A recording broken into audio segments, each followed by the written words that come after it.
Today's the day I'm gonna rank every single gambit there is, and I guarantee it, I'm gonna upset people. A gambit is just an opening where you sacrifice some material, usually a pawn, but it can be more, for some type of advantage. And these range from what I consider to be the very best opening in all of chess to the absolute worst. Alright, let's get started. Coming in at number 619, what I deem to be the absolute worst, most terrible, bottom of the barrel, poo-poo-doo-doo, horrible gambit, I have the Dud Weiler. This comes after we play pawn to f4, the bird's opening, which is a little offbeat, but there's nothing that bad about it. Black goes pawn to d5 here, very standard, and we play the just terrible, laughably, bafflingly bad move here, g4, completely hanging our g-pawn. And on move 2, we have given ourselves a position that is going down the drain into the poop-filled sewers and into a heavily polluted ocean where it's probably going to get stuck in some plastic wrap and die a horrible death. And that is not an exaggeration, because after black captures our pawn, what is so baffling here and just so fascinating is that in this position, we only win 19% of games here, meaning that on move 2, you are going to win less than a fifth of your games, which almost no other opening can even come close to that, because it is just so out there. But why actually is it so bad? We are down a pawn, but what is really bad here is our complete lack of any pieces anywhere, and also that with g4 and f4, our king is highly unsafe, and their queen is going to get to h4 and check us and cause a lot of problems. For example, if we just try to develop like bishop g2 here, black goes e6. Their queen is coming in, and we actually have just no way to stop them. We would have to play like d3 here and just let their queen come in. And after like king to f1, we now have an extremely awkward king here. Black can simply go like knight to c6 and quickly long castle with basically no problems in their position. And what's crazy is that this position you're looking at is the absolute best case scenario for you. This is the best position that you can possibly get, which is just laughably bad. And you don't even know, maybe back here, black can also play a move like e5 instead of taking, because their queen's going to get in. If we just capture, queen h4, checkmate on move 3. This is just such a bad gambit. Never, ever play this. And if I do, it's your funeral. So, too bad. Coming in at number 618, we have the Damiano Gambit. And this one is bad because you're going to give up an entire rook, which comes after white plays pawn e4. We go pawn to e5. White now plays knight to f3 here, attacking our pawn. And here we defend with f6. This is the Damiano defense. And the reason that this is a very bad opening is that white can just take anyways.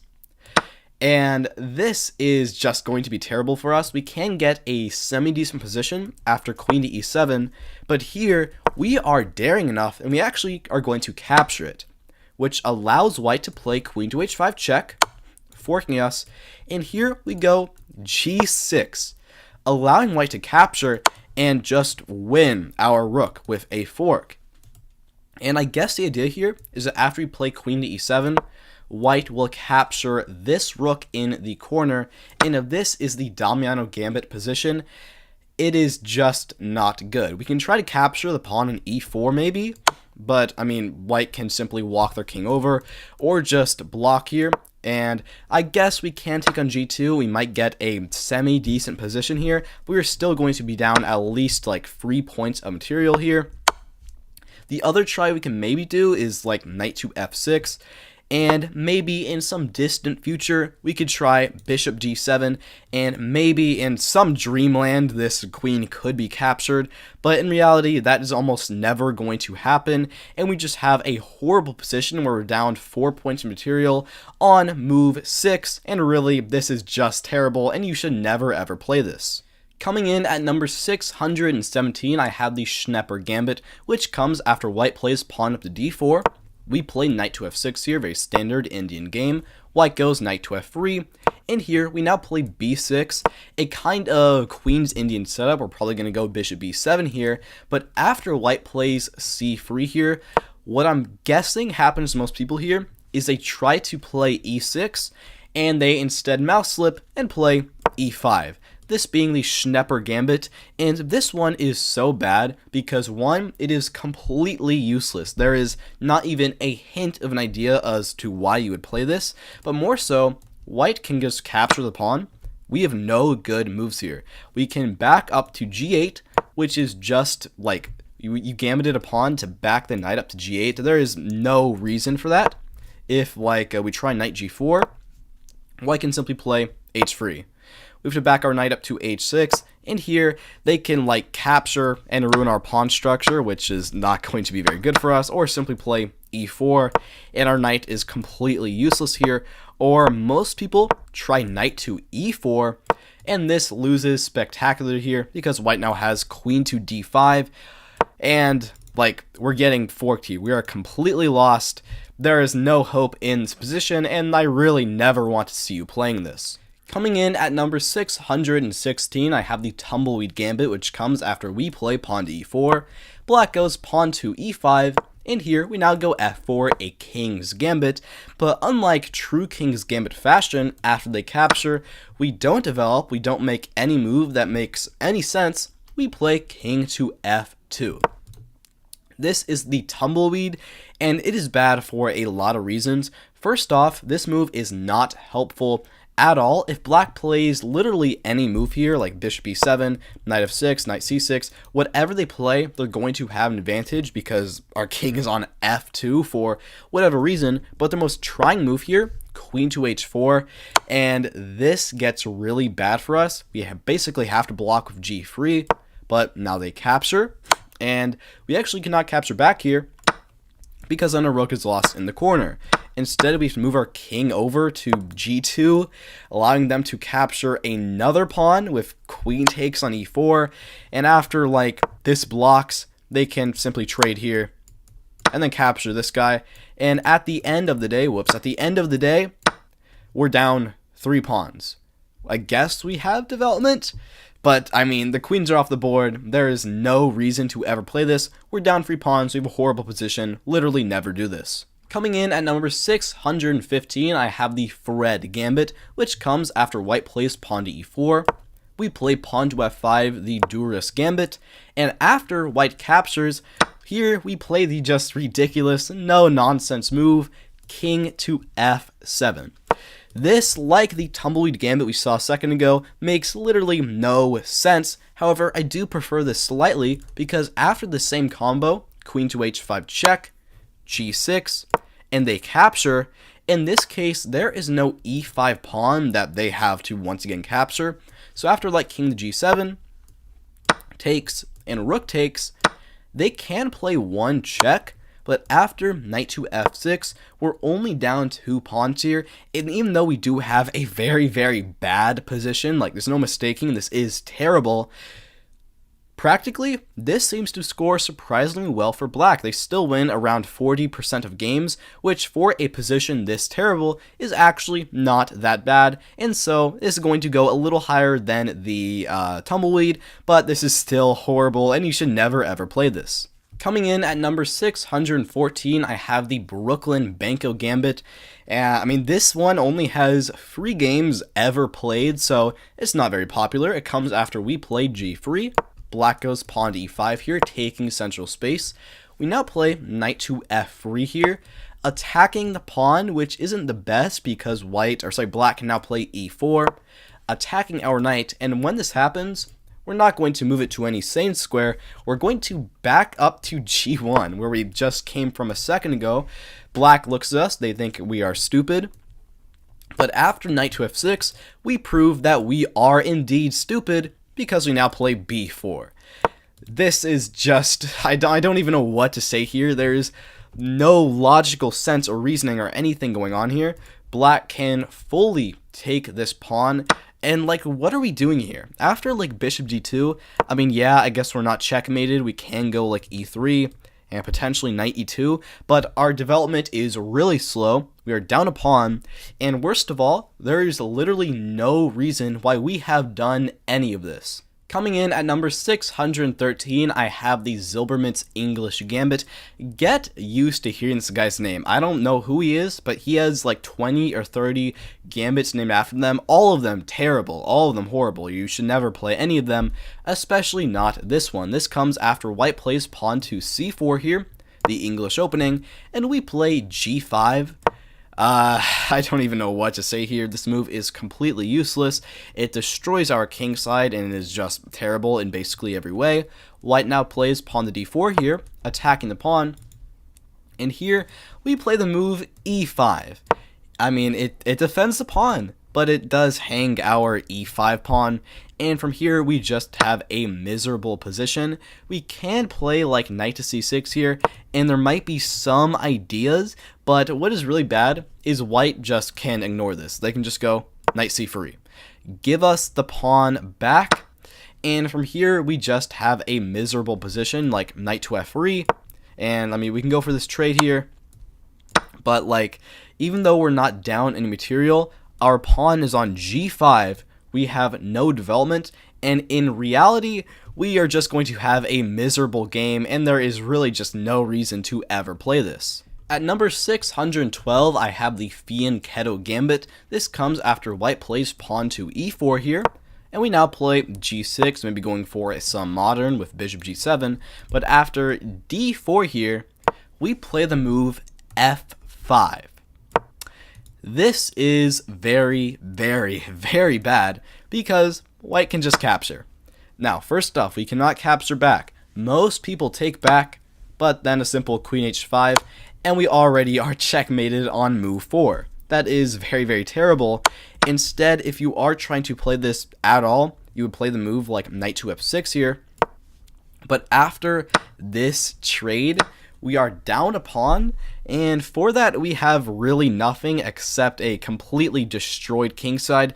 If the kingside was a house, this would be the equivalent of everything burning down except one chimney at the very top, and white can just play like bishop d3 here, attack the pawn, and after like rook g8, which is just sad defending the pawn like this, white just keeps on going. They can play knight f3. Their development is extremely easy and simple. While we are down a pawn, our king side is a wreck, and the rest of the game is going to be a train wreck. At number 611, I have the Dusseldorf Gambit, which comes after we start from knight to c3, the Van Geet opening, which is a little odd, but it should be fine if you know what you're doing. But here, black plays c5, standard move, taking central space, and of all the moves we could play in this position, like, I don't know, e4, knight f3, you know, those normal moves that any sane person would play, here we go b4. I don't even know what to say about this move. It is just so useless. The point is that after black captures, our knight is attacked. Oh yeah, there is no real point here. What is the point of this? Yeah, there is none. We can try knight d5 to attack it for a split second, but black simply has e6, attacking the knight, defending the pawn, and after we have to back up once again, black can just play d5. We are solidly down a pawn. Black has a big center. Our knight is on e3. This is horrible. Never ever play this. Coming in at number 610, I have the Goblin Gambit. Fun name, not a fun position. This comes after we go pawn d4. Black goes e5.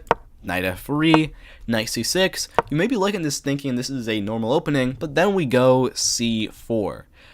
This move is not great because it creates a hole on d4 for us that we can't really protect, but that is not our problem here. Our problem is that after black goes knight to f6, attacking the pawn, we play the I don't know what to say, ridiculous, stupid move, knight takes e5, and this is the Goblin. If you have seen the Halloween Gambit, it contains a similar sacrifice, but this is much, much worse. After black captures back, we can go d4 here, and yeah, we have a big center for the moment, but in reality, this is basically useless. Black can just back up. If we try e5 here, then black can play an annoying check, bishop b5. They can force like knight c3 here, which would allow them to play knight e4. And I mean, this is going very bad for you. You down a piece, and unless you play like bishop d2 and allow this trade here, this is just going to be miserable. At which point black can still like just back up to g8, and even though they have a little less development temporarily, they're going to play knight to e7 and castle. And remember, we're down a piece here. Even though we have a good position, it is not nearly enough to justify this, and this is a very bad opening. Coming in at number 609, I have the Laban double gambit, which comes after we play pawn to e4. Black goes for c6, a Caro-Kann, and here we play the Laban variation, not the gambit just yet, just the Laban with b4. So this is already getting off to a very fun start. Black now plays d5 here, striking in the center, attacking the pawn.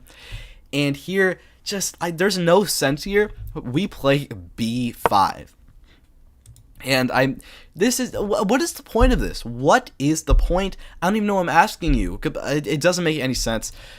Black can capture our pawn, and after like this, they will just capture back. And I mean, it's like a gambit for them, but we're the ones down a pawn.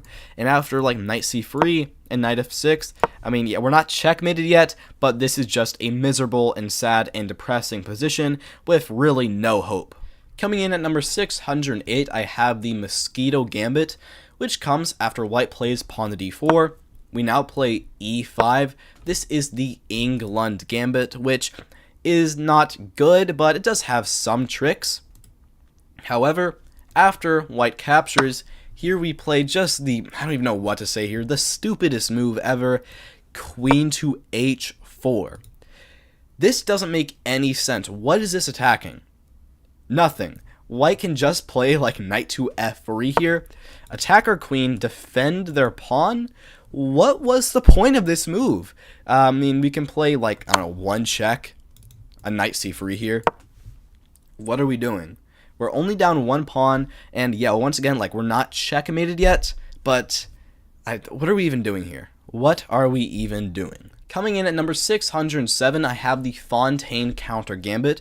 This comes after white plays pawn to e4.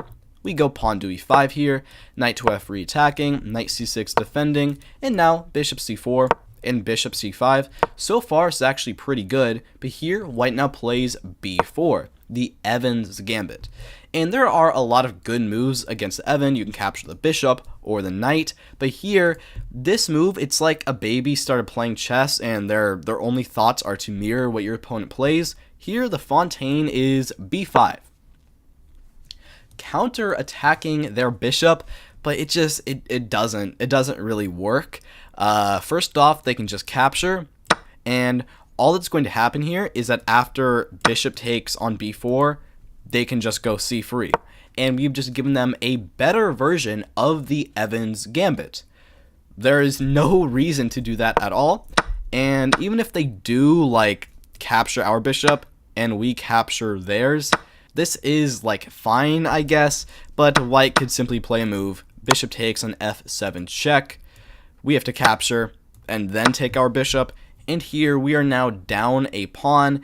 We don't really have that much to show for it. I guess after knight f6, we have a half decent position, but d3, white can castle, we're down a pawn, and we don't really have that much to show for it. Coming in at number 606, I have the Skip Whorf Gambit. You're going to want to skip this one. If you want to skip like a minute ahead, I do not blame you. It comes after white plays pawn e4, we go e5, knight f3, knight c6, and bishop b5, the Ruy Lopez. We now go a6 here, attacking their bishop. They're going to back it up to a4 here, and we now play knight f6. White is going to castle, we attack their pawn, and here we're going to capture. White can now play rook to e1 here and skewer us, and this can be a good variation. And what I mean by good is like actually quite a good and respectable one if we back our knight up to c5. Here, we instead play d5 here. This might not look that bad because we just defend our knight in the center, but it is really, really bad. And there are a lot of ways that white can get an advantage here. They can take on e5, take advantage of this double attack they have going on here, and this runs into a lot of problems for us. But most importantly, they can capture, we take back, and now d3. And at the end of the day, we have to back our knight up, And now they have knight takes on e5. They have this very scary skewer, and the only move we have here is bishop e6. Another move, like bishop e7, would simply lose. Knight takes on c6, and we get disgustingly forked. That would be very bad. We have to play bishop e6, allowing them to capture. And after like queen d7 here, they can just back their knight up to d4. Attack this guy once again. We have not a terrible position here, but it's definitely not something that I would want to go for. And when there's so many other good alternatives in the Ruy Lopez, this just does not make any sense to ever go for. At number 605, I have the Orsini Gambit. This comes after we play pawn e4, black goes pawn to e5. We now go f4, the King's Gambit, and after black captures, there are a lot of moves you can play here, but this move is completely useless. Be free. What? I don't even know what to say here. There is never a position in the King's Gambit where you want to go be free. This is not an exception. Black can now play queen h4 check, attack our king. We have to move it up to e2, and here, just like a move, knight c6. And black already just has a much better position, and after, knight f3, we can get a little bit of compensation, but the queen will just like drop back and be free. We can go bishop b2. There's nothing on here. This is a waste of time, and in this exact position, black would have queen takes on e4, and we are actually just completely lost here after this, and bishop c5. Never ever play this. This is very bad. There are so many other better options in the King's Gambit. I would be shocked if you would ever play this. And by the way, here, we can't play d4 because then queen to e3 would be a checkmate. Honestly, it makes me a little sad to have to put this down low because I love the name. It's so fun. But this is just a terrible gambit. It comes after we play g4, the Grob, and black goes g5, the double Grob, which is, like, first of all, you're never going to get this. And here, we now play f4, this being the Coca-Cola Gambit, and yeah, once again, it pains me to say it, but this is terrible. Let's black take us. There's not really any good reason to do this, and once again, like the first Gambit I had, it really weakens all of the squares with g4 and f4. Our best try would be something like d4 here, but black can now go e5. If we capture, then the queen comes in, our king has to run to d2, and this is going to be a very bad position for us, as you can quite tell. Instead, our best try would be something like h4 to prevent their queen from coming in, but still, this is a very poor position. They can play like bishop e7. Their development is very easy, and we are having a tough time here, very much struggling, but there might be some chances. At number 603, I have the Van Hooydonk Gambit. Probably only a hooligan would even play this. It comes after e4, e5. Of all the moves in this position, there's so many good moves. Queen e2, it's just not a good move here. Now, black goes knight c6, and our only plan here is to try and go c3 and maybe d4. It doesn't really work. Black goes knight f6. We go knight to f3, trying to get d4. Black prevents it with bishop c5, but what if we played d4 anyways? It's still not good, because then capture, we take back, and now knight takes on d4 here. Attacking our queen and knight, and honestly, this gambit isn't even too bad. It's more so there is 0 point to playing it. There is no idea to this. After captures and bishop captures, we're down a pawn, and for what? Nothing. There's no reason to. Bishop e3 is the engine's best, and after like this, black can just castle. After knight c3, I guess we do get a bit of a space advantage, but like d6 here, we really do not have that good of a position. It doesn't make much sense. We're down a pawn for nothing, and yeah, it's just not good. Coming in at number 602, the Pac-Man Gambit. This comes after e4, e5, knight f3, knight c6. Once again, there's so many good moves here. d4, bishop c4, bishop e5, knight c3, and of all the moves you could play, who would ever play b4 here? Like, I don't even know what to say to this. There's just no point. you're letting black capture, you're down a pawn, and the only hope here would be like c3, and maybe you get some like worse version of an Evans Gambit, but in reality, after like bishop a5, it is just not the same, and it really is not the same because it is terrible, whereas the Evans Gambit is very good. Coming in at number 601, the Carrera Gambit. This comes after e4, e5, and the King's Gambit. I'm tired of seeing these just sad King's Gambit variations. Comes after black captures, and we play queen to h5. What even is the point of this? It's like going to like a standardized test and just writing a bunch of smiley faces on it. At least you do not get it at all. This is not what you're supposed to be doing in the King's Gambit at all. The only idea here, I guess, is after knight f6 attacking, we have like queen e5 check, and I mean, yeah, we win the pawn back like this, but like you don't get it. This is not what you do in the King's Gambit. If you wanted to keep the pawn, you probably should not have played f4 in the first place. And now your queen's awkward in f4, black is going to have a great and easy time ahead of them, and we just have a very awkward position. And coming in at number 600, the Oxford Gambit. This comes after e4, e5, and we get a 4 knights game after knight f3, knight c6, knight c3, and knight f6, and white now goes for d4. This is the Scotch 4 knights, and here we don't take, we play bishop b4, which as a sideline can work here with the pin. Let's say white now plays d5 here.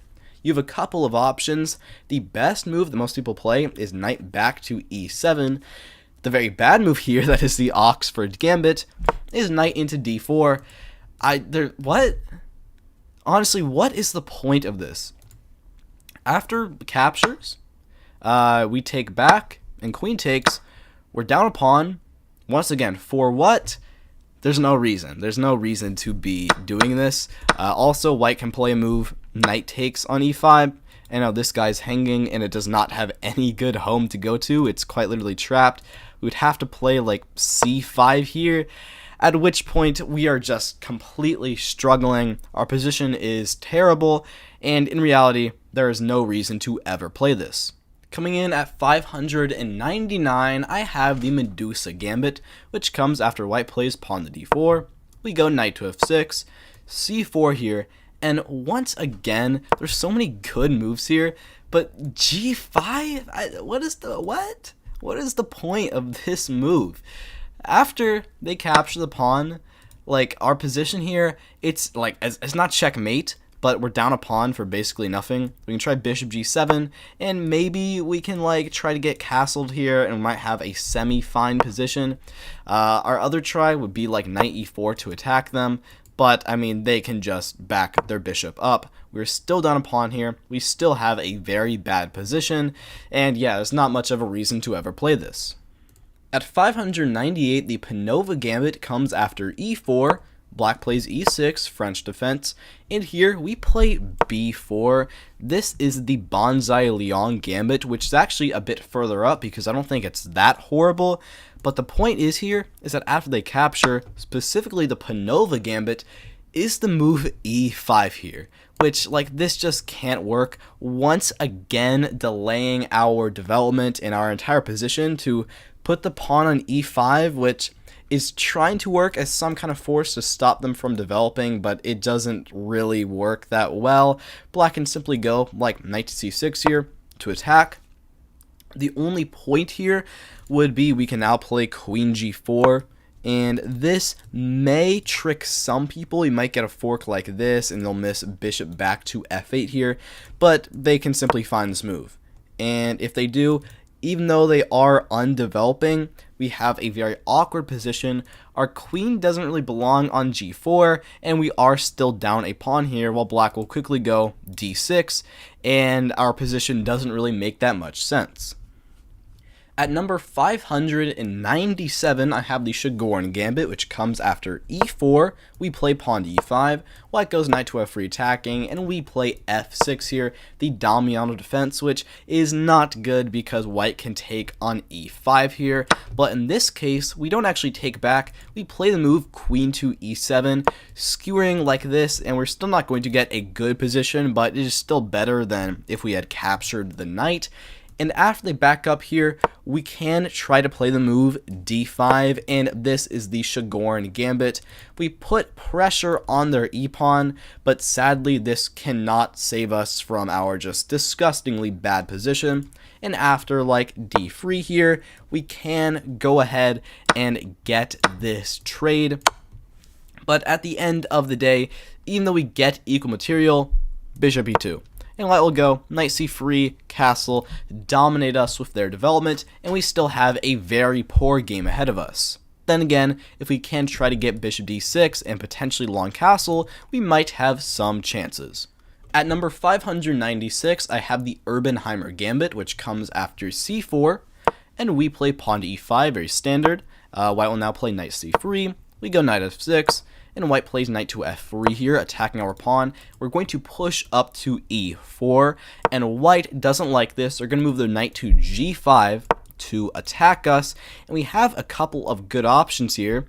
What is not a good option is knight g4. Honestly, I still don't really know the point of this move. We reveal this attack on their knight, but they can simply go ahead and capture this guy. We're now down a pawn without much to show for it. Our knight is on g5. I guess it might pressure f2 a little bit, but like queen h4, simply like g3 here. And there's not that much. This is still a very bad position, but there might be some little chances along the way. At number 595, I have the Australian Gambit. This comes after we play pawn e4, black goes pawn e5, and we now go f4, once again the King's Gambit, and once again we're going to get a complete massacre that does not show the King's Gambit in any flattering way. They will capture, and we now go knight to f3 here, and black goes for the main line with g5, potentially trying to push up to g4, and after we play bishop c4 here, they do push up to g4, attacking our knight. And any sane person in this position would play like castles and, go into the Muzio Gambit, but instead, the Australian Gambit is the move h4 here. The point of this is that it prevents the queen from coming to h4, but after it captures, we just get a much worse Muzio Gambit because we're not castled. And I really don't understand this, because if we just castled, then that removes the threat. There's no more, this isn't a threat anymore. So after it captures, this would just be a far superior position. Coming in at number 594, I have the Miguel Gambit, which comes after we play pawn to e4, black goes e5, and we play bishop to b5. This is the Portuguese opening, and it's just not very good. Staring at this pawn is just not a smart decision, so already we're off to a bad start. But after black goes bishop c5, the Miguel Gambit here is the move b4, which once again, it's just kind of a question of why. After black captures, you don't have a terrible position, but there is no plan, really no point to have sacrificed the pawn, and the bishop on b5 here really doesn't help us, but black is still pretty undeveloped, so there's a lot of ways the game can still go, but overall this is quite poor.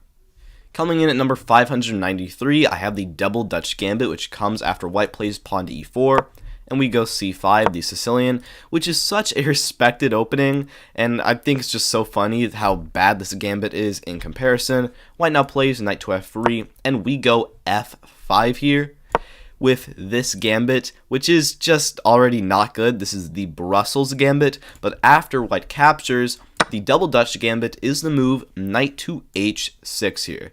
And this is just not a great move. Yes, it is going to end up recovering the pawn like so, but still, we're going to have a very poor position afterwards, and the best line here is for white to strike in the center of d4. We capture. They capture us, and we can play queen to a5 check here, and at the very end of the day, we're not down any material, but still here we have a very poor position. White can simply go like bishop d3, attack our knight, while we're just suffering here. Both our d and e pawns have not moved, which makes our development of our bishops extremely slow, and from here we're just going to have a very subpar position, and there's no reason to do this. At number 592, at number 592, I once again have a Zilberman's Gambit, but this time it is the St. George defense. I don't even know what to say for this one. It's such a nothing gambit. It comes after white plays e4, and we go a6, which is the St. George defense. I mean, it's not bad, but I mean, this move does actually nothing, so it's just kind of a waste. And after white goes d4, here we now play e5, striking in the center, and I mean, yeah, after white captures, we can go knight c6, and maybe we'll have some pressure on their center, but overall, especially with a6, this is just a complete waste of a gambit. There's almost nothing here, and in reality, you should never play this because what really is the point? At number 591, I have the Gaga Gambit, which comes after we go e4, black goes e5, and we play f4, once again a king's gambit. Black will capture us, and here, once again, there's so many good moves. g3 is not one of them. This is just not in the spirit of the king's gambit in the slightest. I mean, yeah, we're attacking them, and after captures, we capture back. Like, we're down a pawn, and really for nothing. We don't have a horrible position, as in, like, we're not checkmated yet. Maybe the open h-file could be useful in some small way, but overall, our pawn structure is terrible, our king is very unsafe, and in reality, when there are so many other just way better options, why would you ever go for this? Coming in at number 590, the Melon Gambit. This one is just kind of strange, comes after e4, e5, and queen to h5, the wayward queen attack. So unless you're under like 1,000, you're probably never ever even going to get to play this, but it comes after we now play knight c6, defending.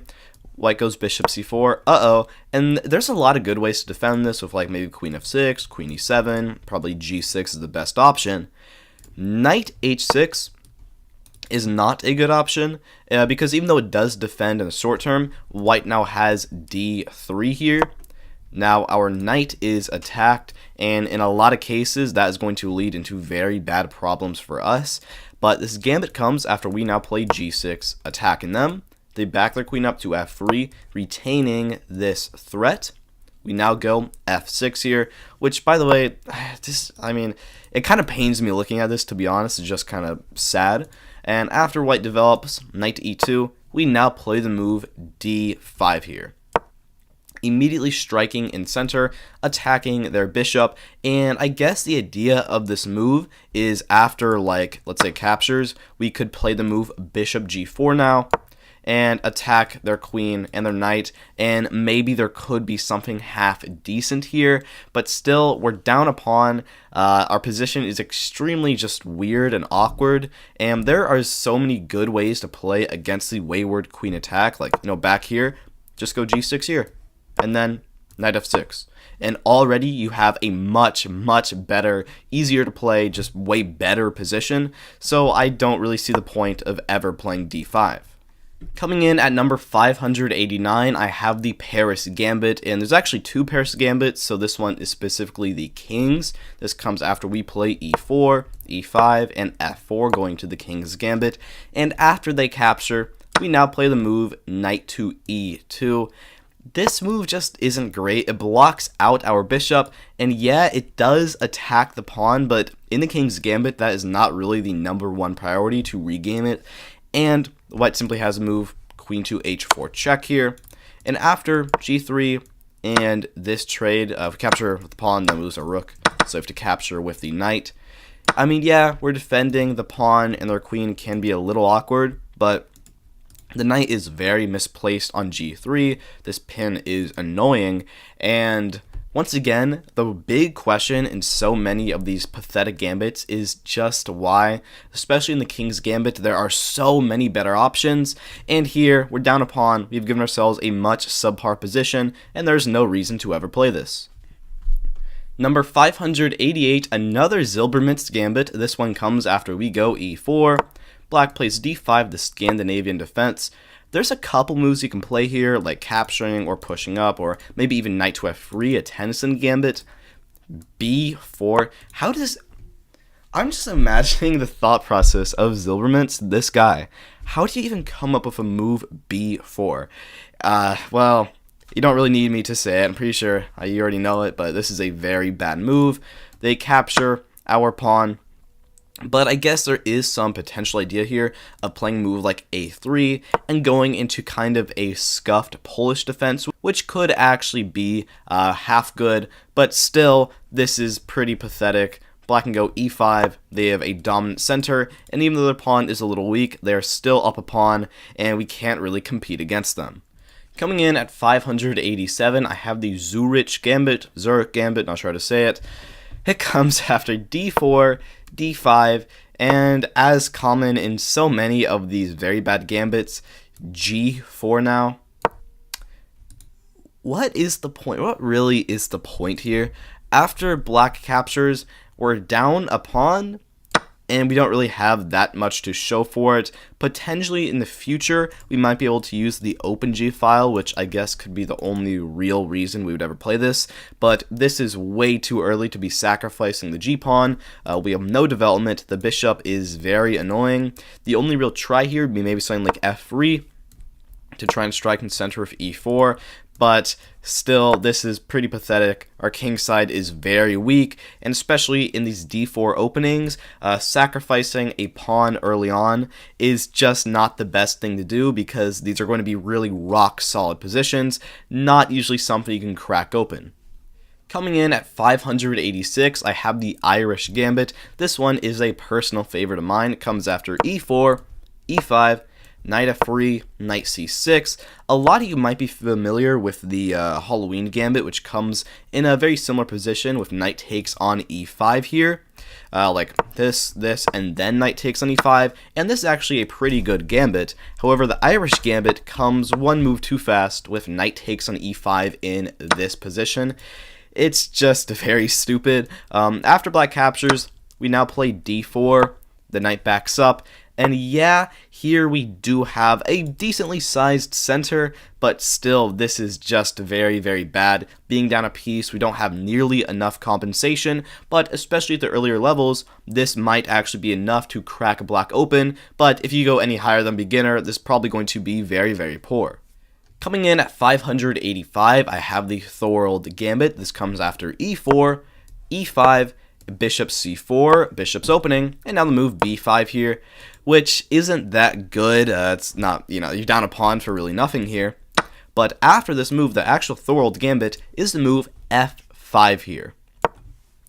And this move, I'll say it's not great because white captures, and you're now down 2 pawns and not that much to show for it. But after knight to f6 here, surprisingly at the beginner level, this actually works decently well because after, I don't know, let's say knight e2, some move, you can play c6 and probably take the whole center with d5, but still, if white knows at all what they're doing, they should be able to defend against this and eventually consolidate their 2 pawns advantage, at which point you just have a very bad game. Coming in at 584, I have the Scorpion Grob Gambit. This comes after e4 and c6, a Caro-Kann defense. There's a lot of variations in the Caro-Kann. One that you have never heard of is g4, this being the spike variation. It's just bad, there's not really a point to it, but there is a maybe halfway something good gambit here after d5. Attacking pawn, we now play knight c3, defending, and after black captures, here we can play d3. Now, obviously, this is still not good because you have the pawn on g4, but after black captures, and you take back with the bishop, you do have 2 pieces developed, and maybe in some fantasy land, this g-pawn can maybe go to g5 and help in a kingside attack, but really there's not enough here. You have destroyed your kingside, and really this is just going to be a very poor game for you, but honestly you might have some chances here. Coming in at 583, I have the shoulder gambit, which comes after e4, e5, and f4, king's gambit, black captures, and here we now play knight to f3. Maybe we'll get a half decent king's gambit here for once. Defending the h4 square, black now plays d6. This is the Fischer defense, very respectable, but here we played just b4. I don't even know what to say for this move. It's just completely out there. You don't develop your bishop and prepare to castle. You don't do, play d4, take the center. You play b4 here. It's not like horrible as in like you're not checkmated, and this is a more positional advantage that black now has, but still b4 does nothing useful. You're not taking any space on the queen side. The bishop doesn't belong on b2. It belongs on either c1 or f4. Yeah, I mean, this isn't horrible, but I don't even know what to say for this. Coming in at 582, I have the Reuter gambit, I think that's how you say it. Comes after e4 and e6, French defense, and here we play f4. This is the La Bourdonnais variation, which isn't horrible, but taking central space with the f-pawn in the French this early is not a good option. Black now strikes in the center of d5, and anybody sane would either like push or capture or maybe defend with the knight. Here, the move is knight to f3 for the Reuter gambit. It just doesn't make any sense. After black captures, we have to move our knight away, but it has no good squares. We either have to go to g5 and attack the pawn, which would allow black to play a move like f5, just completely defending, and our position is now miserable. We can try knight e5, but this is not good either because black can just go like knight to d7. Offer the trade, and we really do not have anything here, or we can back our knight to g1, which is just depressing. This is not even a horrible position, it's more so there is no plan here, and as such you cannot expect to succeed that much in this position. Coming in at 581, I have the Borg gambit. This comes after white plays pawn to d4, and we go g5. Once again, it's one of these positions where g5, what is the point of this? White can capture our pawn, at which point we don't really have anything in return. Potentially, we might be able to play a move like d5 here, and maybe try to attack their bishop at some time in the future, but overall, this is just quite poor, and there's not really any reason to play this. Coming in at number 580, I have the Senecaud counter gambit. This comes after e4, e5, and f4. This time we're on the side of the defender of the king's gambit, and here we play bishop c5. This is the classical variation, taking advantage of the fact that white cannot capture, because then queen to h4 and we simply win. Instead, white plays knight to f3, defending, and here the move is g5.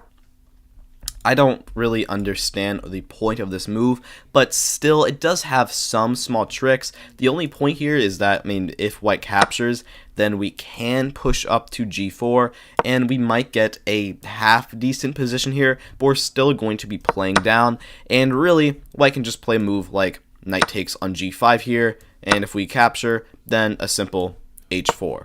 And our bishop is going to get kicked away quickly with d4. The pawn will be captured back, at which point we're just going to be kind of crying here, and there's really not much here. But there might be some small tricky potential, so it is going to go above some of the others.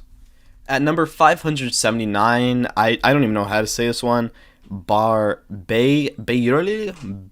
gambit, I don't really know how to say it, comes after e4, e6, and it's very bad, so it doesn't matter anyways. Comes after white now plays d4, and we go b5 here. There's so many gambits that are so similar to this. After white captures, I don't even have any unique thoughts to say here. It is in the French defense, which is slightly more solid than other options, so it's probably better than some of the other similar gambits, but really there is nothing unique here. At number 578, I have the Schneider gambit. This one is just funny. Comes after white plays h4 here, And the Kadas opening, and we go G5. I don't even know what the point of this is. White captures. I mean, this is a joke. I don't even know. I'm not, next gambit.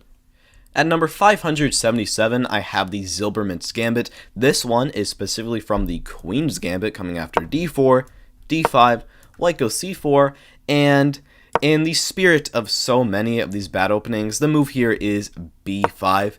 If you're going to take one thing away from this video, do not play b5 or g5 unless you know what you are doing, because this is just so bad. I mean, white can take either pawn and be better here. If they take this one, well, they're up a pawn. They can go knight c3, h4, very easily defend it, and we have problems, and they don't have any.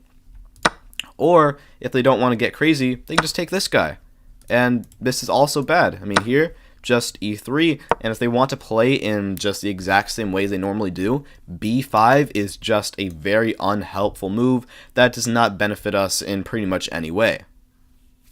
But then again, white does not really have anything completely 100% concrete to beat us here, and as such, it seems to score surprisingly well. At number 576, I have another Zilberman's Gambit, and this one is really not that much better. Comes after white plays e4, and now g5, the Borg defense. Just say that word out loud, so fun, Borg. Borg. And white now plays d4, attack our pawn, and here we defend it with the move e5, which is just like, I mean, yeah, it defends the pawn, but it hangs this guy. Surprisingly though, with moves like bishop g7, this does seem to score actually quite well for black, but objectively this is horrible, and like really, really horrible. This is very bad. The best thing for white is to just give up the pawn and counterstrike with a move like h4. And this is getting pretty sketchy. We might have to capture here, but then this would allow white to play a move like queen to h5. Yeah, they'll probably never play this, but if you do get this position, you are miserable, you are crying, and this is absolutely horrible. White's going to win the pawn back. They're going to play bishop c4, and they're going to absolutely fork the crap-a-roni out of us, and we're probably going to die a horrible death. So, as such, you probably shouldn't play this unless you do want to die. At number 575, I have the Morphy Gambit. I really hope this is not the real Morphy, the one that's like a world champion, because, I mean, if he was smoking, or he was doing something, because this is not good. Comes after e4, e6, d4, d5, and like, of all the moves in this position has been reached millions and millions of times. The move knight h3 has been played under like 500 times, because who would even think to play this? I mean, it's not like completely terrible, I guess. After black captures, we can go bishop e3, and the knight may come into the battle eventually with a move like knight to f4, but it's such a convoluted and just stupid way to develop when you can simply play knight f3, or I don't know, maybe back here, like capture the pawn, and then just play bishop d3, knight e2, castle. Just compared to so many other better ways, this is just stupid. Coming in at 574, I have the Elbert Counter Gambit. This comes after d4, d5, and e4, getting a Blackmar Gambit, and after recapture, knight c3, attacking, knight f6 defending, and now f3, the classic Blackmar Demer, and here you play the move e5. This can actually be half decent, but if white knows what they're doing, you're going to get a miserable position. A lot of people here are going to push up to d5, which is actually a pretty bad move, and after bishop b4, you're doing quite well here. Problem being, if white knows to capture, this is just going to end up being very bad for you. You can capture their queen. If they take with their knight, you might get a fine position, but after they take with the king, this is just going to be very bad for you. If you go to like knight h5, then potentially move g4 here, and you're probably going to get trapped. If instead a move like knight back to d7, which is what most people play, then knight d5 here. The engine is only giving very slight, like 0.7 or so, but this threat is very, very dominating, and almost nobody is actually going to survive this. Coming in at 573, another Zilberman's Gambit, this one coming out of the ready, which comes after knight f3. We play d5, and now c4. This move is actually the ready gambit, which is actually very, very strong. b5. It's just, I'm getting tired of this. There's just nothing here. I mean, if they capture this, we can take back the queen. We're fine, I guess, but b5 is an unhelpful move, so we just have a subpar position. Or they can take this guy and just be up a pawn, at which point we once again just have a sad position. White is just going to go like g3, bishop g2, castle, and we are just sad here. I don't have anything else to say. Coming in at 572, I have another Zilberman's Gambit. This one comes out of d4, and this is actually a counter gambit, but it's like the exact same thing. Comes after d4, d5, knight to f3, knight to f6, c4, and now I have b5. This is literally, I'm going next gambit. So if you want to know about this one, just watch the one before this. Coming in at 571, the Platz Gambit comes after white plays pawn to f4, the bird's opening, and here we now go e5. This is the From's Gambit, which can actually be very good if you know what you're doing, but after white captures, knight e7, I don't even know what to say. There's so many good moves here, like maybe d6 or knight c6, just, attack the pawn, which makes sense. Knight e7, I don't know whose Platz guy is. I don't know what his deal is with this, fancy schmancy stupid development. White can just go d4, and this is just a complete and utter waste of time. After knight g6, you're not checkmated here, but you've given white an extra pawn and the entire center, and their pawn is defended very well for this, which is a useless and time-wasting maneuver that helps no one. At number 570, I have the Polish Gambit, but there's a few ones that have the name Polish Gambit. This one specifically from the Sicilian, and it is very bad. Comes after white goes e4, we play c5, knight to f3, and if you gave a toddler that had no idea, they didn't even know what a chess was, they didn't even know what wood was, and you just gave them just gave them their hand and just started moving around pieces, guarantee you in a million years they would never ever find this move because it's so stupid. b5, what is the point? What? Someone in the comments, please comment right now, what is the point of this move? If you know one, tell me please, because I'm trying to figure it out. After white captures, I don't even know what to say. Our pawn is now pinned. It's just a map position. After e6 here, we can go bishop b7, knight c6, and we're probably fine, but I really don't see any reason on why he would sacrifice the b pawn, but then again, it's not terrible. At number 569, I have the Brussels Gambit. Another one coming from the Sicilian, not Brussels sprouts, by the way, which, by the way, if you're home listening to this right now, Brussels sprouts, underrated. They don't lump it in with all the nasty other green vegetables. Brussels sprouts, you cook them, put oil on, put olive oil on, put a little salt. It's really good. But the Brussels Gambit is not good. c5 here, Sicilian.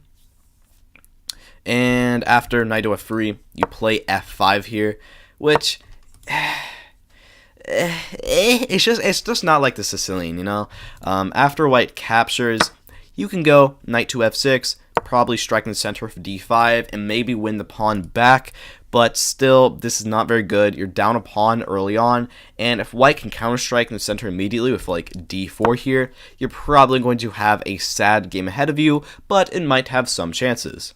Coming in at 568, I have the Lobster Gambit. This comes after e4, e5, knight to f3, and f5, the Latvian Gambit. And here we can capture this pawn, or even just develop with knight c3. A move that is not great here is g4. Once again, the curse of g4 and b4 and b5 and g5. It's just kind of sad. This one is not too bad though, because with this option, a lot of people pick capturing on g4, which after knight takes on e5, you're going to win this guy back, and you're actually going to probably have a good game ahead of you. However, if they capture on e5, this will not work out very well, because after captures, they have the annoying queen e7. our knight is going to be forced to drop to c4, and after d5, we're giving them the whole center, which is not great. After knight e3, the engine even suggests d4, which is just completely insane.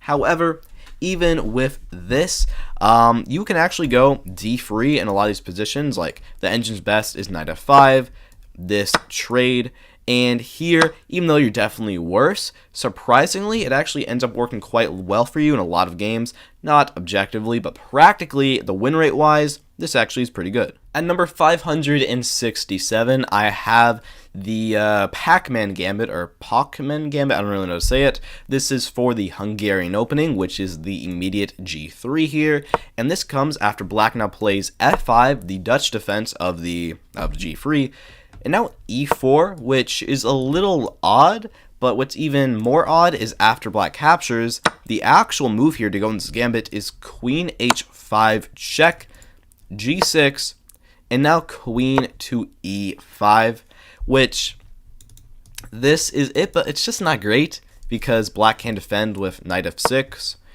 defend like this, and now our queen is just in the center and is just going to be attacked a billion times.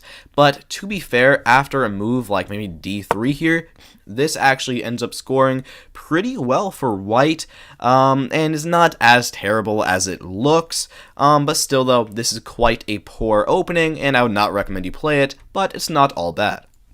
At number 566, I have the Pyrenees Gambit. Pyrenees, I don't really know how to say it, comes after d4, and we play knight to f6, Indian game. White plays c4 here, and this is the move b5. Literally, like, I swear half or even more of these gambits so far are just the move b5 or one of these moves. It's not great. White captures, but we do have bishop b7, and we actually get pretty dominant control of the center of our pieces, but still, this is not worth an entire pawn. White can pretty easily recover from this, and at the end of the day, we're down a pawn. Our pawn structure is going to be very awkward too, because this is kind of annoying. Yeah, it's not great, but it might work in some beginner games. Coming in at 565, I have the Wolfert's Gambit, which comes after white plays b4, Polish opening. We now play e5, striking the center. White goes bishop b2 here, attacking, and we now play c5. And this is not great, but it is actually better than it looks. After white captures here, you can play a move knight c6, defend like so, and we're actually going to end up winning the c5 pawn back, and trying to hold on with a move like bishop a3 would be quite poor after like queen a5, so that actually is going to be quite good for you. However, if they instead play a move like bishop takes on e5 first, we're probably going to have to take this guy, at which point we don't have a terrible position, but our d-pawn is now isolated. Their bishop is probably just going to back up to b2 eventually, and they can just continue with their normal plan, while we have a very awkward pawn structure here, and even though we're not down any material, there are far better options here, like back here, just capture this guy. And after they take here, knight f6, and you already have a far superior position, so really there's no reason to ever play the move c5 here, but it's not horrible.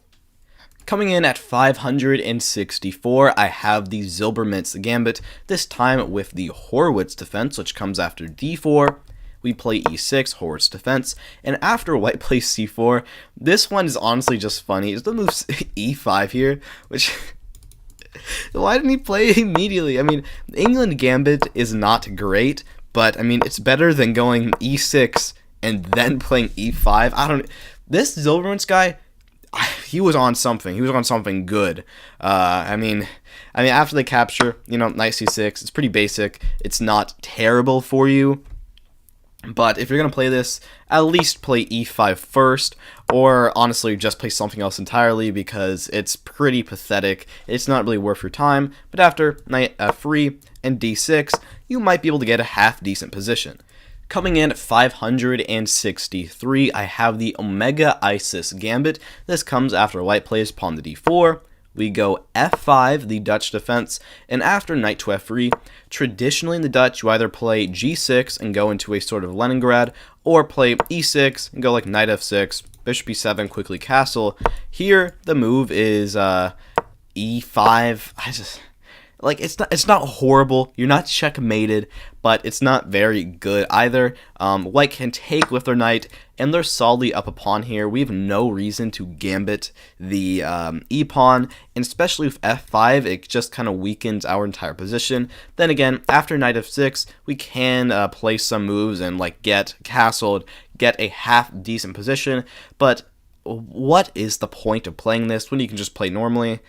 There really is no good reason. Coming in at 562, I have the Nemeth Gambit, which I don't even know what to say here. It comes after e4, c5. Most gambits against the Sicilian aren't good, other than like a Smith Mora or maybe some wing gambits, and this is not an exception. First, we play knight a3. Strong start.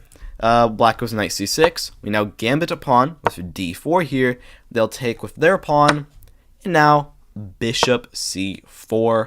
I don't really know what to say. This is just kind of a nothing gambit. We don't really do much here. It's not a horrible position. We can probably play knight to f3 and end up winning the pawn back. But after something like e6 here, black can eventually play d5, which is why bishop c4 is not good in Sicilians.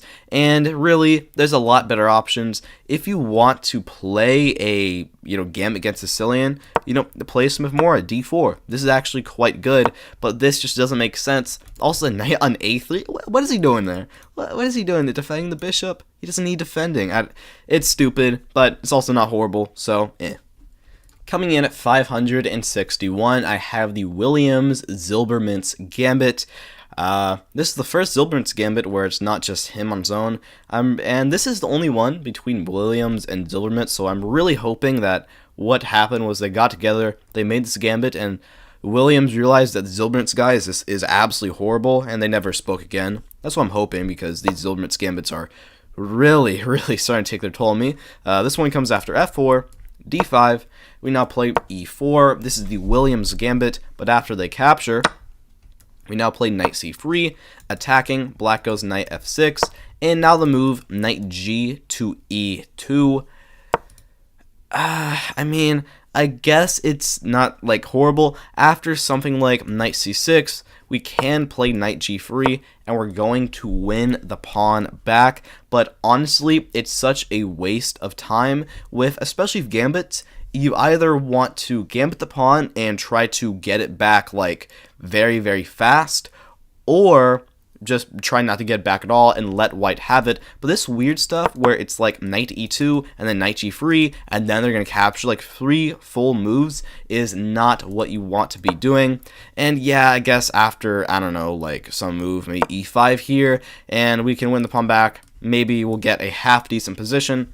It doesn't make sense. It's bad. Don't play it.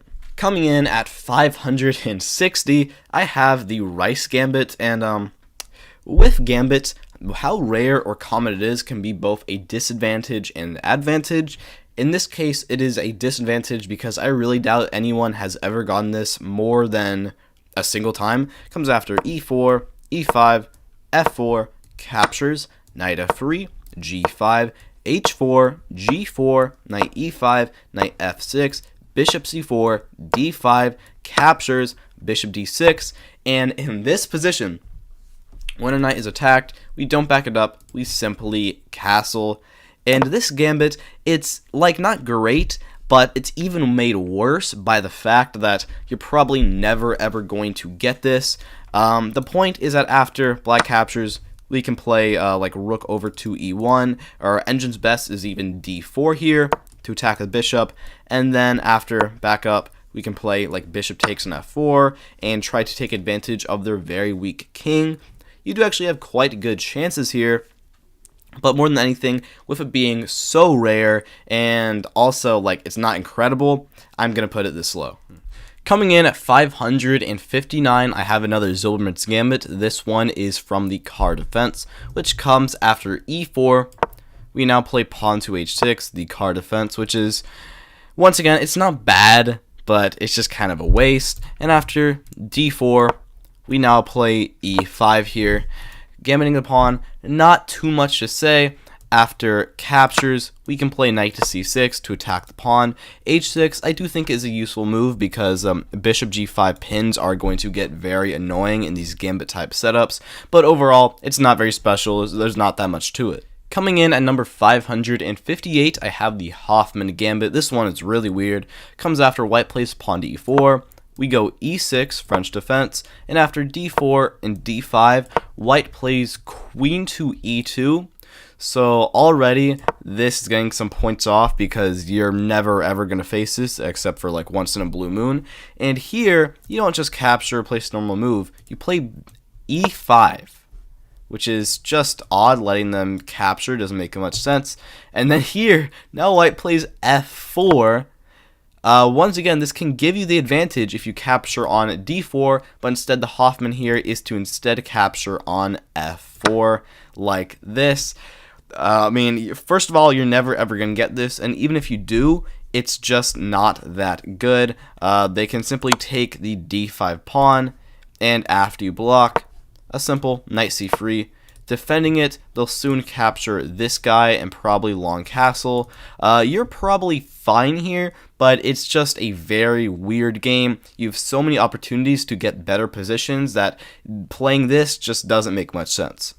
Coming in at 557, I have the Kadas Gambit. This comes after you play h4, the Kadas opening, so already not off to a great start. Black here now plays the move c5, which is fine, but it's not very common. To play better, play e5 or d5, and here you now play the move b4.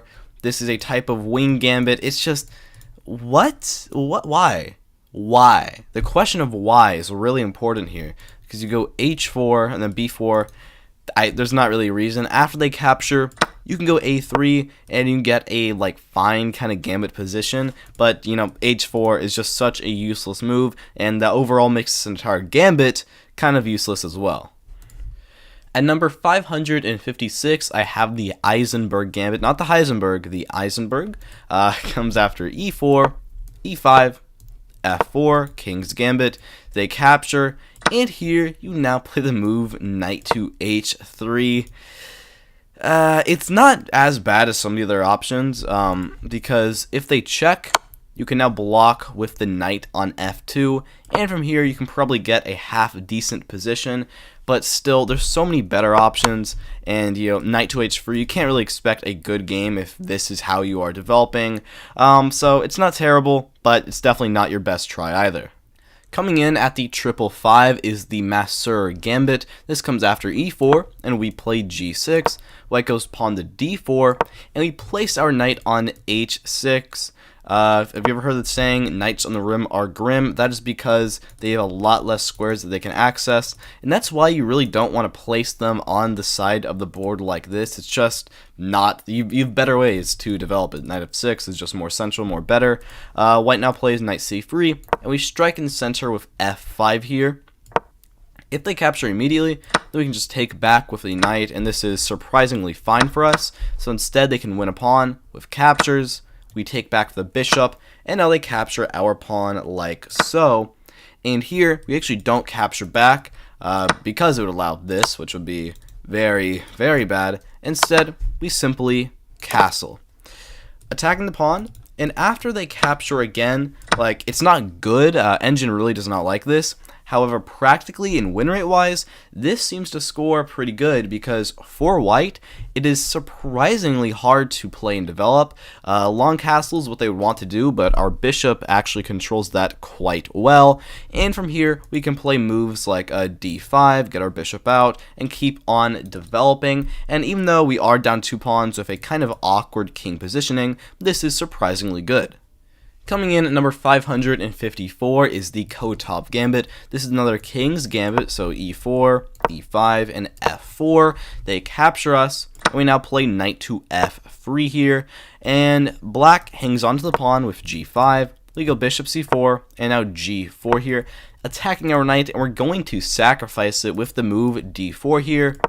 They capture, and to get a decent position out of this, we must play queen takes on f3. That way we could, what did I just say? That way we can quickly castle and then start impaling them on the open file with our bishop. However, here we instead play bishop takes on f4, which, while on its own it's a fine move, here we are down a piece, we must be urgent, and this just doesn't cut it.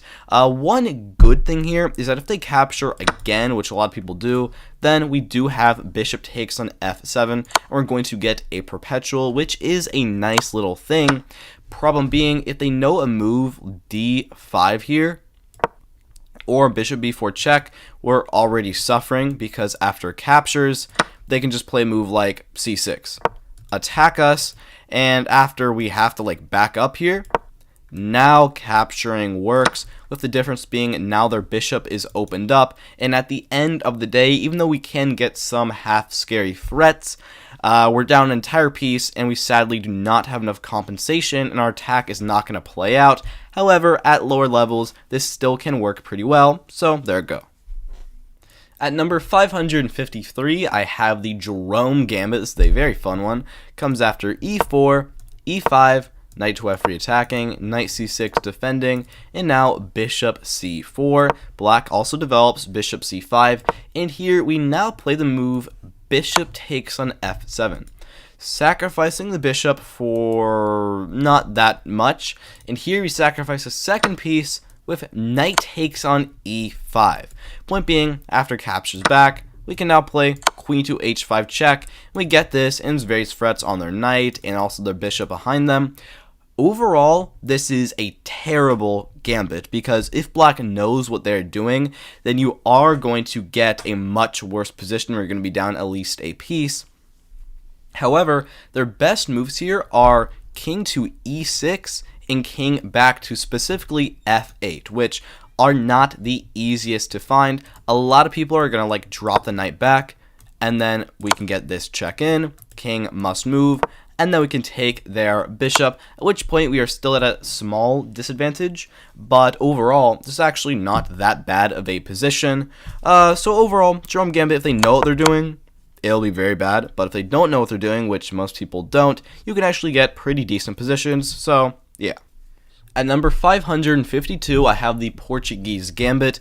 This one comes after e4, e5, and bishop b5, which is the Portuguese opening, which isn't terrible, but the bishop does not belong on diagonal until a knight has already come to c6, because right now it's just kind of staring at nothing. Here, black plays knight to f6, attacking pawn, and the Portuguese Gambit here is pawn to d4, immediately counter-striking in the center, and this one, objectively, is actually not that bad. However, practically, this score is absolutely horrible for white, and there's a couple reasons for that. The biggest reason is that after something like black captures, let's say queen takes on d4, black has the extremely annoying c6 because we placed our bishop on b5 for some reason, and after, I don't know, like bishop drops back to d3, they can strike in the center immediately with d5, and this tends to score pretty terribly for us. Even though we don't have a super bad position, it's just not good, and really, why would you even consider playing bishop b5 in the first place? Coming in at 551, I have the Perseus Gambit, which comes after e4, e6, French defense, d4, d5, and now instead of defending, the move knight to f3, which just is not good. Black can capture here, and you have two options. You have knight to g5, which attacks pawn like this and isn't that great. It's like very bad, but you can get a, you can get a bit of a more aggressive position with knight e5. It's still not that great, but after like knight to d7 here attacking, you can play some tricky move like a queen to h5, which is what the engine suggests, and there might actually be some good in this opening. However, overall it is still very poor. Coming in at number 550, I have the Anderson Gambit. This comes after white plays pawn d4, we go e5, they now play bishop c4, Italian game, bishop's opening, and here we now play b5, attacking the bishop, which just isn't great, and after they capture, the Anderson Gambit is the move c6 here. attacking their bishop like this. And while it's not super great as a gambit, it's actually not that bad. The best move here is bishop a4, but a lot of people play bishop c4, which isn't great because you now strike in the center with d5. And after this trade, they can give one check, and we can simply block with the bishop. And here we actually do have compensation for the lost pawn because we have a big center of 2 pawns, which white really just cannot match for us.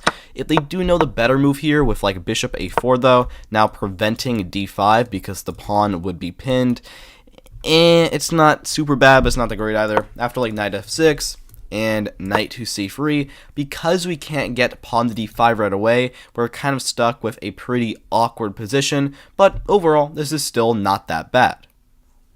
At number 549, I have the Quetzalcoatlus Gambit, I think that's how I say it. Comes after e4, and we play g6 and a quick bishop g7 while white continues taking all the center with e4, d4, c4, and here we now play d6, white goes knight c3, and c5, immediately attacking them at the center, and they capture us, and here we play the move queen to a5. This move looks very good because it attacks our knight, or sorry, white's knight on a c3. The problem is there isn't really a real threat here. A lot of people get scared and place a move like bishop d2, which does allow us to play pawn takes back on c5 with a actually pretty good position. Problem being here, if white doesn't get scared and just captures again, we're going to be kind of miserable. Capturing here is very bad because we lose our great bishop, and also we're not like winning the rook or anything. They can just block a bishop b2. It is defended. Queen will have to move somewhere. And from here, it's just not that great. Maybe like bishop d3 to defend. It's not horrible, but it's a pretty meh position. Our king side is vacant, and this overall is just not that good for us.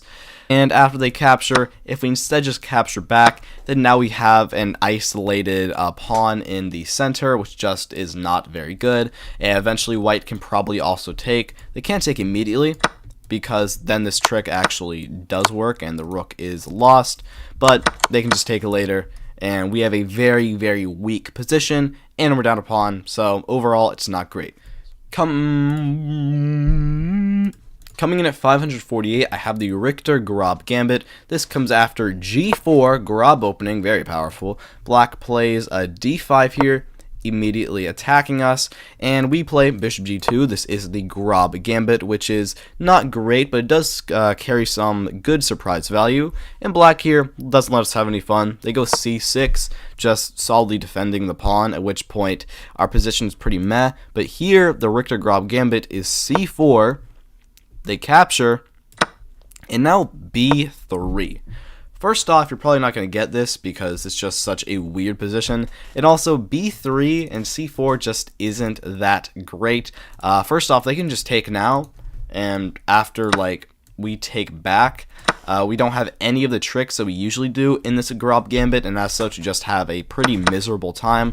But if they do end up capturing, we can take back with the queen, but still, what is the queen really looking at? This is defended, this is defended. Our pieces just are not working in harmony, and they're going to be pretty tricky to develop. We might be able to go bishop b2 and get some pressure on their king side though, and as such, this is not terrible, but overall, it's pretty bad. At number 547, the Madigan Gambit comes after d4.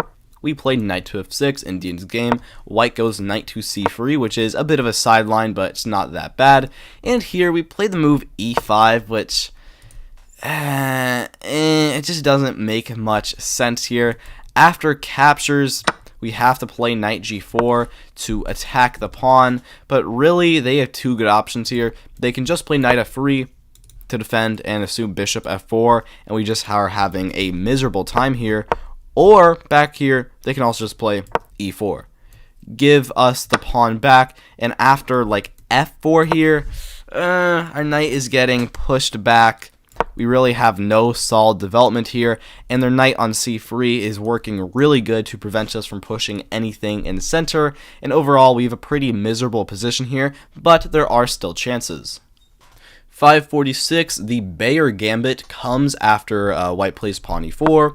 We go e5 and d4, the center game.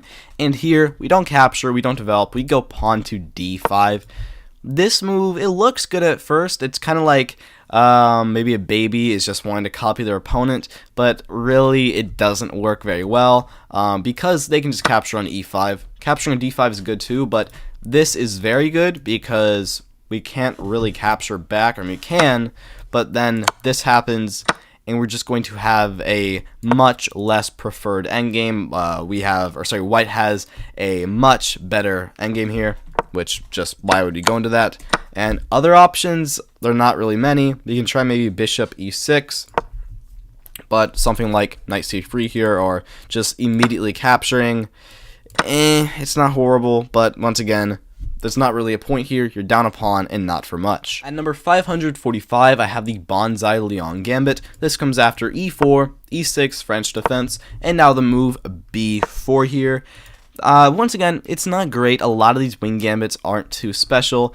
After they capture here, we can play a move like c3, and in the French defense is probably one of the better options where you can do a wing gambit, because you also have ideas of playing moves like queen to g4 to potentially try and attack them. And in the French defense, with black being so tight and usually not that well developed because of how close their position is, these can work, but overall this one is still not that strong. Coming in at 544, the Achilles Omega Gambit comes after we play c4, English opening, black develops, knight to f6, and here we play the move e4, which is just a very unnecessary gambit. Some of these early young gambits can be fine, but this one just isn't great because c4, why? It just doesn't really help. It doesn't go well with e4. After they capture, also they can just play e5 and just get a better position, but if they do end up being daring and capturing, there's not much here. Maybe d4, I guess, but after something like, I don't know, let's say e6, let's say bishop d3, we can try to attack for 1 second, but they just back up, and we're down a pawn. We don't have any real development in return. We maybe have a slightly bigger center, but it is not enough compensation. At number 543, the Gundaram Gambit comes after white plays e4, we go e5, they play knight to f3 attacking, and now we play c6 here. It's not that good. The idea of c6 is we support the d5 push, so like after, let's say, captures, we can play d5 now, but it's fine, but it's not worth the pawn after like captures and we take back. Yeah, I mean, I don't really have too much to say. They can play like d4 now, and after like bishop d6, just like they can just play like a check, just easily develop. We're not putting any pressure on them, and having the d5 pawn in the center is not nearly enough compensation, but hey, if you're at lower level, this is not that terrible. At 542, I have the Ulysses Gambit. This comes after we play e4 and c6, Caro-Kann, d4, d5, and now here we do not defend the pawn, we instead play knight to f3, and after they capture, we hop the knight over to g5. And this one, it's not terrible, but it's very, very unnecessary. This maneuver of putting the knight on f3 and then g5 to hopefully recapture the pawn on e4, you're wasting so much valuable time developing, and how it usually goes, something like knight to f6, probably knight c3, and now bishop to f5, just keeping it defended. And after something like probably f3 here, captures. I mean, this isn't terrible, I guess, but we're just wasting so much time with this useless knight maneuvering. Black can quickly go e6, move the bishop out, castle, and it's kind of like a much worse Black Mardymer where we're just down like 2 moves. There's not really much of a point to it, but you know, it's not terrible either, I guess. At 541, I have the Stamma Gambit. This comes after e4, e5, pawn to f4, King's Gambit. They capture, and now the move h4 here.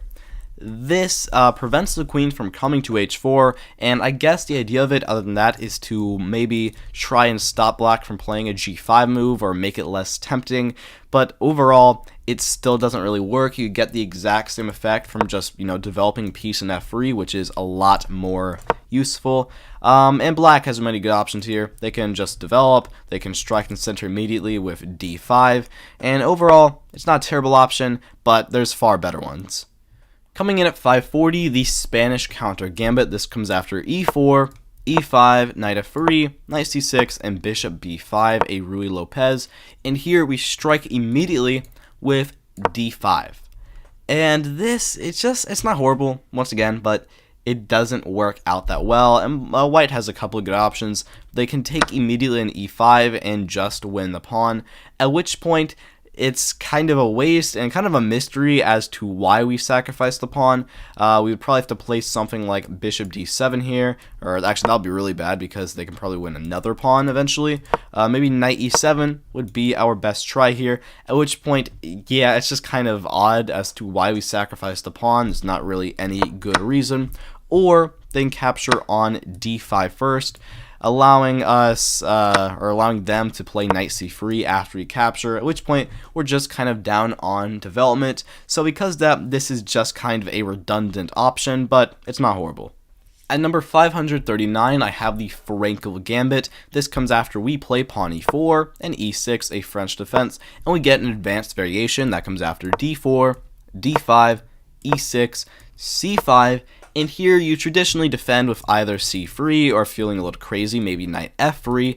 Instead, the gambit here is b4, which b4 in the French actually can work quite well, but here this is just not at the right time because they can capture on d4 here, and the pawn is very awkward. If we capture back right away, then knight c6, and we're going to end up losing the b4 pawn, so it's just kind of a waste.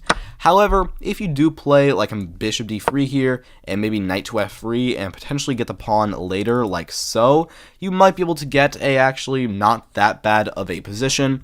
Or if they capture on b4, this isn't that great for you either, but you can keep developing. And a lot of the typical pressure they have in the French on our pawn is not going to be there, which might cause some French players to freak out.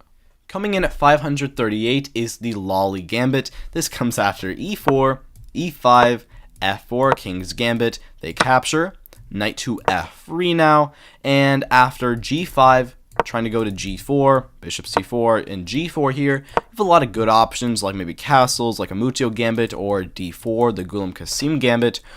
The one option here that's not great, however, is bishop takes on f7, because it looks like you're going to lose a piece, so why not lose the bishop, and then be able to check in the center with knight e5. Practically, this is pretty good. It ends up scoring decently positive for white. However, objectively, if black knows what they're doing, this is very bad. Like, for example, king drops back to e8. Let's say queen takes on g4 now. A simple knight to f6. And even though we do end up winning both of the pawns back, d6 here, and at the end of the day we're still down a piece. We still really don't have nearly enough development to get a proper attack on black, and as such this gambit is not that great. However, practically, if you want to, this can actually work decently well. Coming in at 536, I have the Queen Sack Gambit of the England. This comes after d4, e5, captures, the England Gambit. We now play knight c6 attacking. They defend with knight to f3. We now play queen e7 attacking the pawn once again. They defend once again with bishop to f4. And we now play queen to b4 check with the triple fork, a trork if you will. They back the bishop up to d2. We capture here. They play knight to c3 to defend their rook. And after bishop e4, white will play rook b1 here. These are all the best moves. And you can either try queen to a3, which is the main line, or a queen sack with queen takes on c3. And this looks very fun, but objectively, it's just not that good. After this, and they block for the knight, yes, we can win one of the pawns back with this, but here we're still down, where we have, two pieces, and a pawn for their queen, which, while not massive, is definitely a material disadvantage, and white will consolidate after a while. However, especially beginner level, people will not know how to consolidate that, and so this can work surprisingly well at those levels, but anything higher, this is going to be a pretty bad time. At number 535, I have the Harkison Gambit. This comes after e4, e5, knight f3, knight c6, and bishop b5, a Ruy Lopez. And for some time here, we get some mainline jargon, blah blah blah, comes after a6, bishop drops back, knight f6, castles, captures, d4, b5, bishop b3, d5, and now in this position, here we play the move c4. This tries to attack them by counter-striking immediately, and it can work decently well. If they capture like this, then after bishop to a4, we actually get a decent position with like bishop d7, captures, and then our knight can hop in the middle, and we're kind of pushing their bishop all around, which is actually quite good for us. Problem is, they can either take back with this pawn, at which point, after queen e2, maybe we can get a good position in the chaos, but this is not going to be a very good position for us if they know what they're doing. Or bishop g4 here, simply pinning like this, because after captures, they would have knight takes on d4, taking advantage of the pin, and this is looking kind of grim for us. So overall, this gambit can be pretty good, but if they know what they're doing, you're probably going to end up with a subpar position. Coming in at 534, I have the central counter gambit, also in the Ruy Lopez, e4, e5, knight f3, knight c6, and bishop b5. And here we now play a6, attack the bishop. They'll back it up to a4, knight to f6, white castles, and here we now play d5. This is slightly better than its cousin with the other kind of central counter gambit in the Ruy Lopez, but this isn't that much better. The real problem here is knight takes on e5. We're just completely hanging that pawn, and if they take it, it's not going to end up very good for us. And the other thing they can try is back here, they can take on d5 first. To try and defend this, we can try to take with the queen, but after a move like knight takes on e5 anyways, we're not doing that great here because captures rook e1. This is very bad news. This is maybe a little better than I made it seem, but still you're going to get pretty poor positions with maybe some chances. Coming in at 533, I have the Krajicek Gambit. Took me like 10 times to spell that right. And there's 3 of these, so this one is from the Bishop's Opening. Comes after e4, e5, bishop c4, knight to f6, attacking the pawn, and we defend with f3, which is not a great move, but it does defend it, I guess. Knight c6 now, we play knight e2, we're trying to castle, so black plays bishop c5 to prevent us from doing so, and here we now play the move b4. Usually b4 is very bad, but here it's actually not horrible. If they take with their knight, then after a move c3 here, we can kind of get some sort of an Evans Gambit with now d4, and our position is actually working out surprisingly well. Problem being, if they take with the bishop, this isn't that good for us, because after c3, they can just back the bishop up either to a5, or the engine prefers bishop to e7 here. And even though we still get the strike in center with d4, they can counter-strike d5, and amidst all the chaos at the end of the rainbow, at the pot of gold at the end of the rainbow, it's more like a pot of poop, because it's not that great. But overall, it's actually not horrible, but yeah, it's definitely not the strongest here. At 532, I have the Duras Gambit. This comes after e4, and here we play f5. And this move, I think, gets a little bit worse of a reputation than it really deserves. After they capture, we can go knight to f6, and if anything, this is just a kind of mediocre opening. After like d4 here and d5, attacking the pawn, if white defends with bishop d3, we can then play e6, and at the end of the day, we don't have a great position, but honestly, it's not that bad. For the pawn, we get a little bit extra development in an open f-file, which we can use to attack in the future. Not much to say, this opening isn't that horrible, but it's definitely not good either. Yeah. At 531, the Prokofiev Gambit comes after f4, bird's opening, d5, and now e4. This is the Williams Gambit. They capture, and here we don't attack again, we just play d3. This move it's nothing too special, to be honest. If they capture, then we can just take back the bishop, and honestly, this is not that bad. We can quickly develop with like knight to f3, try to castle quickly, and there may even be some tactics with the x-ray we have right here. And overall, this is actually not that bad of a position. However, back here, the problem comes if they decide to not capture, and instead just develop with like knight to f6. We can't really take now, because then they trade queens and then capture, and we are going to be pretty miserable. And so from here, we just kind of have a sad game after like knight c3 and bishop f5, but still, it's nothing too bad, and I still think this opening has some merit in it. At 530, I have the Gundaram Gambit. This comes after white plays e4, we go e5, knight f3, and we play queen to e7. This is the Gundaram defense. I will say there was another Gundaram Gambit. This one is specifically from the Gundaram defense. Here, white now plays bishop c4, and the move is f5, and this looks very peculiar with the queen on e7. However, I think this works surprisingly well, because after white captures, we can simply play knight to f6 here, and we're going to be able to strike in the center probably with d5, or even if we can't, if they play like knight c3, to prevent that, a simple d6, and we're probably going to win this pawn back instead. No, we do not have a great position, but it's not that bad, I think. We can also probably go c6, and potentially in the future, maybe even d5 like that, at which point we're going to have a pretty good game going on. But if white does play well, you will get a small disadvantage, but who knows how to play against the Gundaram Gambit.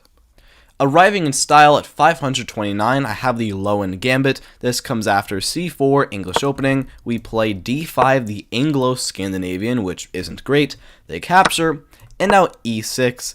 After captures, there's nothing too wrong with this gambit. It more so that it just doesn't do too much, because white can still take the center with d4, and even though we have an extra piece developed, we can't really do much with it, and it doesn't really impact the game that much. So after something like knight f6 and knight to f3, we have an okay position. We can probably strike the center with c5, but overall, it's probably not worth being down a pawn, but it's not too bad.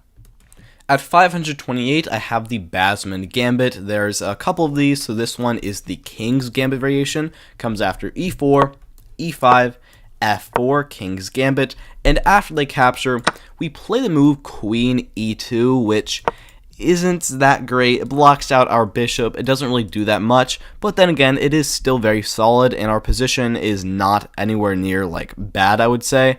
And the best part, after black plays this check, we can move our king over to d1, where it is actually surprisingly safe, and because of that, the check isn't that great, and after something like d6, we can play knight to f3, potentially try to strike in the center with d4, and here, even though our position is quite awkward, our pieces are kind of in the way of each other, our queen and bishop and knight and pawns are actually working together better than it seems, and as a result, we have a decent position here. It's nowhere near, I would say, like great. It's probably only mediocre, but hey, it's not that bad. Coming in at 527, I have the Herrstrom Gambit. This comes after knight f3, the ready opening, and then we go g5.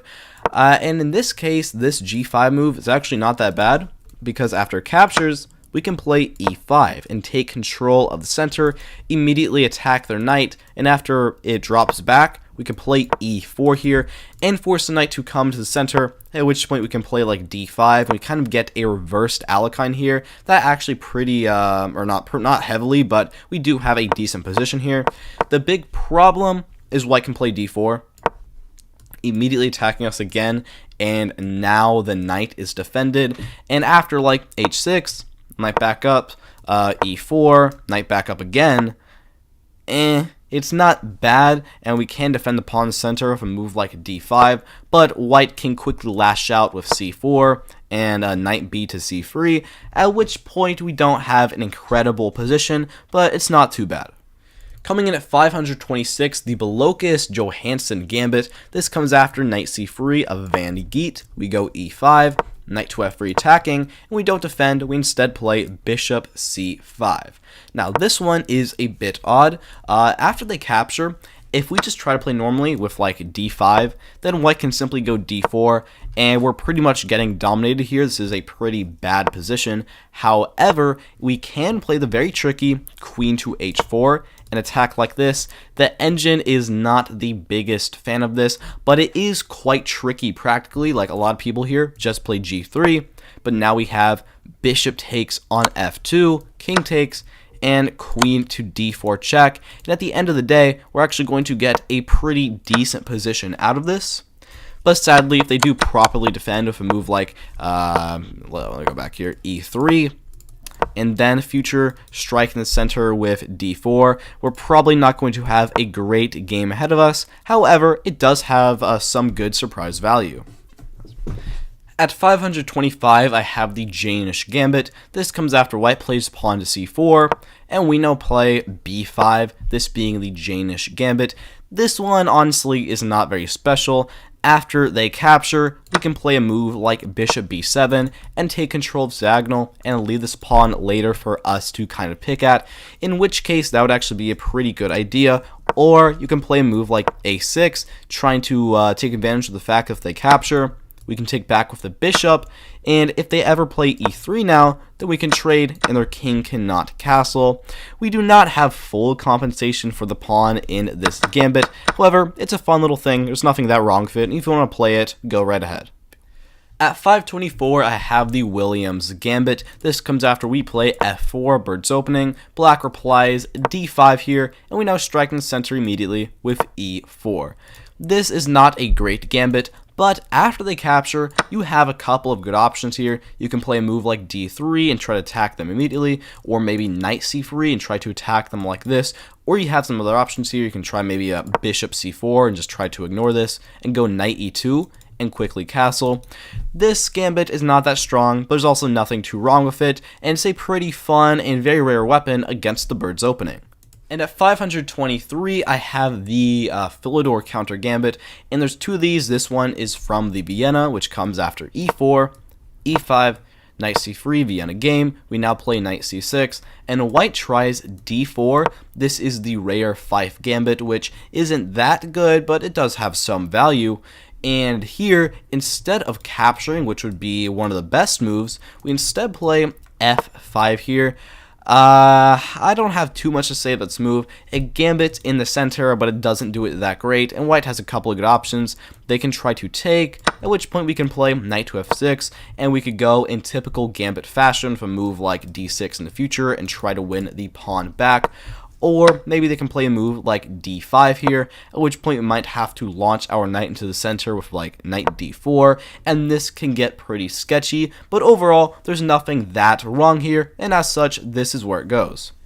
Coming in at 522, I have the Basman Gambit, this one from the Grob after 1 g4. Black plays d5, attacking our pawn, and here we go bishop g2, Grob Gambit.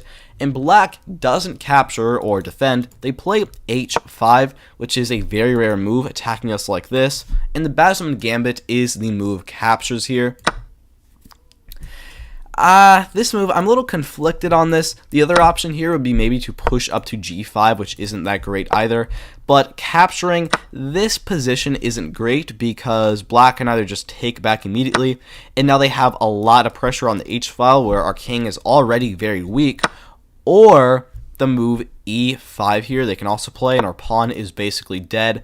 However, it's not actually all that bad. We can strike in the center immediately with d4, and because black is kind of wasting time for our pawn on the side here, we can immediately strike in the center, and if they try like e4, then c4, and we're actually going to start a nice queenside operation that can actually favor us quite a bit. However, overall, this is still a pretty weak gambit.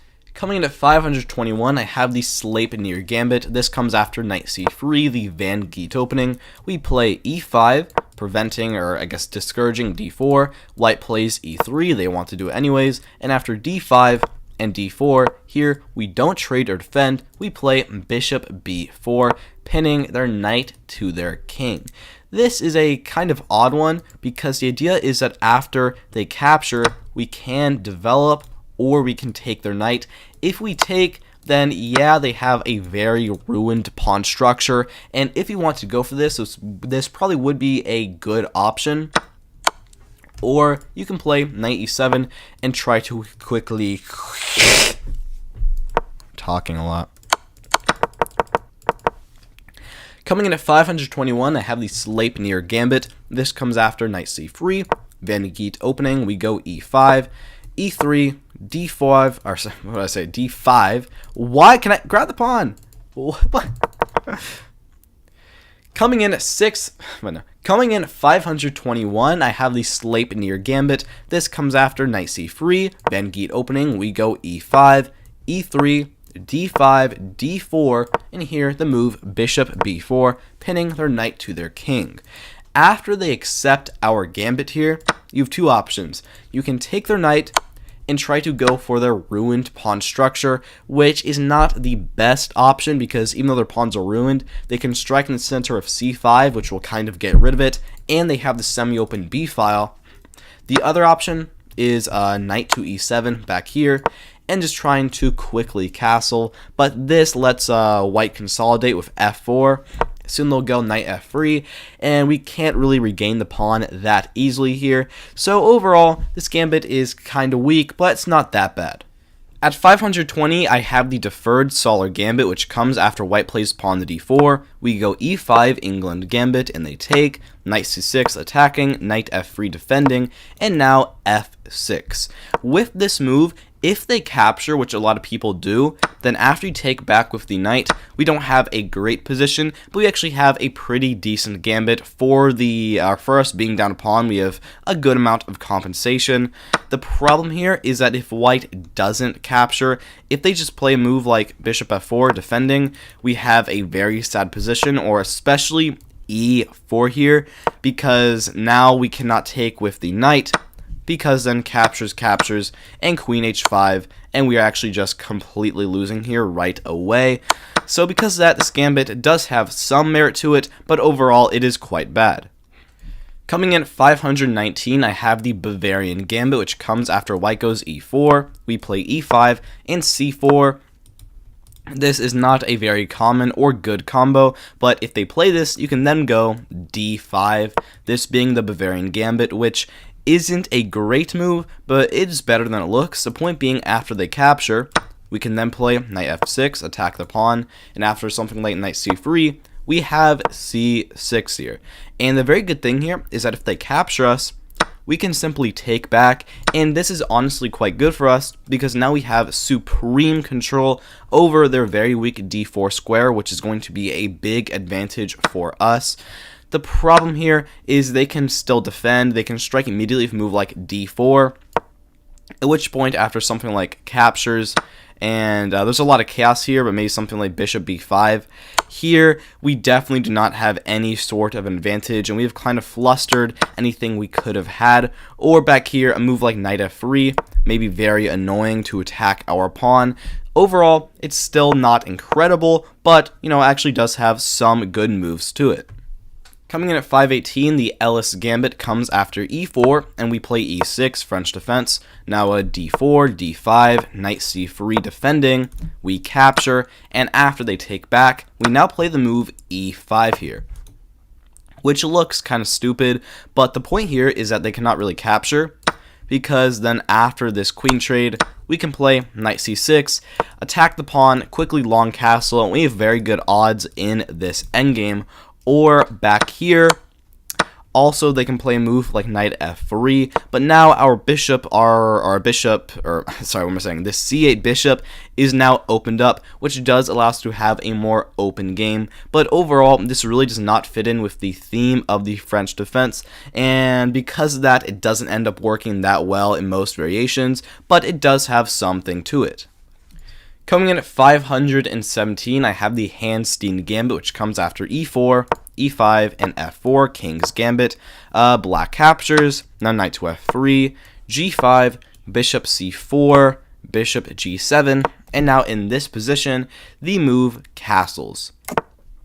And while usually in the King's Gambit, these three moves are all very good, in this scenario, it's not quite the truth, because with bishop g7, by castling, we can remove our only real attack here, which would be h4, and we'll only try to get a good amount of, attack against them. By castling, black can simply play a move like d6, h6, and a lot of what we could have to try and attack is now going to be gone. Something else in position, like maybe d4 here, or potentially h4 immediately, would be a lot better. At number 516, I have the Senecaud Gambit. This one comes from the Latvian, comes after e4, e5, knight f3, and f5, the Latvian Gambit, and here we now play b4. As usual, b4 is not a very useful move, it just doesn't do that much helpful. However, here, it does have actually some good value to it, because if black captures, we can now play knight takes on e5, and with various tricks of now capturing and our queen potentially coming in, this is actually a decent position for us. Problem being, if they just ignore this and capture here, after we take their pawn, our knight is no man's land, and the pawn on b4 is just kind of a waste of time. It would have been a lot more useful if back here we had just played knight c3 or some other move, but still it does have something to it. Coming at 515, I have the Kotov Gambit. This comes after e4, c5 Sicilian, knight to f3, d6, and white plays a rare move g3 here, going for this and this, at which point we play the move b5 here. This takes a lot of space on the king side, or sorry, queen side, but it's not the best because, Coming at 515, I have the Kotov Gambit, specifically for the Sicilian. Comes after e4, c5, Sicilian defense, knight f3, d6, and white plays g3, which is quite the sideline, going for bishop g2 and castles here. And here we play b5, this being the Kotov Gambit. This move takes queenside space, but is not the most useful move in the world. White's best try here is to capture, but this does get a little tricky here because we can play bishop d7. And even though we are down a pawn, now g3 here doesn't make a lot of sense. If they try to back up to f1, then now even though we're down a pawn after knight to c6, we have wasted a lot of white's time, and because of that, we might actually be able to get a pretty good position out of this. Or if they trade either, then here, once again, g3 has really weakened their king side, and we might be able to attack them in the future. Overall, though, it's still not that great. We don't have full compensation, and they can just ignore it and play something else like bishop g2 here anyways, or maybe a simple d4. Both of those would be good moves, but overall, there is a decent amount of good to this gambit. Coming at 514, the Kan Gambit comes after e4, e5, bishop c4, bishop's opening, and here the move d5. And d5 in a lot of these bishop's opening positions can actually be quite good, but here it is simply too early. If they capture with their bishop, we can get a good position here after knight to f6, attacking. They would have to play knight c3 here. And after this trade, we've gotten rid of their golden bishop. We can then play a move like bishop b6, attack them again. And here I do think we have compensation for the pawn. Problem being, they can simply take with their own pawn. And after knight f6, knight c3, we simply don't have enough here to completely attack the pawn. And because of that, we don't have quite enough compensation. But after something like c6, and potentially this trade, here we do still have some compensation for the pawn, so this is not entirely worthless. Coming in at 513, this one is a personal favorite of mine, the Troon Gambit. This comes after white plays e4, and we play g5, the Borg defense. White now plays d4 here, we play h6 to defend the pawn, and white plays h4 to try and attack us, and here we push up to g4, sacrificing the pawn. Now, the reason I like this one, even though it's definitely not objectively better than some of the other ones I've had so far, is that if white accepts the gambit by capturing, this is actually not a great move because we now have d5 here. attacking center and their queen, and after like they back up, for example, we can capture, queen takes back, and now knight to f6. And surprisingly, their position is actually quite strained here, and after like queen to d3, we can play potentially knight c6, maybe move our bishop out to g4 like here, bishop g4, attack their knight, and even though our position is very odd, we actually have a surprising amount of counterplay here, even if it is not a ton. Real problem is that if back here, if they just simply don't capture and just kind of ignore us with like knight c3, then we're just kind of wasting time over on the king side, but still I do think there is a decent amount of merit to this. At 512, I have the Paintal-Dankus counter gambit. This comes after e4, e5, f4, king's gambit, and here we mirror them with f5. This one is quite interesting. If they capture on e5 here, this completely loses because queen to h4 check, which a lot of people end up falling for, and if like g3, queen takes, and they simply get forked, that could be quite tragic. Other options include them trying to capture here, which is their best try, and we can now play a move queen to e7, and after something like this check, we can simply slide our king over to d8, and surprisingly here, we are very safe, and even though we're down a pawn, they have a very weak position here, and we're likely going to win at least one of these guys back. And other things they can try, not really much else, maybe knight c3 to try and defend, but then we can simply go d6, defend everybody, at which point we have a pretty good position ahead of us. At 511, I have the Hobbes-Zilberman gambit. This comes after white plays f4, we go h6, knight to f3, and here, now the move g5. This one is very fun, because if they do end up accepting the gambit all the way, this is actually not great for them, because we now can play e5. Take the center and attack their knight. If they play d3 here to try and defend like this, then after simply d5, we are controlling the entire center, and this diagonal here is actually making them having a quite weak position with a lot of weaknesses and holes that we are likely to exploit. Their best try here would probably all the way back here to be simply e4 and just kind of ignore this, but honestly, not a lot of people are going to know this move, and because of that, this actually ends up working quite well for a lot of people.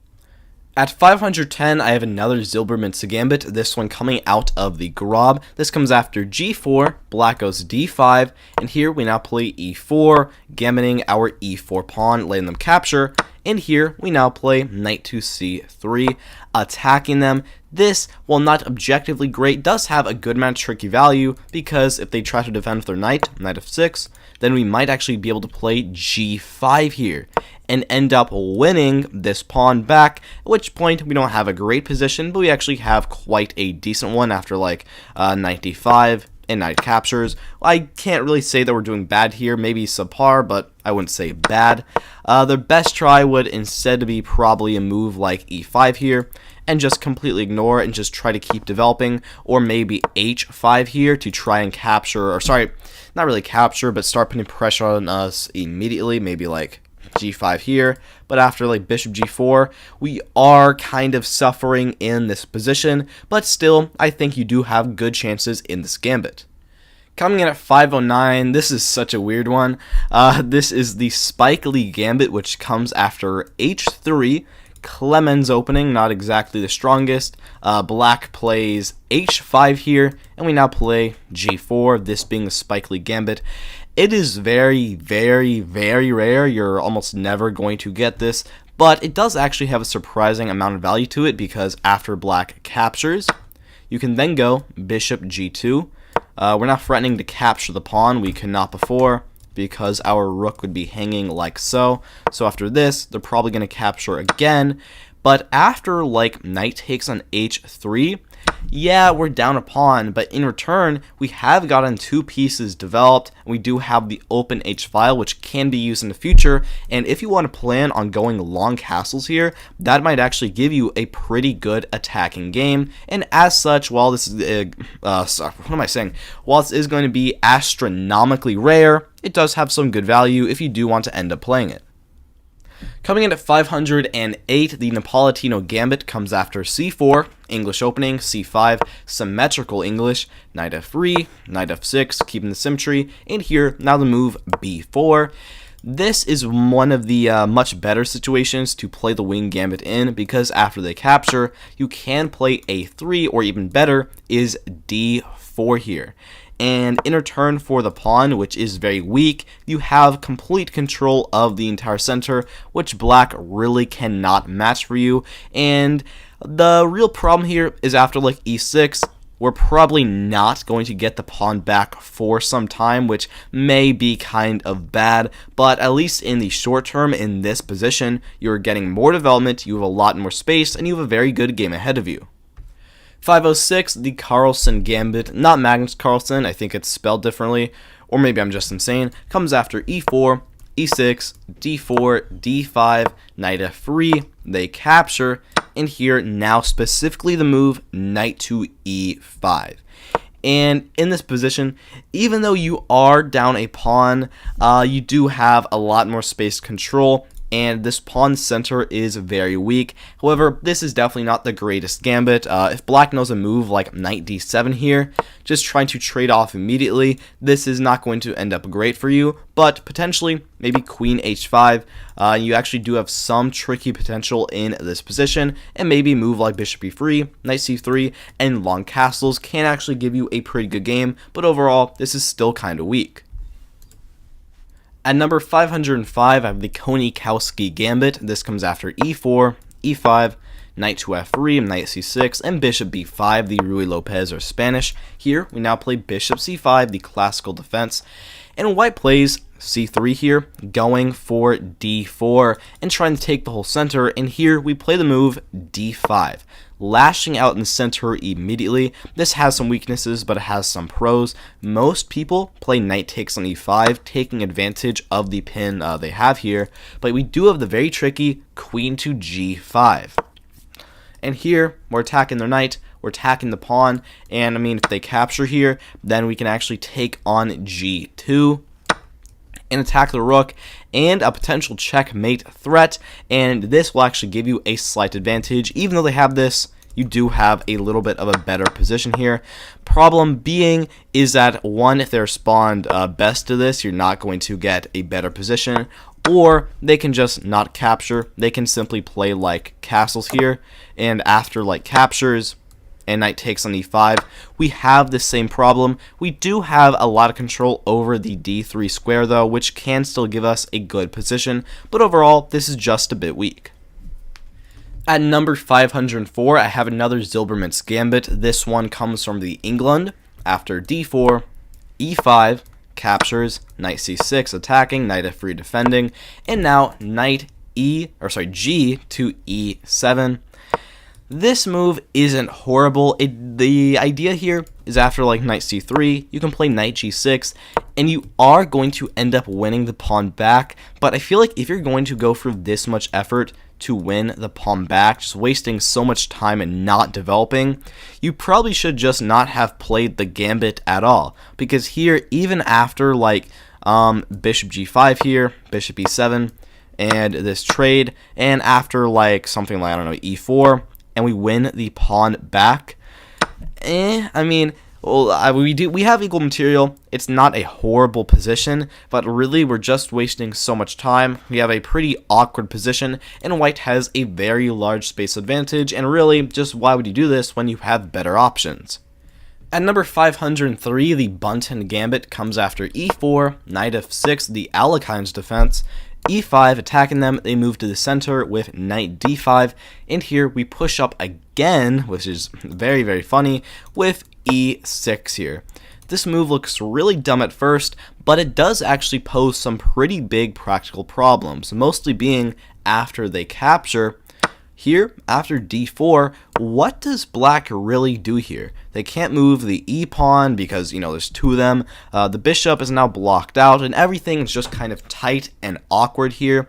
If they do play g6, which is their best try, then after like knight f3, bishop g7, and probably like a c4 here to attack their knight. At the end of the day, we don't have complete compensation for the pawn, but still, we do get a pretty good game with a pretty big center that black really cannot match, and in a lot of endgames, their extra pawn is not going to be very useful.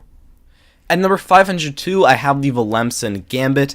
This one just makes me kind of sad because it's not really that bad. It's more so that you just have much better options. Comes after e4, e5, f4, King's Gambit. They capture, and here, now the move d4, which on its own isn't bad. It does take a large space advantage, but if you're allowing black to play queen h4 here, you now have to move your king to the very awkward e2 square, which just doesn't make that much sense. If you want to play like this, go bishop c4. That way, after the check, you have the much better king to f1 square, and you are infinitely safer and much easier to develop and everything. With this, after king e2, your bishop is blocked out, and even though you can still attack the queen and probably get a decent King's Gambit position, you just have better options, so I don't really see the point of this gambit. At 501, the Cormorant Gambit comes after white plays d4, and we go c5, the Benoni. They capture, and here, usually in Benoni, you play e6 here to attack the pawn like this, but the move here for the Willemsen Gambit is b6, Cormorant Gambit, which, it just doesn't make that much sense. After captures and queen takes back, you don't have by any means really a bad position. You are down a pawn, but a white is pretty undeveloped, and your queen is attacking a lot of very important squares, and you can play bishop b7 and get a long term attack with the bishop on their king side. However, overall, b6 is just not a great move. e6 is far superior, or even just developing with like maybe knight c6 I think is also quite a bit better, but still overall it's not actually that bad. At number 500 clean, I have the Gent Gambit, which comes after g3. Black goes d5 here. We now play knight to h3, which is a pretty awkward developing move, but it's not horrible. Black goes e5, and now f4 here, attacking. If black just captures right away, we can take back with our knight, and this actually is not that bad for us. Instead, black might try to win a pawn with bishop takes, and now pawn takes. We cannot take back right away, because then queen comes into h4, we get murdered, which is very, very sad. I do not like it getting murdered. Instead, the move here is just castles, which might look kind of goofy, but after they capture, and we recapture, surprisingly, our king is very safe, our bishop is quite strong, preventing black from ever long castling, and with these open lines, there's actually a pretty good amount of play that we can get from this gambit, and the win rate seems to agree it is about equal for both sides, even though this is quite odd. Coming in at 499, I have the English Wing Gambit, which comes after c4, c5, symmetrical English, in here, now b4. If you saw the other gambit a second ago, which was a knight f3, knight f6, and now b4, this is very, very similar. After b4, they can capture here, and we have a couple more options this time around. I like taking the center immediately with d4, at which point black really cannot do too much to combat our center, and their pawn is very weak. But if they do play e6 here, regaining the pawn in the future is going to be quite difficult, but overall, you still have a big center and a pretty good game ahead of you. At number 498, I have the Bucker or Bucher Gambit. This comes after e4, g6, and by the way, this one is from the Modern Defense. I think there's two more. White now plays d4, bishop g7, bishop c4, and here, now the move b5. This is unlike other wing gambits though, because after white captures, we can now play c5, which carries a hidden threat. If white just captures, then now queen to a5, and we're actually going to end up winning their bishop with a very nice fork, which clearly favors us by quite a lot.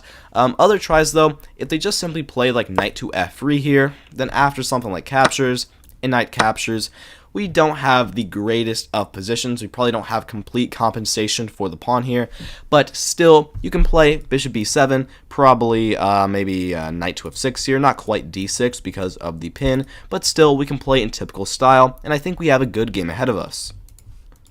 At number 497, I have the Franco Hiva Gambit. There are 3 of these, and they're all very, very similar. This is the d4 one, which comes after e4, e6, French defense, d4, and now f5 here. This gambit is not the best, but it's also not the worst. Point being, after white captures, you can take back here, but to play in the style of this gambit, instead you probably want to play a move like probably d5, or actually not d5, probably knight to f6, control this check, and after something like captures, you can now d5 to then go ahead and win the pawn after a moment. And here, it's not that unique of a position, but it's a fine gambit game. You'll probably go c6, bishop d6, and castles, at which point you can probably plop your knight onto the very strong e4 outpost, and you have a good game ahead of you. At number 496, I have the Marshall Gambit, and this is for the Sicilian, which comes after e4, c5, knight c3, the closed Sicilian, e6, white strikes in the center right away with d4 here, and after we don't capture, we instead play d5 here, and this is the Marshall Gambit.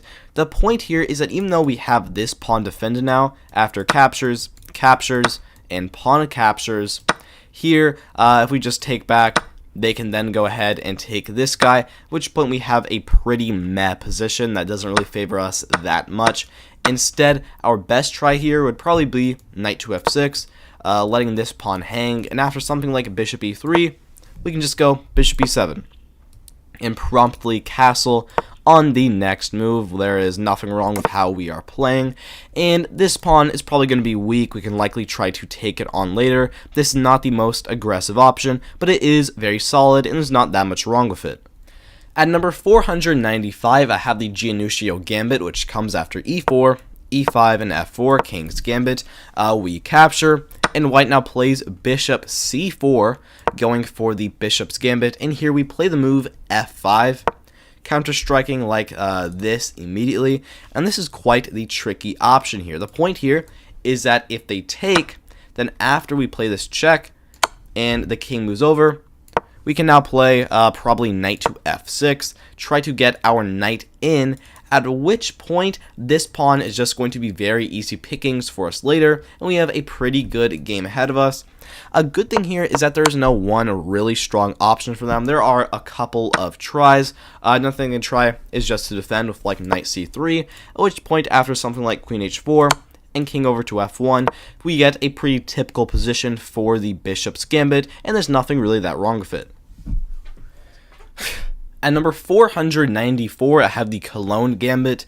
This one is so ridiculously rare. You're going to see this and you're going to be like, this is never going to happen to me. I'm pretty sure it's only been like a few games ever. A4 to start out, and here we play b6. Now white plays d4. We match with d5, so I don't what is going on here?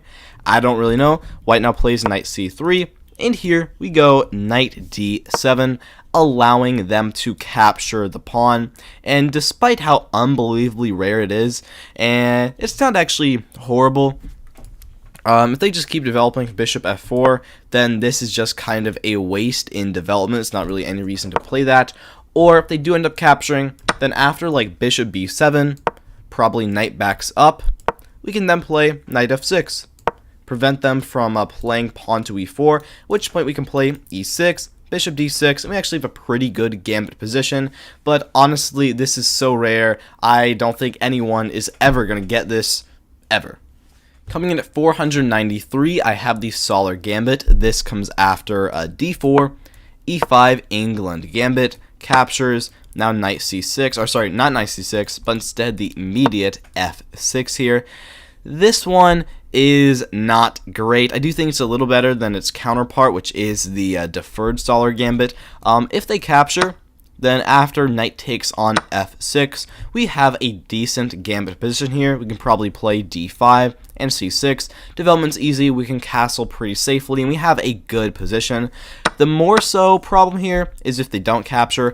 If they play like knight to f3 and just defend like this, after maybe like captures back and maybe knight takes, and we're kind of down a pawn, we don't really have that much for it, even if the knight is a little awkward in the center, or maybe something else, maybe like e4 here, and now we can't capture because queen to h5, and this is quite brutal. G6, now we get forked like this. This can get pretty bad pretty quick, but if you know what they're doing, or if they capture, you have a very good game ahead of you, which is what most people play, so as a result, I think this is pretty good. Coming in at 492, this is probably the longest name out of any of the gambits. This is the Zilvermint's gambit, Blackmar Demer variation. Comes after d4, d5 is the long one, e4, Blackmar gambit, captures, knight c3 attacking, knight to f6 defending, f3 captures, knight captures, e6 the EU defense, which isn't the best, but it is very solid, so what can I say? Bishop g5, bishop e7, bishop d3, knight c6, and here, now castles, black will capture, and here, the move is now king to h1. This move, it has two things to it, as a little trick attached to it, and also now that the king is safe in the corner, we can go full force on attacking black.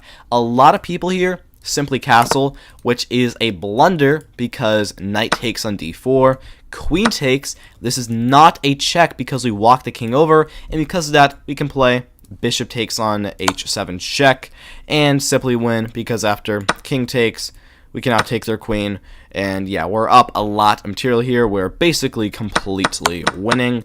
But also, if they don't, if they instead try to capture us, then after queen takes, even though we are down 2 pawns here, we have a ton of pressure on this pawn, we have a ton of pressure down the f-file, and also with a wide open board, we can probably play rook over to d1 and potentially try to get a discovery on their queen like we did in the trap variation, and because of that, we actually have quite a good game ahead of us. At 491, the Dijp Stratton counter gambit comes after e4, e5, knight f3, and f5, a Latvian gambit, and here we play the move c4, which is definitely not the best move here. However, for how stupid it looks, it's honestly not that bad. If they capture, now we can take on e5, and c4, while not very helpful, doesn't really hurt us that much. It does control the d5 square, which is good, and after like knight to f6, we have a decent Latvian game ahead of us. Not the best, but I don't think it's bad either. And if we instead play something else, like, I don't know, knight c6, then maybe we can strike in the center of d4. And here, despite having the 3 horsemen of the apocalypse, we actually have quite a good game ahead of us in this position.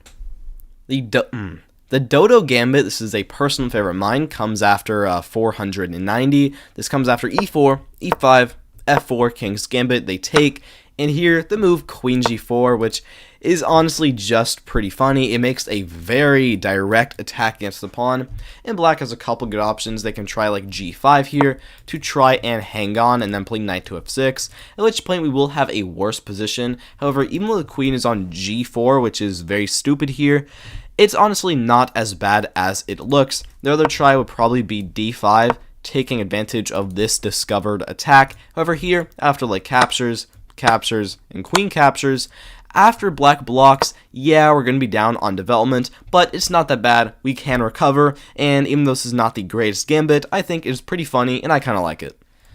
At 489, the Omega Delta Gambit comes after white plays knight to f3. We now play d5. White goes g3, the king's Indian attack, and we now gambit the pawn with e5 here. This just is not really a necessary gambit. After like captures, we can play bishop d6, attack the knight, and like it'll probably back up. And now c6, and yeah, we have a fine position. We probably have some compensation for the pawn, but honestly, this is just not very interesting. There's not much to this gambit. There's nothing much wrong with it. There's nothing that much good about it. Let's move on.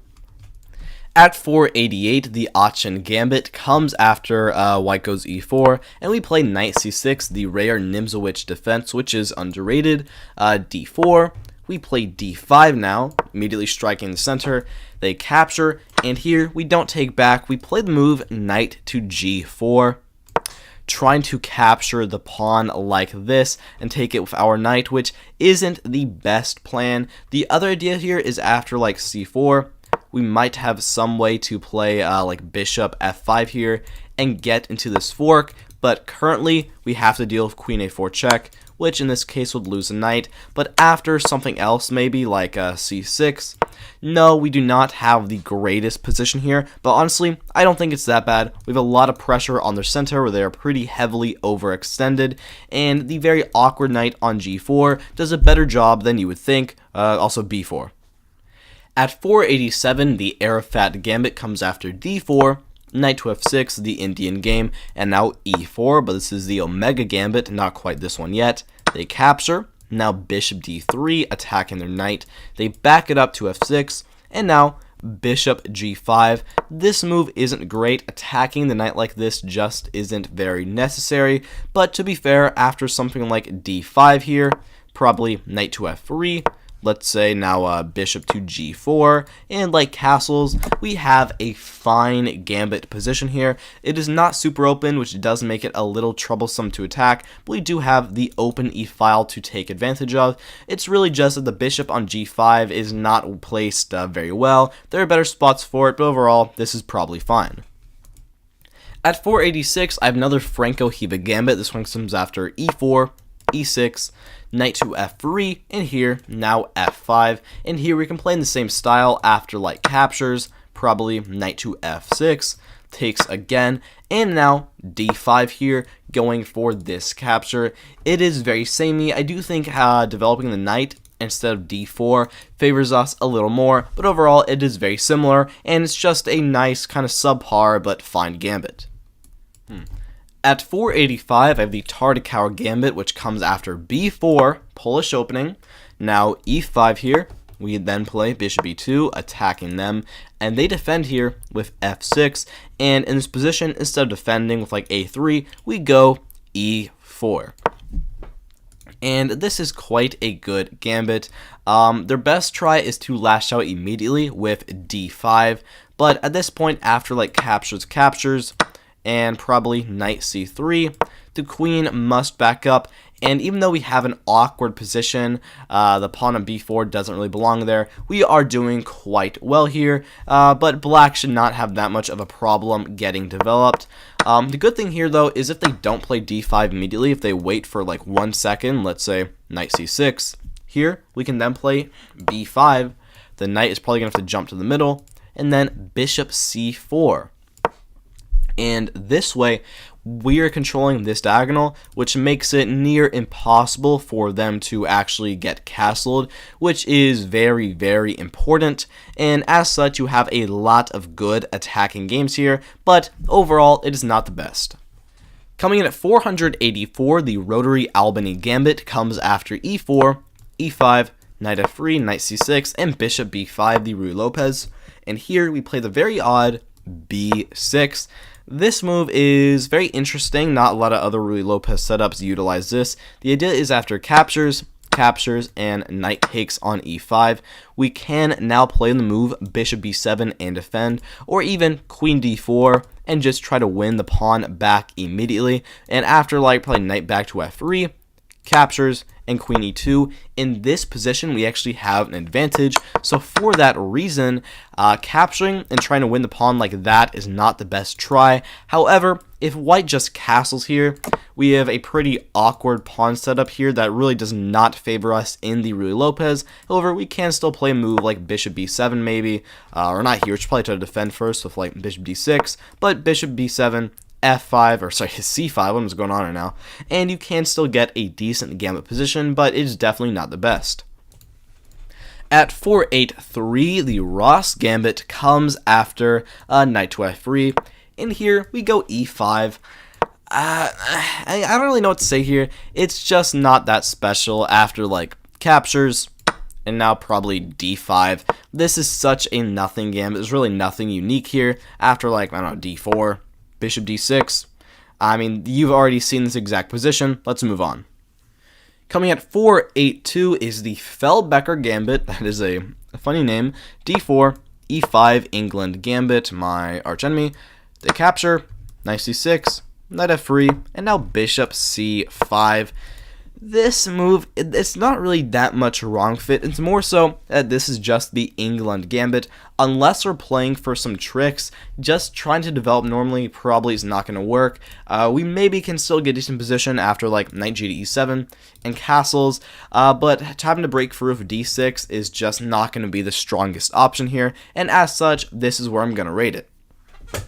At 481, I have the Sleipnir counter gambit after knight c3, Van Geet opening, d5, f4, d4, attacking the knight, we move it to the center on e4, and now e5, something called the Pfeffer gambit, I'm sure I'll get to it later. And here, instead of capturing, we play knight to f3, counter gambiting, letting them capture us. And here, you have a couple options. You can play e3 and try to attack everybody immediately, or you can go for a more low-key strategy of either like d3 or c3. All of these options are quite legitimate, and even though our knights are kind of off in the center, they're not very, knights are usually not like this, their pawns are very overextended, meaning their position is very tight, and they're going to have to play a lot of careful moves to keep their advantage. So overall, while very rare, this can prove to be worth your while. At 480, the Anderson-Cordell Gambit comes after e4, e5, f4, King's Gambit. They capture, knight to f3, g5, h4, g4, a lot of mainline nonsense jargon, knight e5, knight f6, bishop c4, d5, capture of pawn, bishop d6, d4, defending our knight in the center. Black tries knight h5 to defend the pawn like this. And you have a couple of options here, but the move to play the Anderson-Cordell Gambit is bishop takes on f4 here, which looks very odd because black can just capture that. We're now down 2 points of material, an entire piece. But after we castle here, we see the idea. We are skewering their knight and their pawn on f7, and they can survive here, but they have to be very, very precise, which is why this is very good. They have a couple moves they can try though, even though they're all pretty hard to find. Like queen takes an h4's move, like nobody's playing that. f6 to try and counterattack our knight, and also a move like queen e7 to try and get something done here. All of these can work, but they're also all going to be quite rare, and in these crazy positions, you are probably going to end out on top, so this is a very crazy option, but if you want to go for it, you definitely should. At 479, I have the Pac-Man Gambit, this one coming from the Nimzo Larsen attack after b3, e5, bishop b2 attacking, knight c6 defending, and now the move f4 here, attacking the pawn in the center.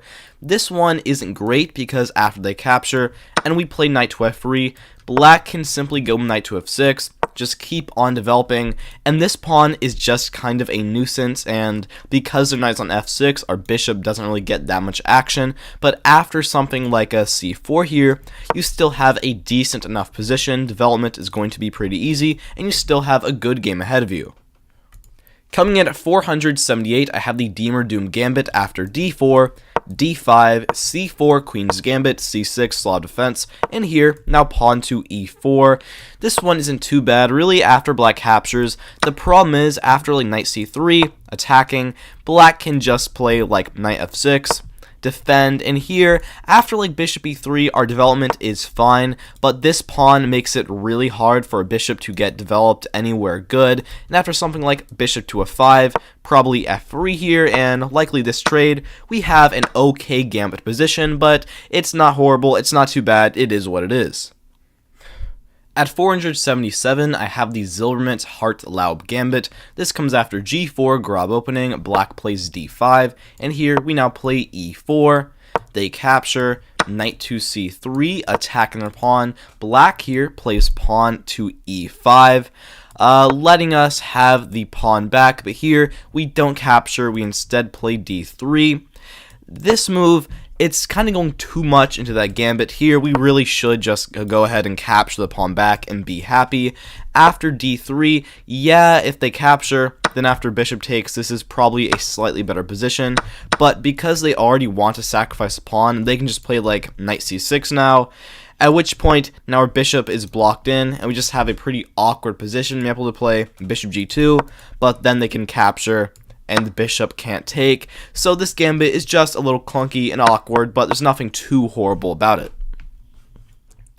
Coming at 476, I have the Alekhine Gambit. There are a few of these, but this is the only one that actually comes out of the Alekhine defense after we play e4, and black goes knight to f6, and here we push up, knight to d5, d4, d6, chipping away at our center, now c4, attacking the knight backs up, knight to f3 here, defending the center, and after black plays bishop g4, pinning our knight, here we play the gambit with bishop to e2.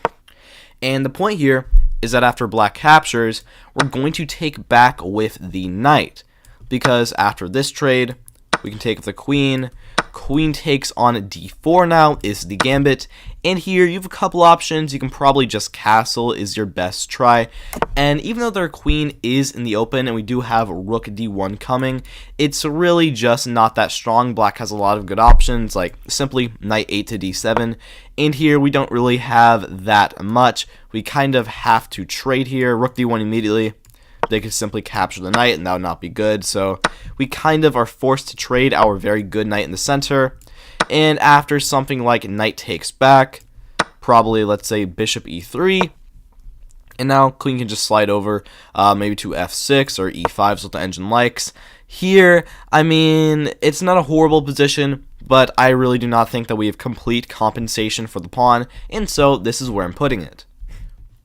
At 475, I have the Bush-Gast Gambit. After white plays pawn to e4, we go e5, knight to f3 attacking, and here we now play bishop to c5. Now this one is very interesting because after white captures, you have two ways you can play this. You can go knight c6 and try to get a kind of Stafford Gambit, at which point after captures, it's worse than the normal Stafford Gambit, but it does still have some trickiness potential, which can be good. Most people play some move like knight to f6, which allows white to play d4, at which point your position is quite bad, and that is very, very sketchy. I don't like that. Additionally, you have the option of queen to h4, which, while not objectively great, is very, very tricky, but overall, this gambit is kind of on the weak side. Coming in at 474, I have the Kahiko Hula Gambit, which comes after c4 and e5, the English opening. We now play e3, knight to f6, f4 here, attacking the pawn, and after black captures, we play knight to f3. The point of this gambit is that after black captures, we don't just take back, we instead play d4 here. And now we have the big center, and this pawn is going to be pretty easy pickings for us to take on later. Black has a couple of options, but most people just play some move like, let's say d6 here, at which point, after we can capture back, we've gotten a pretty good gambit position out of this. It's not fantastic, but I think it does have a good amount of merit.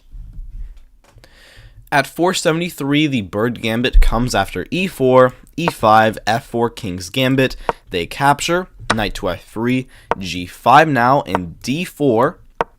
Now black pushes again, g4, and here we actually do move our knight, which allows them to come in with their queen to h4, and here we now play the move g3.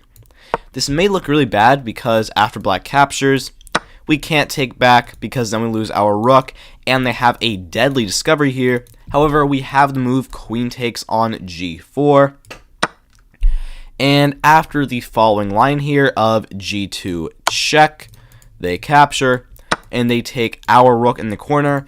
Even though black is up an entire rook here, their queen is completely stuck in the corner, and after knight to c3, the engine still does not favor this for us. However, we do have a lot of tricky potential with our knight potentially coming in and wreaking havoc, and along with our other knight and our queen too, there's actually a lot of checkmate ideas that can also occur. So it's not objectively best, but it does have a lot of fun ideas that come from it. At 472, the Batavo Gambit comes after white plays pawn to f4, d5, knight to f3, c5, and here we now play the move e4. And at first this looks like some other typical kind of bad gambit, but after black captures, we can play the move here, knight to e5, at which point this is actually quite good. Our knight cannot really be kicked out very easily, our bishop may potentially come in with a lot of ideas, and after something like knight to d7, which is their absolute best move, we can simply go knight to c3. Attacking the pawn, and if after like knight to f6, they keep trying to hang on, then after d3 here, we actually have a lot of potential in this position for a lot of tactics, like if they capture, then here we can now take it back with our queen or bishop, and even though we are down a pawn, black has a very tight position, we have an extra piece developed, and like if they trade here, then already we can take the advantage after something like a knight backs up. Now we can probably go e6 here, which is the engine suggestion, and already they cannot capture because queen comes in, and this is actually straight up forced checkmate. So that is a very good little trap. Overall though, it's not the strongest gambit, although it does have some good trick potential like this one right here. Coming at 471, I have the Polish Gambit. This is from the Anderson opening after a3, which, I mean, it's not horrible, I guess. It does control b4, but it's just kind of a waiting move. After black plays a5 here, we can now play the gambit with b4, and the idea is that after they capture, we can play bishop b2, and after captures again, we can take with our knight, and here, it's not, incredible, but it's not that bad. We do have two pieces developed, and our bishop is going to be aiming directly at their king side, which can cause a lot of tactics, and we have the open a file for the future. Not too much to say, let's move on. Here at 470, I have the Young Gambit, and this one is pretty crazy. Comes after e4, e5, King's Gambit. They capture, knight to f3, g5, bishop c4, and g4. And here we're going to castle. We get a Muzio Gambit. Now they capture. We take back the queen, and they play queen to f6 here, which is the Surratt defense. This is probably their best try. And here we sacrifice the bishop with bishop takes on f7. Here it's definitely premature. You'll see the engine really hates this, but black is going to have to play razor sharp to survive. Here they're going to take with their king most likely, which is what this gambit comes out from. Now we play d4, control the center. Black captures the pawn. We now go bishop e3. You're probably never going to get this gambit for a while, but still. By the way, they cannot take the pawn or the queen because queen takes and the pawn is pinned, so they cannot capture back. That would be very tragic. Instead, queen drops back to f6. In here, now the move knight c3 is the Young Gambit, or I guess really technically it's after they capture. But the thing is here, we are completely winning because after queen to h5, we are simply going to win their queen and win the rest of the game. This gambit is more decided from all these other moves, and if black does play with precision, they are going to get pretty much a completely winning position, but this gambit is so tricky that most people are not going to be able to play like that, so as it rounds out, this is where it's going to go. At 469, funny number, I have the Noah Gambit, which comes after e4, e5, and we get a 4 knights game after something like knight f3, knight c6, knight c3, knight to f6 here, and after we play bishop c4, black tries the trick, knight takes on e4, with the idea being that if we just capture back right away, black can play d5 here, and here we now get forked, and we're going to have a pretty meh position afterwards, if not just straight up worse. So instead we try to avoid this by playing bishop takes on f7 check. This looks good on the surface, but the problem here is that after black captures, and we take their knight, they can still play d5, and even though we can get one more check in, after the king drops back to g8, at the end of the day, even though we do equal material, and our knights are funny, black has the entire center, which we sadly just cannot really compete with, and the best way to play from here is something like d4, black goes h6, now attacking the knight, we're forced to back up, and after something here, like let's say captures, or maybe bishop g4 is what the engine likes the most, It's just kind of a meh position. Black has a pretty odd setup going on, but it is working for them. So this is where this gambit is going to go. It has some value, but overall it's a bit poor. At 468, I have the Lemberger Gambit, which comes after knight to f3. Black goes knight to f6, and now e4. This is like, I don't even know what to say. It's just such a non-unique gambit. I'm pretty sure I've already seen this exact position about 10 times. After black captures, here we can just play d4, control the center, and after something like d5, probably bishop d3, let's say now bishop f5. This is a very basic position. We're down a pawn, we have some compensation, let's move on. At 467, I have the Radish Gambit, which comes after e4, e5, d3 here, which is not a great variation, knight to f6, f4 now, and here we play the move bishop c5. Very, very odd position. You're likely not going to face this, but it is pretty tough for white to get an advantage. The only way is for them to capture here. We can now play the very tricky knight takes on e4. If they just capture back, then after queen to h4 check, at the very least we have equality, and at the very worst we have checkmate. So, you know, it's pretty good. Not too much else to say there. Their best move here would be like queen to g4, but this is very hard to find, at which point after like d5 here, probably queen takes, and now our queen can get in with a check. This is a very complicated position after like g3, bishop to f2 check, king to d1, now queen to g4 check, forcing this trade. At the end of the day, we're probably slightly worse because we are still down a pawn, but this does have a good amount of tricky potential, and not a lot of people are going to find queen to g4. At 466, I have the Alekhine Gambit. This one is from the Scotch game after e4, e5, knight f3, knight c6, d4, captures, knight captures back, and after knight to f6, here we play the move e5.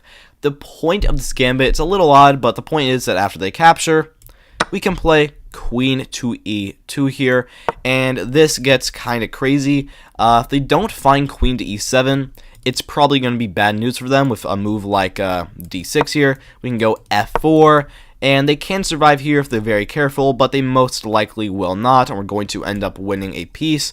Queen to e7 here is their best try, at which point after something like bishop f4, d6, and knight to c3, we do not have complete compensation for the pawn, but they do have a very tight and strained position, and this can go very well for you in a lot of ways. At 465, I have the Giannuccio Gambit after e4, e5, f4, King's Gambit, we take, bishop c4 now, and f5, immediately counterattacking them, and we actually have a lot of tricky potential here.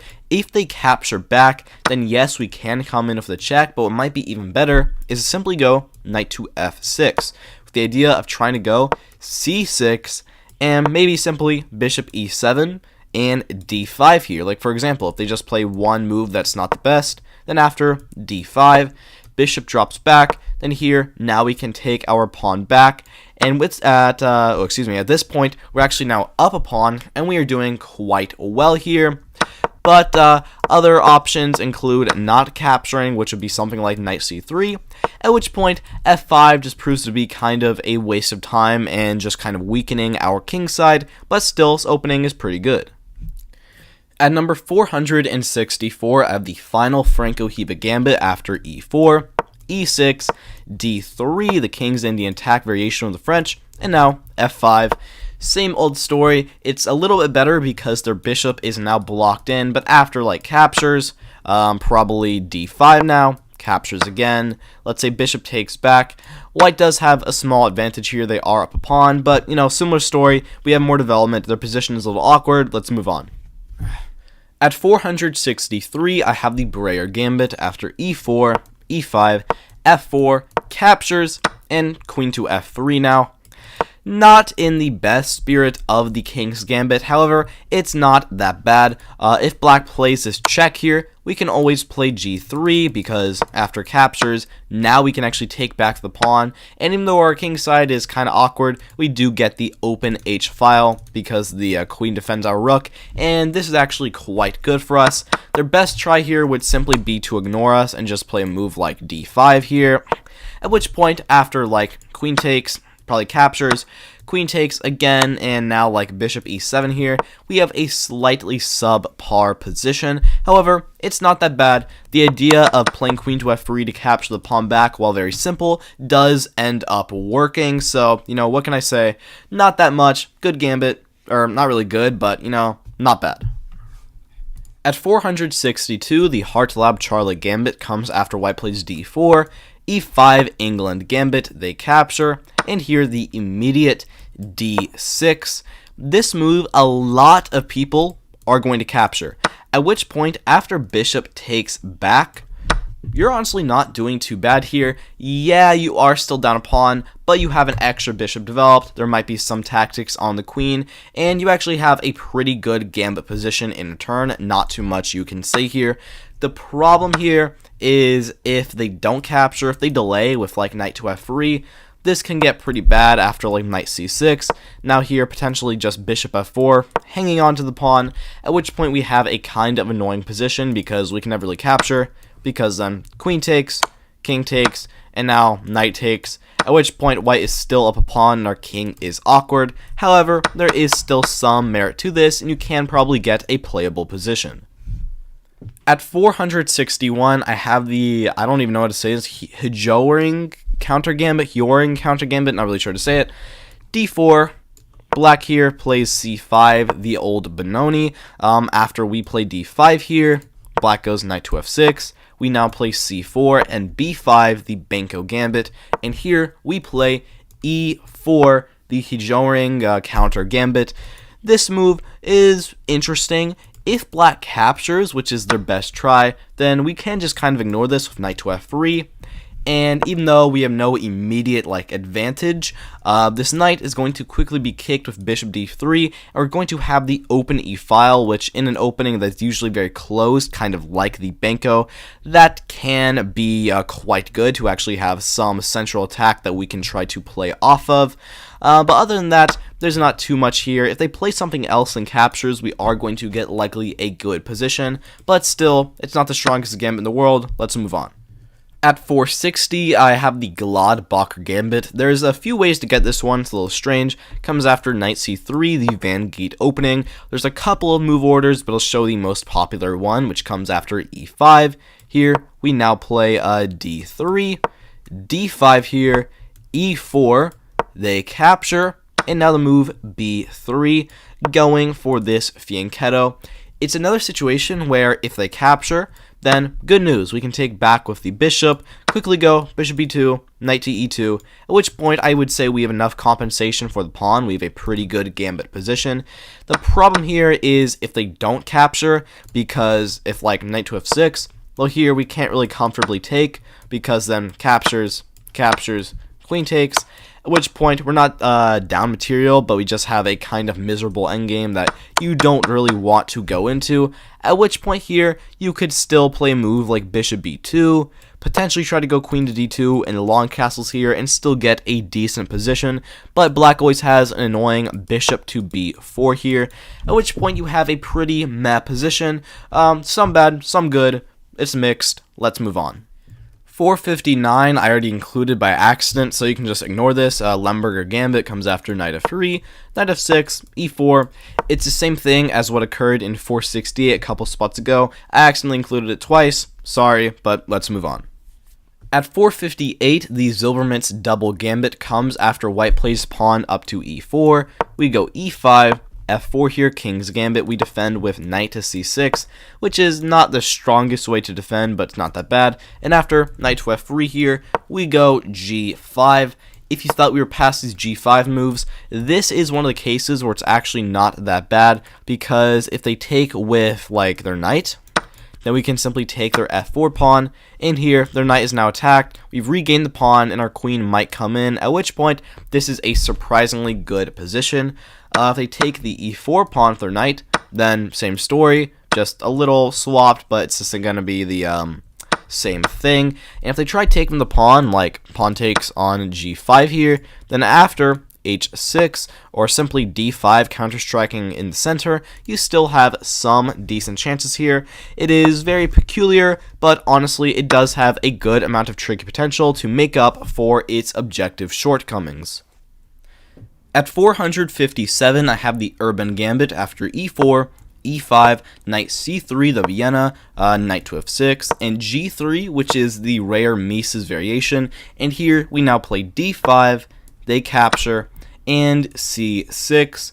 This is not too bad of a gambit. After captures and knight takes back, we do have a pawn in the center and we have an extra piece developed, but honestly against bishop g2 here, it's just not that strong. After like d3 here, white just has such a solid setup. After like, let's say bishop b4, bishop g2 now, and white's just going to go knight to e2, castle, at which point, well, we might still have a more aggressive position. White is very solid, and because of that, we don't really have any good way of breaking through, but it still has some good qualities to it. At 456, I have the Newman Gambit, just like the pizza and salad dressing guy. Comes after e4, e5, knight to f3, knight to c6, and now c3, the Ponziani opening. And after black plays knight to f6 here, attacking the pawn, we play bishop to c4, letting black have it. The point here is that after they capture, we can either strike in the center immediately with d4 or simply castle here, and usually allowing d5 like this is very bad, but here it's not too bad because after bishop b5 we have some threats on the center, and after like bishop d6 we can play rook e1, potentially d3 here, and we are going to have a good amount of pressure on their center, but it would be better if we just didn't play c3, instead of played the gambit on an earlier move. c3 just isn't that helpful in these positions, but still it does have good qualities that make it a decent gambit. At 455, I have the Hobbs Gambit, which comes after white plays f4, and here we go g5. Not too much to say here. It's honestly not as bad as it looks. It's actually kind of good because after they capture and we play h6, if they just capture again, then after like bishop takes back, we're honestly not doing too bad here. Even though we're down a pawn, white has a pretty bad kingside weakness on this diagonal, and they have just literally nothing else here. Honestly, yeah, not too much else to say. Pretty easy game plan. You can probably go e6, maybe d5, probably go long castles here, and yeah.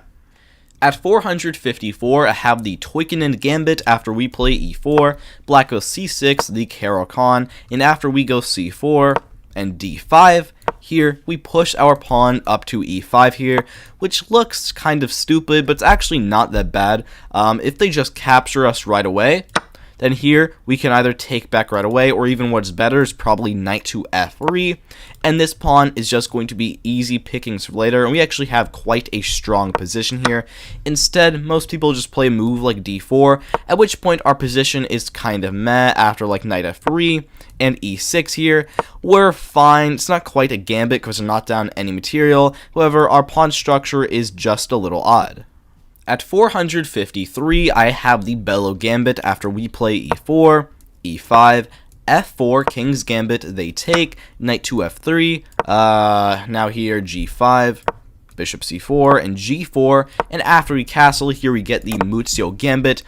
We sacrifice the knight to have a lot of development, and all of this going on, and after black plays queen to f6, the Sarratt defense, which is their best try, here we go knight to c3.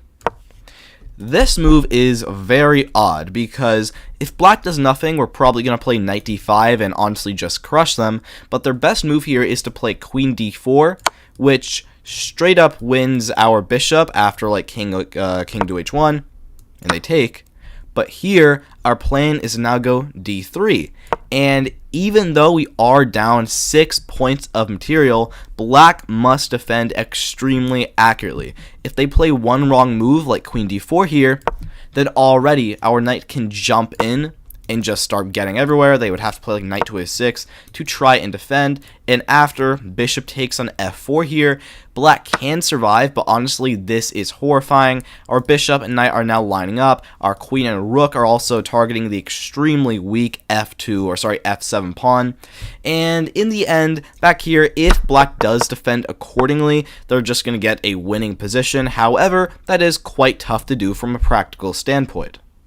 At 452, I have the Omega Gambit. This comes after d4, knight to f6, and now e4 here. This is very, very typical. They capture. I do like this a little bit better than the other ones because d4 is quite a useful move. You have a lot of good options here. You can simply go knight to f3, or if we're feeling a little crazy, maybe knight d2 here, trying to get a little funny. And after something like knight drops back, potentially c3 here, we can then go bishop d3, like here, bishop d3, probably knight to f3, at which point it's a pretty typical gambit position. You have good development and open game, but you don't have complete compensation. Not too much else to say. Coming at 451, I have the Grunfeld Gambit, which comes after the Tarrasch defense after d4, d5, c4, Queen's Gambit, e6, knight to c3, and now c5, the Tarrasch. And here, white captures. We will take back. Now knight to f3 developing, knight to c6 developing. Now here, white captures us. We don't want to take back right away because then they can simply take our d5 pawn. That is bad news. Instead here, we're going to play pawn up to d4, attacking their knight. Now here, they play knight to a4, defending the pawn. And in this position, we play the move b5, which honestly is just kind of unnecessary more than it is bad. After captures and pawn captures, we do have the open a file now. However, we are still down a pawn here, and our pawn structure is just so weird and awkward now. There's not really a point to go for this, and honestly there are a lot of better solutions, like just kind of ignoring this for now and just playing a move like bishop e6. This is just way too immediate, way too responsive, but then again, it's not horrible. At 450, the Rocher Gambit comes after we play e4, black goes d6, the Pierce defense, d4 now, knight to f6, attacking our e-pawn, and we don't defend, we go knight to f3.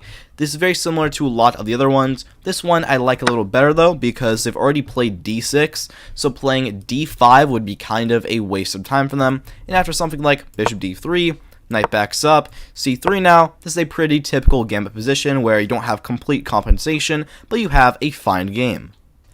At 449, the Lopez counter gambit comes after e4, e5, knight to f3 attacking. We play d6, the Philidor defense defending, and after bishop c4, here we play f5, defended by the bishop. We are immediately attacking their pawn in the center, and they have a couple options here. Most people just play a move like d3, which does give you a decent game after something like knight to f6 here. You'll then probably go knight to c6, and honestly don't have that many problems here. And one very fun trap is that if white plays knight g5 trying to get in, you can now go d5, they capture, and simple h6 now. And at the end of the day, you're probably going to win the pawn back, and this has been a very pointless excursion for them, at which point you have a very good position. However, back here, if they do know the best move of like d4 counter strike in the center, you're going to have to play pretty careful to get a mediocre position, but overall, I think it is still a pretty good gambit. At 448, I have the Herford Gambit, which comes after white plays e4. We play knight to c6, the Nimzovich defense, d4, e5, the Kennedy, they capture, and here we play the very tricky queen over to h4. This is not the greatest move, but it does make a very important threat on their e4 pawn they have to be careful about. If they just play like knight c3 here, then we can either take back or play very tricky bishop b4, once again going for their e4 pawn, at which point they're likely to survive, but you're probably going to get a good position out of it. Or they simply play like bishop d3 here, then once again you can just capture, or maybe even better is to play bishop c5, threaten a checkmate, at which point you actually have a pretty good and tricky game ahead of you. But overall, if they do know what they're doing, you're probably going to get a map position, so this is where it's going to go. At 447, I have another Nimzovich defense after e4, knight to c6, d4. Here we now play d5, white goes knight to c3, just trying to defend everybody, and here we counter strike with e5. This is kind of like when a beginner wants to mirror everybody, but here it actually kind of works. If they capture our e-pawn, then we can now push up, and after like they move their knight, we can probably play knight g to e7 here, just immediately attack them, and at the end of the day, we have a very strong pawn on d4, while both their e-pawns are kind of just weaklings that we're going to be able to pick up or pick off later, and if they try to take our d5 pawn instead, then our own knight can hop into the center on d4, at which point we once again have a pretty good game ahead of us. Nothing incredible, this is where it's going to go. At 446, I have the 4 pawns gambit. This one is really rare. You'll see why. Comes after e4, e5, bishop c4, bishop's opening, bishop c5 copying us, and we now play b4. They take f4, gambit on the other side of the board. They take again, and now knight to f3. Black here decides to back the bishop up to e7, which I will say is very rare. You're probably never going to get this gambit because of that move. And here you can now play d4, this check, g3, captures, and here we don't take back, we play castles. They will take one more time, and now our king walk is over to h1, at which point, I mean, we're down 4 pawns, and we do have a lot of development in a turn, but in reality, the bad thing about this opening is that black can just play d5, kind of stop everything we're doing, and after like this and knight to f6, they can kind of just quickly castle, at which point our position isn't really making too much sense, because even though after like this and this, we can win some pawns back, we still have a pretty meh position. And also, honestly, like, you're never ever going to get this gambit, so any hope of having any study that is worthwhile is completely useless, which makes it a bit troublesome. At 445, I have the Zilbermans double gambit. There's another one very similar to this, but this is slightly different. Comes after e4, e5, f4 by white, king's gambit, and here we now play g5. The other similar one comes after white plays both knights first, like that, knight f3, knight c6, and then g5. Here it's very similar, but it's basically the same thing.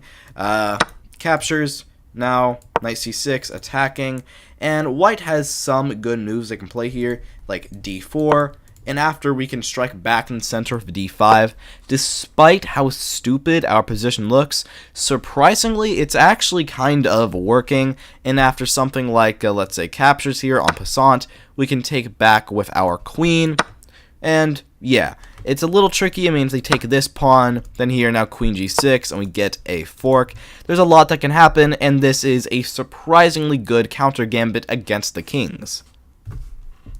At the 444, you could say a chore, I have the Baldwin gambit after e4, e5, f4, king's gambit, captures, knight f3, and we get the Muzio after g5, bishop c4, g4, castle, sacrificing our knight because we now have a ton of pressure on black, and now queen to f6, we play knight to c3, letting black play queen to d4 check, and win our bishop like this, and after this, in captures, we play the move knight d5. This move doesn't do like anything directly, it's more so just getting this knight into the action. Now black here must play the move d6. That way after queen takes, they can play bishop e6 and defend like so. If they play like just about anything else, like let's say just bishop g7, some random move, then here, now we can take. And this is really difficult to stop because we're also threatening this now. So you can see if they make one small mistake, they're already like pretty much losing here. The problem is that if they do know what they're doing, if they go d6 and get the following line, and we kind of run out of firepower after like a d3 here. Let's say queen backs up to c6, which I might add is their only move to not lose. Like bishop e3 now. We've kind of run out of steam, but still you do maintain an aggressive position, and there is a lot of tricky potential along the way.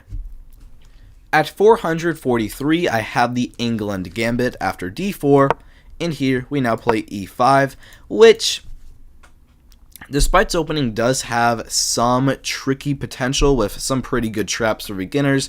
Overall, objectively, it's not great. After they capture, here we can go knight c6. We do have other options. We can play like d6 or maybe some other move, but usually they're not very good. Knight c6 attacking, and after like knight f3 here, queen e7, which is the normal line, bishop f4, queen b4, triple check. This is white's best line. Bishop backs up, captures. Here, a lot of beginners are going to play bishop c3, which does completely lose after bishop b4, and I mean, they're going to be completely lost here. Worst case scenario would be an immediate checkmate, so that really does not work for them. If they know the move here, which is knight c3 though, you're probably going to be suffering for the rest of the game. So because that's opening, it does have some tricks, but overall, it's pretty bad. At 442, I have the Horwitz Gambit after e4, e5, knight to c3, knight to f6, Vienna, bishop c4, and here we now play the move b5. In this case, usually b5 moves aren't great or they're just mediocre. Here, it's honestly not that bad. One, they cannot take the knight, because then we can simply take this guy or probably play c6 and go for d5, which their bishop would walk right into, and you're going to be doing pretty well after that. If they take their bishop, which is their best try, you have a lot of good options here. You can just develop like bishop c5 with a plan of going then like bishop b7, and then probably trying to strike with c6 and d5, and that is quite a good plan. There is a lot of good plans here. However, overall, this is not great. It's just not strong enough to justify losing an entire pawn, but if you're a beginner, this does have some good potential. At 441, the Regina New Gambit comes after knight to f3, the Reti, d5, b3, and after black goes c5 here, we go c4, they will take, and now, also I want to mention there's a couple moves orders, but, you know, blah, blah, blah. Here, we don't take back, we play knight to c3. This is one of those gambits where it's just kind of like, why? I mean, after they capture, we have some options you can take with the queen, which would be, like, fine, I guess. You have a fine position. I mean, you do have 2 extra pieces developed for a pawn, but it's really just not a gambit-style, like, position. If instead we take back the pawn, we now get the open A file, which is also good, but overall, this one's just pretty mediocre. At 440, I have the Paris Gambit. I think there's another one that's very similar to this, and this is also, you know, very, very similar. Comes after g3, black goes d5 here. We now put our knight on h3, e5. We now strike in the center of f4. If they take, then we can just take back the knight right away. That's not great for them. Instead, we're probably going to take our knight first. We take the bishop. They take here. And now, we don't do anything. We simply castle. The point of this is that after the trade, even though we are down a pawn here with a very odd position, surprisingly, this scores very, very well for white, probably because their bishop, or our bishop, prevents them from castling, and with the open f-file as well, we have a lot of more space in their position than they do for us, and here, we can actually go on a pretty standard path. We can probably play after like knight f6, probably go d4, potentially try to get this bishop to g5, and in the future, strike in the center with either c4 or e4, at which point you have a surprisingly good game ahead of you. At 439, I have the the Wing Gambit from the Ware opening after a4. We play b5, they take, and now bishop b7. 1, you're never ever going to get this, and 2, even if you do get the Ware, playing this move is honestly like you're giving white back the advantage.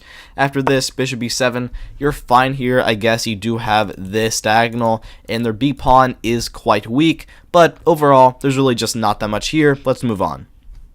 At 438, I have the Aston Gambit after white plays g3, the King's Fianchetto or Hungarian opening. We now play knight c6, knight to c3, pawn to d5, threatening d4, so white plays d4 themselves. And here we now play e5, attacking their center. They capture. Now we play d4, and after the knight hops into the center, here we play the move f5 instead of just capturing their pawn. And there's quite a bit going on here. If they just capture and we get all of these trades, surprisingly, this is really not that great for them. If anything, they have a very small advantage just because we can quickly go like bishop to maybe c5 here, maybe bishop f5, quickly castle, and even though we are down a pawn here, we have a very strong pawn in the center, while white lacks a lot of space and development, which they drastically need. Their best move is instead to back their knight up to d2, which is very hard to find, and then like in a real game, you probably would never play that. But still here, after like knight captures now, you're not down a pawn anymore, you have an okay position, and you don't have that much to complain about. At 437, the Moody Gambit comes after e4, e5. By the way, who named it Moody? I'd really be surprised if that was someone's last name. Knight f3, knight to f6, the Petrov's defense or Russian game, and here we play queen e2, which is a very interesting sideline to protect the pawn. Not the greatest, but it does have some merit. Knight to c6, and here we now strike in the center immediately with d4. This move gambits a pawn, but not in the usual way, because if they take their knight, this is their best try. Then after captures and captures, we can simply push up to e5 now, and yeah, we're down a pawn, but theirs is so weak that we're probably going to end up winning it back after like knight d5 here. Maybe something like a knight to d2, trying to get development, get our knight onto b3 or to f3 to go ahead and attack their pawn. And despite how closed and kind of off this opening looks, surprisingly, we're not doing really that bad. And if instead they try to take their pawn back here, which is a worse try, then after e5 and knight e5, the same line, here we can push our queen up to e4, getting this fork. And honestly, we're not doing that bad here. Maybe like knight backs up, you can capture now, or maybe you can play c3 and go for this type of position, which is also good. Yeah, not the greatest, not the worst. Let's move on. At 436, the Hammer Gambit comes after e4, knight c6, what am I saying? Knight c6, the Nimzovich defense, d4, e5, captures, and now here f6. With this move, if they capture, this is what you want because you can now take back with your knight, and you have two pieces developed while they have none. And from here, after something like, let's say knight c3 defending, you can probably go bishop b4, trying to pin them. And from here, you have a pretty good game ahead of you. Problem here is if they don't capture, they play like knight to f3. Then now this is a pretty meh position. You can't take back the knight because then takes, queen comes in, and this is completely losing for you. That's just completely lost. Instead, you probably have to play either pawn takes back, which white can now play bishop c4, and this is very bad news for you, or just try to ignore it, but that's not very easy. You'd probably have to play like d6, at which point now this isn't as good because your bishop is blocked in, but overall, this gambit does have a good amount of stuff to it.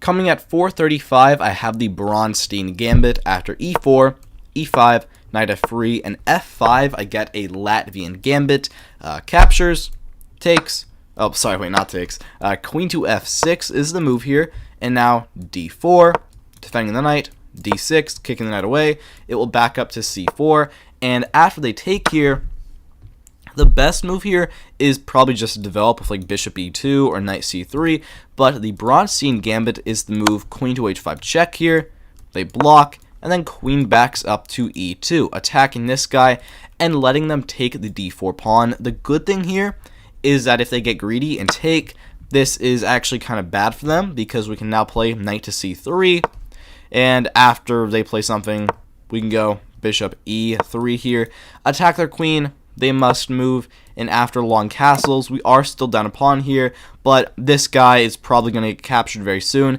and we have a ton more development, and we have a great position there. The problem here is if they place something else like a d5 here to kind of solidify everybody, this is pretty meh. We're probably going to move the knight to e3, and after like knight e7 trying to defend, we can play c4 now, at which point we do still have initiative. There is still game to be played. However, it's still a pretty meh position, and especially considering what you can get against a Latvian, it just doesn't make that much sense to ever play this.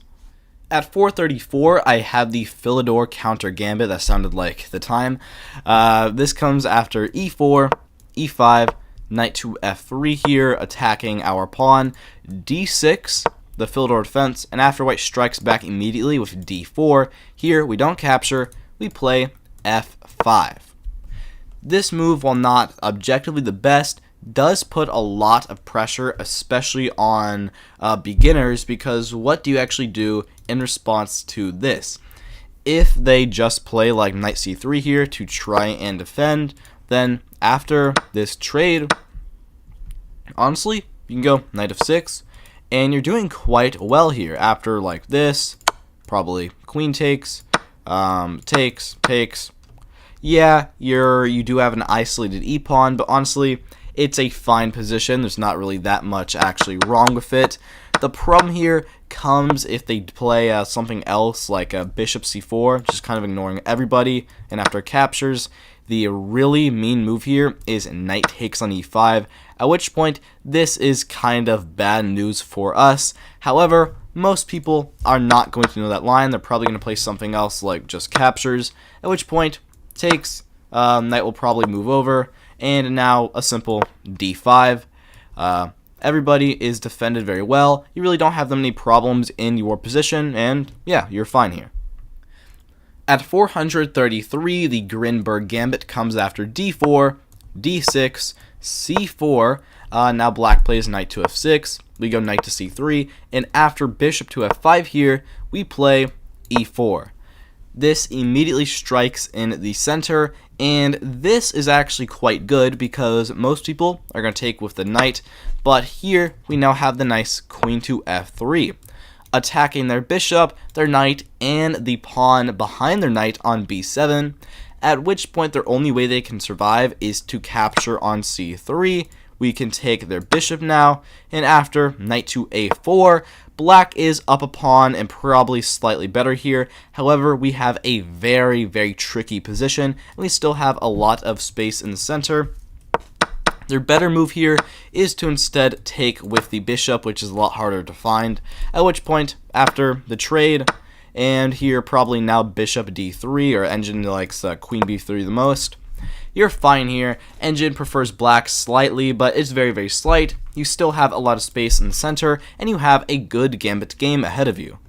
At 432, the Pac-Man gambit, this one from the ready, comes after knight f3 the ready, d5, we now play c4, they capture, and after we play e3 here, attacking the pawn, black just lets us have it, they play c5, and here we now play the slightly odd move, b3. This is just kind of unnecessary. Honestly, after captures and captures, we do have compensation for the pawn. Our queen is very open, and our bishop can develop pretty easily, but it just doesn't make that much sense, especially why on the move before, you can simply capture and just have a better position. But to be fair, here, you are fine. You do have a good amount of compensation, so what can I really say? At 431, the Quaid gambit comes after we play e4, e5, f4, another king's gambit, they capture, knight to f3, and after g5 here, we actually develop the other knight with knight to c3 here. Now, this gambit looks very odd at first because black can play g5, at which point it looks like we have to move our knight, which we do, allowing them to play queen in, and this looks completely losing here, but after g3, captures, and queen takes on g4, you're actually doing quite well here. You're up a little bit according to the engine. This pawn is not going to survive for long, and you're completely fine there. The problem here is it's just not the best way to play in the King's Gambit because the knight on c3 just isn't really the priority. Playing different move like bishop c4 or d4, just a more useful move first, would be better, but overall, this is just fine. At 430, I have the reversed King's Gambit, which comes after white plays e4. We play e5 here, and after white plays d3, which is the Leonardus variation, not very common, not very great. Here we go, f5. Yeah, not too much to say, it's quite literally just the King's Gambit, but white has the extra move d3 here, which, considering that is vital in most King's Gambit positions, doesn't really make it a great opening for us. After captures, you can play this in a lot of different ways as you would in the King's Gambit, and after something like probably knight f6, yeah, there's many ways it can go. g4 is probably the best try, and after like, I don't know, h6 here, prevent that from happening. I mean, yeah, it's a King's Gambit, I guess, but it's just not great. At 429, I have the Spiel-Smet Gambit, which comes after we play knight to f3 the ready. Black plays c5 here, and after we go d4, and they capture, we play e3. This move it's fine, I guess. After they capture, and we take back with the bishop, we do have two pieces developed, while black is up a pawn. However, because black hasn't really committed anything, they can pretty easily play around us. They can go like knight c6, and after we develop probably knight c3 here, they can just keep on developing knight to f6. They can stay flexible, and even though we have extra development, it is not really felt because we can't really attack them in any meaningful way. However, overall, it is still a fine gambit. At 428, I have the Frick Gambit, which comes after e4, e5, knight f3, knight c6, and bishop b5, the Ruy Lopez. And here, black plays d5, the Spanish counter gambit, which overall is not a great gambit. We now take on e5, and here, black plays the fun counterattacking option of queen g5, which is known as the Harding counter gambit, but here, we simply castle. The point is that by letting them capture our knight, we can now play d4, take the whole center. They cannot take the pawn because rook e1. They get pinned, which would be very, very sad. They're going to be losing there. And after the queen moves somewhere, f6 is their best try. You have a couple options. You can probably take and try to open up the whole position, but the engine really likes to move a6 now, counterattacking our bishop, at which point we're not actually going to end up winning a piece, very sadly. However, most people are not going to find that. Most people will just play a move like queen back to d6 here, and after like knight c3, probably captures, and a knight takes back. While the engine does prefer black a little bit here, practically, I do think you have a better position. It is very open, it is very easy to play, and black has a tough time completely defending against you, but overall, if they do know what they're doing, you're going to end up with a far worse position, so take what you will. Coming at 427, I have the Monkey's Bum Gambit. Yeah, it comes after e4, g6, the modern. We now play queen to f3, bishop g7 here, now bishop c4, threatening a checkmate, and after black plays e6 here, we play pawn up to d4. The problem with this one is that black is just so solid in these positions. Even though after bishop takes and like knight e2 here, we do get a lot of development, there's nothing stopping black from simply going like knight to e7 and castles on the next couple moves. And because that this just isn't great, after something like castles here probably, maybe knight in, knight to c3, yeah, like you have a lot of development, but black is just so solid, you can't really break through that easily, and so because of that, it does have something good about it, but overall, it's just kind of meh. At 426, I have the Zilberman-Benoni Gambit, which comes after we play d4, black goes c5, the old Benoni, and here we now go b4. Of these b4 moves, this is one of the better ones, because if they take our gambit here, then after like a3, and let's say captures and bishop takes, we're honestly doing pretty good here. We have a strong pawn in the center. They can never play like e6 here, because then after this, their king cannot castle, which is very awkward for them. So overall, in those lines, we're doing pretty well. Once again, the kryptonite of these positions is that they can just take on d4, and after like we take back, for instance, b4 is just a waste of time. So much that black can now just play knight to f6, completely ignore that we ever played b4, and it's basically like we're playing a move down, which is no fun. 425, the Pierce Gambit comes after we play pawn e4, e5, knight c3 Vienna, knight c6 copying us. We now play pawn to f4, the kind of a deferred king's gambit. They capture, knight to f3 now, and after g5 here, we play d4. This is the Pierce Gambit. The point here is that after g4 attacking our knight, we can move it, although what we'll probably do is go bishop c4. And after captures, we can take with the queen, and even though we are sacrificing our d-pawn, like they can take this, well then we have bishop takes on f7, king takes, and now queen to h5, and here we have a perpetual, or just an even position really, if we can get anything from this. Otherwise, we're probably going to capture the pawn, castle, and there's a lot that can go on, especially from this initial position, but overall, most of the positions are going to at least give you an equal opportunity, or at least an aggressive one that is very fun, so do with this what you will.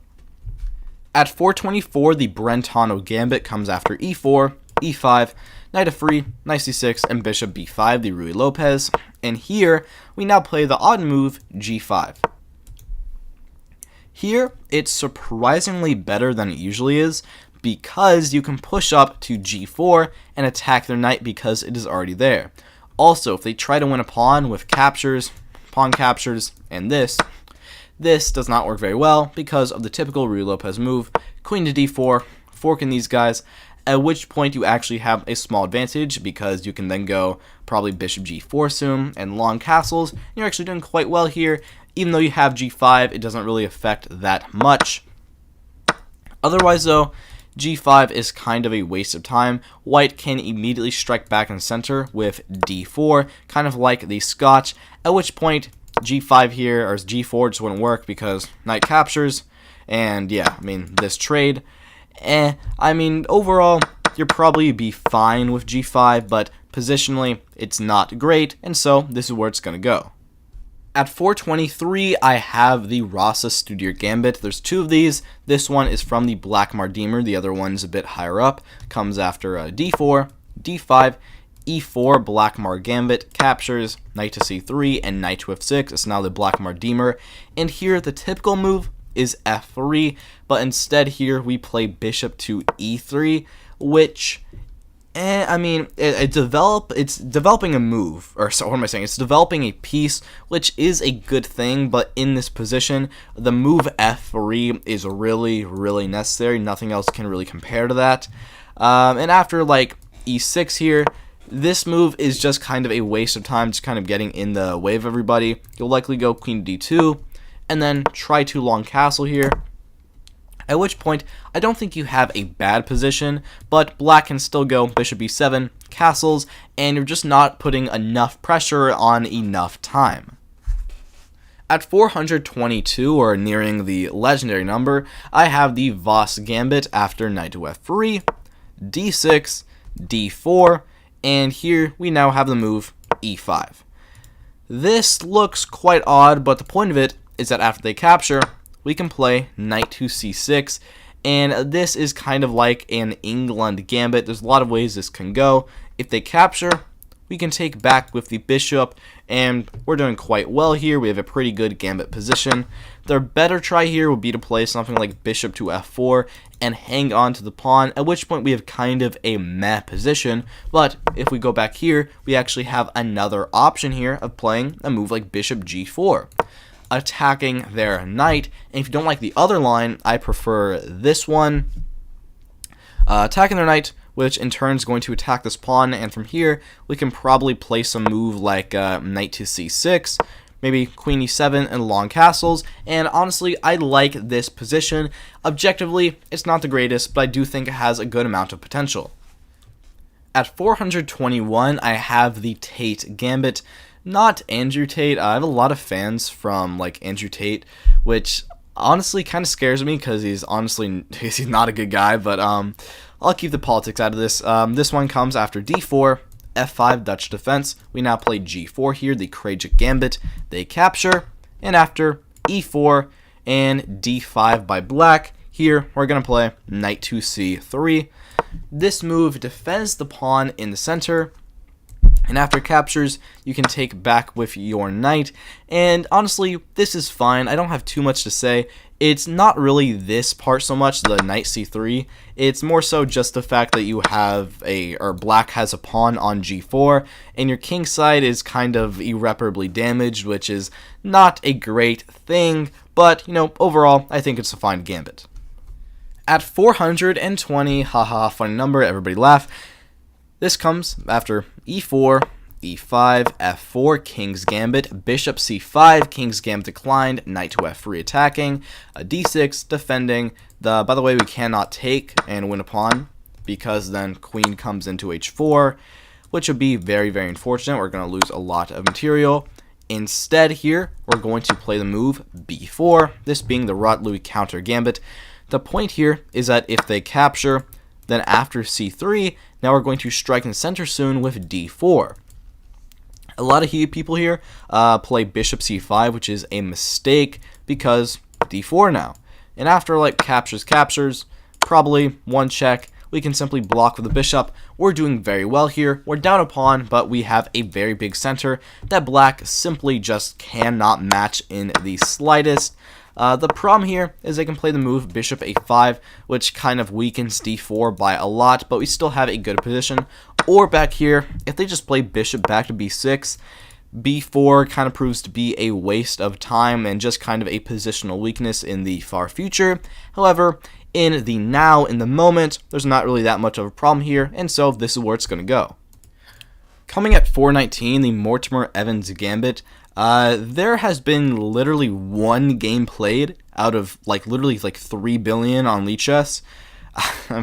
Just take a look at this. e4, e5, knight f3, knight c6, bishop c4, bishop c5, b4, Evans Gambit, bishop takes c3, bishop c5, d4, captures castles, d6, capture back, bishop b6, knight c3, bishop g4, queen a4, pinning their knight to their king.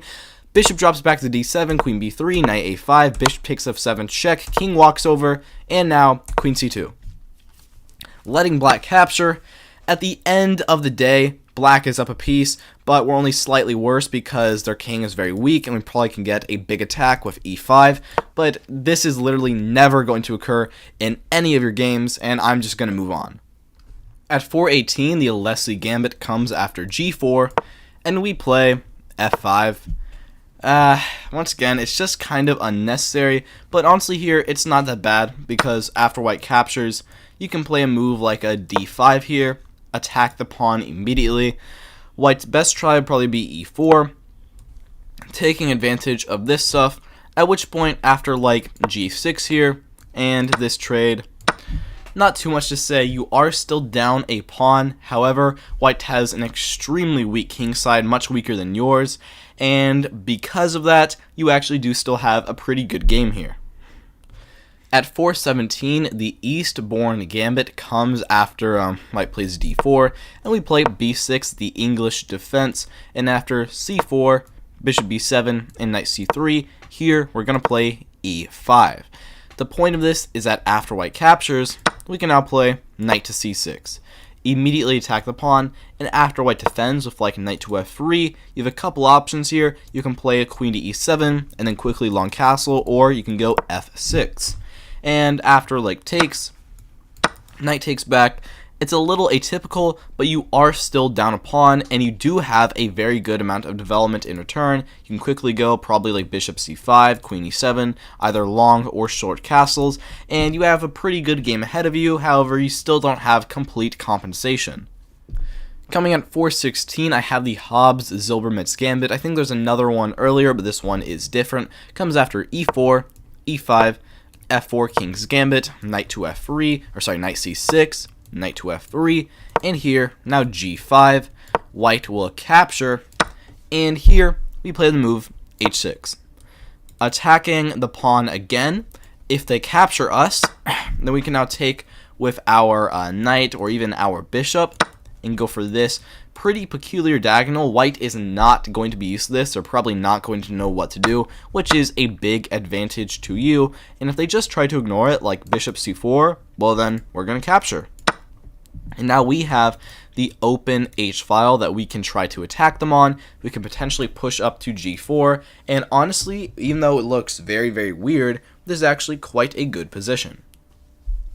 At 4:15, the Westermann Gambit comes after we play e4, g6, modern defense, d4, bishop g7, and here we now play the move bishop d2. This lets black play bishop takes on d4, at which point we can go knight c3, or maybe even better, bishop c3 and force this trade, at which point, we're down a pawn, and even though black does have a big dark square weakness, because we have also lost our dark square bishop, it is pretty hard to actually take advantage of it, and in a lot of these modern defenses, black will have such a solid setup that we cannot really attack them easily, and this is one of those positions. Also, bishop d2 just is not a great developing move overall, but overall, it's not really that bad too, so, At 414, I have the Steiner Gambit after e4, e5, f4 King's Gambit, and d5, the Falkbeer counter gambit. Here, we now play knight c3, attack this guy, and defend this one as well. And after captures here, we're simply going to take back the knight, and here we gambit this pawn. If they take, then we're doing quite well after like knight to f3. We can probably quickly here play a move like maybe d4, or the entrance best is bishop b5 and then d4 soon, at which point after maybe this move, let's say d4 now, we're going to win the pawn back. We're going to quickly castle, at which point we have a pretty good and, if anything, basic gambit position that you can't really complain about that much. The problem here is also if they don't capture, if they instead play like knight c6, then this is not great for us after like captures. Their queen can get into d4 now with this fork, and we're going to have to play surprisingly precisely here, but in this position, and also if they accept as well, we're doing pretty good in both, so you can't really complain that much. At 4:13, I got the Burke Gambit after g3, e5.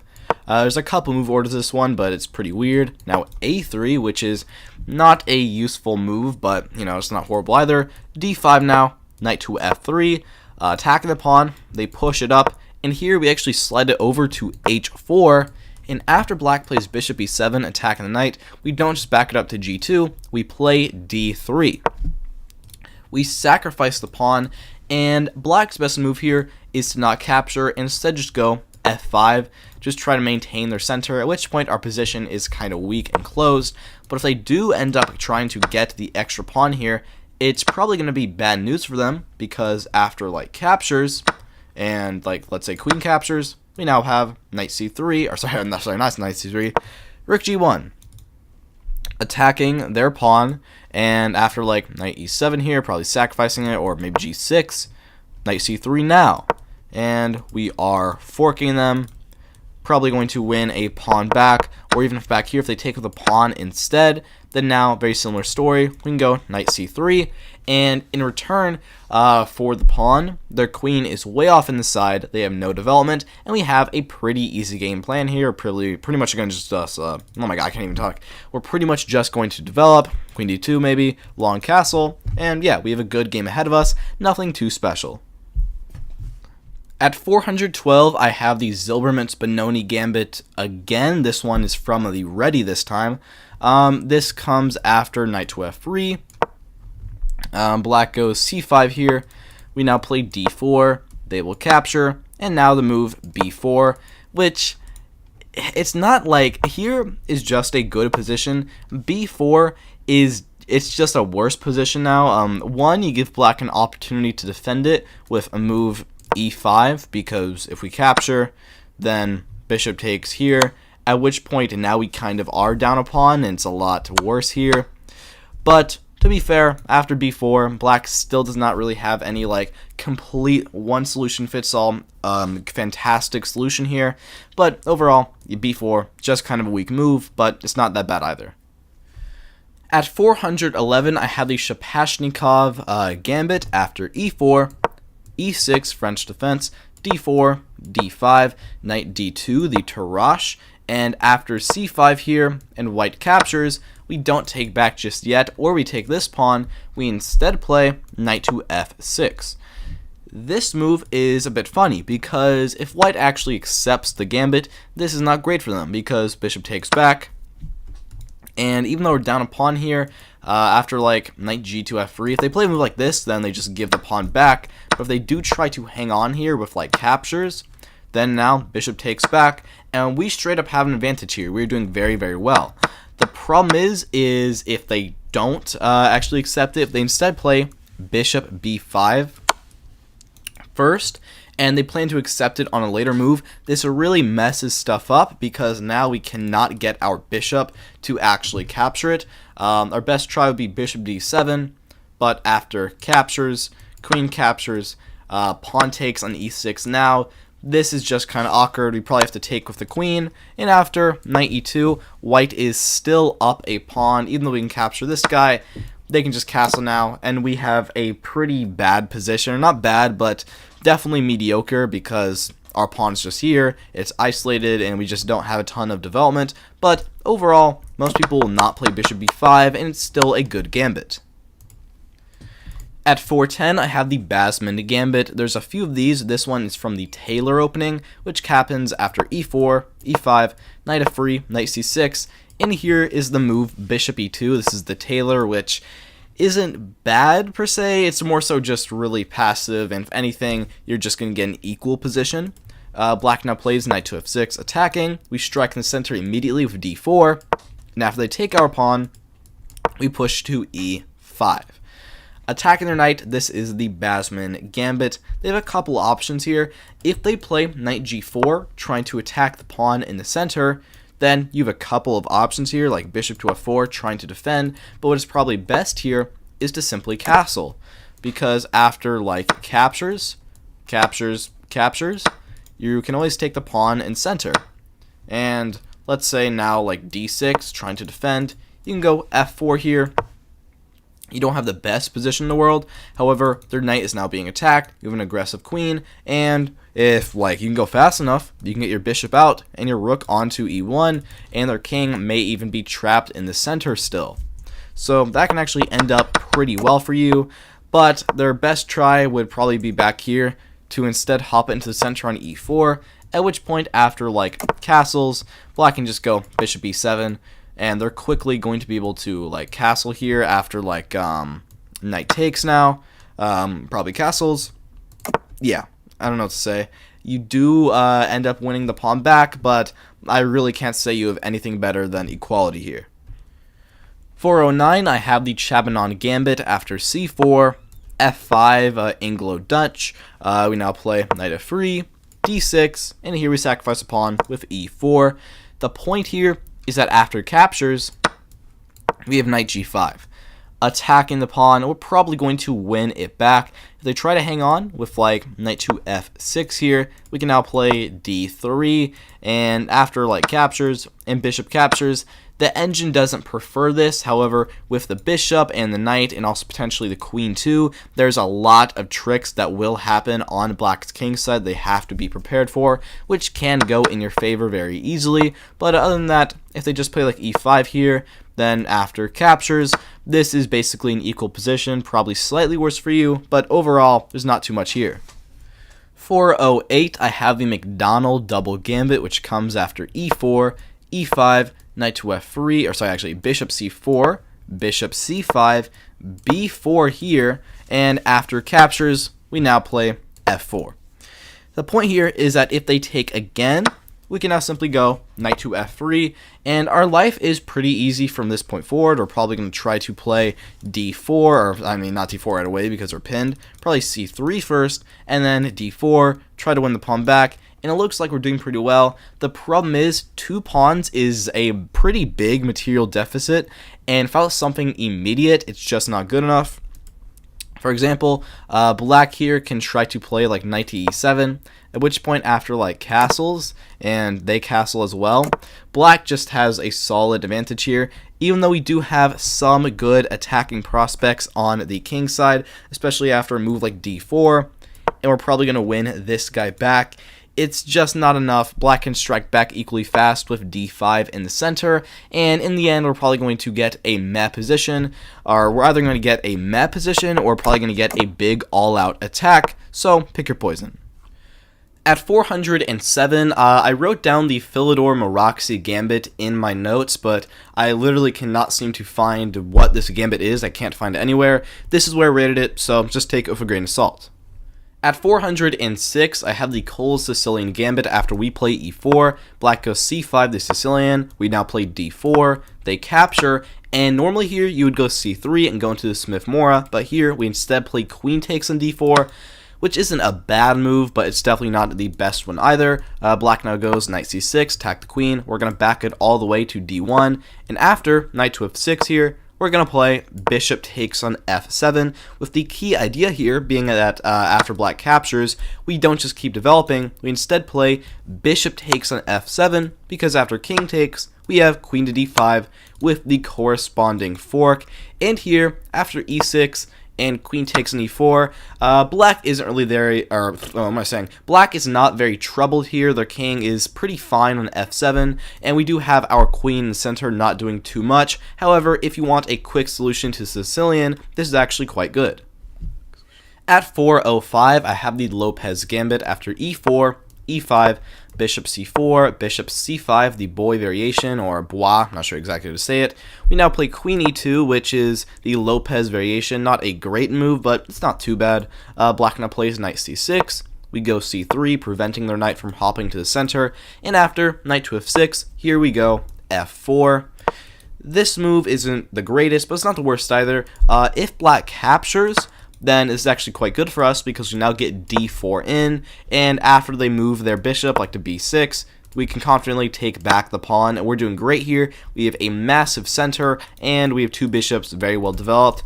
The problem here is they don't actually have to capture us. They can literally just play castles, at which point after like captures, knight takes, we can't really play d4 here because they can just capture our bishop, takes, and then they'll just like move the bishop or something like that.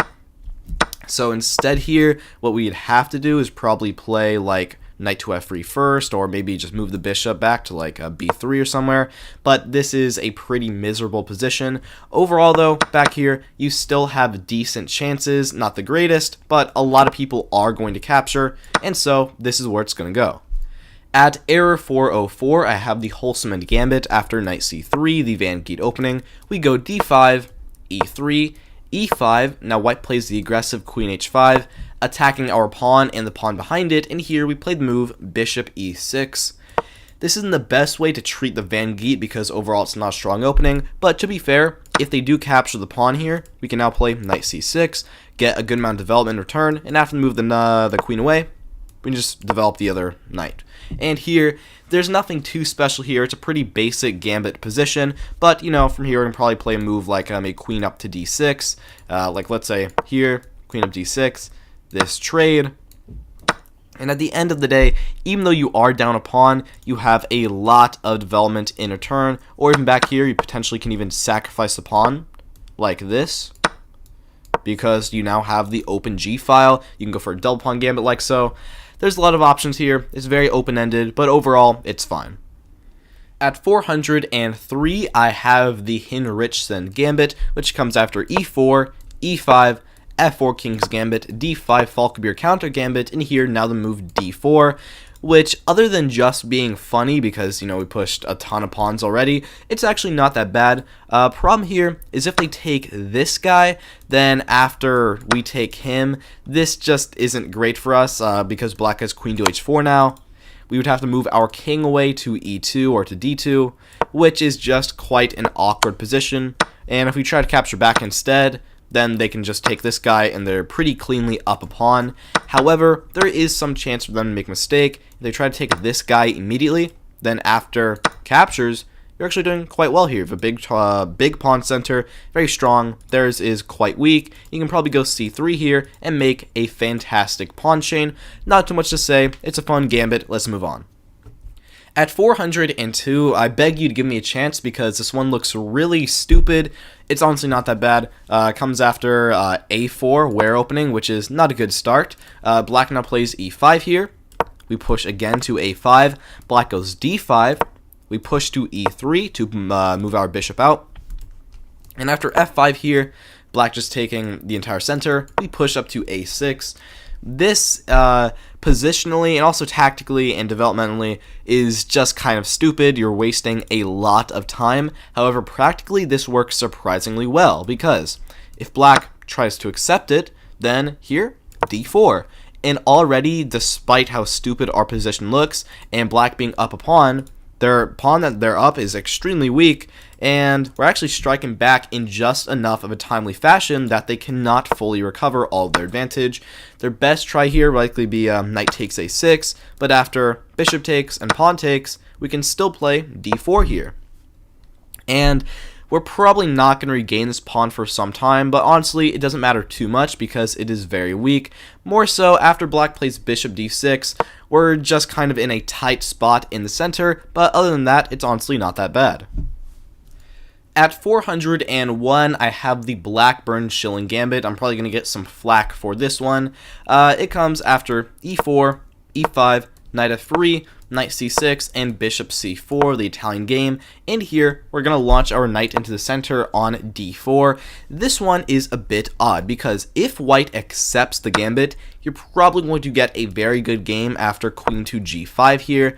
Attacking the knight, attacking the g2 pawn, a lot of beginners are going to play knight takes f7, which after queen takes on g2, they can probably get checkmated with rook over to f1, captures with this check. If they block the queen, we'll simply capture it. So bishop blocks, but now knight to f3 is a quick smothered checkmate. And that trap is really fun and really great, but the problem is only about a quarter of people are going to capture the pawn because they're probably going to know about that trap. If instead they just capture here, and after pawn takes and white castles, we don't have a bad position, but it's definitely more meh than anything else. We have a pretty weak pawn on a d4, and white can pretty easily play around us with like, just castling, probably a c3 and d3 in the future. And yeah, we don't have a bad position, but it's nothing to speak about. It's nothing you can tell your parents, say, look at this position, it's so great. Yeah, not too much to say. Other than the trap, it's just meh. And at 400, the big 400, I have the Wheeler Gambit after e4, knight to c6, Nimzowitsch defense, and here, now b4. Not too much to say here. If they capture, then after c3, knight backs up, and d4, you have the whole center. You definitely have a good amount of compensation in return for the pawn. Yeah, black can try to strike out with like a d5 here, and after e5, you don't have like 100% compensation, but you have a good position for the price of one pawn. The problem here is if they don't capture, if they just play a move like e5 here, this kind of proves to be a waste of time. We can try to push up, but after knight drops to the center, probably c3, their knight can drop back to e6.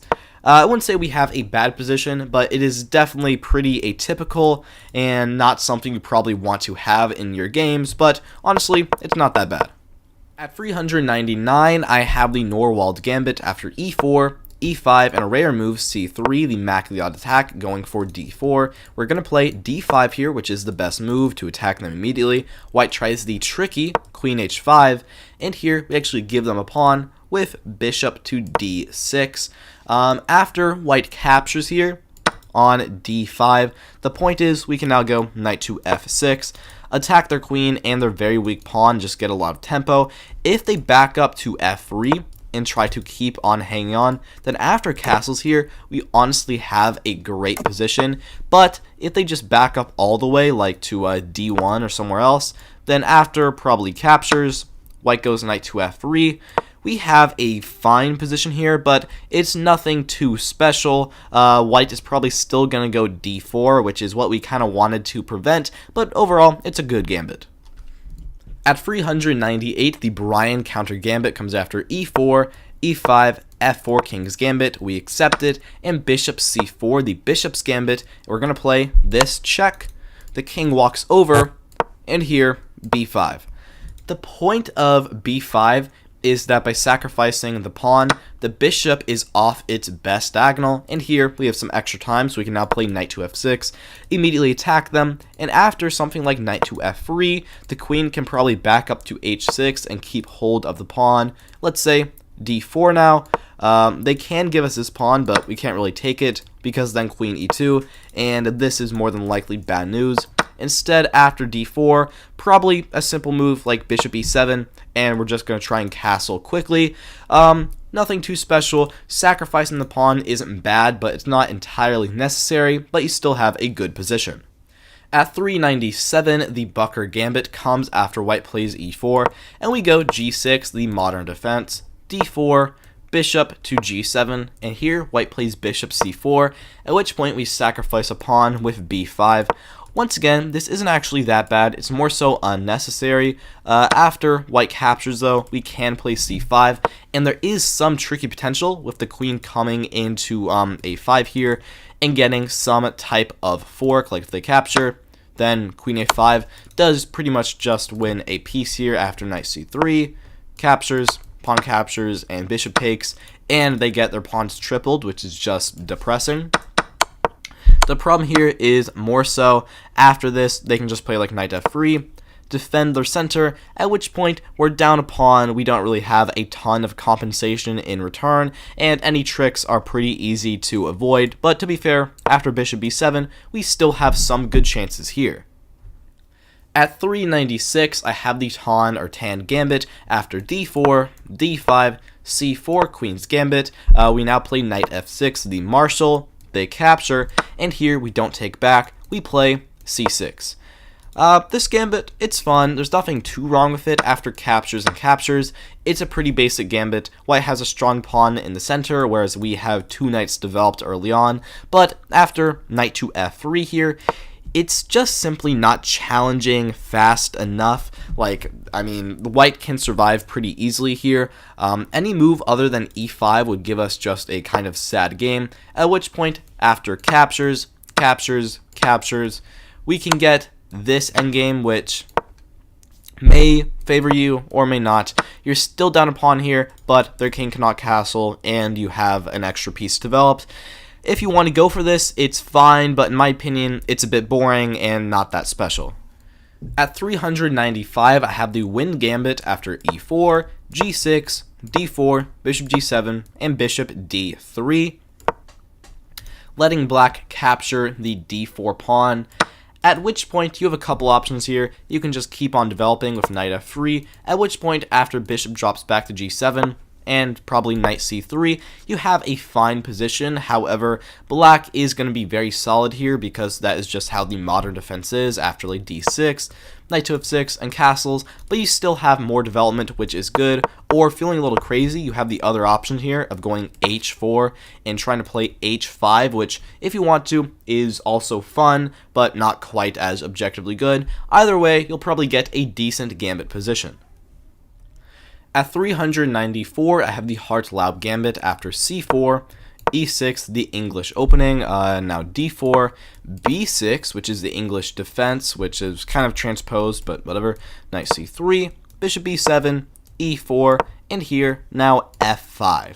And this is the Hartlaub gambit. After white captures, we play knight to f6. They will probably take again, and here you can take back, or what the engine suggests is actually bishop b4, which is probably quite fun, having a two pawns gambit after captures, and probably queen or maybe even knight takes on d7. Here you are down two pawns, and white does have a somewhat solid position. However, we have developed pretty much everybody. We're going to castle very soon, and after we castle, like knight f3 and castles, we have the open F file and also the open E file, both of us to have a lot of fun in. so this is not objectively the best, however practically it is quite fun. At 393, I have the Damhaug Gambit after knight to c3, d5, f4, and now e5, sacking a pawn. Point being here, after they capture, we can push up to d4, their knight must move, and now knight c6, and their pawn will probably get captured soon because it is very weak. After like knight f3, we can play queen d5 and just straight up get a fork here.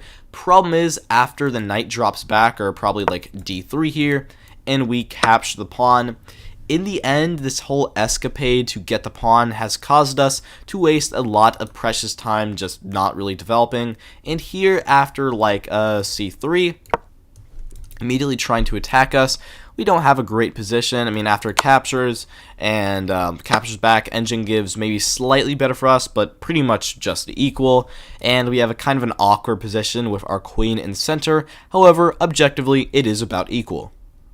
At 392, the Jędrzejczyk Gambit. This one honestly isn't that bad as an opening, but only has 3 games ever played, so not exactly the biggest sample size. Comes after knight c3, d5 here, f4, and after black pushes again, we're going to put our knight into the center.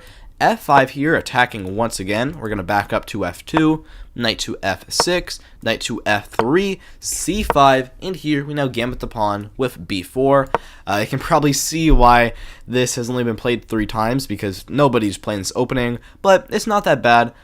If black immediately captures, then after bishop b2, we have a lot of pressure on their pawn in the center, and after like knight c6, we can probably push our other knight to the center on like d3, and their position here, while they are defending everybody in the moment, is quite strained, and we can probably go g3 and bishop g2 in the soon future, and we can actually get a pretty good game out of this. Other options here would probably be something like e6, and after like captures and bishop captures, this is pretty much just an even position, nothing to write home about, but overall, it's fine, I guess.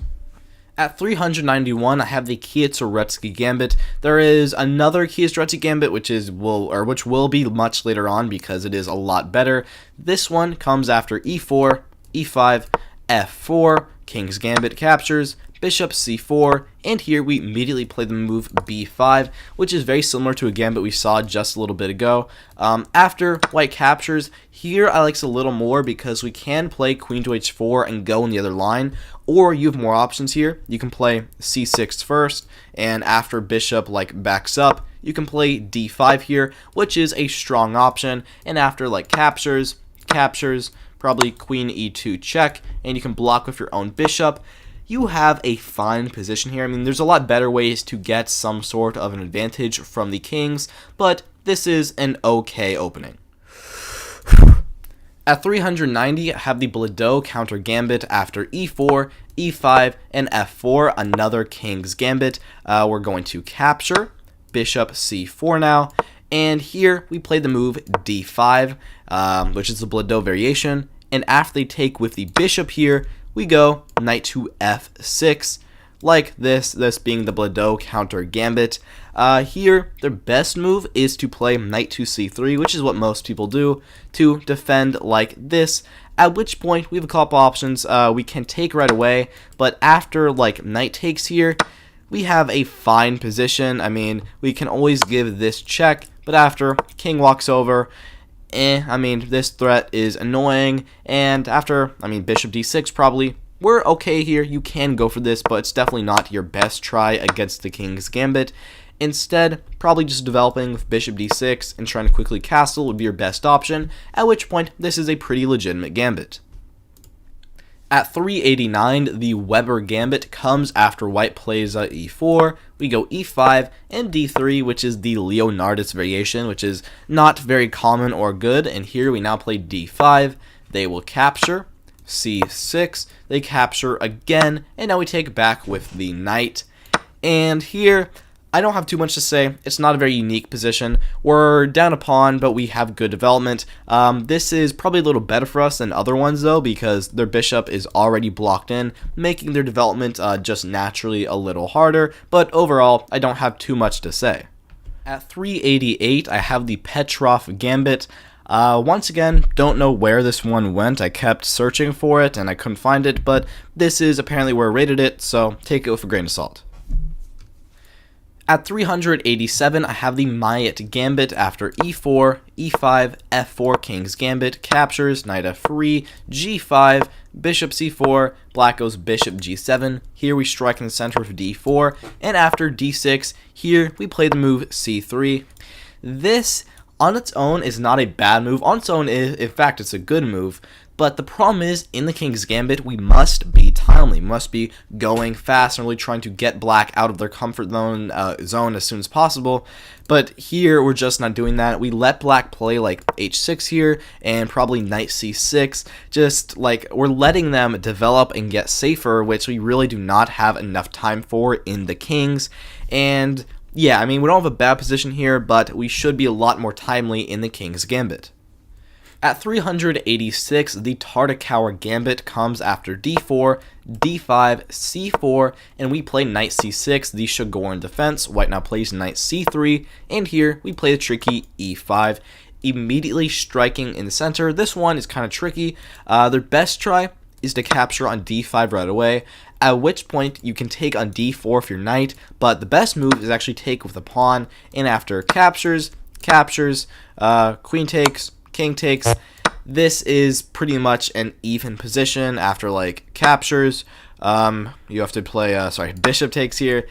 Takes back once again. At the end, white is up a pawn, but this is very weak. You're probably going to end up winning it back. And after bishop c5, you actually have quite a good amount of development in this endgame. But overall, it's more or less just kind of equal and honestly not very exciting. At 385, I have the Smith Gambit. This is coming from the Owens defense after e4, b6, d4, bishop b7 attacking, and here, now knight to f3. The point of this is that after black captures, we can go bishop d3. Now, they don't really want to trade their bishop because that's the only reason they played b6, so they're probably going to back up again. At this point, you can now play c4, and for the cost of that one pawn, you've got an extra piece developed, and you have a much bigger center than them. They have basically no center here. After knight to f6, they can still get a decent game out of this, but this is a pretty basic gambit position. You can't have too much that you can ask for. At 384, the Winkelmann Reamer Gambit comes after e4, e6, d4, d5, knight c3, and bishop b4. We get a winnower from the French, and here we play the immediate a3 to attack their bishop, and after captures, they can win our e4 pawn. However, this is fine because we can play queen to g4 now, which we get this, and after knight f6, we can take the pawn on g7. We win the pawn back, and after rook g8 and queen h6, I would say you're probably slightly worse in this position because even though you won the pawn back, your queen is kind of out in no man's land and you have little to no development, but black also has a pretty awkward position. They're probably going to have to long castle here. Yeah, not too much I can say. You're fine here. At 383, I have the Eiffel Gambit. Not the Eiffel Tower Gambit, but one less F. Comes after e4, e5, knight c3 Vienna. We play knight to f6. We get a pretty standard position after bishop c4, bishop c5, knight to e2, and here we're going to play the move b5.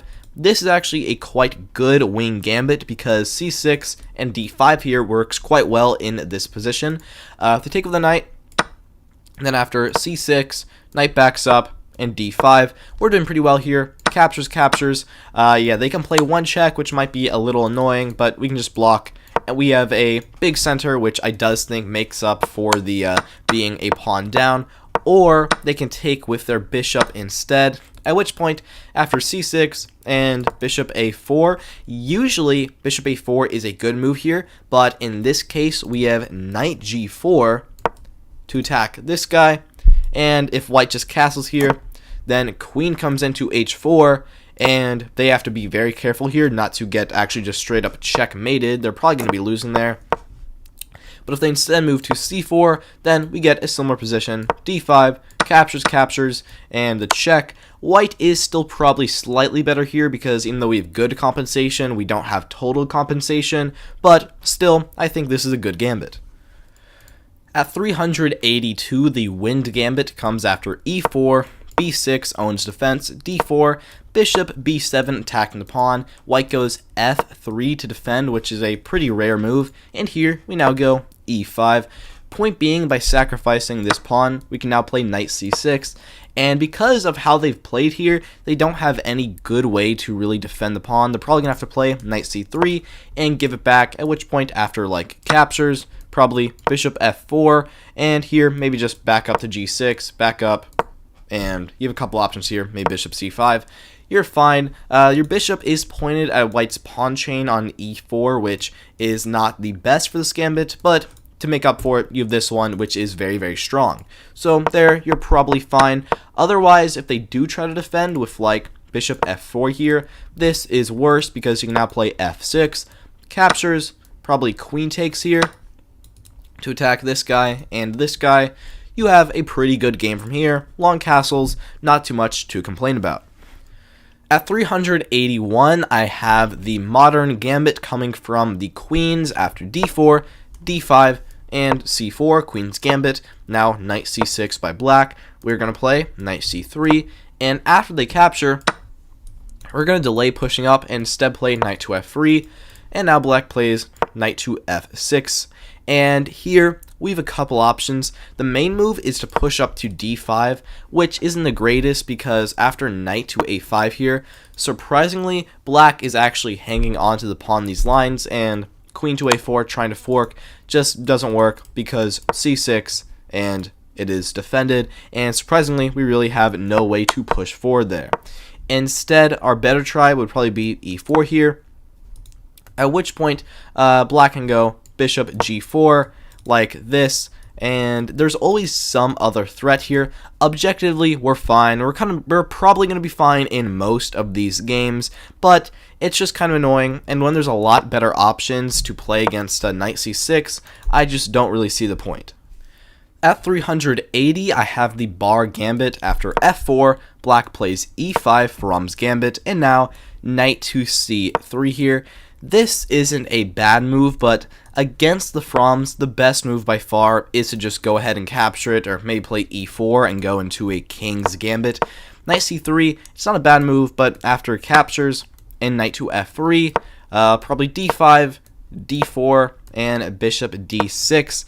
Black here is hanging on to the pawn, at least in the meantime, or wait, whoops, not bishop d6, because then we could capture this pawn, probably bishop b4 instead, at which point, yeah, we can capture the pawn back.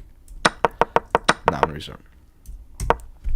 At 380, I have the bar gambit after f4 and e5, the From's gambit, and here we now play knight c3.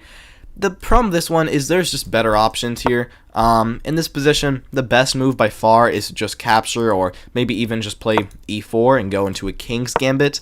Knight c3 here, yeah, it's not bad, but after like captures, knight to f3, black has an annoying bishop e7 here, trying to get in, kind of forcing us to play a move like h4, which is kind of annoying.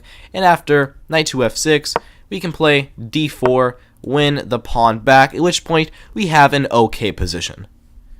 At 379, I have the Blackburn gambit coming from the King's gambit after e4, e5, f4, King's gambit. They accept, knight to f3, g5 now, and we play h4, black goes g4, and here we play knight to g5, because after black goes h6, we're going to sacrifice our knight on f7, this being the Algiers gambit. But after black captures, you have a couple of moves here, specifically the Blackburn gambit is the move knight c3 here, which isn't a bad move. You still have good chances in this position to win, but it's just not that aggressive. It covers the d5 square, which is, or makes d5 a lot less powerful here, which is good, but it's simply not good enough. You are still down a full piece, and if you like sacrifice an entire piece, you should try to be winning as fast as possible, because before you know it, black is going to get the upper hand. At 378, I have the aged Gibbon Gambit after we play d4. Black goes knight to f6, c4, d6 here. This is the old Indian defense. And here we now play the move g4. This would be a lot better if it came on the move earlier, like if in this position you play g4, that would be a lot better. The problem is by playing it here, black can actually take with the bishop instead, which is quite a bit better. And here, after knight to c3, you don't have a bad position because you can still play here. You can still eventually get your knight out and get your rook onto the g-file and take advantage of all of this, which will be good, but it's just not as powerful as what could have been. At 377, I have the Rider Gambit after d4, d5, e4, Blackmore Gambit, captures, knight to c3 attacking, knight to f6 defending, f3 now, attacking them, and after they capture, normally here you take back the queen, but here we instead play queen takes on f3, this being the Rider Gambit. This move is interesting. There is one very common trap associated with it because after queen takes on d4, you can now play bishop to e3, and a lot of people here will go queen to b4, attacking like this, and after long castles to defend, it looks like black can play bishop g4 here to skewer us and they're winning, but after knight to b5 here, point being that they can't take because knight takes on c7 is a quick checkmate, you're completely winning here. There's some other variations, but you're winning in all of them. And while that trap is great, if they don't fall into the trap, you're likely going to get a meh position after something like a queen backs up to d8, and here you probably have to play something like bishop d3 to try and then go long castles pretty quickly. But here, after like probably knight c6, let's say knight to e2 here, you don't have a bad position, but I would not say you have full compensation for the two pawns. At 377, I have the Rider Gambit after d4, d5, e4, Blackmore Gambit captures, knight c3, the Blackmore Deemer now, black defends, f3, they capture, and here instead of the normal move of capturing with the knight, we play queen takes on f3. Now, this move is interesting. If black dares to capture a second pawn, you can now play bishop e3. The queen is likely going to move somewhere, probably back to d8. And here, you have a couple options. You can probably play like a rook over to d1 now. And after like probably knight blocks, this is what the engine gives, you can just keep on developing, maybe bishop c4. There's a lot of lines here, however, all of them are going to give you a lot of development, even though you are going to be down 2 pawns. The problem here comes really if they don't accept, if they just kind of try to ignore us with like knight c6 here. I mean, after bishop b5 and black just goes bishop d7, they do have a passive position, but it's sadly not one we can really break through very easily. They're then probably going to play either e6 or e5 to break in the center, at which point we just do not have complete compensation for being down a pawn. At 376, I have the LaRoche Gambit after knight c3, the Van Geet opening, and here we go, b5. This is a pretty common move in a lot of these gambits. However, this one is better than the other ones because after black captures, you can immediately play d5. And even though you are down a pawn here, after something like d4, probably a6, and knight backs up, you have a very good amount of compensation for the pawn purely because your rook can now go to the open b file, which is going to be very important in these variations. And after something like probably bishop f4, e6, we can then play bishop d6 and just play this in a typical kind of, d4, d5 style. Nothing too special, nothing too bad. Let's move on. At 375, I have the Philidor Gambit. There are 2 of these. This one comes a little earlier than the other one. The other one is pretty close by. Comes after e4, e5, d4 by white. We now play d6. And after white captures, here we play the move bishop d7. This move, it's not like bad, but this is just not the best way to develop your bishop. I mean, e6 I think is just a little better, and I don't really get the point of going to d7. But to be fair, after captures and captures, surprisingly, you do have both your bishops developed for the price of a pawn, and you actually have a pretty decent gambit position here. Other things they can do, is if they don't want to capture, they can just play like knight to f3 and steer this more into familiar territory, at which point the move bishop d7 just doesn't make that much sense. And once again, bishop e6, or maybe here, now bishop g4 would be better. Overall, it's not too bad, it's not too good. Let's move on. At 374, the Argentinian gambit comes after d4, d5, c4, queen's gambit, and we play bishop f5, the Baltic defense, which, while not the greatest response to queen's gambit, is an okay one. And here, white captures. We now play bishop takes on b1, which is not a great move, but, you know, I guess it's not too bad either. But here, white actually doesn't take back right away, and instead plays queen to a4 check. And here, to go into the gambit, we're going to block with c6, they capture, and here, knight takes back on c6, and this is the position. White has two options here. They can try to push up to d5, or they can just take the bishop right away. Their better try is to just take the bishop, at which point, after something like maybe e6 or maybe e5 here, just try and strike and center right away. Yeah, I don't have too much to say here. It's not that special of a position. This trade did happen, but doesn't actually impact that much. And really, this is more or less just an even game. Also, by the way, here, if we try queen takes on d4, then after captures and knight captures, white can go e3. And despite the fact that we win the pawn back, this is a surprisingly not great position for you, so that's not the best try. Their other move they can try is d5 here to immediately try and push, but we could simply capture. And after rook takes back, we are slightly better here, but once again, it's not that special. 373, I have the Steinbock gambit after h4. Awesome move. Black now plays f5 here. Kind of a Dutch kind of counter, not really sure. Here we now play e4. They capture. d3 now, this being the Steinbock gambit. This one's interesting. If they capture, we can take back with the bishop. And despite how useless h4 is here, we still actually have a pretty good position, just purely based on the fact that we have this, and their king side diagonal here is quite open and weak. And after like knight f6 here, we can play very tricky g4, and black is going to have to be very careful to survive here after like d5. They have to allow g5, which, I mean, there's a lot that can go on here, but black is probably going to survive if by the skin of their teeth. Otherwise, if they don't capture, they can just defend with like knight to f6, at which point after takes, probably bishop d3, we're going to get either the same or a very similar position. Do with this what you will, but problem is really here, h4 in the first move is just never going to give you a good position. At 372, I have the Basque gambit after e4, e5, knight to f3, knight c6, and bishop b5, the Ruy Lopez or Spanish. Here, black now plays a6, attacking us. We're going to back up to a4 to keep this pressure. Now, knight to f6, castles, bishop e7, and we strike in center immediately here with d4. Now, black takes. We push up to e5 to attack their knight. They're going to hop it all the way into the center on e4, and here we play the gambit with c3.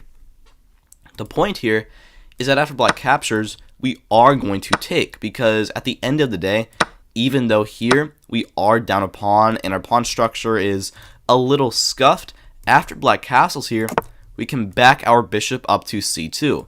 And surprisingly, they have a very closed position, close enough that we can actually get some pretty good attacks potentially going on.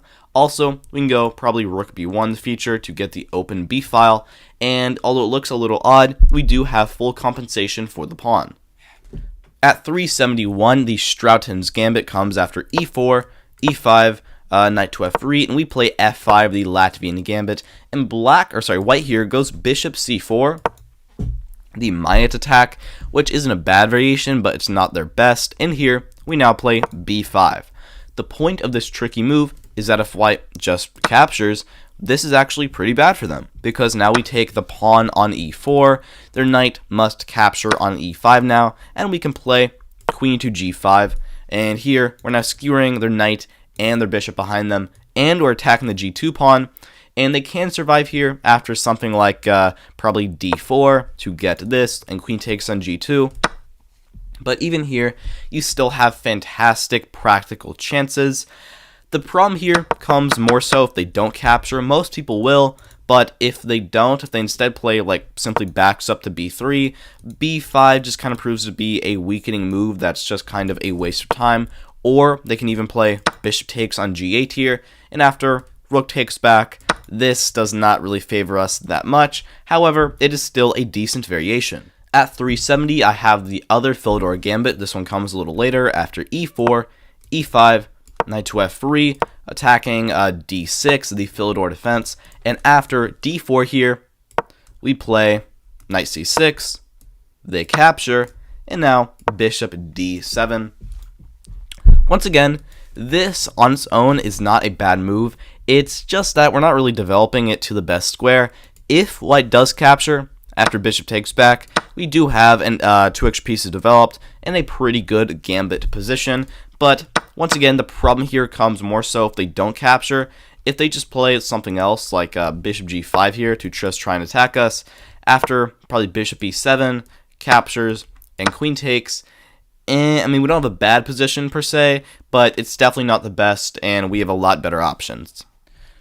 At 369, haha, funny number, I have the Chiodini Gambit after e4, e5, knight f3, and here, bishop c5, the Bush-Gast Gambit, but after they capture, we must play the move knight c6 here. And after they trade here to, or they want to trade because it would be best for them, this is kind of like a Stafford Gambit, but instead of us already having the bishop on c5, we have instead of having the knight on f6, we have the bishop on c5, which just isn't as good because with the knight on f6, we're already attacking the pawn, but bishop c5 just is not forcing enough, and this gives white a lot of good options, namely the immediate c3, and we have no good way to stop the d4 advance, at which point we're just going to have kind of a sad position. But even with that, we do still have a lot of tricks and traps that can come out of this because it does share so much DNA with the Stafford, but overall, it's just kind of meh. At 368, I have the Cambridge Gambit after e4, knight to f6, Alekhines, e5 now, knight d5, d4, d6 now, trying to chip away at their center. White now plays c4 to attack our knight. We back it up again to b6, and after f4 here, we play the move g5. This is a very tricky move because if they actually try to capture, this is not very good because we can now take on e5 here.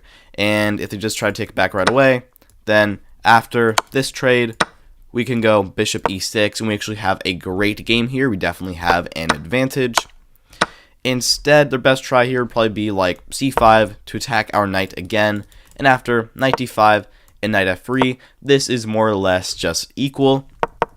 The problem here is more so if they just kind of ignore us. If they just go knight c3, g5 as a move just doesn't make a whole lot sense here. We can maybe try to play bishop g7 and try to aim at them, but now white has the extremely strong move, queen h5, attacking this guy, putting a ton of pressure on us, at which point we barely win like any games here. But to be fair, in this position we do win a lot of games, so pick your poison, do what you want. It has some risk, it has some good. At 367, I have the Tennyson Gambit, which comes after e4 here. Black plays d5, and now knight f3. Or you can go the other move order, which is knight f3 first, d5, and then e4. This gambit gained a lot of popularity because it does have the extremely fun and cool intercontinental ballistic missile trap after captures. Knight to g5 now, knight to f6, d3, captures, and the very common h6 here now immediately falls for knight takes, king takes, and bishop g6 check, at which point they are all out of luck and they're going to be losing a lot of material here. However, back here, overall, even after knight g5, it's just not great. One, black can defend with their bishop, at which point, I mean, if we try d3 now, then like captures, we're going to get this big trade that at the end does not really favor us. So overall, the gambit is pretty meh. However, the trap does make up for a lot of it. 366, the St. George Gambit comes after e4, e6 French, d4, and now a6, the St. George kind of variation of the French. And after c4 here, we actually gambit a pawn right away with b5. The point here is that after this trade and they win the pawn, we have the open A file, potentially the open B file as well, and we can go bishop b7 to immediately attack their center. It's not incredible after like queen to e2 here, or maybe knight to c3.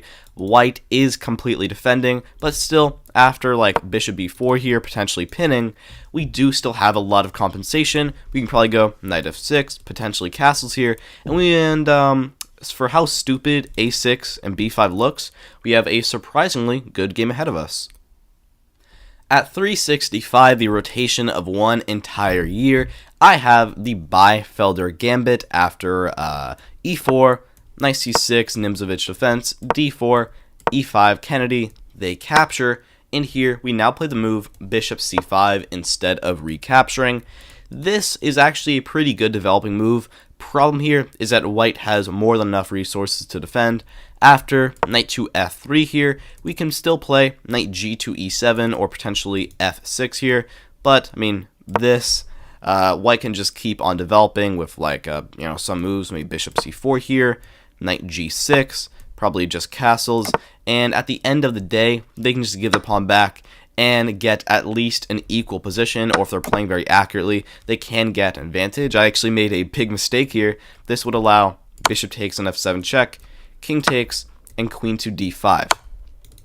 And white could actually just straight up win a pawn here. So you can see how even I can make mistakes in these positions. But overall, it has some good, it has some bad. This is where it's going to go. At 364 here, I have the Yefimov Gambit after d4, d5, c4, Queen's Gambit, captures, now e4, attacking the pawn. We play c5 here, the Rubinstein defense, immediately counter-attacking, and after they push up to d5, here we can play b5. This is the Yefimov Gambit, and while it counts as a gambit on this move, the real gambit happens after white plays a4 here to attack our center, and we now play e6.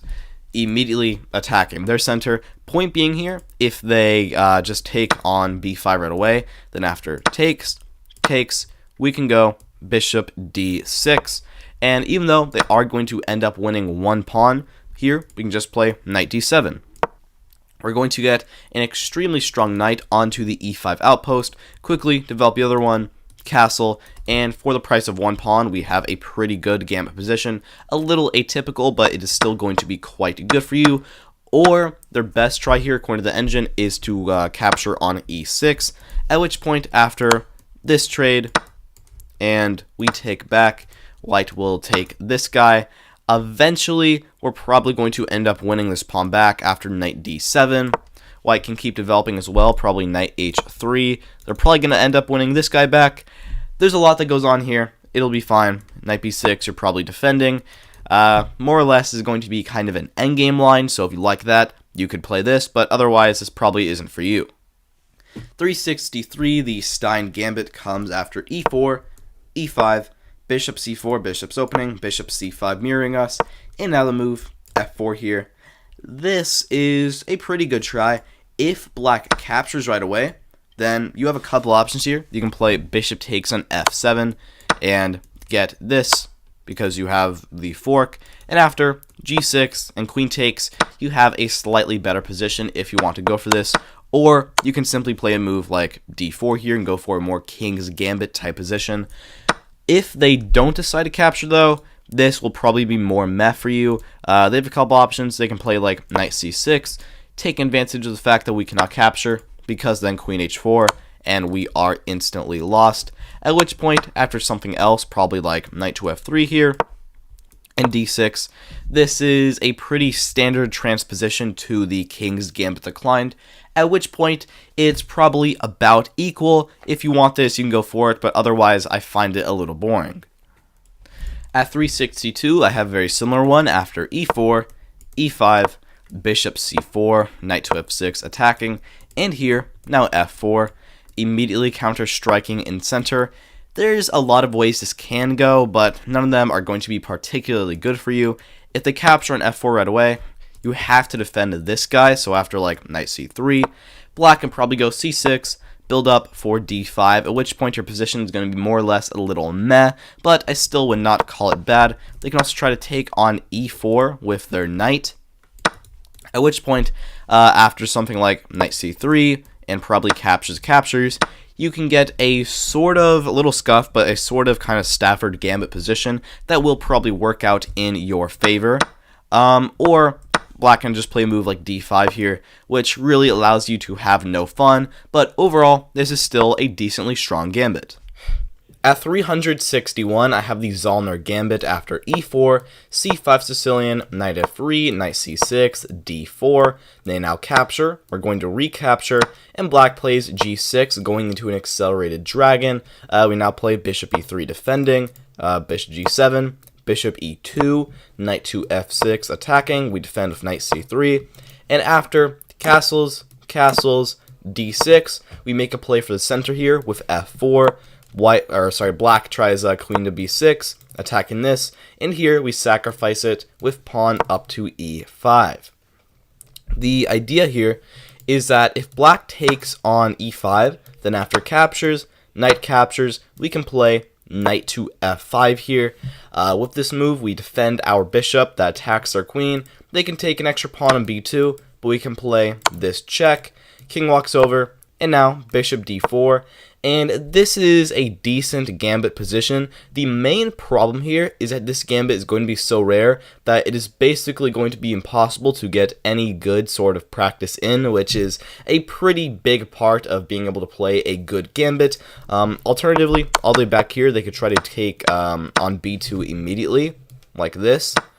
But then after knight takes, pawn takes, and you take their knight, the thing is going to end up favoring you because queen takes, you'd have bishop d4, you're going to take their bishop on the next move, and you're actually going to end up with a good position. However, overall, it is still just pretty rare. Coming in at Xbox 360, I have the Reshevsky Gambit after d4, knight to f6, c4, g6, and after knight c3, we're going to play d5 here. This is called the Grunfeld defense, and white here actually ignores us. They play bishop f4. We now go bishop g7, and they play rook c1, followed by e3 here, and we're going to make a play for the center right away with c5. They capture, and now queen to a5, this being the Reshevsky Gambit. With this move, we're attacking their very weak c-pawn, as well as putting a lot of general pressure on their queen side, and they have a few options here. Their best try is to capture on d5 the pawn, at which point, instead of taking, the best try is to simply go rook d8. Add more pressure on them, and because their knight is pinned, we're actually threatening to straight up capture it. So after a move like d6 here, probably just having to give the pawn back, you can play knight c6 now, and maybe try to go e5 here. There's a lot that goes on in this position. The c-pawn is still extremely weak, which means their d-pawn is probably going to be lost in the future as well. There's a lot that can go on here. It can favor you or white. It is very complicated. Or back here, they have some other tries. If they just try to ignore you with like knight f3, then after rook d8 once again, this is actually quite a good position for you. But overall, it's not the greatest gambit in the world. At 359, I have the Decker Gambit after e4, c5, knight to f3, d6 in the Sicilian, now d4, captures, knight to f6, knight to c3, and here, after a6, this being the Najdorf variation, we play g4.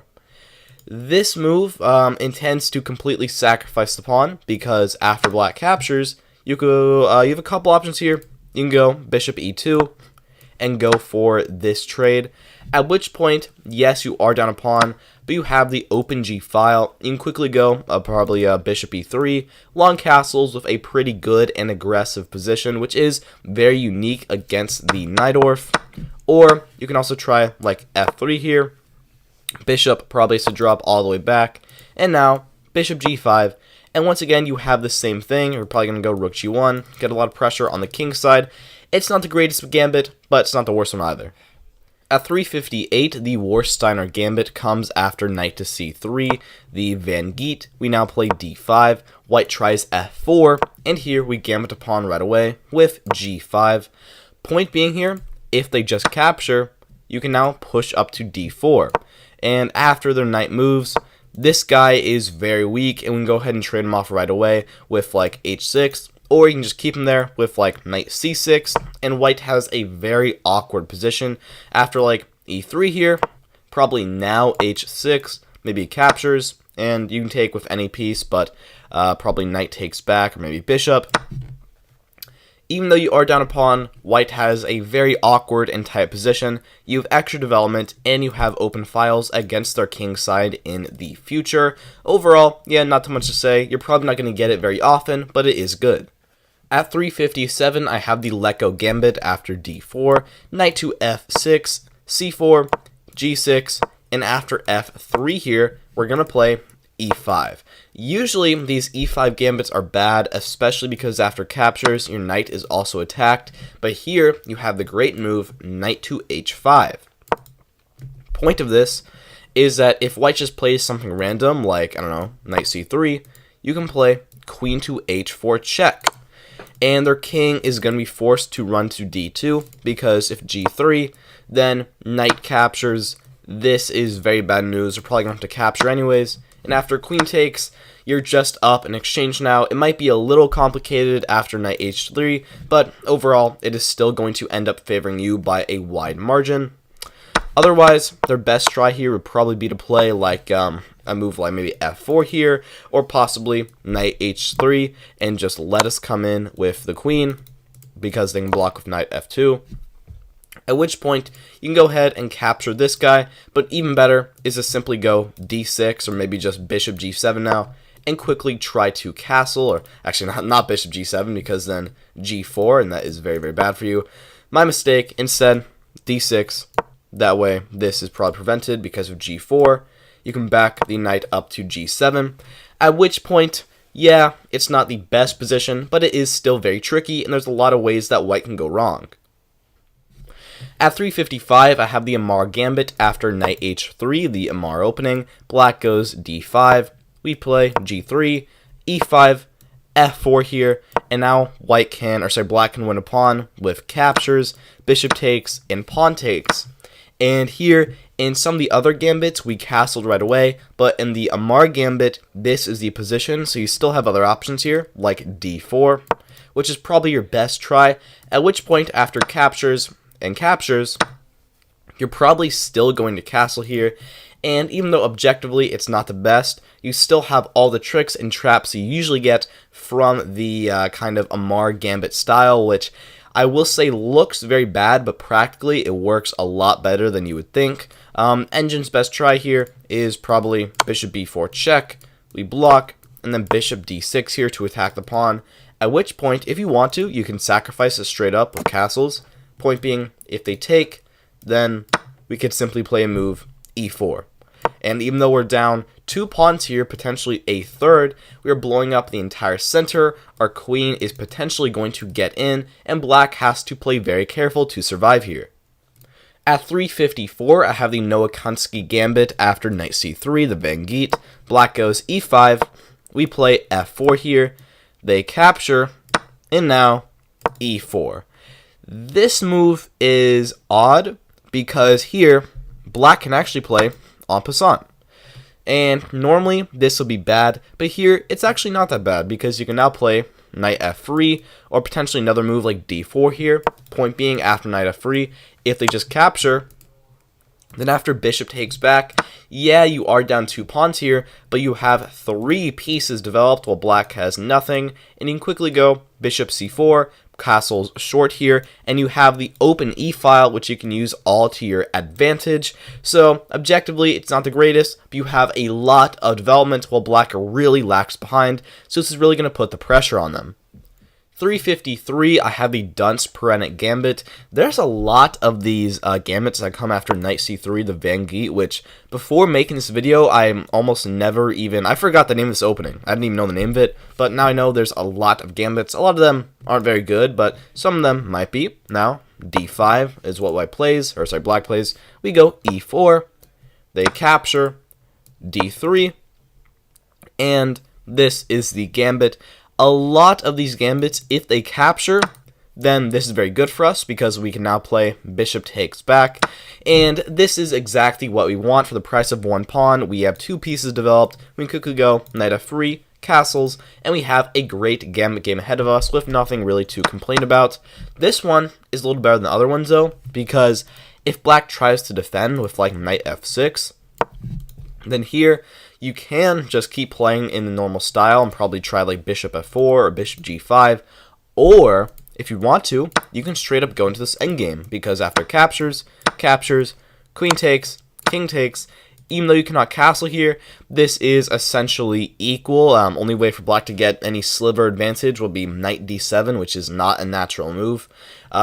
You have the extra pawn e4 already, so if black tries to mirror us, you can quickly go bishop c4, and yeah, you can probably go from here c3, king c2. This is an equal endgame. Don't really have too much else to say. If you like endgames, this gambit might be for you.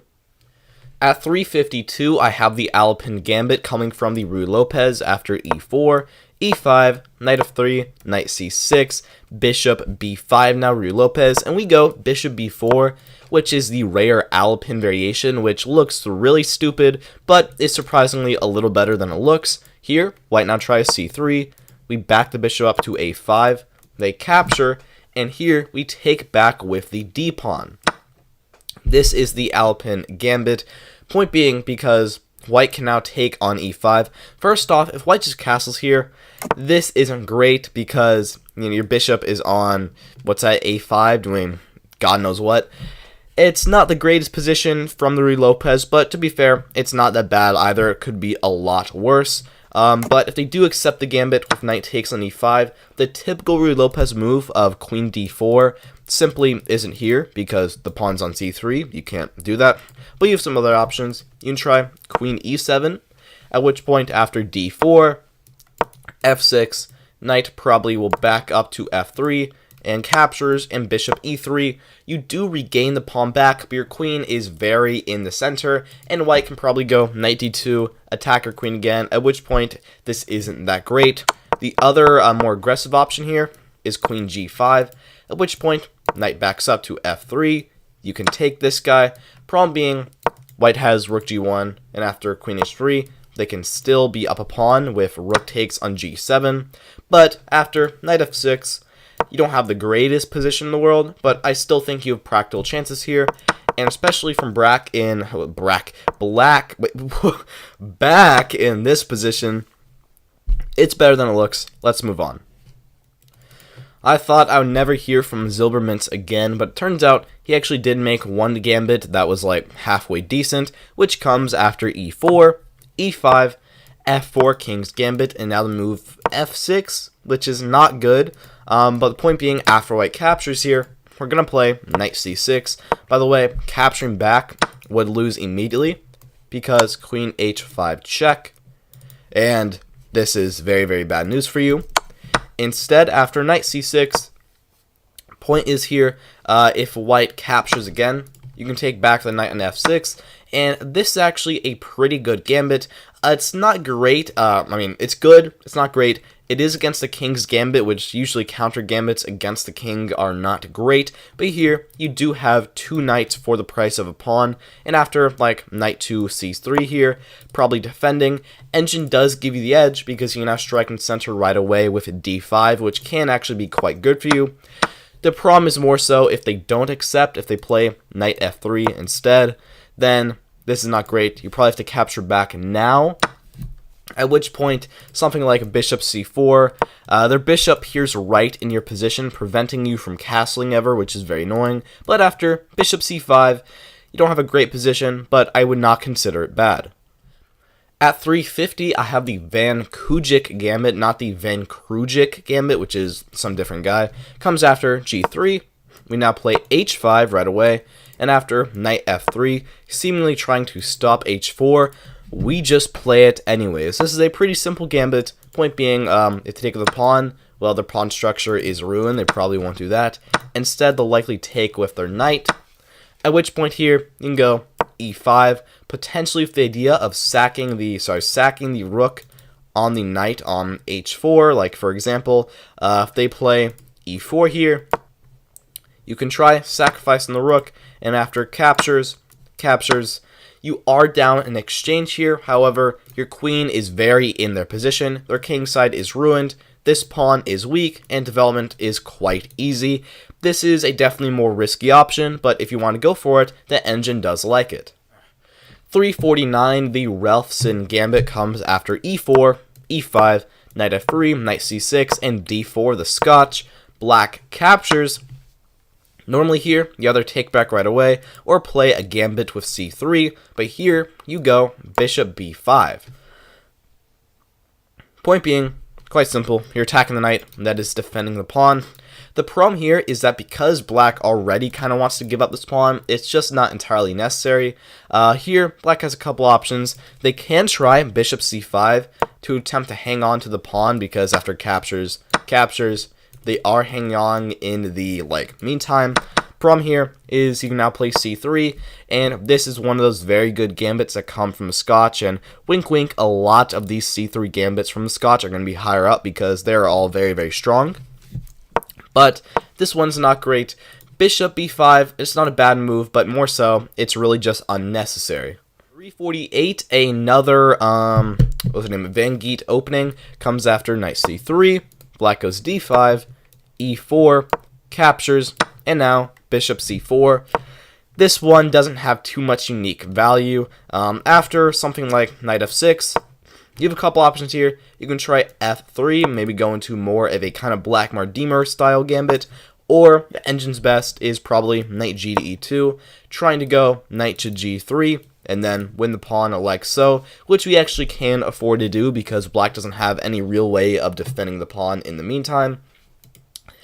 Once again, the problem here is more so that black is let off the hook. They're not really being challenged in any way. They have many good options here. Just about any move land them a fine position, like knight c6 here, maybe now castles, probably, I don't know, bishop g4, trying to pin us. They have many, many options. They all work, but none of them are going to be too bad for you. 347, I have a very interesting one. This is the Saijinir gambit after f4. Black goes e5 here, and the Frum's gambit, and you now play d4, allowing them to capture, at which point you're going to play knight to f3 to attack them. They now play c5 hanging on, and you play the gambit here with c3, letting them capture once again. The engine is not the biggest fan of this one, however practically the win rate is quite high. If they capture, then you can take back with the knight, and already here you can go e4 very soon because d5 is prevented, and you actually have a very good position from this point on that definitely favors you. Problem here is more so black can kind of just let us capture the pawn, which in the middle of a game is not the most intuitive thing. They can try knight f6 to keep e4 prevented, at which point after captures, probably knight takes, and bishop c5.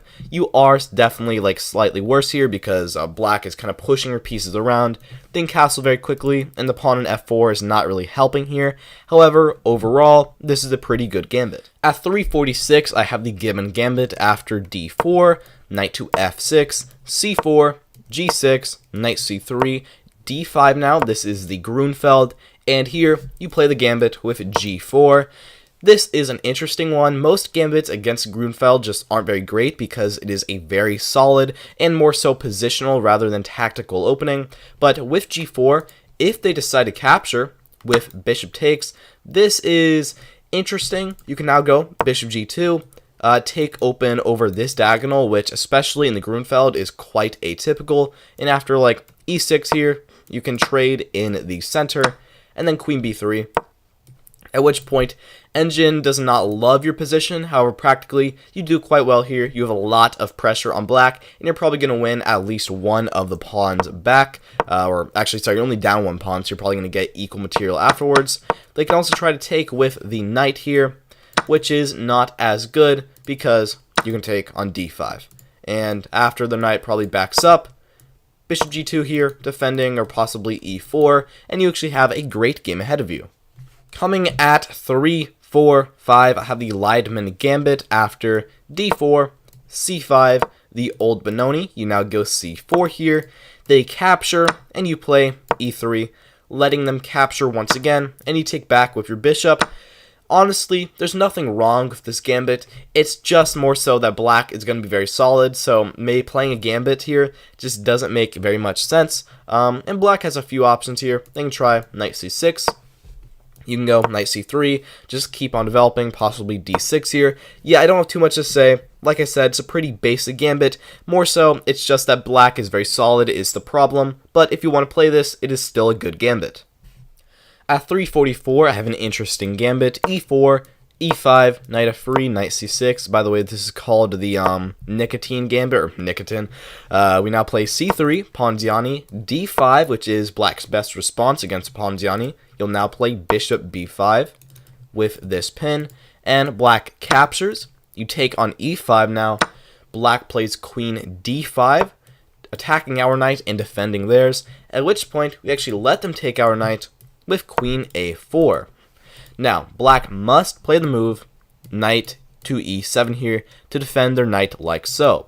If they try to capture our knight, then after captures, taken back would result in their rook being lost, like here. Now king d8, rook is lost, and you're up 3 points of material. Engine says that black might still be might still be able to survive here with like bishop c5, but you're up a lot of material. Development might be a little odd because of how you've developed, but after castles here, you should probably be fine.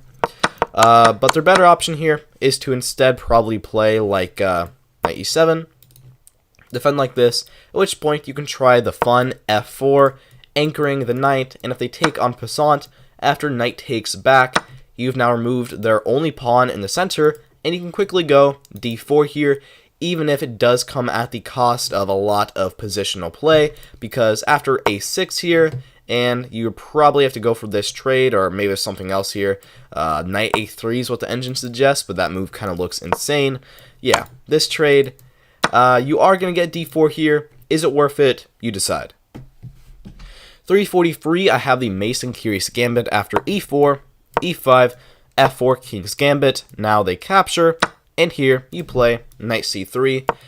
This move isn't great, but it's not too bad either. You are developing a piece and controlling the very important center, and you do allow you do allow black to play queen h4, and you have to put your king on e2, which, while very awkward, can work surprisingly well, because after, like, let's say they play something, let's say d6, you can now go knight f3, attack the queen. Let's say they drop it back to f6, try to keep this guy guarded. You can now play d4. And your plan here is to move your king over to f2 to then get your bishop out on c4, at which point your king is going to be surprisingly safe. And they can play in better ways here, like back here after the check. Their best try is probably g5 to try and, make knight f3 worse, because g4 will be coming. However, there is a lot that can go on from this gambit, and as a whole, I do not think it's that bad. At 342, I have the Shabalov Gambit after knight f3. We now play e6, c4, a6, which is interesting, knight c3, more pawn play of c5, and after g3, we sack a pawn with b5 here. And despite the fact that white has developed 2 more pieces than us, and we've only played with pawns the entire game, this gambit is surprisingly good, because if they do go for this and try to win a pawn, then here you can now play knight f6. Your bishop is going to go on b7 to counteract their bishop, and you have the open a file, and you have potential tactics with the queen coming into b6 or a5, and you actually have quite a good game ahead of you there. Alternatively, if they try to not accept the gambit and maybe play something else, like just bishop g2, then you can push up to b4 now. You can win the pawn c4 and try to go d5. All these are good options. Its main flaw is really just that you are playing with so many pawns. Even if it is good, lacking your development this much will usually lead to failure, and if you're not careful, it can lead to that quite fast. 341, the Nasal Wasp Gambit comes after e4, b6, Owen's defense, d4, bishop b7, And here the extremely odd move, bishop g5. This looks really odd, but the idea is by pinning this pawn, we really put a surprisingly strong hold on their development. If they accept the gambit with bishop takes, we can now push up to d5. And this looks ridiculous, but their bishop is actually kind of stranded. Knight f6 doesn't work because you could simply capture that. And their best try here would probably be c6. At which point, you have a couple options here. You can defend with c4, you can push up to d6, taking advantage of this pin. My favorite is c4, at which point, this looks, once again, just so stupid, but surprisingly, it's working very well. And if back here, if they don't accept the gambit, this is probably the gambit's bigger flaw, because after something else, maybe like d5 here, our bishop just doesn't really make that much sense on g5, but the engine still likes it, so if you want to go for it, this is good. At 340, we have an extremely decisive one. This comes after e4, e5, knight f3, f5 Latvian gambit, they capture, knight to f6, white plays bishop c4, trying to get their pieces into f7, and we actually embrace it. We play pawn takes e4. Letting them put their knight into f7, at which point we'll play queen e7, captures, and d5. This is the corkscrew gambit. This is an extremely odd one. The engine really does not like this. The engine says bishop drops back to e2, white is up 5 points of material, and they have more than enough ways to completely defend against us. And even though we have an aggressive position, we can't really do anything with it.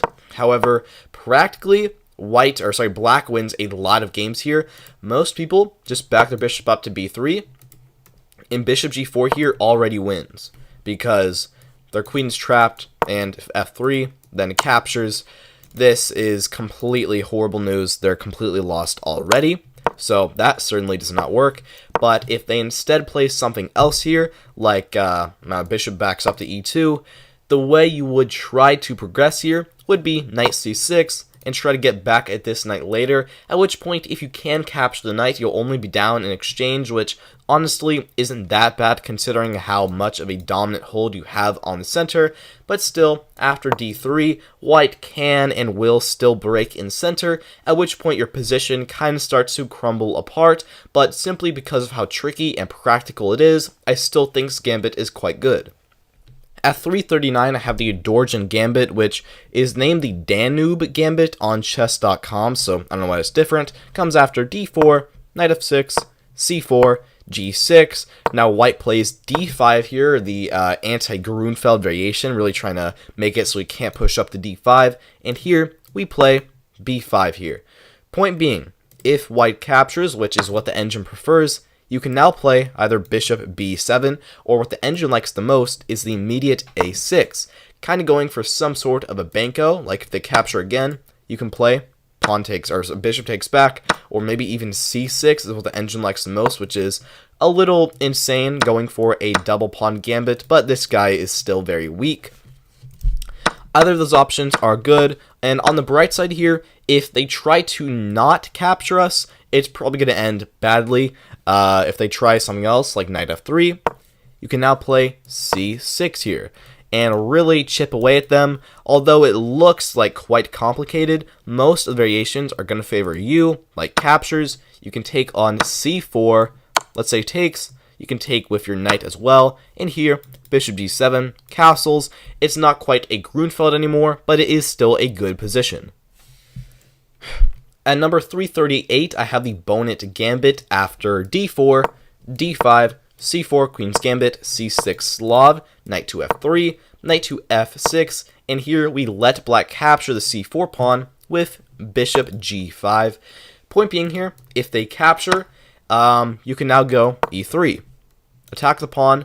If they try to hang on with b5 now, then after a simple bishop e2 here, although you do have to develop a little bit passively, you do have 2 extra pieces developed, and you can quickly go probably a4 in a lot of these lines to try and chip away at their pawns, at which point they can survive, but they do have to be quite careful to actually go ahead and do so. Otherwise, if they try to not accept it, then something else here, like bishop f5, will probably be fine for them, but it will probably give you a slight edge because, like, captures, pawn captures, and now e3, and you have quite a good position here. Not too much to say, not too special. Let's move on. 337, the Sankey George Gambit comes after e4. We play e6, the French, d4. Now, a6, which is not the best variation, but it's fine. White now plays c4, and here we go b5. This one is interesting, point being after the capture, and bishop captures. While objectively it's not the greatest, here we can go bishop b7, and also we have potential tricky ideas of going c5 as well, like bishop b7 here, knight c3. Here we can now strike and center right away with c5, or maybe bishop b4 first, to get a lot of pressure on them. This is very similar to a gambit we saw just a little bit ago. Yeah, not too much else to say. 336, the Warsaw Gambit comes after e4, e5, bishop c4, knight to f6. Here we strike and center right away with d4, the Ponziani or Yuroslavl Gambit. They capture, and here we now play c3. This move is not bad. Usually these c3 gambits, though, come a little later when the e4 pawn is not hanging, because if they capture this, they lose a lot of their luster, mostly because d5 now comes with more strength because the knight will be defended as well. And here, their best way to play would likely be knight to f3, at which point, after d5 here, you can back the bishop up to d3, maybe captures now, knight takes back on c3. Engine does not like this, however, practically, it does end up scoring quite well, and if they decide not to capture an e4 right away instead, try to take this guy, then after knight takes back, this is quite a good position. 335, the Desmet Gambit comes after e4, knight c6, d4, e5 now Kennedy variation of the Nimzowitsch defense, they capture, and now d6. Not too much to say. This is not the most unique gambit we've ever seen. In fact, it is very, very basic. But, same ideas apply. If they capture, this is what we want. We can take back with the bishop. We're down a pawn, but we have two pieces developed, which are well placed. We can go bishop e6, knight f6, and yeah, it's a basic gambit position. We don't really have that many problems. Once again, the problem here that makes this gambit from rising up higher is if they don't capture, if they instead play knight to f3, we're probably going to have to compromise on our position, which isn't great.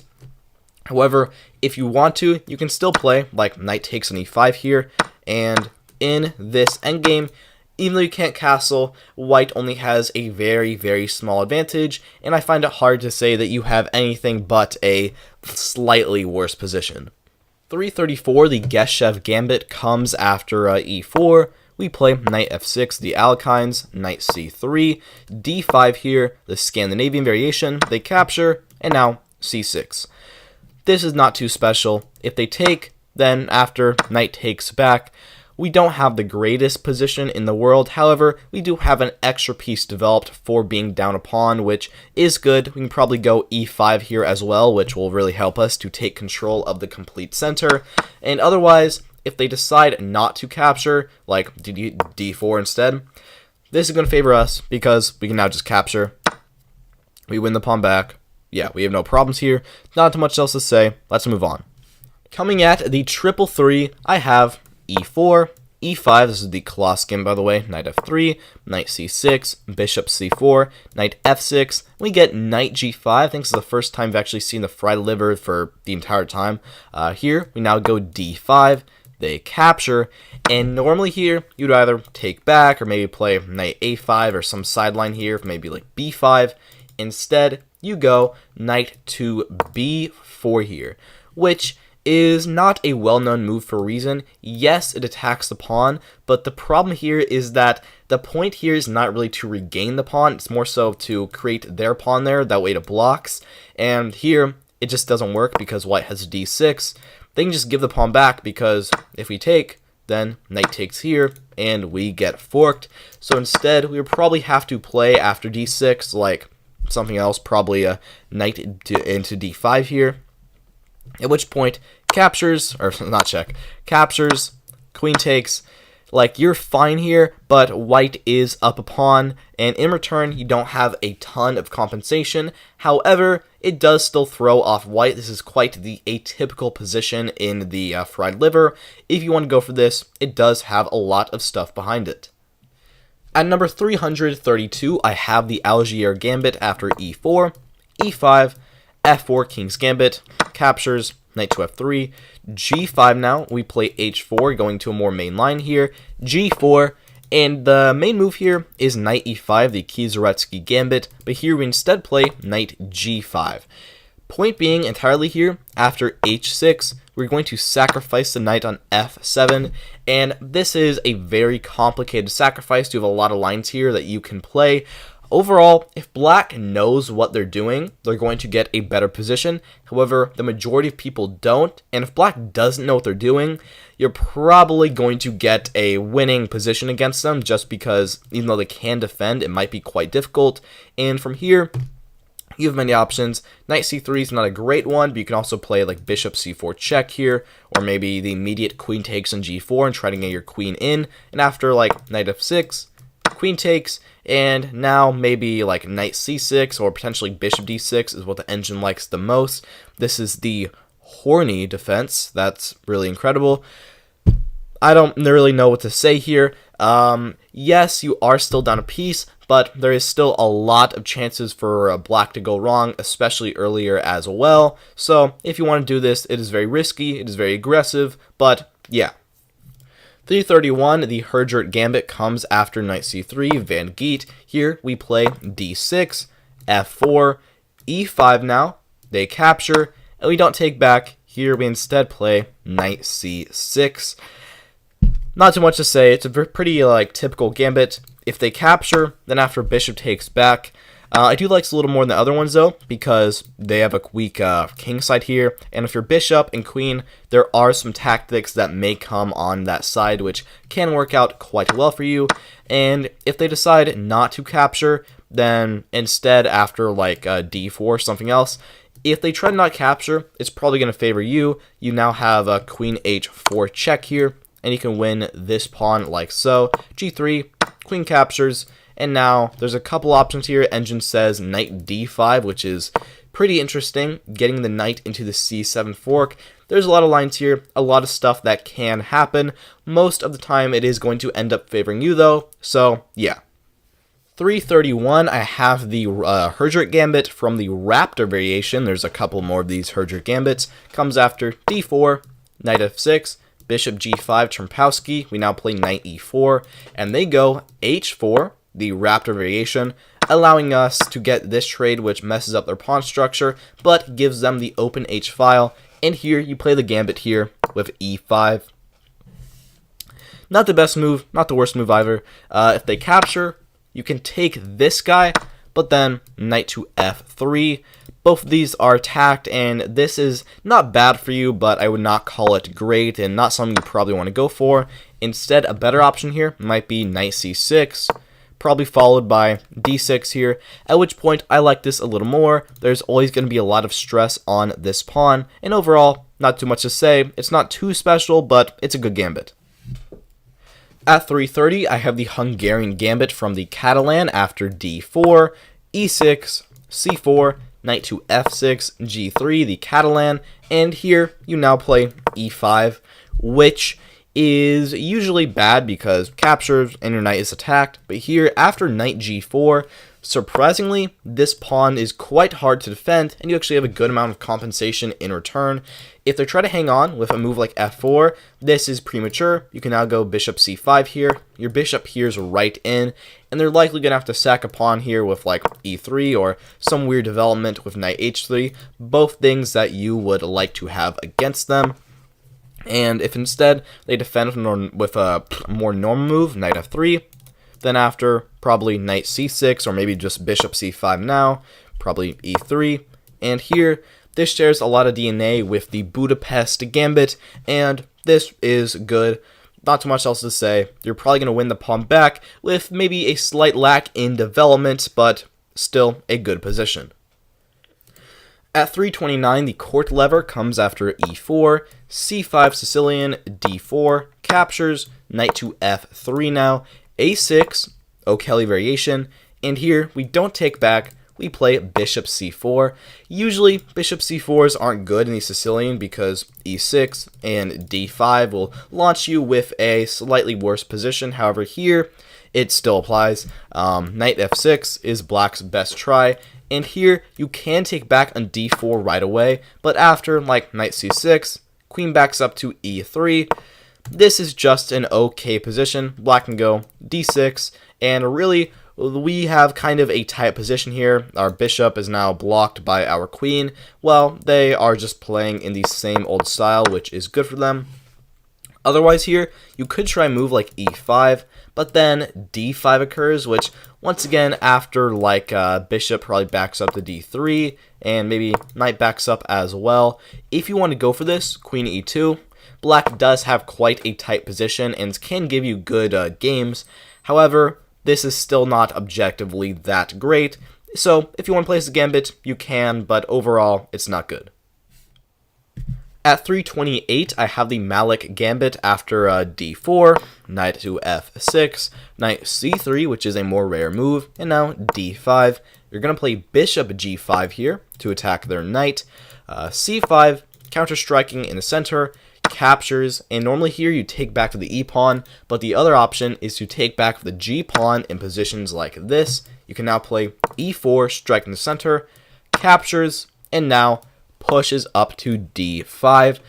This is an odd one. The engine does not like this that much. However, practically, this does end up favoring white a lot more than black.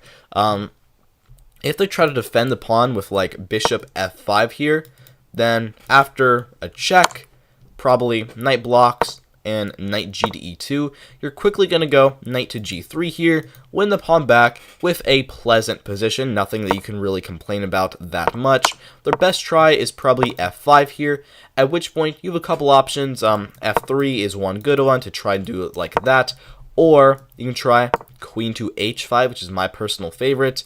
Even though it doesn't directly attack anything, it puts a lot of pressure on their king side, and there's a lot of ways the game can go, but most of them are going to end up favoring you.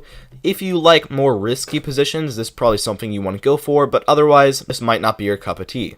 At 327, I have the Shvili gambit after d4, d5, and after knight to c3 here, we play the move e5, which at first looks kind of useless, but the point here is that after white captures, we can push up to d4, which objectively is not the best. However, practically, this is very annoying for white. If they try knight to b5 here to defend, we can go c5, just defend like this, then go a6 very soon, at which point white has a pretty awkward position. Or if they try to move their knight to the center, like to e4 here, then we can just go knight c6, defend the pawn, attack their pawn, and after knight to f3 here, white is surviving. However, I think we have a pretty good position in return for the pawn, and the pawn that they are up is very weak, and we're likely going to win it back in the future. At 326, the Wiedenhagen beta gambit comes after g3. Here, we now play d5, knight to f3, and now g5 here. With the sacrifice of this pawn after white captures here, we can simply go e5, attack their knight and take the complete center, and if they try to back up to f3, then we can probably go knight c6 or potentially try to push up to e4, at which point we don't have full compensation for the pawn. However, we have the open g file, and we're going to get a lot of attacking out of that, which is very good. If you want an attacking game, you're probably going to end up liking this gambit, or they can try a move like d4 here, which is their best try to defend like this. At which point, after like bishop e7 here to attack the knight, probably queen d2 now to defend, or maybe h4 is what the engine suggests. And you have a couple options here. You can go h6, attack them, and after knight to f3, possibly capture here or push up to e4. The engine does not really favor this gambit that much. However, practically, once again, you have the open g file. Development is pretty easy, and you have a good attacking game ahead of you. At 325, I have the Muttkin counter gambit after d4, knight to f6, c4, c5, but no need defense, so we push up to d5 now, b5, Banco gambit, and here we play a counter gambit with g4. The point of this move is that black doesn't really want to capture. If they play knight takes on g4, then here you have a couple options. The engine's best is to now play pawn takes on b5 and kind of get an interesting Banco gambit that may not be objectively better. However, their knight is very awkward on g4. It is not something that they're probably used to playing. Or instead, back here, if they try something else, like maybe pawn takes on c4, you can push this guy all the way up to g5. This is a very annoying kind of problem for black. They probably have to move the knight somewhere awkward, either to e4 or maybe to h5 is what the engine likes the most, at which point you can now play e4, take the whole center, attack their knight, attack the pawn, and the engine still likes this for black after g6. They think it's about equal. However, practically, I think you are doing fantastic here.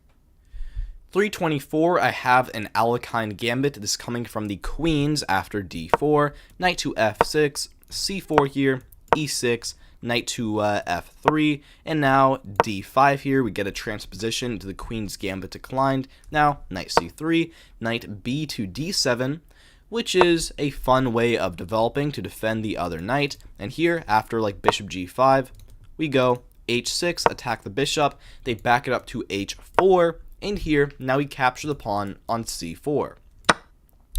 The point of capturing now is that white does not really have a good way to actually try and attack it. Their only way to really try and attack it would be e3 here, which is their best move, at which point we can just ignore it. We can just go bishop e7, and after bishop captures and castles, this is by no means an incredible position, but, you know, it's good. You don't really have many problems. Your development might be a little bit passive, but, you know, you can go c5 here, strike in the center, and you have a fine game ahead of you.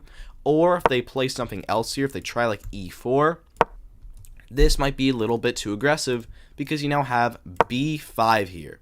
Point being, if knight captures, then you have a couple ways to play, but bishop b4 check is likely the best try. Knight c3, g5, attack their bishop, bishop backs up, and now knight takes on e4. And at the end of the day, you're actually up a pawn, and you're doing pretty well here. Not too much to actually complain about. But otherwise, there's not too much to hear. You know, it's just a fine way of playing against the queens. Let's move on. At 323, the Lemberger counter gambit comes after d4, d5, e4, Blackmar gambit, we capture, knight c3, Blackmar Demer gambit, and here we play the counter gambit with the move e5. With this, we're counter-striking at them immediately. If they try to capture, then this probably won't end up that well for them after cap. Oh my god, what the fuck? Okay. At 323, I have the Lemberger counter gambit after d4, d5, e4, Blackmar gambit, captures, knight to c3, the Blackmar Demer, and after e5 here, we're immediately striking in the center. If they try to capture us, this probably won't end up well because you can take them. If king takes, that's pretty awkward, or knight takes is also awkward. Knights is probably a little better, at which point after like knight c6 here, this is, if anything, an even, maybe slightly better endgame, which if you want this, you can't really complain about. It's an even endgame. Or back here, the engine also suggests some other moves like maybe knight g to e2 or possibly captures. But here, after like queen takes, and pawn takes, you are up a pawn, which is good. But to be fair, after knight f3, you're probably going to end up losing it, or white's going to get a lot of development in return. There's a lot of ways the game can go here. It's probably not the most exciting or best way to fight against the Blackmar Demer, but if you want to allow white to have absolutely no fun, you're almost always going to go into some type of an endgame or liquidation in these lines. At 322, the Halas gambit comes after e4, c5 Sicilian, we now play d4, a kind of Smith-Morra, they capture, and here normally you would play a move like maybe knight f3 or probably c3 most likely, but here you play the move f4, which is not bad, but it's just not your best way of playing here. The problem is after knight to c6 and knight to f3, even though you have the advanced f-pawn in these Sicilian positions, black is very, very solid, meaning that the extra f-pawn here doesn't really help us because we can't really have any big attack from it. However, after something like maybe knight to f6 here, or probably the most same move as e6, you can keep developing. Bishop d3, probably knight to f6 here, attacking the pawn, but we're defending, so just castles. d6, and yeah, black has a kind of passive position. If you want to go for this, however, it is probably fine. You still have some potential here, probably c3, and you can still go into one of these types of positions. It's not the best way to play, but it's not the worst either. Coming at 5, 4, 3, 2, 1, I have the Mechanic's Gambit after e4, knight to f6, e5, knight d5, this is an Alekhine's defense, c4, knight backs up, and now c5 here, which is the Lasker variation, which is not the best variation because now black has a kind of uncontested knight in the center, and both our pawns are very advanced. However, it still can be good. Here, we now play bishop c4, e6, knight to c3, adding more pressure, and after d6 here, you're going to capture the knight, pawn takes, and bishop takes. Point here is that after black captures on e5, you're probably going to end up losing a pawn because material is even, your bishop is attacked, and this pawn here is very, very weak, likely going to get captured. The best way to play here is to now go queen to f3, attacking the pawn on f7, and the pawn on b7, and this looks great, but actually it's probably not going to end up that well for you. If they play like f6 here, this is their best try. It looks a little odd, but they are defending everybody. We can't really break through here. And after like captures on b7, bishop takes, queen takes, and now knight to d7 here. Yes, we are still up a pawn. This might be more of a gambit for black, but still, this is not that great of a position. You can go b4 here and hang on to your one pawn advantage, but there's moves. Rook b8 is always going to be a looming threat. Probably not immediately, but it is always there. Black's best try here probably be a5. At which point, yeah, we're up a pawn, but it is very, very weak. But if you want to go for this, it is still probably a fine gambit. At number 320, I have something called the Sumov Gambit, which I think I probably misspelled or something because I was searching for it and I could not find it anywhere on the internet. So if you want to, you could go down in the comments, maybe be a detective and help me out. But otherwise, this is where I placed it and this is where it's going.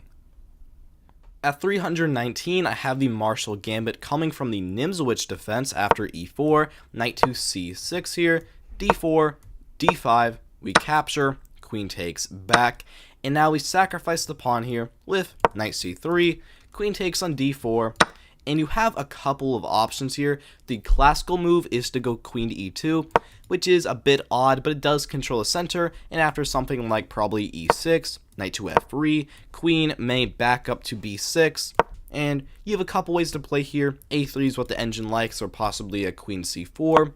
You do have compensation for the pawn, your bishops can come out, you can castle. However, I still don't think that it is completely worth it. You don't have a ton of compensation. Alternatively, you go bishop to d3 here, which I like a little more, and after something else like maybe knight f6, knight to f3, probably queen will back up maybe to b6. You have a good position here. You can now castle, possibly go bishop e3 and sacrifice the b2 pawn. It's definitely a little offbeat, however, I think you're doing fine. Coming at 318, the Tartakower Gambit from the Ruy Lopez comes after e4, e5, knight f3, knight c6, bishop e5, Ruy Lopez. You've seen this before. You now play g6. There's a couple ways to get this gambit, but this is the most common way. And after d4, immediately striking in the center, we take, knight takes back, bishop g7 attacking, bishop e3 defending, and after knight g to e7, white now plays knight c3, we castle, queen up to d2, going for bishop h6. Here, we sacrifice, or not sacrifice, but really attack in the center right away with d5, this being the Tartakower Gambit. The point here is that if white decides to capture right away, we can take back with our knight. And in the heat of everything, even though we are going to be sacrificing a pawn on c6, we're striking out in the center right away. Our rook is going to come alive, our bishop is coming alive, all of our pieces are now doing great all of a sudden, and white is uncastled in the center. Their best try, according to the engine, is to long castle right away, at which point we can take on e4. They will probably capture on c6, and after something like queen takes and d2 check, maybe rook takes, maybe pawn takes here, and bishop backs up to c4. Here we're actually up a pawn, however our pawn structure is a little bit messed up, and if anything, this is about equal. If you like this position, you should definitely go for it, but otherwise, it's only okay. 316, I have the Alapin Gambit from the French after we play e4, e6, French defense, d4, d5, and here we sack the pawn with bishop to e3. Not too much to say here, not too special of a position. After black captures, you have a couple of ways to play. You can go like knight to e2, or possibly knight d2, knight to c3. The engine's favorite here is to play pawn c3, with the idea of putting the queen on c2 and attacking like this. Not too much to say. The most annoying thing here is that black can defend with f5, at which point this pawn is actually pretty hard to get at, but still, knight d2, and you have a very solid position, probably knight f6. In the future, you can probably also play pawn to f3 to try and chip away at them. Yeah, not too much to say, not too special of a gambit. Let's move on.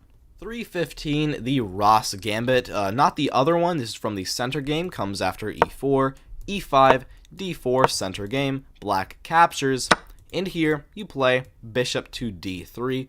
This is very similar to the French one we saw just a second ago. Yeah, they capture the pawn. Black can try to defend with some moves, maybe a c5 here, or probably bishop c5 is their best try. We can keep developing. We can now play like knight d2, or probably knight f3, and after d6, castles, you have a fine gambit position. This guy is pretty weak. You're probably going to end up winning him or trading him off later with a potential c3. You don't have entire compensation, but you have a very good amount of compensation in return. Not too much to say. Let's move on. At 314, I have the Lucchini Gambit. This is a personal favorite of mine after e4, e5, knight f3, knight c6, bishop to c4 here, bishop c5, Gocho piano, and after d3 by white, we sacrifice the pawn with f5. This move on its own is honestly not that great. If white does capture, you're probably going to get a good game here after like d5. Attacking the bishop, you take the whole center, probably bishop b5 here. And you have a couple ways to play, probably queen up to d6, maybe a knight up to e7. You're doing well here, not too much to say in those variations. Problem is more so, if they try something else like knight c3 and just kind of ignore us, then now their bishop is peering right into our position, which is kind of bad. However, this gambit does get some points because there's a very fun trap, which comes after knight g5. If white tries to get in like this, you let them. You play f4, knight drops into f7, and now queen comes into h4 here, threatening a checkmate, so white wants to stop it. The most natural move is to simply castle, and here you're winning after knight to f6, knight captures rook, and knight g4, and at the end of the day, there are too many threats for them to counter against, and you're going to end up winning. And while that trap is very fun, let's be honest, most of the time it's not going to happen, in which case you'll be left with a kind of miserable position, but overall, it's not too bad. Hey, I will go bitch for 3. Hey! Coming at 313, I have the Philidor Gambit coming from the King's Gambit after e4, e5, f4 here. They capture, accepted, knight f3, g5, and after bishop c4 here, black plays bishop to g7, developing their piece. And here, the move to play the Philidor is h4. If you want to play h4, the problem is you should play it on this move, or back here, you should play h4 now.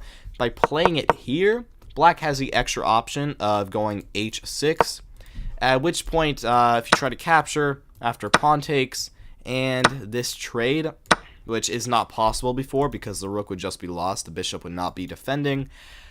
I mean, you can go d4, take the whole center, but this is just kind of subpar. It's not that it's a bad variation, it's just that there's a better one, so what's the point of this guy?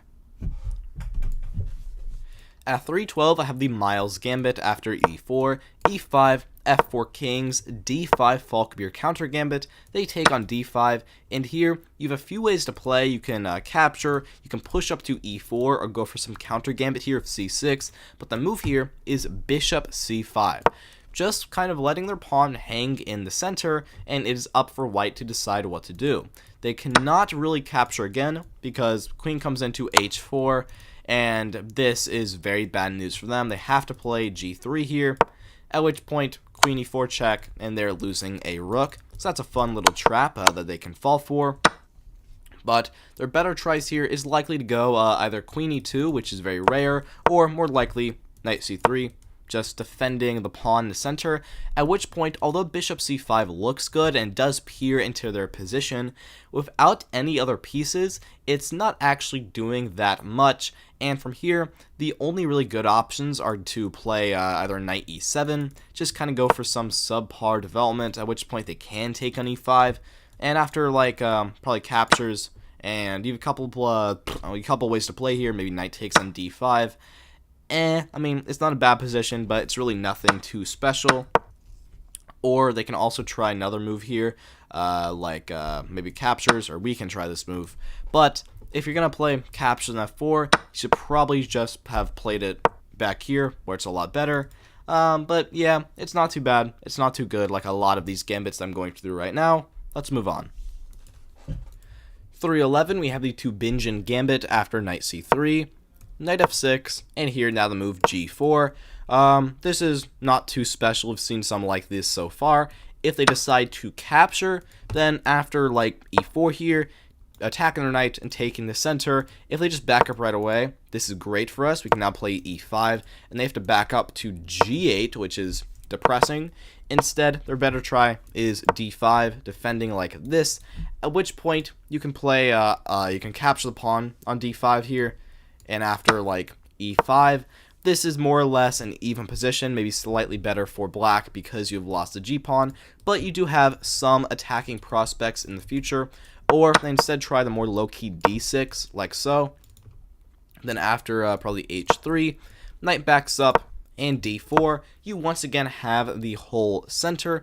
This is a good gambit. Its bigger flaw, I would say, though, is that if they decide to not capture, they can just play a move like probably h6 here, prevent g5, which is very annoying for us, at which point g4 is just kind of a waste of time, not very a useful move, but overall, it's not that bad. At 310, I have the Maroczy variation, or Maroczy Gambit, or of the Elephant Gambit. I'll show you what I mean. Comes after e4, e5, knight to f6, and now d5, which is the Elephant Gambit. White takes the pawn on d5, and here you have a couple of main options. You can try to take the pawn immediately, you can push up to e4, or this option, which is the move bishop d6. This defends the pawn, however, simply it's just not fast enough, and with the Elephant Gambit, this one objectively is not great, so you really have to try and move quick. This is just not moving fast enough. White has many good options here. Really, any developing move is good for them. Their best try would likely be d4, and here, after probably captures, they can take back with their queen, knight to f6. I wouldn't say you have a bad position, but it's definitely not that great. I would not like this for black. Instead here, probably e4 is your best try, and after, knight drops into e5, knight to f6. I mean, you're fine here. Not too much to say. It's not a bad position, but it's not that exciting. 309, I have the Hinkman Gambit after c4, f5, Anglo-Dutch defense, and here, now e4. Not too special. Point is, after black captures here, this pawn is very weak. We can attack it with knight c3, probably knight f6, defending now, and we have a variety of options. Our best try is likely d3, which is probably the main problem in this gambit. If we could play d4 here, that would be great, but black could simply go either captures, which would be annoying, or simple e6, and just ignore us, at which point they can go bishop e7, strike in the center of d5, at which point and we don't really have compensation for the pawn. However, back here, if we do play d3 with the intention of capturing here, this is likely our best try, and after like captures, you can take back right away. They do potentially have some tactics on their weakened king side, probably knight c6 from them now, or maybe e6. You can go knight f3, complete your development. You have a bit of an odd position with no space in the center with your pawns, except for this guy, but that's not very useful. But overall, might be a little bit off-brand, but it's fine. 309, it is winter time. That rhymed, and that is beautiful. But this comes after g3, e5, bishop g2, d5 now. We now play c4, striking them immediately. Black decides to take and try to win the extra pawn. And here we play the move b3. It's just not the best move here, but it's not bad either. If you want to regain the pawn like this, just play like queen a4 and go for this. By playing b3 here, after captures and queen takes, is it bad? No. But is it anything special? No. I mean, we're threatening a pawn on b7. Black can pretty easily defend with like any move, maybe c6 or potentially knight c6 here is what the engine likes the most. And after d3, I mean, we're fine. Like, yeah, I don't really have much to say here. Our development isn't that bad, but it's just not that special. There's a lot better ways to play. Let's move on. 307, I have the Novikov Gambit after d4, d5, c4, Queen's Gambit, they capture, accepted. We now play e3 attacking. Black strikes back immediately with e5, which is an underrated option for black here. We now capture on c4, they take on d4. We now play queen b3, attacking the f7 pawn. Black defends with queen e7, and here you have a couple of very good ways to play, but here you just play the most awkward move, knight d2. It just doesn't make sense. Why would you purposely block out the bishop? Here, after black captures, you now have to capture back with the pawn. And because you have such good development, this is still a very strong position. Their queen defends the pawn. But, one, you have much better options, like back here. Maybe a simple knight to f3 is just better in practically, objectively, every way you can imagine. But with knight d2, I guess the idea is that queen b4 check is prevented because, you know, it's not check anymore, the knight blocks. But this is simply not worth it. The bad pawn structure isn't enough to make up for that, but overall, it's still fine. 305, I have the Blackmar Gambit, or the Jadot one. Don't get mad at me yet. It's not what you think. Comes after a d4, d5, e4 captures the Blackmar Gambit, and here we play the immediate f3. Usually here you would play knight c3 to attack the pawn first, and black would defend with knight f6. At which point, this is good for you. Got an extra piece developed. This very much favors you. By playing f3 first, you just kind of remove that potential, which there's no point to do. And black has like a lot of options here. Pretty much all of their options are stronger now. If they just want to capture here, then after knight takes back, it's probably about equal as before. But if they try a different option, like maybe c5 or potentially e5 here, this is very not much going well for you. After like you have to maybe push, this is not going well. Knight f6, I mean, it's not that bad. Back here, you're probably going to get an okay game in most of your games, but overall, as a gambit, it's not great. 304, I have a very long name one. This might be one of the longest names. The Labordanas Danker Gambit after e4, e5, bishop c5, bishop's opening, or sorry, bishop c4, bishop c5 by black, and here we play b4, the McDonald Gambit. They capture, and now c3. Point here being, it's kind of like an Evans Gambit, and most of these Evan Gambits wannabes are pretty bad. However, this one is actually quite good. They just back up all the way to like e7 here. Then after d4, we're doing well. You really have nothing to complain about. Problem is more so, the biggest problem in the Evans Gambit is to move bishop a5 here. This is always black's best try, and it applies here as well, at which point you can't really play d4 right away because pawn captures, and we can't take back because of the pin, which is annoying. Instead here, you probably have to play like knight to f3, probably knight c6, and after d4 and captures, this has transposed into the Evans Gambit, which is going to be good for you after like castles. And yeah, this can be fine. This is a line from the Evans Gambit, but it's not the best line. Still though, this is overall pretty good. Most likely will transpose to the Evans, but if it doesn't, it might end up very bad. 303, I have another gambit that I searched for and just could not find. If one of you detectives want to help me in the comments, that would be great, but otherwise, sadly, this one is going to belong in the mystery drawer. At 302, I have the Pollock Gambit after e4, e5, knight c3 Vienna, knight f6, and g3, the Mises variation. Here, we now play bishop c5, bishop g2, knight c6, and after knight g to e2, we strike immediately in the center with d5. The point here is that after white captures, you have two options. You can play knight to d4 or knight to b4. Knight b4 is the engine's choice, simply being that we're going to win the pawn back on the very next move, and after like castles, you can take immediately, or probably castling as well is the best option here, d3, and captures. Not too much to say, it's more or less an equal position. If you want that, you could go for this. The other, a little more risky, but probably more fun option is knight d4, with the key idea here being that if white takes, you can take the pawn, and you've now opened the e-file, and their knight is attacked, which can go in a lot of ways. Or back here, if they try to ignore it and just castle, you can play bishop g4, take advantage of the pin you have here, at which point white actually has a pretty tight position, and they have to be surprisingly careful.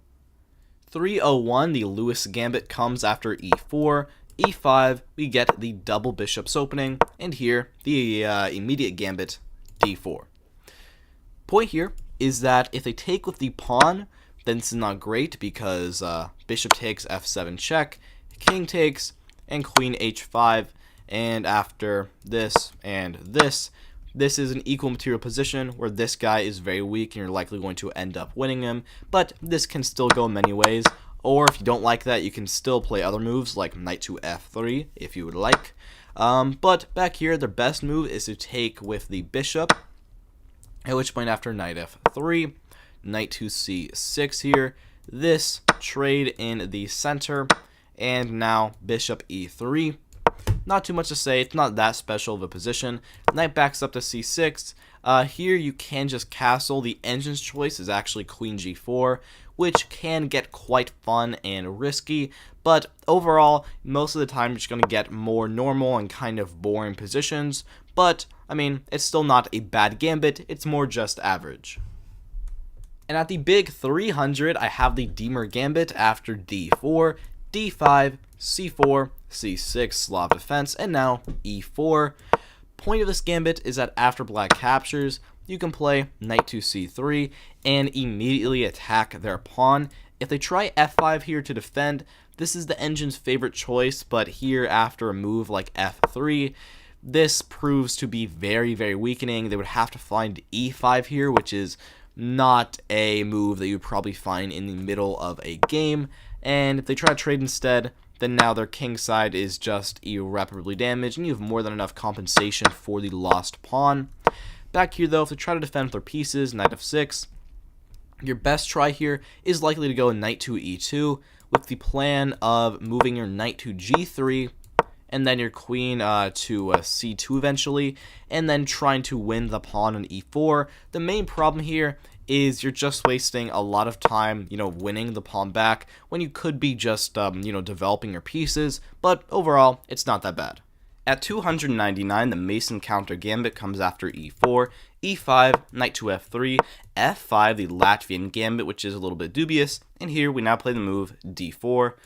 There's nothing wrong with this, it's more so that it's just not really the best try against the Latvian. After, pawn captures on e4, we can now take on e5 our knight, something like knight f6 here probably, maybe bishop e2, trying to get in. Black can solidly defend with a move like g6 here. And at the end of the day, we have a slightly better position, but honestly, there are a lot better of ways to play against Latvian. More so, this just isn't the best way. At 298, I have the Garrob Gambit after g4. Black plays d5, attacking the pawn, and here we don't defend, we go bishop g2. Objectively, the engine really does not like this one. They say black can simply take or just play a solid move like c6 and just be totally fine here. However, practically, after black captures, we can now play c4, and there is a lot of tricks that black can fall for. For example, a common one is black will play c6 to defend. We can now capture, and play knight to c3. Once again, attack. By the way, they can't really push up here because then bishop takes on b7 is always going to be bad news for them. And a lot of people just defend with pawn e6, but now queen a4, and they are losing a piece. So that's already one fun little trap, but the other one is probably a bit more common is back here. Now, knight to f6, defending, we go knight c3, more pressure, and after something like e6 here, queen to b3. There's a lot of options on how this can go. The most common way is now knight b to d7, at which point after a central trade, we can win one pawn back. But at the end of the day, bishop d6, and we're still kind of worse here. Plus, I'm pretty sure I messed up a little bit. There's definitely better options for black. Still though, if you want the tricks, this gambit is very, very good at those, but otherwise, it kind of crumbles. 297, I have the Harding Gambit after e4, e5, knight f3, knight c6, and bishop b5, a Ruy Lopez. And here, black plays d5, the Spanish counter gambit, which is not their best option. Will now play knight takes on e5 here, attack their pinned knight, and black tries a tricky queen g5, attacking our knight in g2 pawn. The best move here is to simply back the knight up to f3. However, you can play this gambit with knight takes on c6.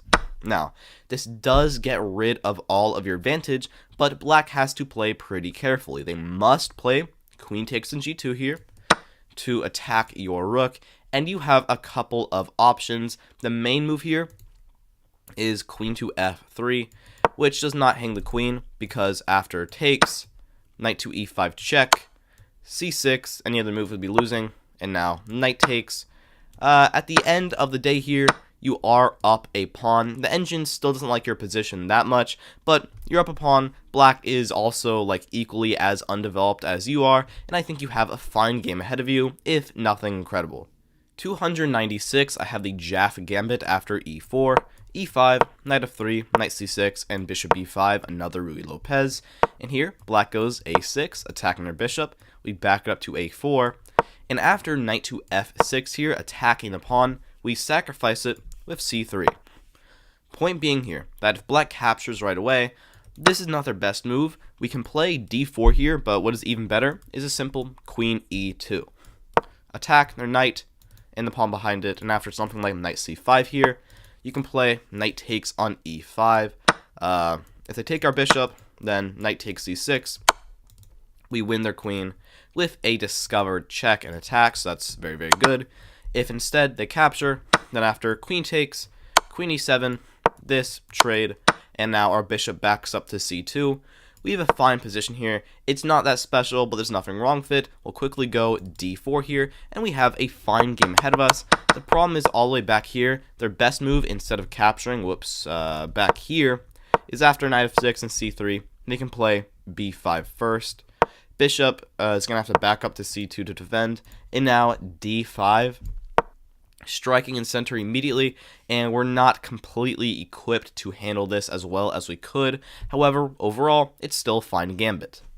295, the Blockley Gambit comes after e4, e5, f4, King's Gambit. We capture, knight to f3, and we play knight c6, the Macleod defense, which is not our best try here. It's just not that great, but white plays bishop c4, and here we now play the move g5.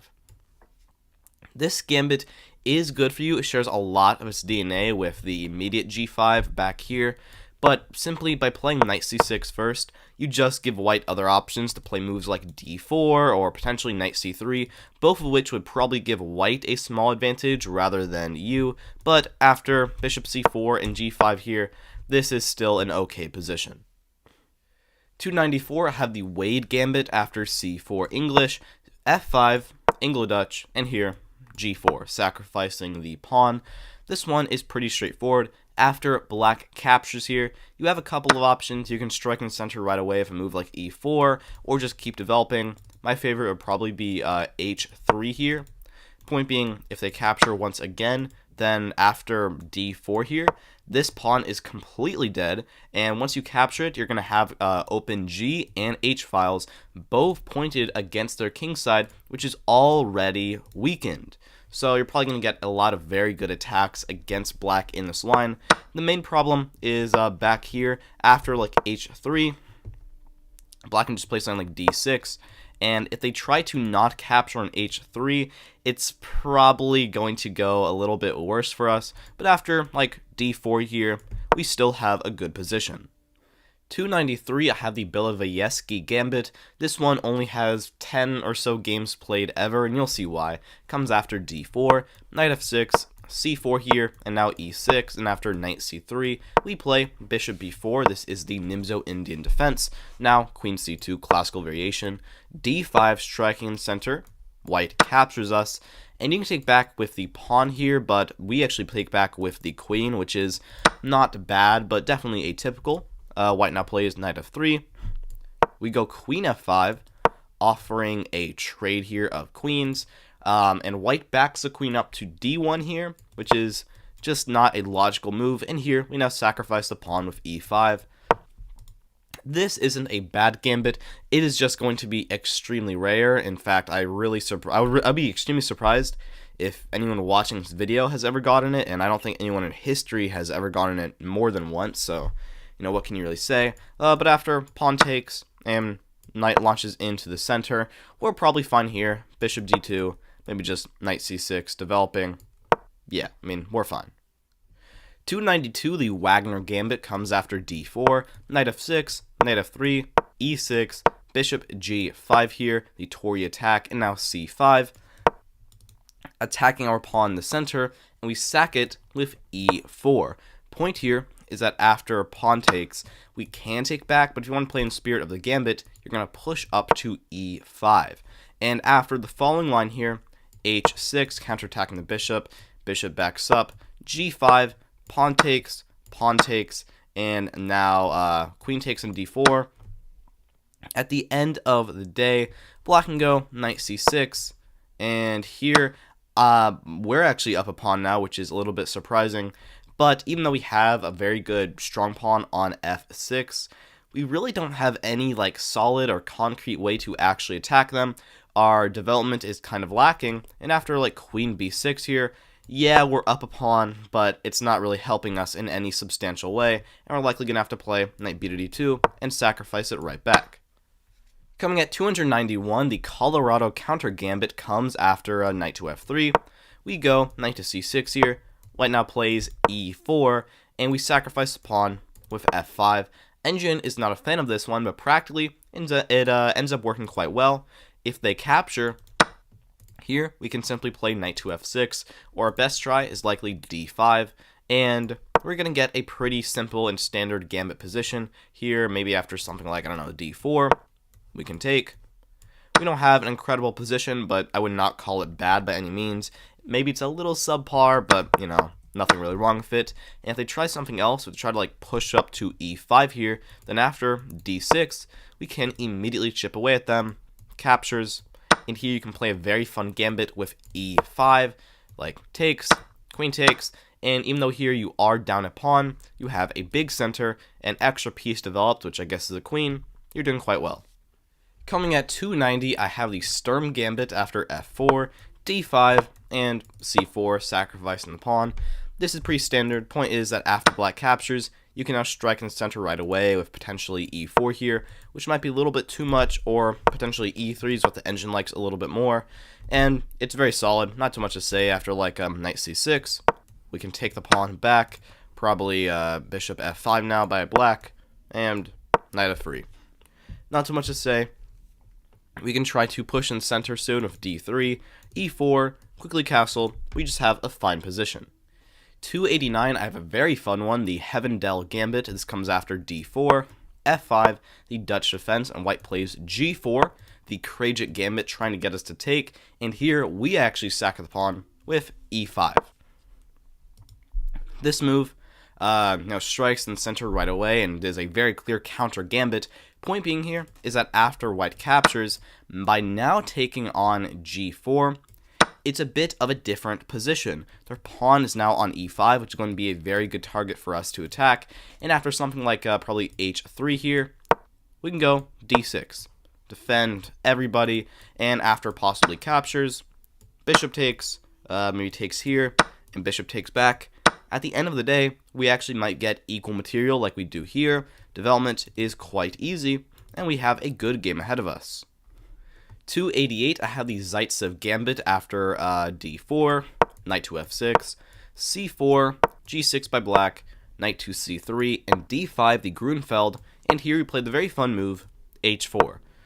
This very clearly shows our intentions. We're trying to push up to h5 and eventually start some kind of a kingside attack over there. There's a lot of ways this can go. Most likely after like a c6 here, we can now capture, pawn captures, and bishop g5, and we'll likely try to either trade or pin the knight away, and then push up to h5, at which point h4 back here is not the most useful move, but if you really want to attack, this is a fun option. 287, the Nescafe Frappe gambit, not sure how this one got its name, not sponsored, comes after d4, knight to f6, c4, c5, the Benoni, here now d5, and b5, the Banco gambit. We are going to accept it. a6 now, attacking us. We play knight c3, pawn captures, e4 now, b4 by black, and we're actually going to move our knight into b5 here. And black has to be very careful. If they try to capture an e4 right away, this does not work because queen e2. Attacking their knight, and if they're not careful, knight backs up, knight d6 is just straight up smothered checkmate. So, that's quite a fun and quick win. But otherwise, if they play d6 instead, officially we get this opening after the move bishop c4 now. And now they can capture on e4. It's still not great after queen e2. And knight drops back to f6. We can now go bishop f4. And here we have so much firepower on them that black has to be really careful here to actually defend. Their best try here, though, is to simply not accept the pawn and just play something else like a knight b to d7 first, or possibly g6, bishop g7, and castles, at which point our knight on b5, while surprisingly safe, is not really doing much and is not being very helpful. It's kind of like very far out of the way, but overall, this is still a very good gambit. 286, I have the Kevitz gambit after e4, e5, we get another Ruy Lopez, knight f3, knight c6, bishop to b5 now. And here we go g6, the fianchetto defense, white plays c3, going for d4, and here we strike in the center with f5. Now, at first, this looks really stupid, but the point here is that if white actually decides to capture, we can push up to e4, which is surprisingly annoying. They'll probably have to play something here like their knight backs up to g1, or maybe try to trade first, and after this, play knight e5. But still here, we can now go queen f6, attack the knight, attack the pawn, and we have a great game ahead of us, which is surprisingly good considering how dumb f5 looks. Their best try here would probably be d4, counter-striking in the center, at which point after captures and knight takes, we have a kind of sad position, but to be fair, after bishop g7 and one trade here, probably like this, we're honestly not doing that bad here. Bishop backs up, we can strike in the center soon with a d4, and from here, knight f6, castles, and even though it looks very odd, we actually have a good game. 285 have the Krajik gambit after d4, f5 Dutch defense, and now g4 here.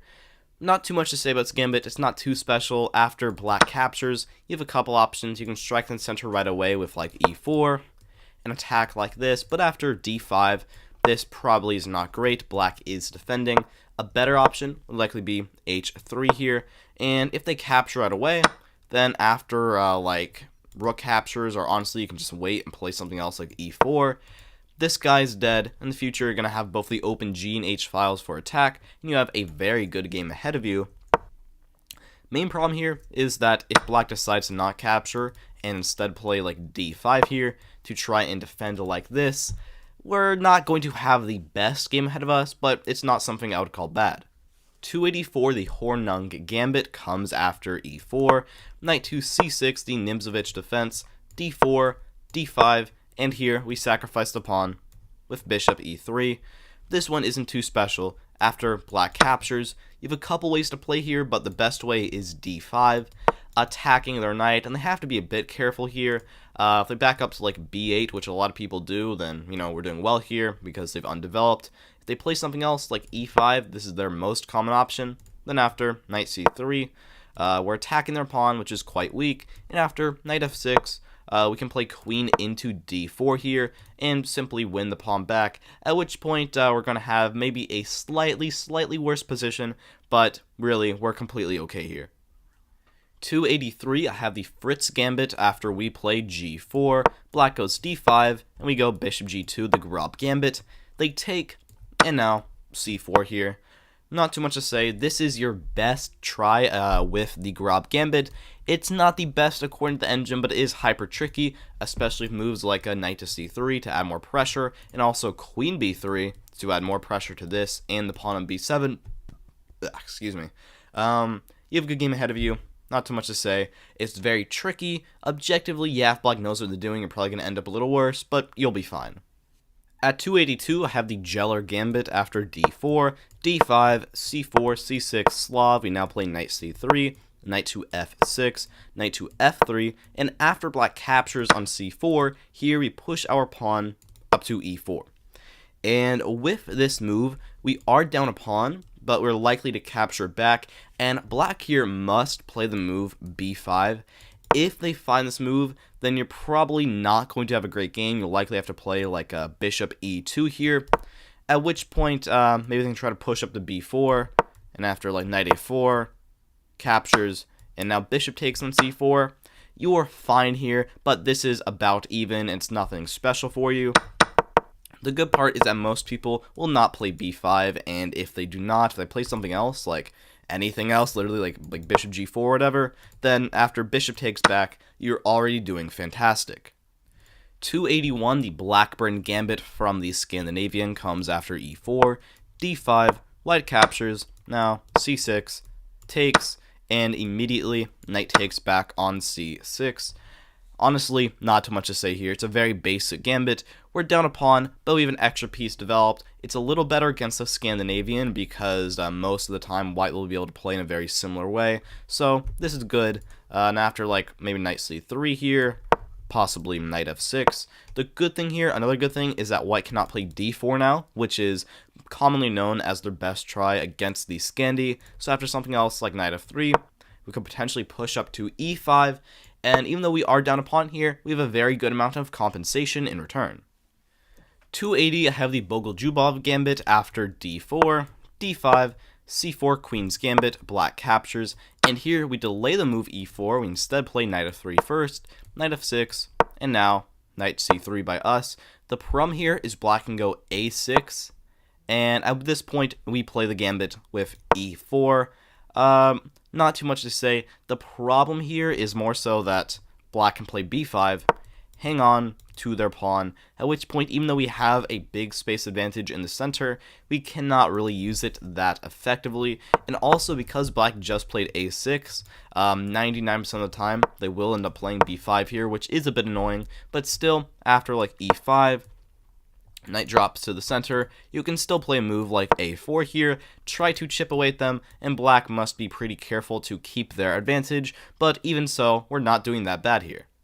279, I have the Dorfman Gambit after e4, c5 Sicilian, knight f3, d6, and bishop b5 going for a Moscow or canal. We now play a knight c6, or sorry, black plays knight c6, we now castle, bishop d7 undoing the pin, queen e2, enhancing this defending, and after g6, we sack the pawn here with pawn up to e5.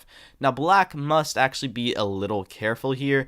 Their best try is to go knight takes back on e5, and after knight takes If they try to take our bishop first, then queen takes and b5 check, queen blocks, and queen takes is checkmate, so that's something to look out for. But if black does take back right away, then after queen takes on e5, attacking the rook in the corner, they can play knight f6 and defend here, or they can try bishop takes on b5, and after queen takes, this is looking a little sketchy after bishop takes and king takes. Technically, even or material is even, but you know, this is a little sketchy. My queen is still stuck in the corner. If you want to go for this after knight to f6, it's kind of Probably here we have to instead play queen takes and g8, at which point the game is still complicated, can go many ways. That's something to look out for. But if they instead play knight f6 back here, then after this capture, we can take this pawn, and at the end of the day, we might actually be the ones up a pawn, but that might not be the best thing in the world. Overall, though, despite what I've said, this is still an okay gambit. 278, we have an extremely rare one. This comes after knight a3, the sodium attack. We now play e5, attacking their knight. They move it to the center to attack the pawn. We defend with our knight, and after white plays e4 here, with this position, we play pawn up to f5. This is a pretty basic gambit. It's made better simply by the fact that they've played in such a odd way, and also now that d5 will come with tempo, so if they capture, then we can now play knight f6, d5 will come soon, the pawn will be recaptured, and they just have a very awkward and kind of bad position. Their very best try here would likely be knight to f3, because if captures, they can take our pawn on e5, and here, after one more trade, knight f6, we can easily go c6 and d5 in these positions, and we have a very good game ahead of us. Some points are taken off, though, purely by the fact that you will never ever face this, but if you do, this might be a fun option. 277, I have the Nimzovich gambit coming from the French after e4, e6, d4, d5, e5 here, advanced French, black now plays c5. The universal move here is c3 or potentially knight to f3, but here we play the very odd queen g4, which is the Nimzovich gambit, which puts pressure on g7, but at the cost of letting black capture, and here the move is knight to f3, this being the Nimzovich gambit.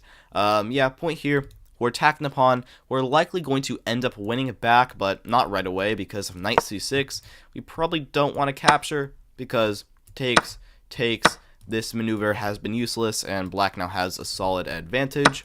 So instead, after this, we'll likely go bishop d3, quickly castle, or potentially even start pushing up with h4, h5, potentially h6.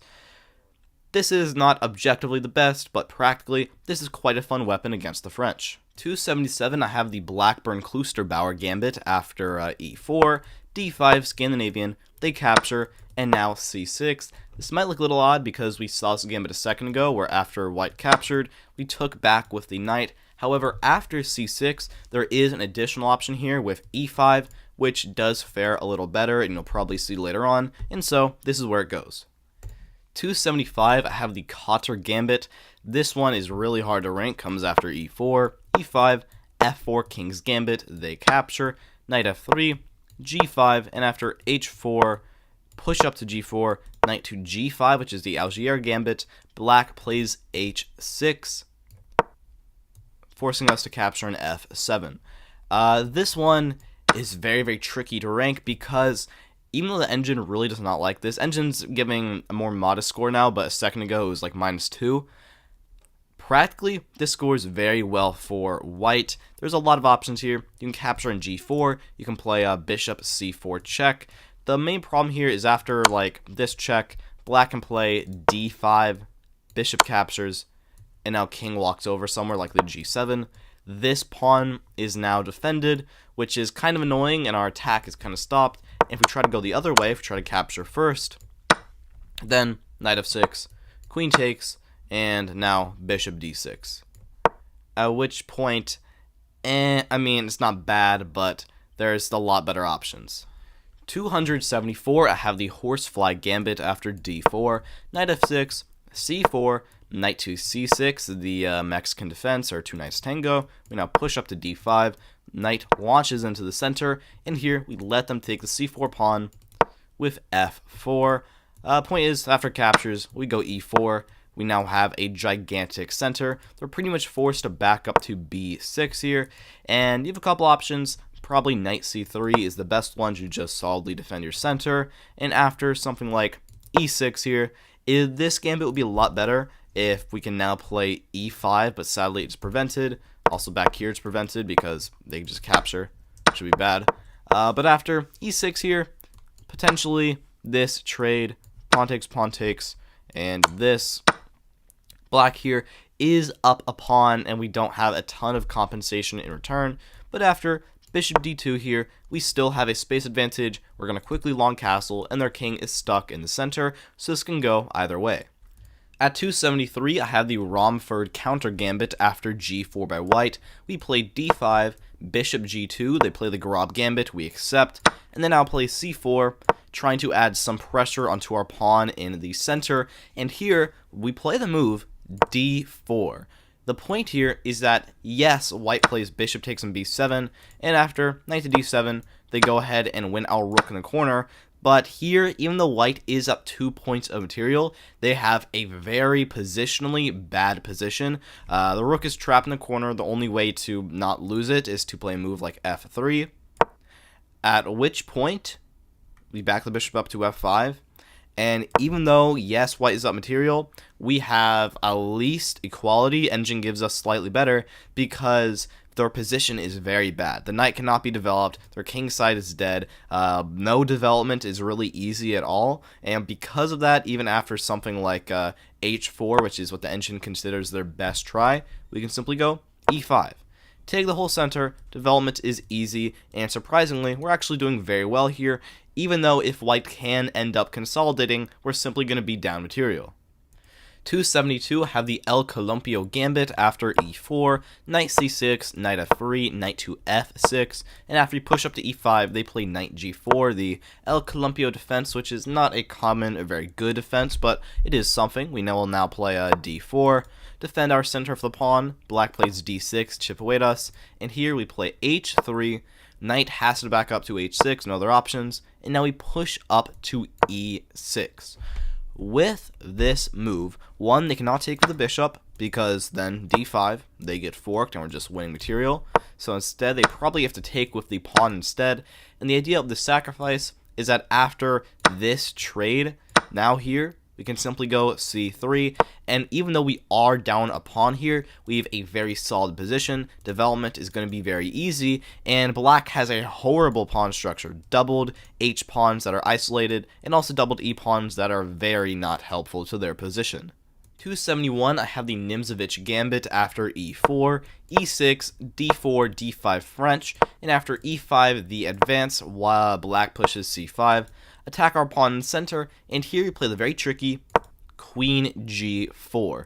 The point of this move, it looks very odd, but the point is that after black captures, we don't take, we'll simply keep developing, likely with a bishop d3 here, a potential knight f3 or knight e2, and despite the fact that we are down a pawn and this guy might be a little weak, we have a lot of pressure on g7 and their entire king side, and by preventing castling, we can likely go h4, h5, h6, and just keep on rolling the attack. Despite how this looks, the attack carries on and it works successfully. 270, the Ghulam Qasim gambit comes after e4, e5, f4 king's gambit, they capture, knight f3, g5, bishop c4, and after g4 here, you play the move d4. The point is, after captures, yeah, you're down a piece, but this pawn is not going to survive, and you have a very big center. Bishop and queen are pointing at each other, and you can castle pretty quickly. It's not bad, but the problem is you're just not making threats fast enough. Black here can pretty easily go d5, and after bishop takes c6, bishop will probably have to back up, and they can capture the pawn on d4. Now that castling is prevented, surprisingly black actually is hanging on here despite how their position looks, which is very annoying. And also, you just have a much better option here with the immediate castles. This is the Muzio gambit, and it's basically the same thing, but we've castled first, which is a lot more useful. So, Ghulam Qasim, it's not bad really, but it's more so you have a better option. 269, funny number. I have the Von Popul Gambit after d4, d5, e4, Blackmar Gambit, captures, knight c3, knight to f6, Blackmar Demer, and here we now play the move bishop g5. This is not quite as good as the normal f3 option in the Blackmar Demer, but this is a very good side option. Key being here that black's only real good move is likely h6. Any other move would give us a very good game simply because we can capture and then capture the pawn. And after h6, this trade, and then we capture the pawn, we don't have an incredible position. Black can still go knight c6, but after like c3 here, or potentially bishop b5 pinning, I would not say we have a bad position here. We've regained the pawn, development's pretty easy, we can move our queen out and potentially long castle, and we have a pretty good game ahead of us. And if they play something else here, like, I don't know, something else, let's say bishop f5, not immediately going for this, then now f3 is a very good option. Captures, knight takes back, or actually here, queen takes is good to attack the bishop and the pawn on b7. It's not objectively your best try in the Blackmar Demer, but overall, it's a pretty good thing. 268, I have the Vampire Gambit, which one of my viewers pointed out for me, thank you very much, comes after c4. Black now plays e5, and we go f4. I don't think this one is officially recognized, but it is the Vampire Gambit. Point here is that after black captures, we can play knight to f3, and we're very quickly going to go d4, capture the pawn, and have a good game ahead of us. Their absolute best try here is bishop e7 to go for this, which is very annoying. We'd have to play queen b3 here, and after a check, we can trade g3, and then this is defended like so. That's how we would have to play there, but otherwise we're probably going to get a very good game. Like, let's say they play something random, let's say knight c6, we can play d4, take the center. They try to counter-strike back at us, we can simply take the pawn on f4, takes, and now d5. The knight has to get kicked away, we'll soon play e4, capture the pawn back, and we have a very, very good game ahead of us. The only real problem is, once again, a lot of those bishop e7 lines are very annoying and really challenge us. Also, potential g5s and g4s can get a little sketchy, but overall, this is a good gambit. 267, the Ferenc Gambit comes after c4, f5 Anglo-Dutch, knight c3, knight f6, and here we sacrifice a pawn with e4. The reason we play this is that if knight captures, then after this trade, we can play queen to h5 check, g6, and now queen to e5, and we can straight up win the pawn back like this, at which point it's a very odd position, but our queen is in center, it cannot be easily kicked out, and a quick d4, bishop e3, and you actually have a pretty good space advantage, while black cannot castle kingside, which is quite annoying. There are better tries likely to take with the pawn instead, at which point you can play d3, just attack them, or potentially d4, and after captures, bishop takes back. Not too much to say. Pretty sure you've seen this exact position before. Yeah, not too unique. Typical gambit position. Knight f3, castles. You have no problems. 266, I have the Rasa Studio Gambit. There's another one of these from the Blackmar Demer, which came a lot earlier. This is from the Caro-Kann after e4, c6, d4, d5, knight c3.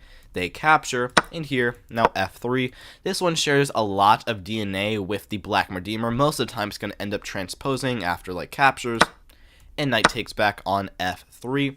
This is not the greatest variation because c6 is already one of the most legitimate lines against the Blackmar Demer, and you've already made black like preemptively play it. So after like knight f6, potentially bishop c4 here, bishop f5, and castles.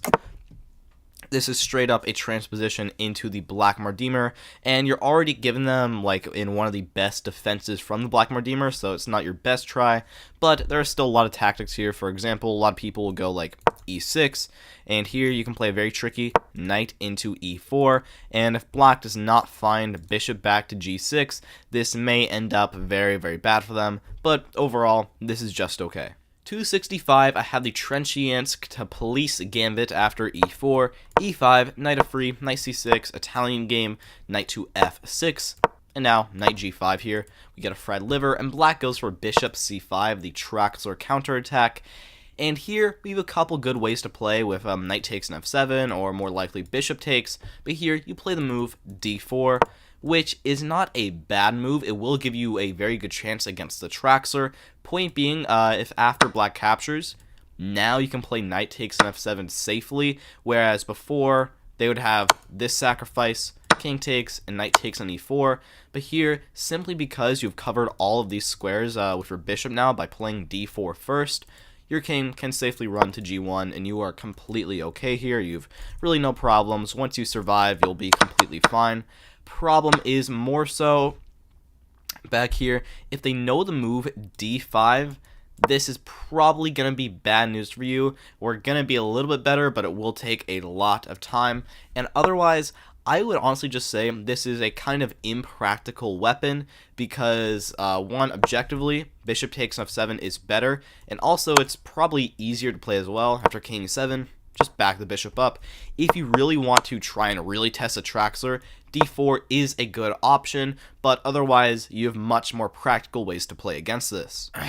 At 264, I have the Wagner-Zwitserch gambit, thanks how I say it, comes after f4, f5, double bird, and now the move e4.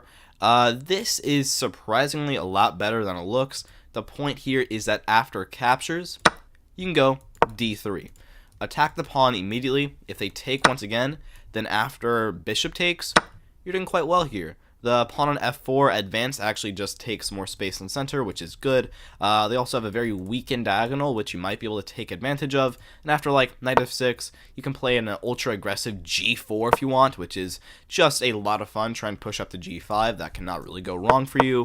The bad part here is that if they play knight f6 to defend like this is probably a little more tricky because after captures, and bishop at d3, they can also try to defend with d5 here, which might be annoying, but usually they'll just back up to f6, and after g4, you get a very similar position. 263, I have the Albin Blackburn gambit after e4, e5, knight to f3, d6, Philidor defense, and after bishop g4 here, white plays d4, and now we play bishop g4, pinning their knight to their queen. They capture, we go knight to d7. With this move, we're attacking the pawn, which is pinned, or not defended because their knight is going like this. So, pretty much everybody here is going to capture, which is good. There's very similar gambits to this in the Philidor, but in a lot of those, they don't really have to take, which is annoying. Here, they pretty much have to take, and after bishop takes back, not too much to complain about. This is a pretty typical gambit position. You are down a pawn, but you have 2 extra pieces developed. You can go knight f6, queen e7, potentially long or short castle. You have a good game ahead of you. 262, the Sorensen gambit comes after e4, e5, f4, the king's gambit. They capture, knight f3, g5, d4, and after g4 here attacking our knight, we push it into e5. Which looks very odd because queen h4 is allowed, but the key idea here is after g3 takes, we have queen takes on a g4 with this action. So if they take right away, then after knight takes back and one more trade, here we are down a pawn, but we have more development. We have the open h file to play with, and bigger center as well. More development. We have a good game ahead of us. Even though we are down a pawn, it's surprisingly good. And if they try the other option here of g2 with this discovered check, after queen takes, and they take our rook, here you have a couple options. The very fun one is likely knight takes on f7. If they take back, then queen h5, and you actually have a straight up perpetual. So if you want to go for that, you can go for that. Or if you want to keep on playing, you can play a move like knight c3 here, and their queen is actually just straight up trapped. It cannot really go anywhere, and best case scenario, you'll go bishop f4, long castle, and eventually some type of bishop h3 action, and you'll end up trapping them, which could be great, but overall, they're likely to get out of the pickle and end up with an okay position. 261, the Von der Lasse gambit comes after e4, e5, d4 center game, they take, and now we play bishop c4. This is not too special. This can often transpose into some kind of a Danish or some other gambit with c3 here. Yeah, pretty standard. After like knight c6 attacking, you can go knight f3, maybe knight to f6 here. you have a couple options. You can try to push up to e5, and this is actually straight up This is straight up transposed into the Scotch Gambit. So if you want to go for that, that is a good option. Or back here, you can also try some independent line, potentially with an early c3, or maybe some type of knight e2 action. Both of these are good options. Not too much to say. There's not that much independent value here. It's just a pretty basic gambit without many problems. And also, if they play a bishop c5 here, you do have bishop takes, king takes, and queen h5 with a good game after this, because I cannot try an arrow, because you'll just end up winning the piece back. Probably this pawn as well. Good game ahead of you. Not too much to complain about. 260, this one's a personal favorite of mine. I have the Russo Gambit after e4, e5, knight f3, knight c6, bishop c4, Italian game, and now f5 is the Russo Gambit. A good thing about this one is that if they capture, you can now play e4, and already you are going to be winning a ton of your games because their knight has to back up to g1. It can also go to d4, but that is a very hard move to find with the idea of this sacrifice and queen comes in. Less than 1% of people even find that. Most people will just back up to g1, at which point you can confidently play d5, which is always my favorite, because even though they get this check, simply king e7. Bishop moves, knight to f6. Queen is going to have to drop back somewhere, at which point, you can take the pawn. Good game ahead of you. Not really much to complain about. Even though your king's awkward, it can walk to f7, at which point it won't really have many problems at all. The problem here is instead of capturing, they have a few good options. Either d3 or d4 are both legitimate lines. If d3, then after knight to f6 here, the key problem is that if we can't play d5, their bishop is peering right into our soul, meaning that we cannot castle, which will make me want to cry. But if they play something else here, like d4, both of these lines after captures, knight takes, and likely d5, although it is a little sketchy, you are surviving, which is the important part. Plus, in this position, common trap is queen h5 check, which loses after g6, knight captures, looks like they're winning, but simply knight to f6 here, attacking their queen, so they cannot capture our rook yet, and after queen drops back to h4, simply knight takes on d4, and they can get our rook, but we're going to get their rook, and at the end of the day, we're actually going to be completely winning here. So that's a fun little trap to keep in mind. Overall, Russo, personal favorite of mine, but sadly, when objectively put to the test, it's not the best. 259, I have the Jadot Gambit from the Barnes opening after f3, which is Barnes opening, not very good, probably most commonly known for the Fool's Mate after e5, g4, and then queen in, which is just funny. But the Gambit here comes after black plays f5, we put e4, they capture, and now knight to c3. I mean, it's not that special. After black captures, knight takes back, we get a kind of standard gambit position, and this is one of the few times where f3 was a useful move, because now you have the open f file for future attacks, which is always good. And yeah, you're down a pawn, but you have two knights extra developed, while black has nothing, which is fun, I guess. Other stuff they can play is potentially just a move like maybe back here, just e6 defending, at which point we won't get the gambit, and we'll only have a kind of meh position, because once again, f3 is a horrible move, don't play f3, but in this one gambit, it's honestly not that bad.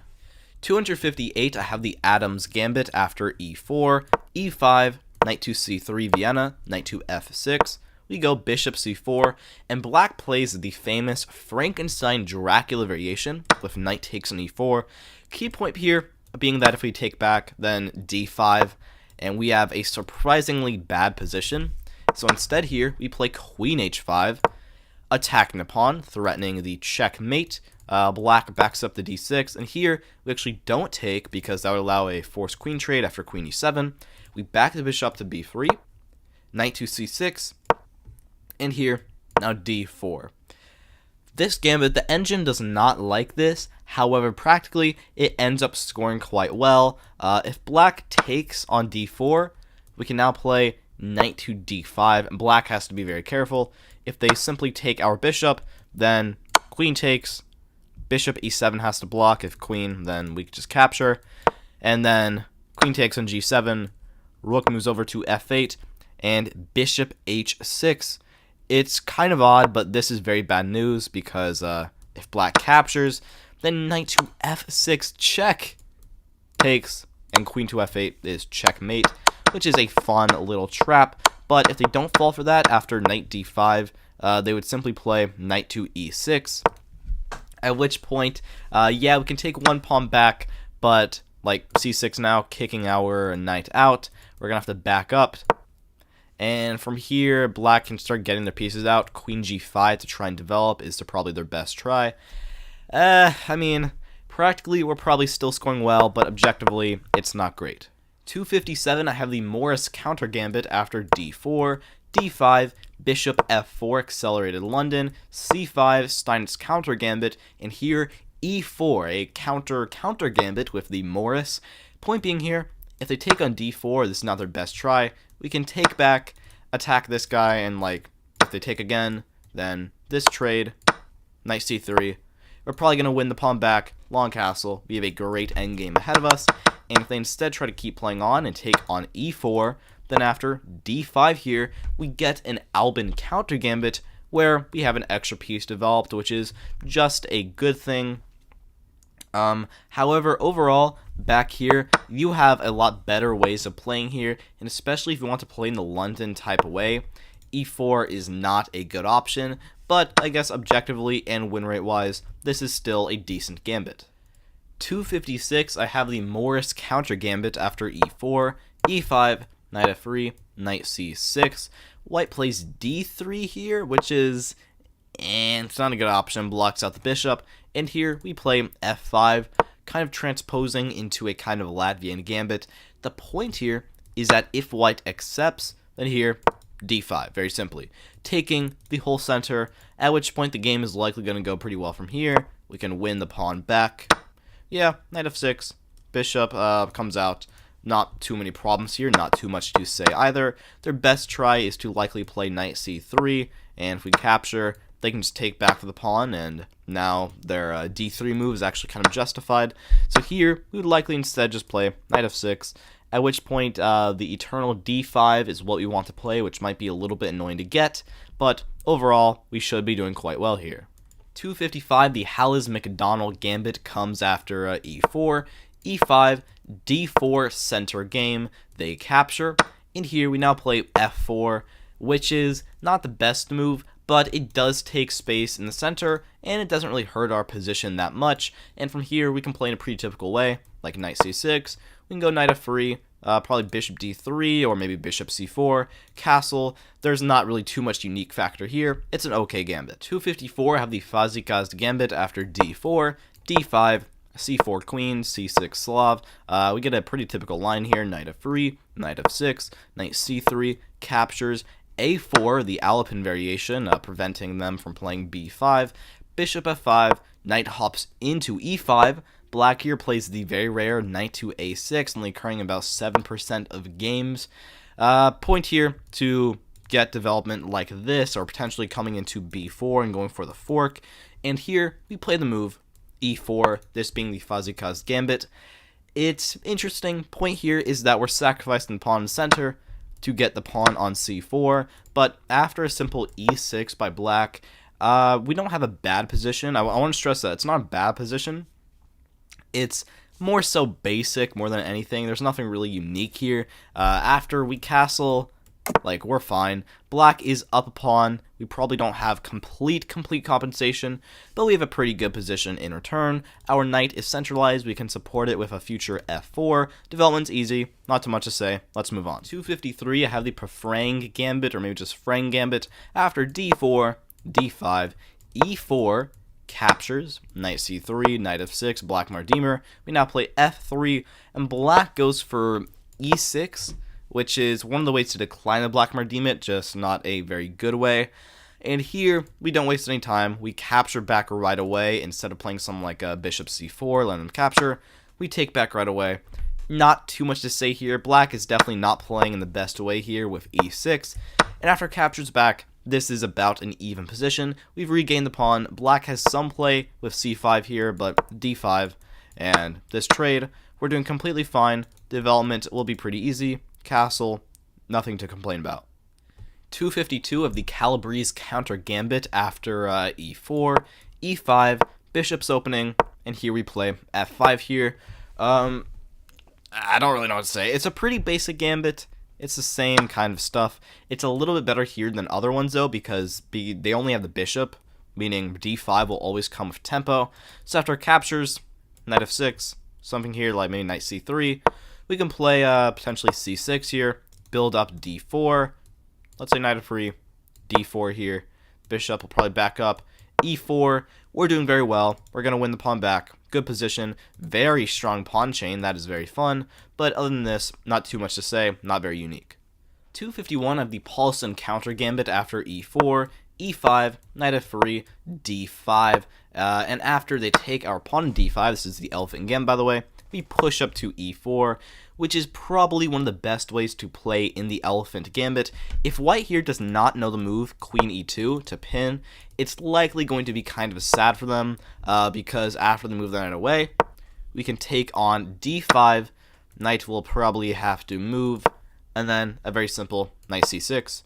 We don't really have too many problems. They can attack us once. We can slide over to e5, and despite our queen being in the center, their knight is over in hee-haw land, so they have no way to actually go ahead and attack us. We have a good position.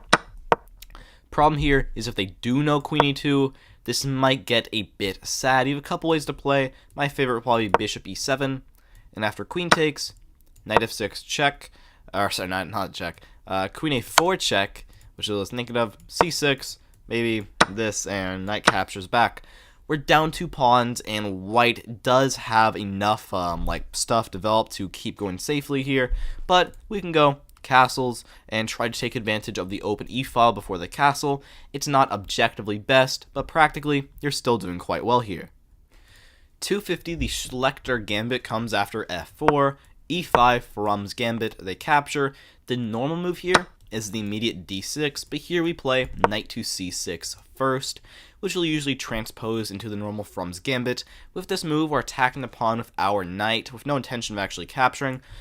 Quick trap, if they play d4, we have a nice queen h4 check, and we're going to win 1 pawn back here after g3. Queen takes, that's just a fun little trap to keep in mind, but otherwise, this is just okay. After like knight f3, probably d6 by us, this transposes back into the normal Frum's gambit line after captures. Bishop takes, white can just play like d4 now, and they're probably going to be okay. Knight to c6 is not normally what we would play, but it's fine, I guess. 249, I have a fun one. This comes after d4, knight f6, c4, e5, the Budapest gambit, they capture, and the normal move here is knight g4, but we instead move over to e4. This objectively is not great. Engine says like a3 or maybe just a simple knight f3, and we lose a lot of our luster. But the point here is that after something like I don't know, let's say knight to d2 here, we can place our bishop on b4. Our queen can come in on this side, and surprisingly, although here I will say it looks like not that strong, in a real game it's surprisingly good. How we're going to play also is we're going to go b6 and bishop b7 to support our knight in the center, and it's actually going to go quite well for us. There's also one common trap here, which is after knight to f3. You can go bishop b4 check, knight will block, and b6 here. Or sorry, wait, this is not the trap. Back here, this is the trap. You can play a move b6 immediately, and if they find queen d5, this looks like they're winning, but after a check, the knight blocks, we can just play bishop b7, and if they take, then after knight c6, they're actually going to end up losing their queen eventually, which objectively they're probably still going to be fine afterwards, but practically they're probably going to get very sad, flustered, and end up making some horrible mistake. Overall, this gambit objectively is not good. It's much more a practical gambit, but if you like this, it might be good for you. 248, I have the Alexandra gambit after e4, e5, knight to f3, knight to c6, bishop c4, the Italian game, bishop c5 by us, the Goccio Piano, and here, c3 by white is what they play, going for d4, and we play f5, gambiting a pawn. This one looks bad on the surface, Engine's not like it, and also win rate is not great, but if you go a little deeper, it's actually quite good. Most people here play d4, and after captures, takes back, we can play this check. And it might not seem like much, but after knight c3, and pawn takes on e4, the knight is attacked, and already white has lost almost all of their advantage, and this scores very well for us, and this is the most common line. Most people from here, excuse me, play knight g5, attacking this and going for f7, but after a simple d5 here, we're doing great. Bishop will back up, knight g to e7, and already we have a good position. We're going to castle, take advantage of the semi-open f-file. Great game ahead of us. Excuse me, not enough to, what am I saying? Not much to talk about in that line. Other options, though, include trying to capture us, which also won't work out well, because d5. Attacking the bishop, after moves, knight e7 here, trying to defend, and if they capture us, then just castles here. And even though at the end of the day, we're likely going to be down 2 pawns, it's still actually quite good for us, and in this gambit, we can even play bishop takes f2 here, which I cannot spot. Point being, after captures, pawn takes, we're going to take this guy with either the rook or the bishop or the knight, and their king is actually probably going to die in the center, a horrible death. Overall, better than it looks. Let's move on. 247, don't get mad at me when I show you this, it looks really dumb. I have the Myers Gambit. After c4, we play g5, d4 now, and bishop g7 will we play. Don't get mad at me. The point here is that if white captures the pawn, we can play c5. And surprisingly, this kind of works like a Grob Gambit where white has played c4, which kind of actually benefits us. And we have a lot of same tactics. After like knight f3, we can play captures, or maybe knight c6 and queen b6 to add pressure. Surprisingly, this works quite well for us. And if they decide to not capture, instead just defend with some move, or maybe like e4, then after like probably d6 here, we can keep on gambiting, eventually play h6, and push up in the center with knight c6 and e5. And surprisingly, this reversed Grob is actually working very well for us. You might think I'm stupid, but if you want to try it, then I really think you should. 246, the Prince Gambit from the Sicilian, comes after e4. c5, we play the EU variation with b3, or Snyder, which is not the best, but it's quite rare. Comes after black now plays d5, and we play bishop b2. The idea here is that we let black capture the pawn, because we'll simply go knight to c3, attack it, and after knight to f6, we have a couple of good options here. We can play d3 and immediately try and attack them, at which point after captures, bishop captures, this is a pretty good gambit position. We'll then go probably queen d2, knight to e2, long castle. Good gambit position. This bishop will soon open up against black's king, which will actually end up working very, very well for us. Or we can also try and move knight g to e2 immediately, to go knight g3 and try to win the pawn like that.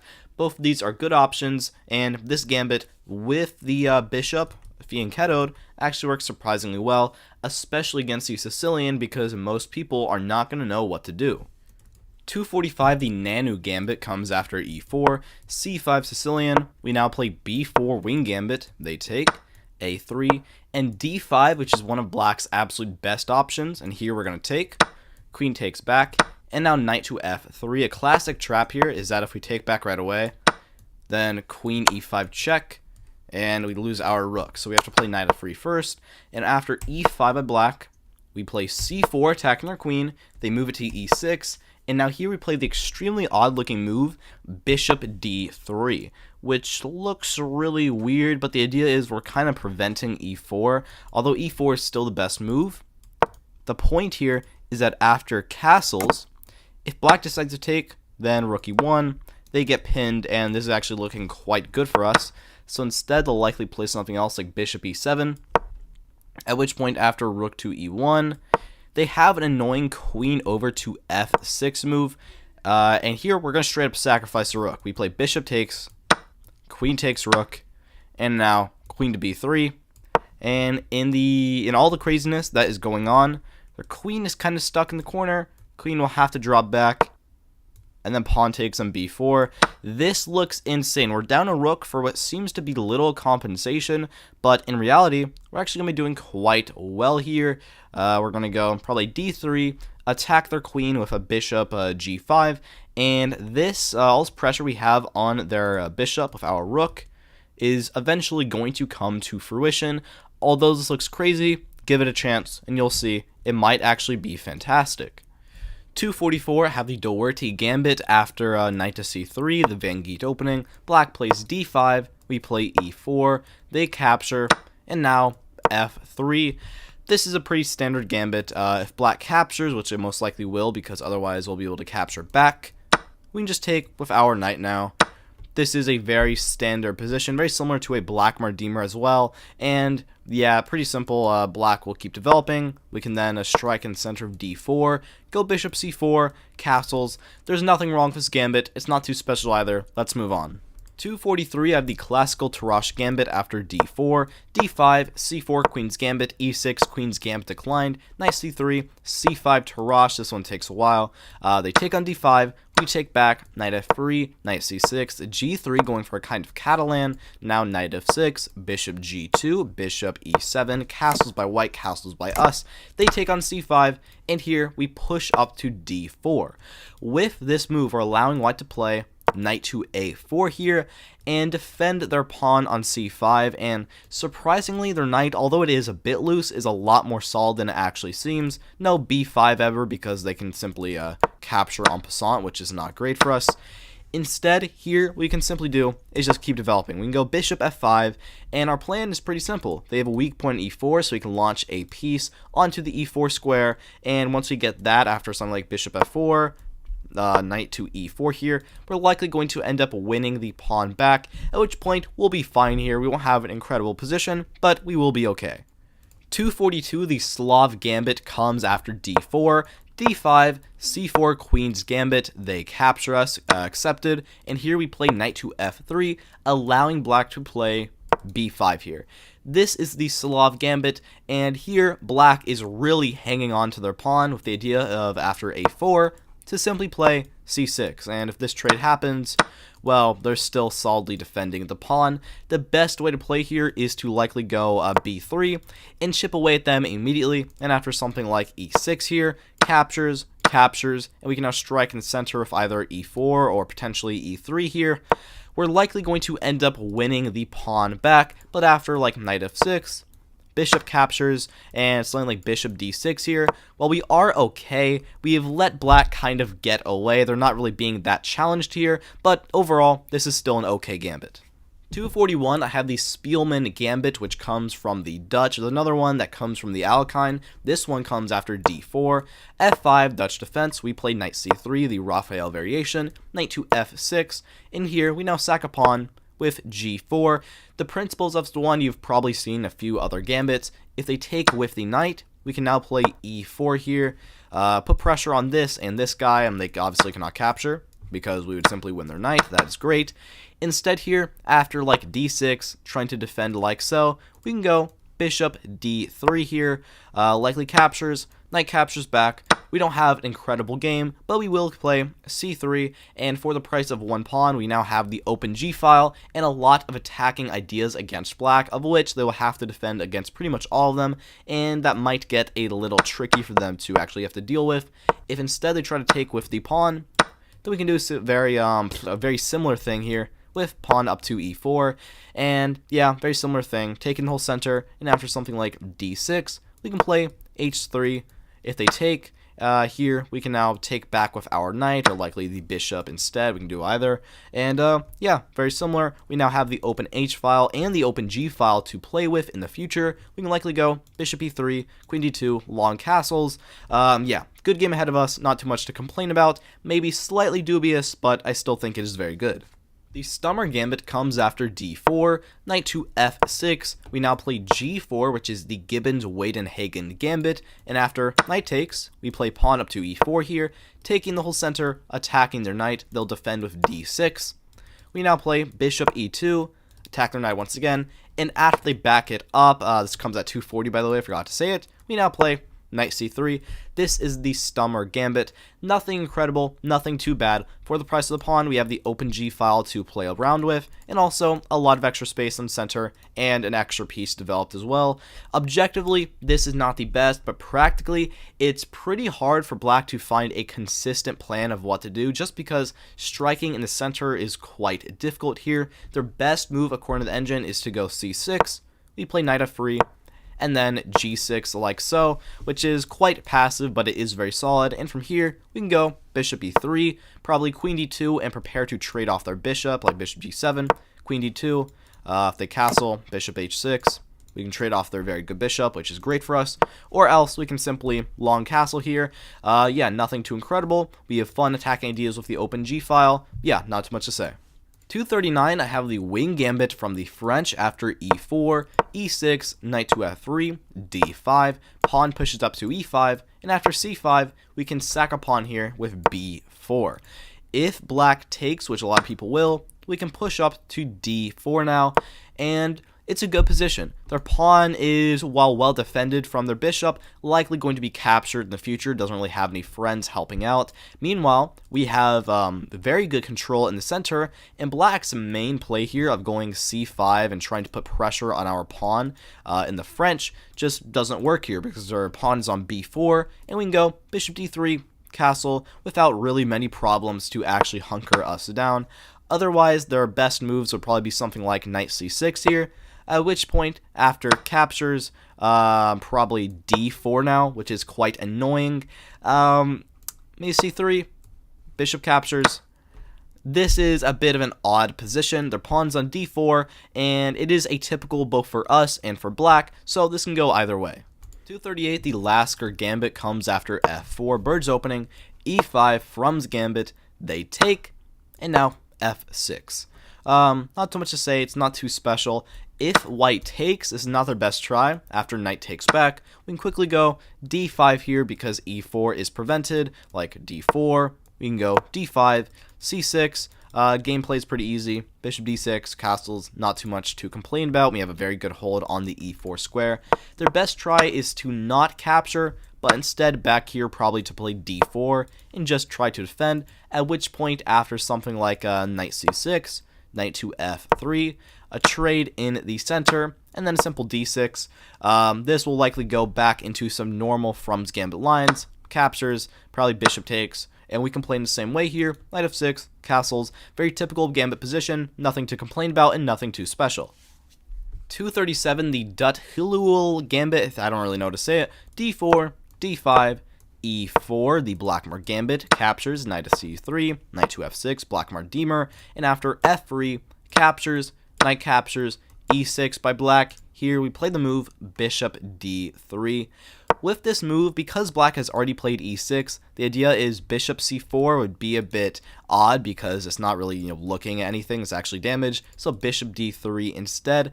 But by closing our queen's protection from the pawn, really it's just going to make life a little more difficult for us. Black can now play a couple of moves, likely bishop e7 to quickly castle is their best, and here we can go bishop e3, let's say castles, we can counter castle. Not too special of a position. The bishop is pointed at their king side, so we might have some potential attacks there. Overall, it's not the best try from the Blackmar Demer. Still, even though the pawn is on e6, bishop c4 likely is still the best try, just because even though it's looking at Gravel, it might actually be better and supports a future pawn d5 advance, which is actually quite good for us. Bishop d3, it's not a bad move, it's just not the best. 236, the Lie Big Gambit, if you want to lie a lot, or maybe you're a pathological liar, comes... 236, if you're a pathological liar, you'll like the Lie Big Gambit, very funny name, comes after knight c3, we play d5, Vankeet opening, white plays e3, we go e5 here, and white now plays a very odd queen h5 to attack both of these guys, and here we let them have it with knight to f6. Point being, after white captures, we can go bishop e7, And even though we're down a pawn, their queen is just straight up in the center. We can quickly go like probably c6 and probably knight d7 or knight c6 to just go ahead and attack their queen, at which point they're kind of lacking in development. The most common way this will go is something like knight to f3 here, probably now just castles by us, or potentially knight c6 first. Let's say now bishop e2. We can play c5 here to put the knight behind the pawn, like castles, knight c6, queen will probably have to drop it back to somewhere. If g3, then knight h5, and their queen's actually trapped. So watch out for those little things like that. Instead, queen f4 is likely their best try, at which point you can play this pretty normally. Engine suggests a6 and b5 for a quick queenside space advantage, but you can play this in many ways. Not too much to say. Their queen is stuck in the center, which is quite annoying, but otherwise it's pretty standard. 235, the San Francisco Gambit comes after e4, c5 Sicilian, knight f3, knight c6, bishop b5, the Rossolimo, and black now plays the rare option knight a5, which is odd looking. Point is that now the bishop cannot capture, and it's surprisingly safe here, but we play b4. Point here is that after black captures, we can simply castle ourselves, and with their pawn on b4, their position is just kind of out of whack. It's all over the place. Their knight's on a5, and nothing is really making sense. Their best try according to the engine is likely e6, at which point we can play d4, take the whole center, knight to f6, knight b to d2, and after something else here, the engine gives like a6, we can just back our bishop up to d3, leave whatever atrocities going on their queen side alone, and after something like maybe b5 here, engine gives black a very slight advantage or possibly just equal, but I think you are doing very well here. This is an extremely atypical position for the Sicilian, so you're going to have that nice advantage, and otherwise, you're doing quite well here. Big center, lots of development. You can put your bishop on b2, queen on e2. Yeah, you're doing great. 234, I have the wing gambit from the Scandinavian after e4, d5, capture, knight to f6, the modern variation. White here plays d4, letting us capture back, but we play g6, the Richter, not capturing back right away. So here, white plays c4, trying to hang on, and we have b5 now. If they take, then here we can just keep on going for a plan with bishop g7, castle, and their pawn structure, despite the fact they're up 2 pawns, is extremely weak. We'll be able to take this guy, probably this guy out soon, and potentially even this guy in the future, because that doesn't really have any good protectors. Also, bishop b7, yeah, we're doing quite well there. Instead, their best try is likely to try and ignore and just play something else, like, I don't know, knight c3. But at this point, after the trade we have here, we can go bishop g7, and once again here, we're likely going to go bishop b7, win the pawn back, quickly castle, at which point we have little problems. 233, the Chris Dennison Gambit comes after d4, d5, c4, yet another Queen's Gambit, they capture, e3, attacking the pawn, and e5, this is the old line, which is a bit underrated. Here, we're going to capture on c4, they take on d4, queen b3 now to attack f7, queen e7, and here, now the move, knight to f3. With this move, we're letting them capture once again, and if they do so, we're actually not going to take back, we'll instead just castle, and from here on out, even though we are down 2 pawns, we're likely going to be absolutely dominating, purely because their queen is on e7, allowing us this pin, which is complete death for them. They really cannot avoid that in any substantial way, and also they have literally no development, which is not always a good thing. If you get this, you're going to have an incredible game. The problem is if they know the move queen to b4, at which point how you can play here is you can push your king up to e2 because you're likely going to go to an endgame. Queen takes on b3, you can take with the bishop or the pawn if you want to go for the open a file. Taking the bishop is likely slightly better, and after captures, bishop takes, we get an endgame where you have, or black has an extra pawn, but you have 3 pieces developed, and your rook can come to the center very easily, and the rest of your development is also very easy. If you like endgames, you're going to like this gambit, but otherwise, this might not be for you. 232, the Chinese Gambit comes after e4, e5, knight f3, knight to f6, we get a Petrov's, capture, d6, knight backs up, takes on e4, we get a bunch of main line, d4, d5, Bishop d3, bishop d6, castles, castles, c4, c6, rook d1, and here with all this attacking, we sack the pawn with a bishop g4. Point here is that if they do actually try to end up winning the pawn like so, we can play f5, which is very annoying, attacking the rook. They're going to have to back it up somewhere or maybe try to push it into e6. But from here, we can simply take an f3, queen takes, and now queen h4. We get this action. We're going to win the pawn back. Technically, they can end up keeping the pawn with like rook to e6, but this is an extremely unnatural move that most people are not going to find. Plus, an annoying f4 here for this discovered attack is always an option that does not look very good for white. And if instead they don't accept the gambit, well, you have this pin now, which is just a good thing, like h3. You can play this, queen takes, and now f5. Reinforcing your knight in the center, nobody can attack it, and you have a good game ahead of you. 231, the Fife gambit comes after e4, e5, knight c3 Vienna, knight c6 Max Lange, and here d4. Key point here is by sacrificing the pawn, we can launch our knight into the center, and we're just going to keep on developing. We can then play like bishop c4 here, yeah, like knight f6, we can play knight to f3, bishop e7, and here you have a couple options. You can try to win the pawn back immediately, or you can just kind of let it stay there with like bishop e2 or probably bishop c4 instead.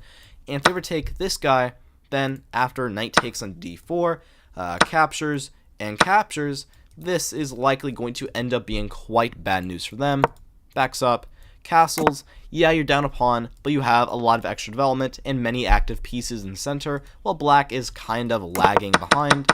And back here, if they instead try to take with their knight, just knight f3. Captures, you can actually take with the queen, or the engine actually likes the pawn even more, which is surprising, but point is, you have a very strong control of d5. If they try c6, simply bishop c4, retaining the control, and yeah, you'll soon go f4, strike in the center, probably going to end up castling along here with something like that. Good game ahead of you, not too much to complain about. 230, I have the Gibbons-Wadenhagen gambit after d4, knight to f6, and g4 here. This is a very, very typical wing gambit in d4. After captures, point is, we can go e4 here and just take the whole center. Their knight is attacked. Yeah, two pawns in the center. And after something like d6 here to defend the knight, you have a couple options. You can try like f3 to just try and attack their knight. And after backs up, knight c3. Engine does not love your position. However, overall, you have big, strong center. Development's easy. And you can go bishop e3, move your queen up, long castle, and you have a very good attacking game. Also helped by the fact that because you sacrifice the g-pawn, the open g-file will also help you attack black in the future. And otherwise, if they decide not to capture and instead play like d5 here, you can push up to g5, which looks stupid, but surprisingly almost always ends up working very well for you, because this pawn distracts their knight away, which is surprisingly annoying, a lot more than you would think. And once again, you have a good game ahead of you. 229, I have a contender for the longest gambit.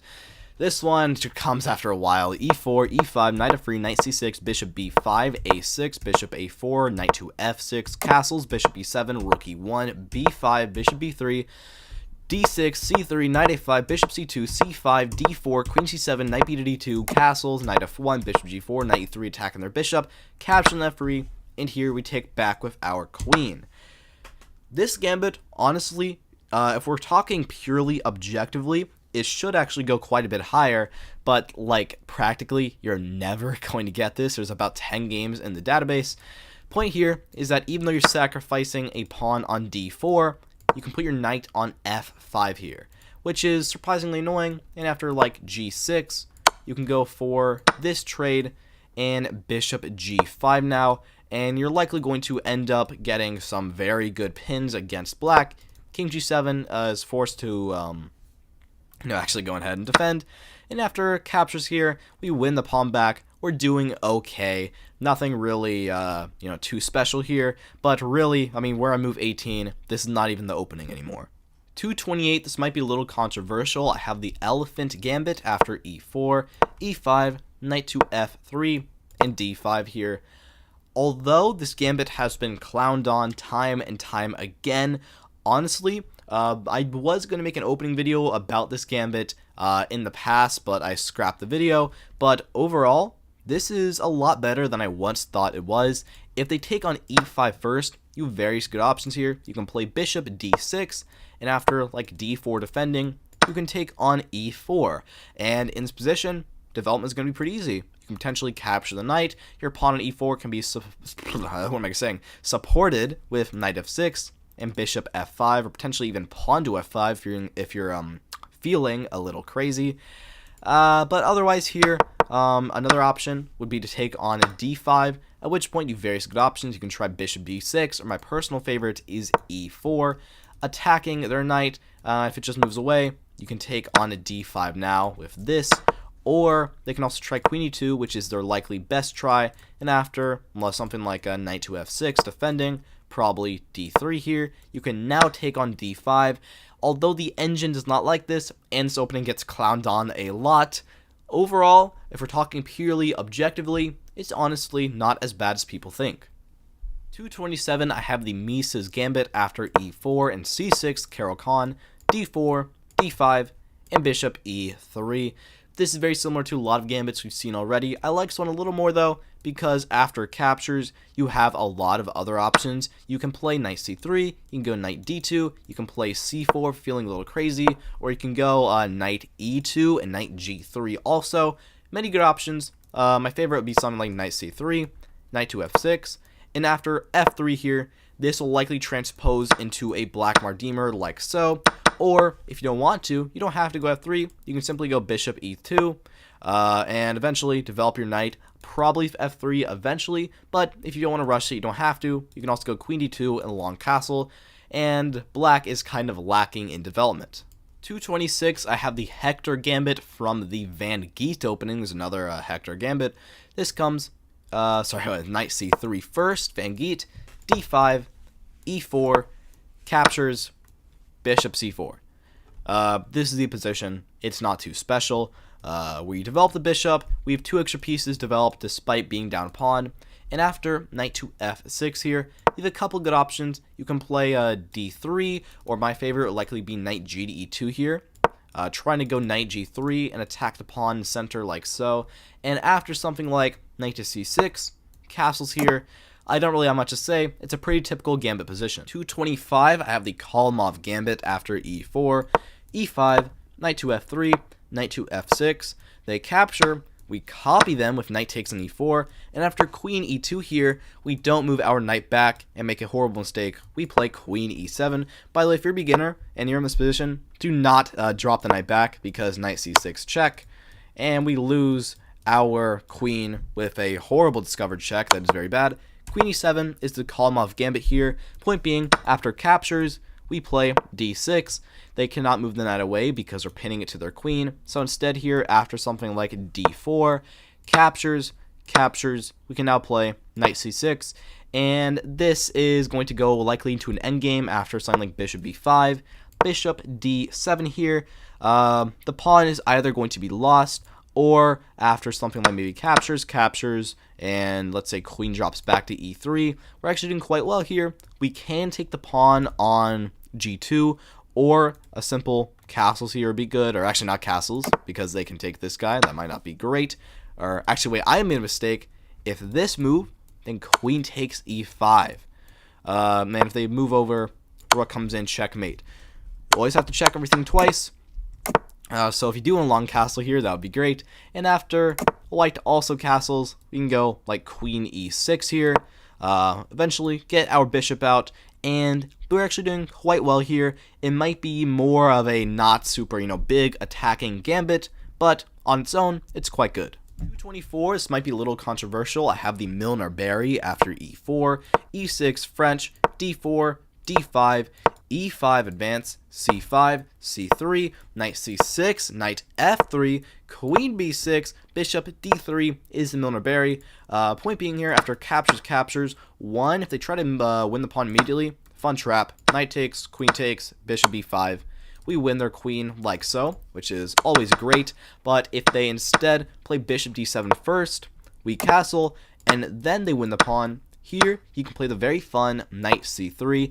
This is the branching point. If they take again, then after rook e1, they're almost certainly going to die some horrible death. All of these Milnerberry Gambit positions where you sacrifice 2 pawns end up working very well for you.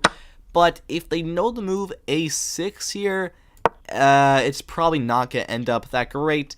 After something like a queen e2 here, their queen can always drop back, and like rook c8, they're surprisingly solid here, and we're actually not going to be doing that great in the majority of these lines. But overall, it's still a strong and tricky gambit.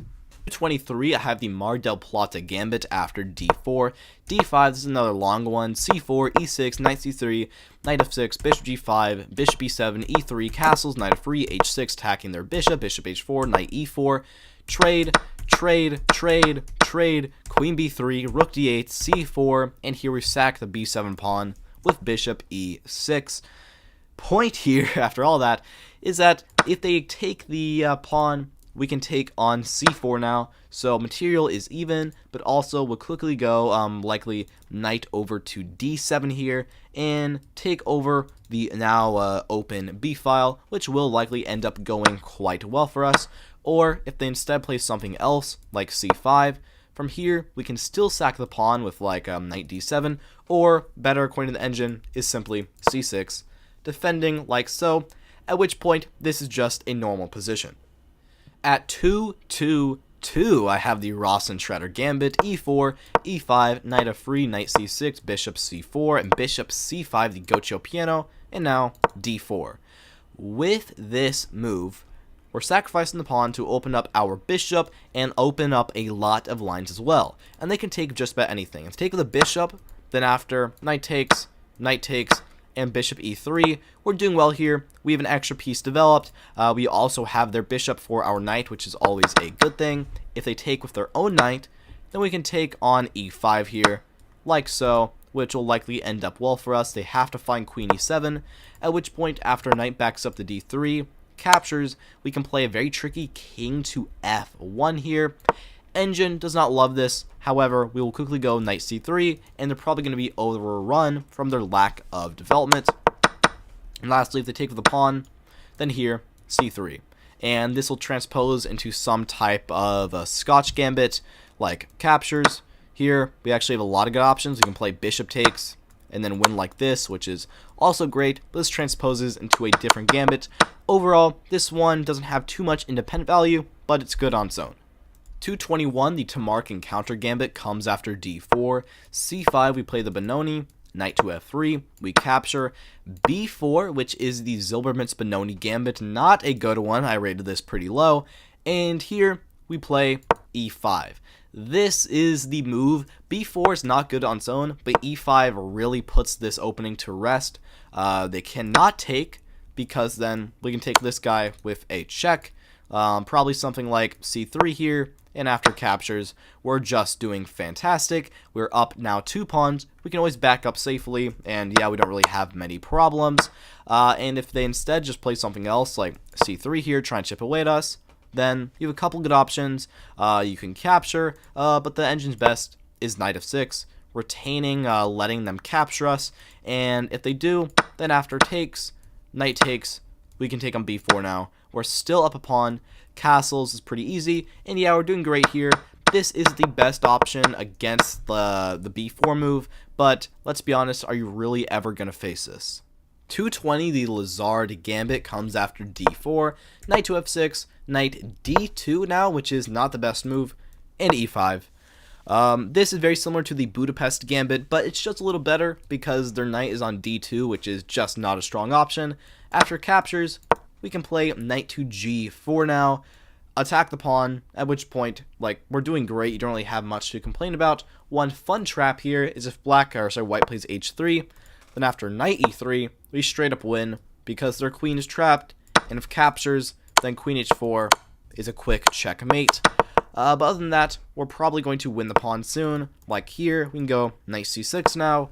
Let's say e4, But here, the e4 would actually be bad because bishop c5, they're suffering. e3 is likely a little better, and after captures, and I don't know, they keep developing, let's say bishop b5 now, this is an okay position. We've won the pawn back, nothing is too special. 219, I have the Marshall Gambit from the 4 knights after e4, e5. We get the 4 knights opening. White plays bishop b5 here to attack our knight. We launch it into d4. They back their bishop up to a4. And here, we let them capture with bishop c5.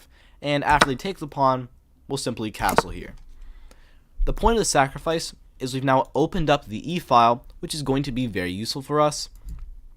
And they have a couple of options. If they simply castle, we can play d6.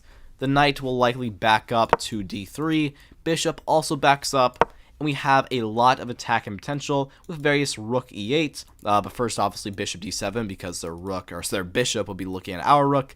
But here, I mean, h3, we're doing completely fine here. c6, we can also push up to d5, and we have little to no problems in these positions. The 2 knights are also quite awkward. And otherwise, if like back here after this, if they play something else like a knight back to f3, then we can play an immediate d5. And here, we're going to be doing quite well in most of these variations. Not too much to say, not too special. Let's move on. 218, the Scorpion Horse Gambit comes after e4, c6, Caro-Kann, knight c3, d5, and here we play d3, pawn captures, and now the move bishop g5, which while looking very odd and doesn't visibly attack anything, it's a good developing move. And after pawn takes and bishop takes back on d3, for the price of 1 pawn, we have 3 pieces developed, which is very good, while black has literally nothing.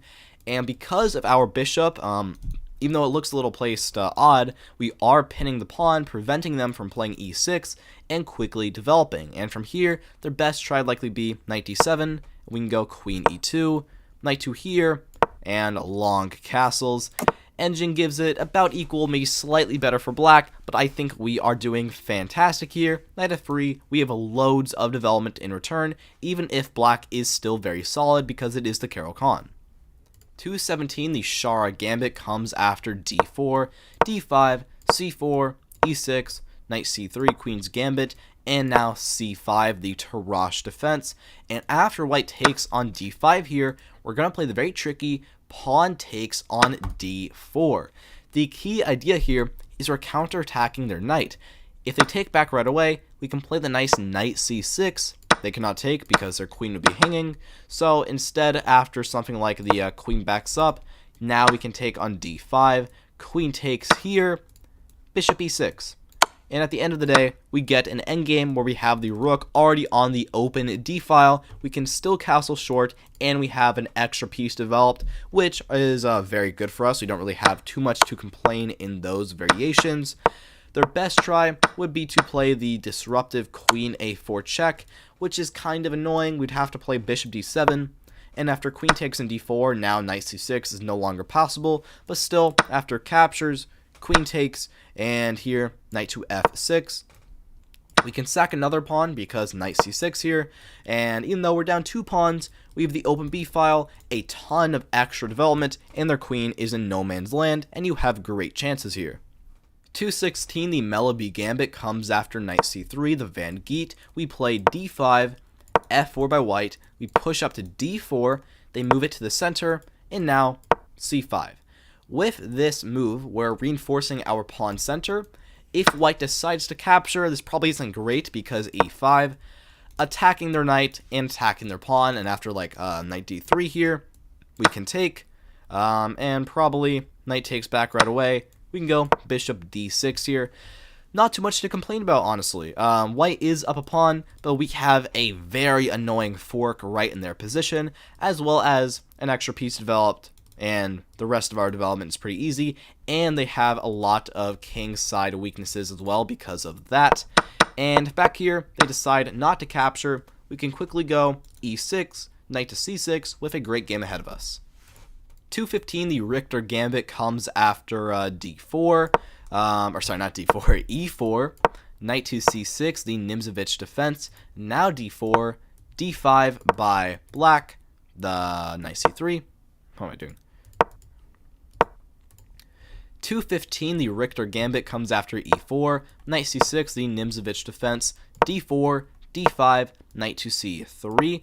They capture, we push up to d4, allowing them to move their knight, and they back it up to b8.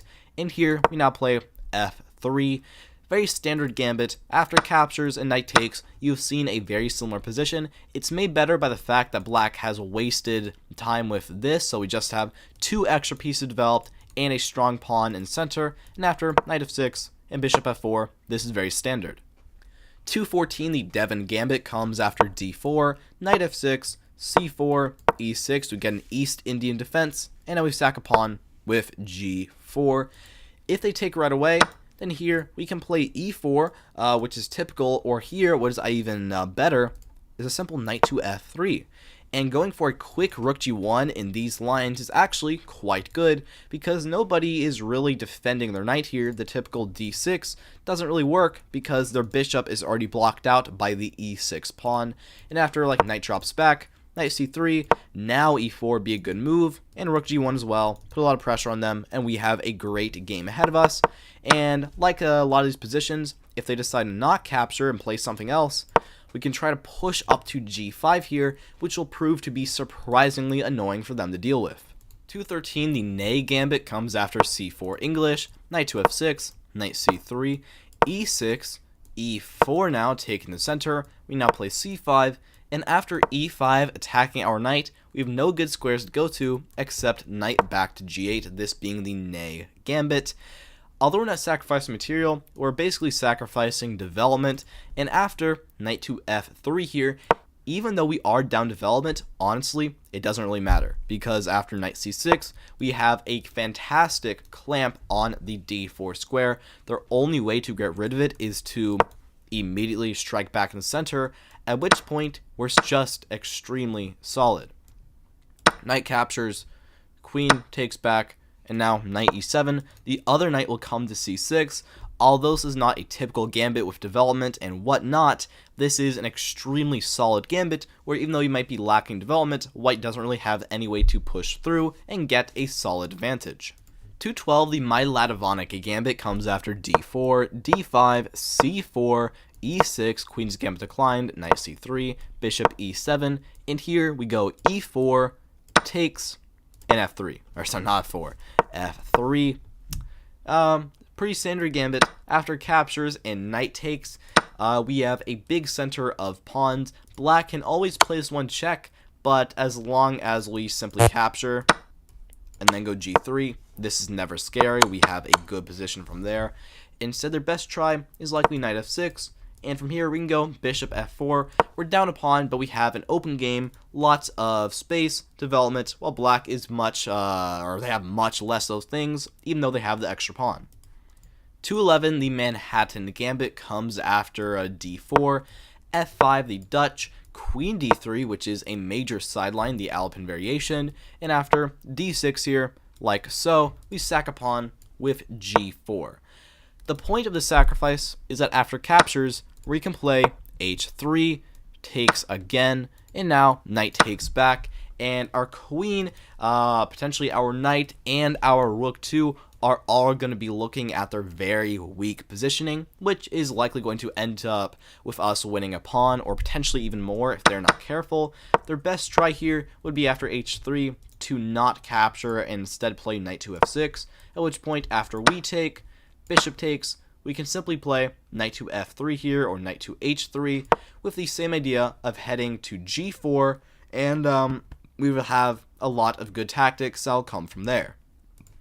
211, I have the Pfeiffer Gambit from the Van Geet after knight c3, d5, f4, we push up to d4, knight e4, and now we sack a pawn with e5. Point here is after captures, we can always play queen d5 and win the pawn back, which is always a good thing to have in our back pocket, but more likely here, after knight to c6, we'll attack the pawn, likely knight f3, and now queen d5, to just go ahead and win that sucker right back away. Knight drops back, takes, probably takes again, queen takes. Honestly, not too much to say. We've probably seen a very similar position to this. The knight is on f2, which is a bit odd, but we have our queen and an extra pawn in the center, and we've regained the pawn, so you can't really complain. Coming in at 209, I have the Spassky Gambit from the Catalan after d4, knight f6, c4, e6, East Indian defense, and g3, the Catalan. And here we get a lot of theory: bishop e7 and bishop g2, d5, knight f3, castles, knight b to d7, queen c2, c6, very solidly defending our center with a kind of like pyramid, b3, b6, rook d1, bishop b7, knight c3, and here we can now sack a pawn with b5. The idea of this sacrifice is that, one, if white doesn't want to accept it, if they try to like push up instead, then we can push up ourselves, also defend with a5, and we have a pretty good hook on that square. But if they do accept it, point is, after you take back, and likely knight takes as well, we can play rook c8, and now we have the complete control of the open c-file to go ahead and play around with. So after like their queen moves somewhere, our own queen can pop out to a5, and we'll just try to kick the knight away with a6, probably try to infiltrate with our rook and potentially double stack as well. We have full compensation for the lost pawn just because we have complete domination of the open file. 208, I have a fun one, the Klosterbauer Gambit after e4, d5 Scandinavian, pawn captures, c6, takes, and now e5. This objectively is not a great gambit. The engine really does not like this, but the point is, after captures and bishop captures, yeah, you're down 2 pawns, but you have a ton of open lines to play with. The other bishop will also come out to c5, and an extended pawn on e5 already. Now, objectively, if white knows exactly what they're doing, they're probably going to win, but 99% of people don't know what to do, and if they don't, you're going to have a very fun game. For example, let's say they just play a normal move, bishop c4. Already, or actually that'll be bad because bishop takes and you would win like that. So you can already see where we're putting strain on their development. Let's say knight f3 instead. We can just go bishop d6. Also, knight to d7, knight f6, castle. Good game, easy development, not too many problems. The engine's absolute best would be this check, knight blocks, and then knight f3. But here, we can just play a move, bishop d6 once again, or potentially queen b3 and try to counterattack because of captures, queen takes, and now knight takes, then queen takes on g2, and once again, this is going to be probably bad news for white. Like I said, practically, this gambit is very good. Objectively, not so much. If you're feeling a little risky, you might want to try it out. 207, the La Bordenas Gambit comes after e4, e5, knight f3 attacking, and queen f6 defending, which is the McConnell defense, not very good or common. We now play bishop c4 here. Black tries queen g6 with this fork, and here we simply castle. The key idea here is by letting them have the pawn, we have already castled, we have 2 extra pieces developed, and their queen and their pawn are already lined up. And here, the engine says we're completely winning after d4, and honestly pretty much are. They can't capture because this, they simply lose, not much to say there. And anything else they try would fall to bishop takes f7 check, king takes, and knight to g5 also completely loses, so that's also something great to keep in mind. So capturing the pawn will almost always end up bad for them. Their best try here would simply be something like d6, after which point we have a good game, but there's nothing really too forcing, and we cannot fully punish this really odd and weird maneuver they have played, but overall, this is a very strong gambit. 206, the Ginsburg Gambit comes after e4, c5 Sicilian, knight f3, d6, d4, takes, and after knight to f6 attacking, we actually don't defend, we instead play bishop c4. The point of this move is that if they try to accept the gambit, then you have a couple of good options. You can go right away for the sacrifice of bishop takes f7 check, king takes, queen h5, and pretty much everything they can try to do is going to either lose the knight in the center or something much, much worse like g6, queen check, king will probably walk over, queen takes, Engine gives a slight advantage to black, but if I'm completely honest, I don't really know how they could even get that, and they have a pretty awkward position with their king on g7, and their bishop doubly blocked out, so you can do with that what you will. Or back here, if you don't want to do that, you can also just castle. Another completely fine option. Go for rook e1, and their king is still very, very undeveloped. For the price of one pawn, we have castled and got an extra piece developed, which is fantastic for us. And if they try to not accept and just play something else, like knight c6, well, you can always just steer back to normal territory after knight c3. At which point, this is pretty much just a normal Sicilian position with bishop c4 and nothing to really complain about. 205, I have the Herjert Gambit from the edge variation after d4, knight f6, bishop g5, the Strzembowski, knight e4, and here we play the edge variation by simply backing the bishop up to h4, and the following gambit comes after d5, f3 attacking, they back up to f6, knight to c3, and after bishop f5 here, trying to prevent e4, we simply play it anyways. The key idea here is that after captures, you can always just win the pawn by, or not like, you don't have to win the pawn, but you have two options here. You can play bishop c4 and let them capture again and go into more of a kind of black Mardymer type position if that is what you want, which after you castle is quite good. You don't really have too much to complain about, but black is still very solid. Or the engine's favorite is to actually just capture back right away. Knight takes, and now knight f3. This is yet another good option. Engine gives like some weird moves like g6 and c6, which are just not really developing at all. And this is once again a good position, not too much to complain about. Or what the engine was suggesting a second ago, you can always capture an f6. Pawn takes here, and you're not even down a pawn. You'll go knight f3, and you have a pretty good position with a big center. 204, I have the Wolf Gambit after e4, e6 French, d4, d5, knight c3, and bishop b4. This is the winnower variation. And after knight e2 here, this is the Alekhine Maroczy Gambit, which you'll see a little bit later on, gambiting the pawn already. But if black decides to not take it immediately, and instead play knight f6, then we can go into the Wolf Gambit after bishop g5. This move very clearly pins their their knight to their queen, and at this point, if they accept the gambit, the best option is simply a3 to attack the bishop, or feeling a little crazy, g3, bishop g2, and castles is another very good option, at which point the pawn on e4 is extremely weak and will almost always be captured back. The most popular line here is after a3, bishop will drop back to e7, and after captures, and knight takes e4, you don't really have many problems. Your knights might be a little bit awkward, but like, let's say knight c6 here, your queen can just drop up to d3, your knight will soon eventually come out, and c3 to enhance the protection, and if they try to take immediately, then knight takes, queen takes here. Good position, and you just want a piece. 3, I have the Von Henning Gambit. 203, I have the Von Henning Gambit after e4, c6 Caro-Kann, d4, d5, knight c3, and after captures, we play bishop c4.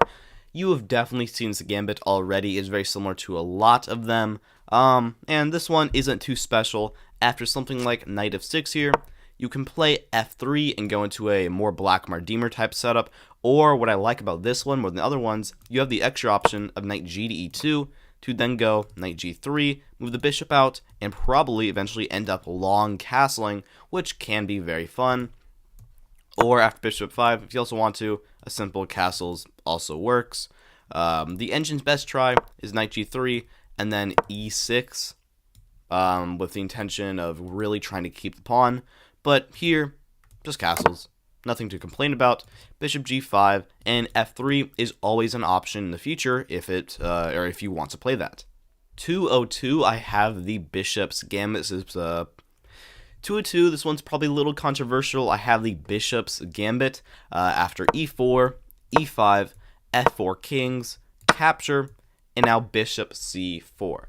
I don't think this is a bad option. I just don't think it's the best, Most often, after bishop c4, black will just play something normal like a c6 or whatever, and after knight f3, this can transpose back into more normal lines, but I never like putting the bishop first because d5 is always a problem. We can see this here after like, I don't know, knight f3. If black wants to play d5, this is already putting quite the stress on our position and not really what we're looking for out of the king's gambit. And if they do play the check, which is a lot of people get scared of, this is not actually their best option. If they play the check, after king f1, you're probably going to have a pretty good game ahead of you, knight f3, but still after like d6, knight f3, queen backs up, d4, although not objectively the best, you do have a big center and a lot of extra development, but your king is on f1, which is always a little awkward, but go to king f2, you'll probably be fine. 201, I have the Ruysdancq gambit after e4, e6 French, d4, d5, e5, and c5, the advanced variation, and here we play knight to f3, the Nimzowitsch system, which is a bit more rare, and after black captures, here we don't take back, we instead play bishop d3, this being the Ruysdancq gambit. Point here is that development is pretty easy, and black does not really have the same pressure they do.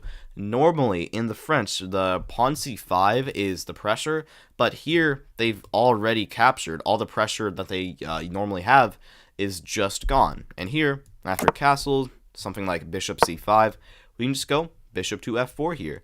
Just keep on playing normally, rook e1, knight b to d2. We have a lot of extra development, and there's always some idea of playing something like knight g5 to eventually try and let our queen in onto the king's side. That will usually end up letting us have a lot of fun attacking them. And the pawn on d4, while they can keep it pretty well like they are doing here, is not really that much of a concern for us because that pawn is not really doing anything that is that spectacular. At the big 200, I have the Korchnoi gambit from the queens after d4, d5, c4, queen's gambit, captures e3, and e5, we get the old variation. We capture, pawn takes, queen b3, and after queen e7 here, the point of this move has two ideas. You're putting pressure on our king like this, and also queen b4 is always a threat that would force a queen trade. So here, the move we play is king f1. The point here is that now we are avoiding both of those bad alternatives. And what does black really do here? Let's say they develop knight c6. Well, we can keep developing as well. Knight to f3. Let's say they play the other knight to f6 here. Well then, now we can just capture. So instead, maybe they try to capture us immediately here. But we can just take back our bishop, knight will come out, rook will come to e1, and their queen is just straight up stuck in center, which is very, very annoying and often extremely dangerous for them. They're likely going to lose the game to some sort of pin. Engine says they can survive, but the only move here is like queen d7, like anybody's going to play that. This is very, very strong. Not objectively best. I think the engine here still likes the other move, knight to f3, a little more, which I saw a little earlier on. But this always allows the queen trade, which isn't the most fun. If you really want to attack, king f1 is a fantastic option. 199, the Swiss gambit comes after f4, f5, e4, a kind of funny looking reverse Franz. They capture, knight to c3. And after knight to f6 defending here, instead of the normal d3, we can play the hyper-aggressive g4, which is extremely, extremely fun. The point here is that, well, we're going to try to push up to g5. And if you can do that, you can also push up probably to f5, and their entire king side is kind of starting to fall apart. The vast majority of people here play d5, which is a mistake. Because g5, knight backs up, and now d3. And in this position, after like this trade, their king side is extremely weak. They're forced to play g6 here, and after h4, we're planning to go h5. how can black really entirely stop the attack and survive? They're probably gonna have to play with very, very high precision, while you can just push and have almost a mind-numbingly fun time while doing it. And other than that, there's not really too much to complain about.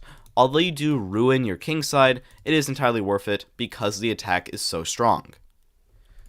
198, I have the wing gambit from the O'Kelly after e4, c5 Sicilian, knight to f3, black plays a6, the O'Kelly variation, and here, now we play b4. This is the wing gambit, but if anything, it's maybe a little nicer, because after captures, a6 is just not a very useful move. It does prevent our bishop from coming to b5, but that's honestly not our biggest thing that we're going to be doing in the Sicilian. How this will usually go is here we can now play a3, and we'll get a more typical line here after something like d5, captures, queen takes, and here you can just take back. Normally that's not possible because queen e5 would come with a devastating fork. However, the knight is already on f3 defending that square, so we have no problems to worry about. Back here, their best try according to the engine is now e6, and after captures, we can go c3. Quickly take the whole center of d4, not super trappy, but we do have a great game ahead of us, both positionally and likely tactically as well. 197, I have the Posorek gambit after d4, knight c6, the McKenna's defense, c4, e5, takes, our pawn is attacked, we don't defend, we play knight c3. If they capture the pawn, then, very simple, e4. Take the whole center while simultaneously attacking their knight, and after it likely backs up, we can simply play knight to f3 here. Development will be pretty easy. Castles. For the price of one pawn, the knight is off in no man's land, and we have an extra piece developed, and we have an extra pawn in the center, all of which are very good things for us. And if they decide to not accept the pawn after knight c3 and play something else like knight f6, well, not to worry, we can always play just e3 here or e4 and defend the pawn like so, create a strong bind on the d5 square, at which point the game can go in many different directions, but most of them are going to be favoring you. 196, I have the anti-Winnower gambit from the Slav after d4, d5, c4, c6, the Slav defense, knight to c3, e5 here is the Winnower counter gambit, and here we play a counter gambit with e4. There's a lot going on here. A lot of pawns can be captured and whatnot. If they capture d4, this is not their best option because queen takes, and our queen is kind of defending everybody. And also, if they ever capture, we can always trade here and then take this guy with a great game ahead of us and a preferable endgame. Their king cannot castle, whereas we can go bishop f4, long castle, not too much to complain about. If they instead try taking another pawn, c4 is not a great option either, simply bishop takes, and even if they do end up winning this guy, queen b3. And who is defending this pawn? Probably their queen is their really only option, and after bishop g5 here, quick rook d1, they're really suffering in that position. We're doing fantastic there. Their best option is to take on e4, at which point, a couple good options. The best is likely bishop e3, takes. You can take with the bishop, or the engine prefers the queen, and go into this type of endgame. The pawn is likely to be captured back. We have a lot of pressure on their king side of our bishop, and long castles here, win the pawn back. We're doing quite well. 195, the Kluver gambit. This one's very basic. Knight c3, Van Giet, f5, a kind of Dutch, e4, takes, d3. Not too much to talk about. This one's quite basic. If they capture, bishop takes back. It's just good. We're down a pawn, but we have two pieces developed, and they have a very weakened king side, which we can likely take advantage of if they're not careful. Like, for example, d6. Already, this check. And if g6, we could simply takes the rook, we win, which is fantastic. Their best try, as in a lot of these gambits, is to not accept again, and instead just play knight f6, at which point, after like captures and something else like e5 here, we can simply go bishop c4. We still have a lot of good development and a fantastic position and game ahead of us. At 194, the Hamp Algier gambit comes after e4, e5, knight c3, knight c6, the Vienna max range, and here we go into a kind of king's gambit after f4, pawn takes, knight f3, g5, h4, g4, and knight g5. If you've seen the Algier gambit, it's literally just this position, but neither of these knights are here. And with this, I do prefer it a little more, because after h6, in the same sacrifice we usually see, bishop c4 check is a lot stronger now, or really any other move we play, because we're controlling d5 more. And the 2 extra pieces actually favor us in the attack, simply because d5 is such a pivotal square, and we're controlling it much, much more. And here, many good options. d4, we can play check. After queen takes, which is likely the best option, knight f6, queen takes, bishop d6, and the queen backs up to f2. This is just a slightly objectively better version of the other main line in the Algier. 193, I have the Florentine gambit after d4, knight f6, c4, and g6, a king's Indian, knight c3, bishop g7, e4, d6, and we play f4, going for a 4 pawns attack. And after castles, knight to f3, c5, here we push our pawn up to d5 here, and black now plays e6, trying to chip away at us, and here we play the very fun option, bishop e2, captures, and now e5. Now, objectively, this might not be the best, but it is really difficult to see through all of the chaos of what is going on here. There's a lot of stuff going on. The best move for black is to move their knight away to e4, which I don't think is the most common move. Most people might try to capture, and after takes and something else here, now knight e4 isn't as good. Probably knight g4. There's a lot of good options here. Bishop g5, and likely we're going to take this guy on the next move. Let's say queen moves. We can take, knight takes back on e4 now, and after castles, black at the end of the day has weathered the storm, but still we have a lot more development than them. We're fully castled, we are safe, and there's a lot of attacking ideas that can potentially go on. We are attacking them, so they will capture us, and here we play the atypical but extremely good move, knight h6. This looks really weird. If white decides to take our knight, we don't take back. We play queen h4 check, pawn moves, and now captures. And if they take here, then at the end of the day, we can just take back the pawn. And even though white is up a pawn and our e-pawn's a bit odd, bishop d6, castles, our development is extremely easy, and we have an extra piece developed, and our queen is out, while white has a really, really weird stuff going on with their pawns, and quite literally 0 development, and we're doing quite well there.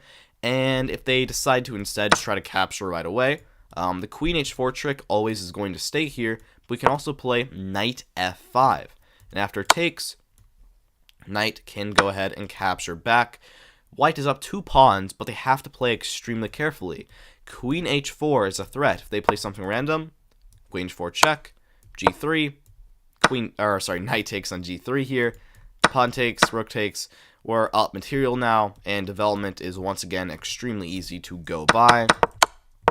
And if they instead play what the engine suggests their best move, which is knight e2, to try and prevent that, then once again, bishop d6.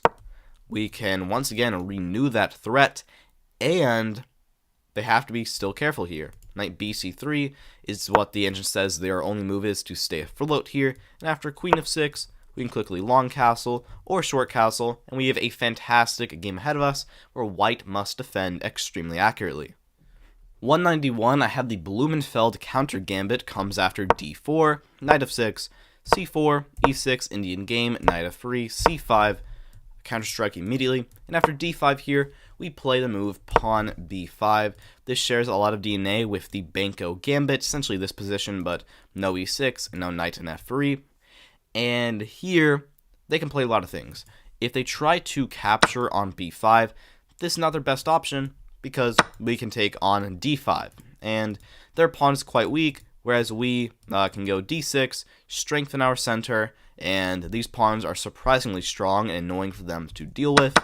Instead, their best try is likely to capture on e6 first, pawn takes with our f-pawn, and now takes on b5, but once again, same thing, d5, we have a great position, bishop b7, knight d7, not too much struggle here going on. 190, I have the Fromm's gambit after f4 by white, and we play e5 here. This kind of makes me sad because this gambit is a personal favorite of mine, but sadly, after takes, d6 here, captures, and bishop captures back. White is always going to be able to weather the storm, and other than some cheap tricks, maybe like some queen h4 action, it's never really that great. There's the common trick here, which is here, you can play this, and then bishop e7, which is a fun trap, but because if they capture, this is checkmate. But if a simple knight of free, then we can move our queen, and we're kind of doing miserable now. So our best try, d6, capture, capture, and now a simple knight to f3. And here, you can keep developing with knight of 6, at which point this is a pretty typical gambit position. Nothing too wrong, nothing too great, you can keep on moving on. Or g5 is the last good variation, which is a bit crazy, but after g3, white usually can survive. g4, knight will go to h4, and eventually drop back to g2 and play pawn d4, at which point we aren't really doing incredible here. We don't have a bad position, but we don't probably have full compensation. But if you want a very fun option against f4, this will probably do it for you. 189, I have the Urban gambit after e4, e5, knight c3, the Vienna, knight to f6, and now g3, which is the Mises variation. And here we play d5, captures, and c6. Not too much to say here. After takes and takes, this is a pretty typical gambit. We have an extra piece developed and a pawn in the center while we are down a pawn. The problem here is probably that after bishop g2, we're not making a massive difference on their position. They can still go knight of free and castles, but we can still go bishop g4, add some pressure like this, at which point I still think we have a good game. 188, I have the Caucherane gambit after e4, e5, knight to f3, knight to f6, and after takes and d6 here, we sack the knight with knight takes on f7. Although objectively not the best, after captures and any move here, but d4 is likely your most aggressive variation. Surprisingly, this is actually working a lot better than you might think. I've heard a lot of people say this gambit is garbage and the others say it's really good, and I think it is really good because after, no matter what they play, let's say bishop e6 here, after bishop d3, although you're down a piece, you have 2 pawns in return, and you have a big center, and the engine only gives black a very, very slight advantage because honestly, even though they are safe in the meantime, their position is really whacked out, and we're honestly not really doing that bad here. Let's say they play a knight b to d7 here. We can just castle. Let's say king drops back to g8. This is the engine's favorite. f4 now. And already we're going to start pushing up to f5 and e5, and black is going to actually have to be pretty careful to stay in the game. 187, I have the Norfolk gambit after knight of free, d5, b3, c5, and now we sack a pawn with e4. The point here is we kind of get a Firewick, which we saw earlier, but on steroids, because after capture and knight e5 or knight g5 here, we kind of get a, what's the word I'm looking for? A just kind of better and more aggressive position simply because we have the extra one-piece advantage because we're white, which really, really matters here. There's the fun trap also, queen d4. Does not work because you can play a check and trade off. After this, you can play knight takes, and a simple knight c3 now. Or, feeling a little tricky, there's always bishop b2, queen takes, and knight c3. And surprisingly, their queen is actually going to get trapped. Eventually, they'll have to trade for the rook, and you have a fantastic game ahead of you. Or you have the other option of knight to g5, which is a little more typical. And after something like knight f6, knight c3, probably bishop f5 now, we can always play a check, quickly castle, go queen e2, still bishop b2. We have a great game ahead of us. 186, I have the Pounds Gambit. Nothing too incredible about this one. Comes after d4, d6, c4, e5, captures, which is the rat defense, the English rat, which is a fun name. And here we play bishop e6. This allows them to once again capture, because after bishop takes back, we're down a pawn, but they have played c4, which is not very useful, and we have two extra pieces developed, both bishops and both two quite good squares, which is good. From here, development will be pretty easy, not too much to complain about. And also, from back here, or I guess this position, if they try to not capture and instead play knight to f3, we can always play knight c6. Let's say they try to keep on defending. This doesn't actually quite work now, because pawn takes, and this, if this happens, just rook takes back, and like let's say knight captures, well, if knight captures, then knight d4, white loses instantly. So you can already see it's quite tricky.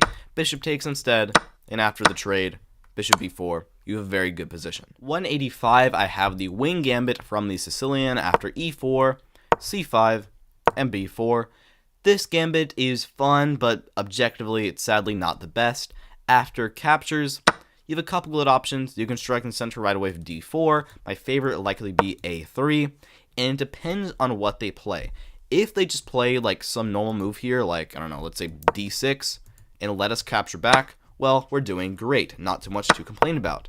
If they try e6 and try to defend, this isn't that great for them either, because captures, c3, we can build up in the center of d4. Once again, great game ahead of us. The problem here is that if they know the move d5, which is not the most common move, not a lot of people know this, but if they do know it, you're probably not going to have a great game. After captures, queen takes, we can play a knight to f3 here. We cannot take back right away, because then queen e5 check. We lose the rook, very tragic fashion. Knight f3 instead. And by the way, if they ever capture again, bishop takes. This is always good for us, not too much to complain about there.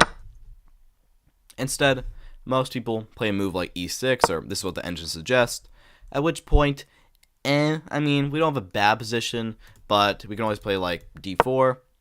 It's just not the best. 184, the Kitty counter gambit comes after e4, e5, queen h5, wayward queen attack, so unless you're above, or unless you're below around 1,000, you'll never ever see this, but here, you can now play knight f6, queen takes, and bishop e7. And pretty standard gambit. Their queen is very awkward in center, which is definitely a good thing for us. We're down a pawn, but we have two extra pieces developed. We'll castle quickly, and after something like, let's say, d3, we can play knight c6 and attack them. They can probably back the queen up, let's say over to f4, castles, quickly strike in the center of d5, also rook e8 to put pressure on their pawn. Not too much to talk about. 183, I have the Budapest Gambit. This is a personal favorite of mine. Comes after d4, knight to f6, c4, and here we now play e5. If you want to avoid a bunch of the boring d4 theory, I really like this gambit. It comes after white captures, and now knight g4. And the point here is you're simply attacking the pawn, and your plan is to just keep on attacking it. If they play knight to f3, which is a common move, this is not great, because now bishop c5, they're forced to play e3, and after knight c6, we're almost always going to end up winning the pawn back. There might be some weird like queen d5 action, but queen e7 will always end up solving that problem. You're doing great. Their best try here would likely be bishop f4 instead, at which point after we play knight c6, knight to f3, we can play this check. Knight will block either knight c3 or knight b to d2, and here, now queen e7. Like I said, we're almost always going to win the pawn back, and our plan from here is to go b6, bishop b7, and start an attack on the king side. And I would just tell you, a surprising amount of those king side attacks work a lot better than you would think, because one, this position is very atypical. There is really almost no other gambit like the Budapest, except for the Budapest from the white side. I really like this one. I recommend you go check it out. 182, I have the Alekhine Gambit from the Caro-Kann after e4, c6, Caro-Kann, d4, d5, knight c3, captures, knight takes on e4, and after knight f6 here attacking, we defend with bishop d3. It matters on what they do. If they take our knight, we can just capture back. We're totally fine here, not really any problems, nothing to speak about. But if they try to capture on d4, you're going to have a lot of fun. You can play knight to f3, and the key rotation here that black should probably know is queen b6 to eventually move the queen back to c7 or over to d8. And here, after we castle, we're doing fine here. It's not like an incredible gambit, but once we get the b pawn defended, we can play bishop e3. We have 2 extra pieces developed, and rook e1, queen comes up, good game ahead of us, not too much to talk about. 181, I have the Brombacher counter gambit after d4, d5, e4, we get a black Mardimer in this variation, f3, and here we counter strike back at them immediately with c5.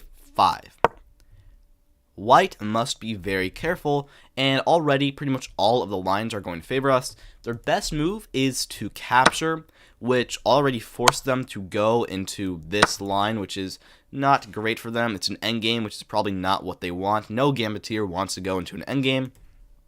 And after like bishop f5 here, we're doing well. We're not down a pawn, but we're likely going to go e6 and c5, win the pawn on c5, and we might be up a pawn. And we have a great game ahead of us, not too much there.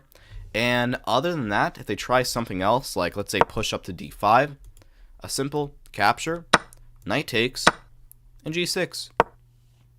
We're up a pawn. All their typical pressure here with like bishop c4 and castles is almost all useless because their stupid pawn on d5 is kind of blocking everybody out. And we can go bishop g7, castles with little problem.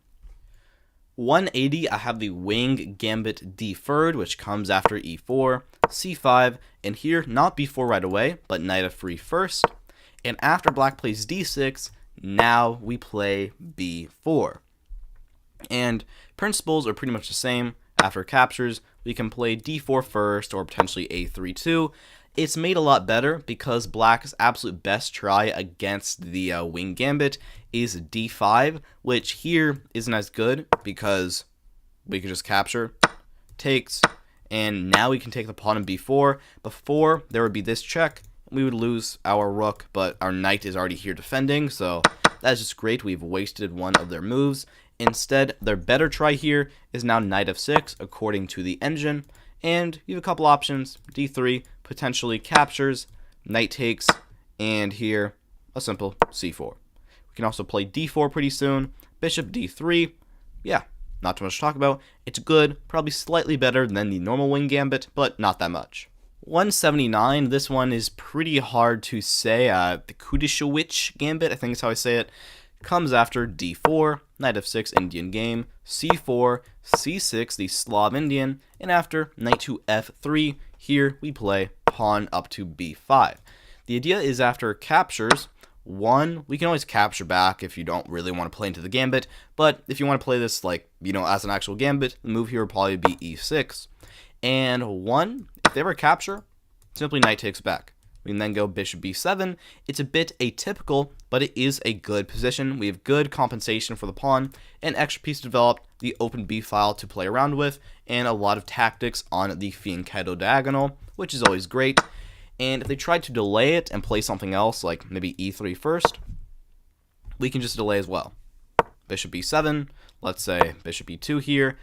We can just castle, or we can always take. And a couple good options here. We can always just castle, And the same stuff of going bishop b7, knight c6, potentially rook b8 to take over the b file and hit their bishop, all the same stuff works. At 178, I have the Greco gambit from the kings after e4, e5, f4, king's gambit captures, knight f3, and d6, we play the Fischer defense, bishop c4, h6 going for g5, and after white plays h4, here we go, bishop g7. This is one of the best responses against the king's gambit, because if they capture, we can simply take back. This trade is not scary to us at all. If anything, getting rid of both of these rooks is actually just good for us. And instead, if white tries something else, like let's say knight c3, they just keep on developing, well, we can just play knight c6. Add more pressure to their center. Development is a little bit difficult, but overall, this is definitely one of the better ways to play against the kings. 177, the Alekhine Maroczy gambit comes after e4, e6, the French, d4, d5, e5, or wait, sorry, not e5, my mistake, knight c3, and bishop b4 marks the win-or variation, and here we let them capture the pawn with knight to e2. Most people are going to accept, and the point of this sacrifice is you have two options. You can go g3, bishop g2, and try to castle, or the engine's favorite is a3. Just go ahead and get that bishop right out of there right away. If they just back up, we can just take. We win the pawn back, everything is great, life is awesome. If they trade, then after knight takes back, they can try to hang on for a second with a move like f5, but here, you can just keep developing. Bishop f4, soon maybe f3, like really chip away at them, and this is not solid enough to last for a while. Eventually, bishop c4, you can castle. This is probably going to fall apart, and also, if they try to defend with knight f6, then a simple bishop g5, and they're going to lose the pawn like this. 176, the Portsmouth gambit comes after 176, the Portsmouth gambit comes after e4, black goes c5, knight f3, knight c6, and here we gambit a pawn with b4. This shares a lot of DNA with the other wing gambits. I like this one a little more though, because they have an extra option of taking with the knight, and if they do so, then after c3, knight backs up, we can strike in the center right away with d4, which is just good for us. We now have the complete center, nothing to really complain about. We have a fantastic position. And if instead they take with the pawn instead, you can go for a3 like the typical one, or once again, d4 right away, taking the whole center. e6 is the engine's best, and after bishop d3, we'll quickly castle. We have good development, a big center. This pawn will likely be captured later as it is very weak. Good game. 175, a bit of a controversial one. I have the Albin counter gambit after d4, d5, c4, queen's gambit, and now e5, the Albin. This I like, but unfortunately it really doesn't stand well when put to the absolute test. If they take on e5, which is what most people do, we can push up to d4 now, and this pawn is very annoying. We'll then play knight c6 and try to attack them, and really, if white knows what to do, you're going to have a bad time. If they don't know what to do, you're going to have a good time, because improvisation usually does not work very well against the Albin. For example, e3. We can go bishop b4 check, bishop d2 blocks, and takes, and this is the famous Lasker trap. Bishop takes, pawn takes, f2 check. And I won't go through the entire trap here, but essentially, if they capture the pawn, then their queen be hanging. So here, we promote to a knight, so it comes with check, and then bishop g4 skewering is almost inevitable. They can survive for a couple of moves, but they are completely lost. And otherwise here, if you don't get the trap, if they play something more normal, like maybe knight f3, we can go knight c6, and now a3, we don't have a bad position, but after knight g to e7, I don't think we have complete compensation. Our position is a bit tight, but still, bishop e6, queen d7, we can long castle and get a fine game. 174, I have the Senecaud gambit from the Dutch after d4, f5, we play bishop f4, a kind of London, e6, and here we sack the pawn with g4. We've seen a very similar gambit to this many a time. If they capture, you have a couple good options. h3 is always reliable, or you can play a e3 and just try to get the pawn right away, at which point black doesn't have many good options. If knight f6, then h3 now comes with more strength, like captures. We can take back with something, actually maybe not bishop best, but maybe knight best to try and get into g5. Good position, not too much to say, let's move on. 173, the Mittenberger gambit comes after e4, g6, modern defense, d4, bishop g7, and after knight c3 here, we sack a pawn with d5. This is from the lizard defense, apparently, which is a funny name. They can take the pawn like this or like this. If they take with the knight, well, then a simple c6, knight backs up, and now we can capture this guy. We win the pawn right back right away. You know, not too much to talk about, it's fine. If they take with the pawn instead, then here you can play knight f6, quickly castle, if that's your thing, or c6, another good option. And after takes, knight takes, this is more like a typical gambit. We have a ton of pressure on their pawn in the center, and after like d5, knight hops in to d4. We're doing fine, not too much to talk about. And if they try to attack us one more time, then knight can simply back up to d7. This is overextension, and once again, knight f6, castles, good game ahead of you.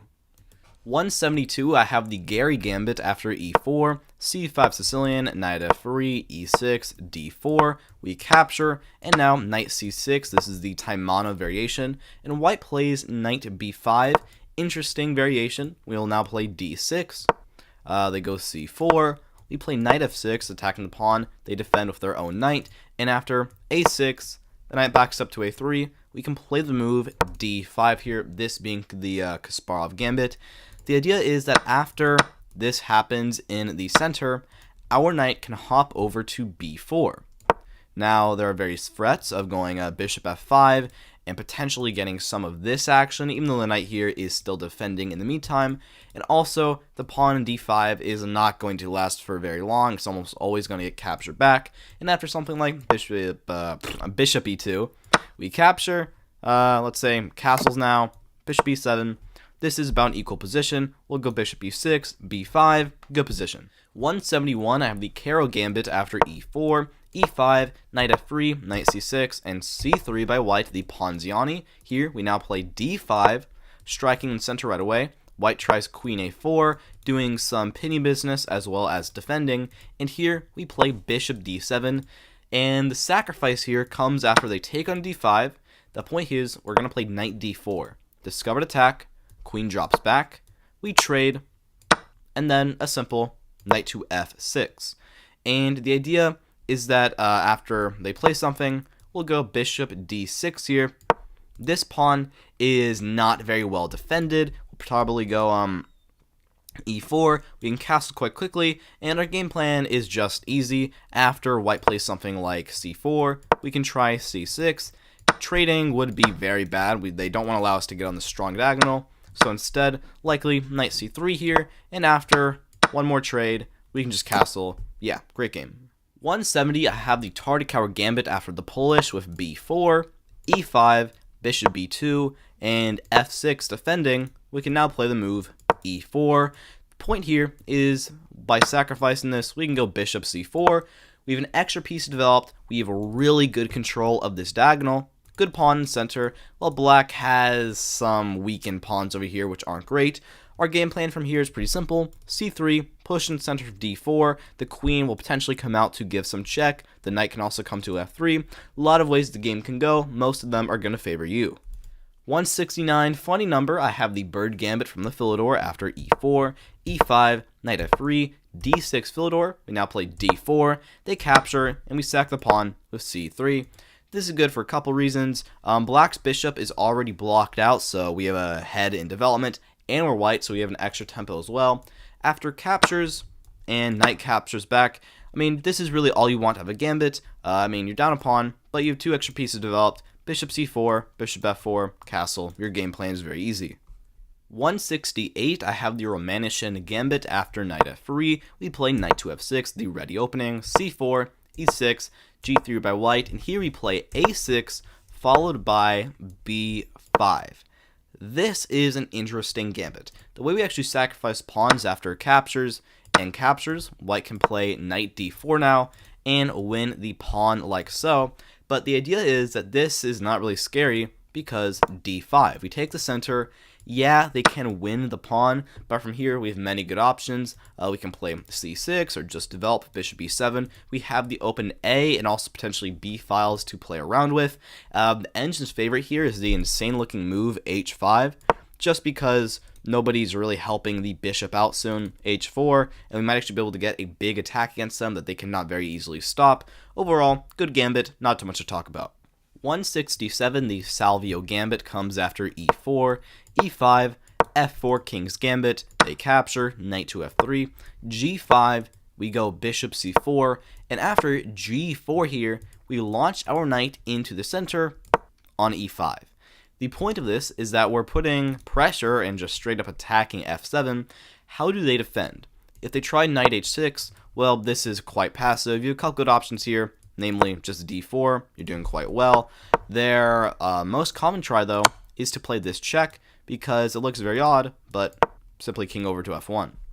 The threat still remains, and after knight h6, we can play d4. This pawn is likely going to be hanging, and black has to play very careful here to actually survive. Their best try is f3, trying to get some stuff going on here, but our best way is to once again just ignore it. If they capture, king takes back, then give one check, but king just drops back. They really have nothing here, and you're actually doing fantastic in this position. 166, I have the single Danish gambit after e4, e5, d4, takes c3. They capture again. Most people tend to play bishop c4, the double Danish gambit, which I think is a little better, but the single one is the immediate knight takes back on c3.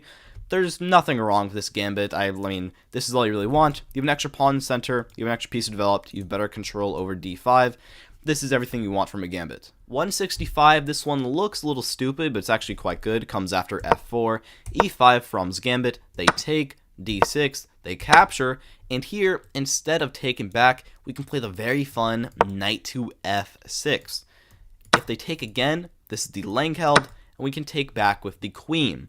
And even though we are now down 2 pawns for what seems to be not that much extra development, this is actually a fantastic gambit. Let me give you an example of how a game could play out. White will play e3. We can go bishop d6. This is a threat. They have to defend with, let's say, knight to f3. And now we can get aggressive with knight g4. And already lots of threats going on. And really, they can't defend the pawn. They can try h3, but then our bishop gets in, and they get forked, which is very, very tragic. Already, they would just be completely lost. So instead here, they probably have to play something else, like knight c3, but now this check anyways. And after this, king runs up, queen f2 check. You can decide on what you like from here. Engine gives simply castles, at which point their king is just so dead in the center, it's almost impossible for them to actually survive here. Engine says it's about equal, but I would much, much prefer to be black here rather than white. 164, I have the Hein counter gambit after e4, e5, knight f3, knight c6, bishop c4 Italian, bishop c5 Goccio piano, and b4 the Evans gambit, and here we play the central strike, d5. With this move, we're opening up our bishop, attacking them in the center immediately, but there's still a lot that goes on. If they take with their pawn, which is what the engine likes the most, you can take on b4 with the knight. Now, this guy is still a threat. If they try to capture here, then bishop d4, and they get forked. So, most people are probably going to castle here, at which point you can take back immediately, but what might be even better is knight f6 to go for the double knight. If they play this move now, just castle. Just get out of there. I mean, yeah, they can take, but this is always still a threat. And if they try to take with the rook instead, then now c6. And at the end of the day, we're probably going to be down some material, but it will still be good for us. Or actually, sorry, not knight takes back, but instead bishop takes, king takes, and knight g4. And they get forked. So there's a lot of tactical and practical possibilities from this gambit. And if they try to take with the bishop instead, then knight takes on b4. Very similar thing. Bishop will probably back up. And from here, they have a lack of the typical stuff they have from the Evans Gambit, the typical fun. We can go knight f6, quickly castle, very little problems. And lastly, if they take our bishop, we can just take theirs. We're doing completely fine here. Everybody's defended. This pawn is quite weak, and even though this guy's weak, theirs is also, so it doesn't really matter. 163, not entirely sure how to say this, maybe Schuler again, maybe Schweller, comes after b4 Polish, c6, the rare outflank variation, bishop b2, and a5 here. Most of the variations here don't favor white, except for if you sack the pawn with b5 and then play e4. The great thing about this gambit is that they're almost always going to have to give back a pawn. If they try to hang on, it's not going to end up well for them. Let's say they play b4 now, trying to hang on. We can just keep developing knight f3, or if you want to go after them right away, a3 is another good option. Let's say takes, you can take back with the knight. And potentially, your pieces might get all up in there, which would be fantastic for you. Most people back here will probably play something like queen b6 to try to get that, but then knight c3, attacking the pawn again, and if b4, knight d5, the fork needs to be maintained, so probably just queen backs up, but then bishop d4, and who is stopping the queen from getting trapped? Almost nobody. This is a fantastic gambit, although very, very rare. 162, I have Blackmar's second gambit, which comes after d4, f5, e4, Staunton gambit, they take, knight c3, knight f6 defending, and now f3. This shares a lot of DNA with the Blackmar-Diemer gambit, and for good reason, similar position. If they capture, after knight takes back, I mean, this is exactly what you want from the gambit. You have an extra piece developed, you have a good pawn in the center, and black has some kingside weaknesses you might be able to exploit. But otherwise, you'll probably be fine here. Their best try is likely d5, at which point it might get a little risky, but still you can capture, and then bishop g5, and you're probably going to win the pawn back anyways, at which point you'll have a good position. 161, we have a very fun one, the Nachmanson Gambit after e4, e5. There's a couple ways to get here, but I'll show the most common way. Knight f3, knight c6, d4, Scotch game, they capture, bishop c4, Scotch Gambit, knight f6. We let them capture the pawn after castles, and here we now sacrifice an entire piece. This looks completely insane, but it's actually quite good. If they take with their knight, maybe they get a little scared or something, we can simply take back. And this open file we have against their king is way, way stronger than it appears. For example, let's say they take again. Already, rookie one, we're winning. Bishop e7, knight g5. Who is stopping this stuff? And just castles. Queen h5 comes in. This is getting very, very tricky. Captures. Their queen is straight up trapped. The pawn cannot be pushed up because it is pinned, and a rook covers the other squares, which is great. That is awesome. The problem is, if they do know what they're doing, they will end up with a small advantage. For example, their best way to play is to take with the pawn. We can now take an f7 for our bishop. King takes, queen d5 check. King will have to run back to e8. We take this guy, or so actually we don't take yet. We play rook e1. And here, there's a couple ways for black to play. The most safe option would likely be just d6, captures, and then bishop e7. But still here, after bishop g5, we have a lot of potential attacks against them. And although they can survive here, it is going to be quite difficult. But then again, if they do, we are down 4 points of material. Very risky, but if you like that, this is for you. 160, big one, maybe a bit controversial. I have the Blackmar-Diemer after d4, d5, pawn to e4, pawn captures, knight to c3, knight f6, f3 now, and point is that after captures and knight takes, this is the kind of Blackmar-Diemer golden position. This is what you want. You have an extra piece developed and a strong pawn in the center. From here, you'll play bishop c4, castles, bishop f4. It's a good position to play. The big problem the Black Redeemer is not really this position. You're going to have a good time in this position. It's more if they play something else. There's various E5s and C5s, both of which prove to be quite strong, and a lot of other little counter gambits that may be annoying, but if you can get into this position, you'll likely have a good game ahead of you. 159, I have the 159, I have the Morphy Gambit from the Philidor defense after E4, E5, Knight F3, D6, the Philidor defense, D4, they take, and we don't take back right away, we play Bishop C4 first. I like this a little more than the other one, which is the Bird Gambit C3 first. Bishop C4 keeps more options open. If we want to play C3, we can, but we don't have to right away. This will normally go something like Knight F6. We can castle. If they try to capture, this probably won't end up well after Rook E1, and they're going to have to be pretty careful here to just even end up surviving, which could get quite bad. Instead, Bishop B7, at which point now you can just take on D4. Engine likes the queen the most, which might be a little crazy, but if you like it, you'd like it. And after someone like castles, Knight C3, you're doing great here. Not too much to complain about. You have regained the pawn. Good, big position, a lot of space, nothing to complain about. 158, I sadly cannot find what this gambit is. Maybe it just disappeared. I don't really know. Couldn't find it. Let's move on. 157, I have the tall gambit from the modern defense after E4, G6 by black, D4, Bishop G7, Knight to C3, pretty standard position. Now D6, Knight F3, C6, Bishop G5, pinning the pawn, Queen B6, attacking this guy, and here we let them have it with Queen D2. If they don't want to accept, then we don't really care. We can just continue with Bishop C4, castles, and just play like normal. If they do capture, then we're going to have a fun game. After Rook B1, Queen must drop to A3, and now Bishop C4.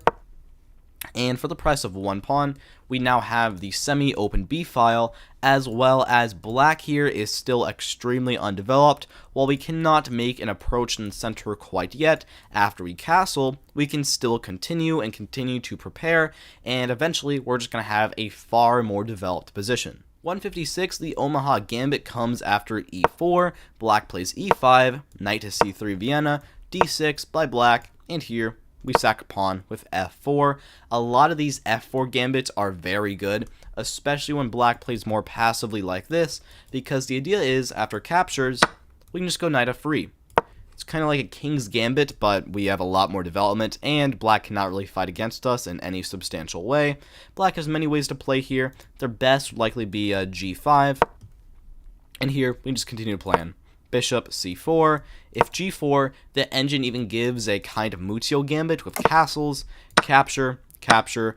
We are down an entire piece, but here we have castled. We have so much stuff just pointed right at them, and it would be a miracle if they could defend perfectly, which is likely extremely difficult and will not happen. And otherwise, if they just play like, I don't know, Bishop E7, then Bishop C4. We can play in basically the same way, and eventually this knight will probably pop out somewhere. We'll play D4 here, but the knight will probably pop out somewhere eventually. We can capture the pawn, and we have a great game ahead of us. 155, I have the Schaefer Gambit after E4, C6, Bishop C4 in the Caro-Kann, which is not a good variation, unless you're planning to go Bishop back to B3. After captures, the idea here is to play Queen H5. Immediately attack this, which is a very direct threat. Black will have to defend something with maybe probably E6. And from here, you can play Knight C3. Your plan is pretty simple. Targets pawn more. Queen drops back to H4, attacking this guy. They're probably going to have to give it back to us after something like Bishop E7.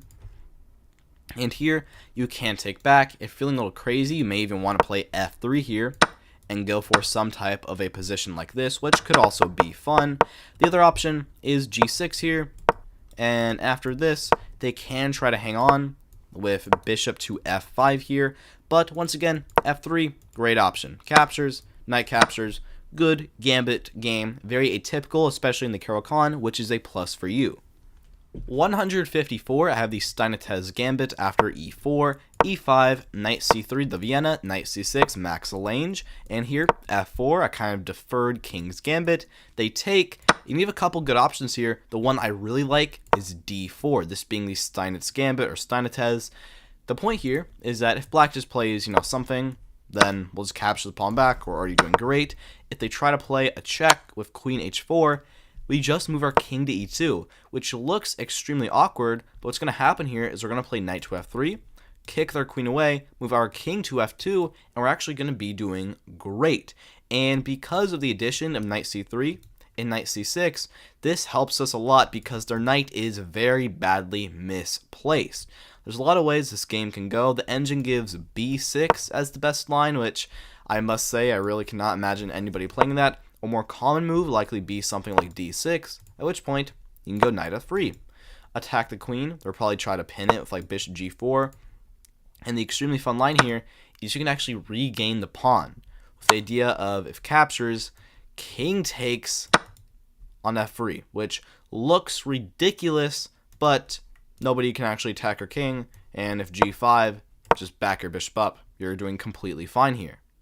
153, the Macdonald gambit comes after e4, e5, pawn to f4, king's gambit, captures, knight f3, g5, bishop c4, and after g4 here attacking the knight, we don't move it, we simply play knight c3.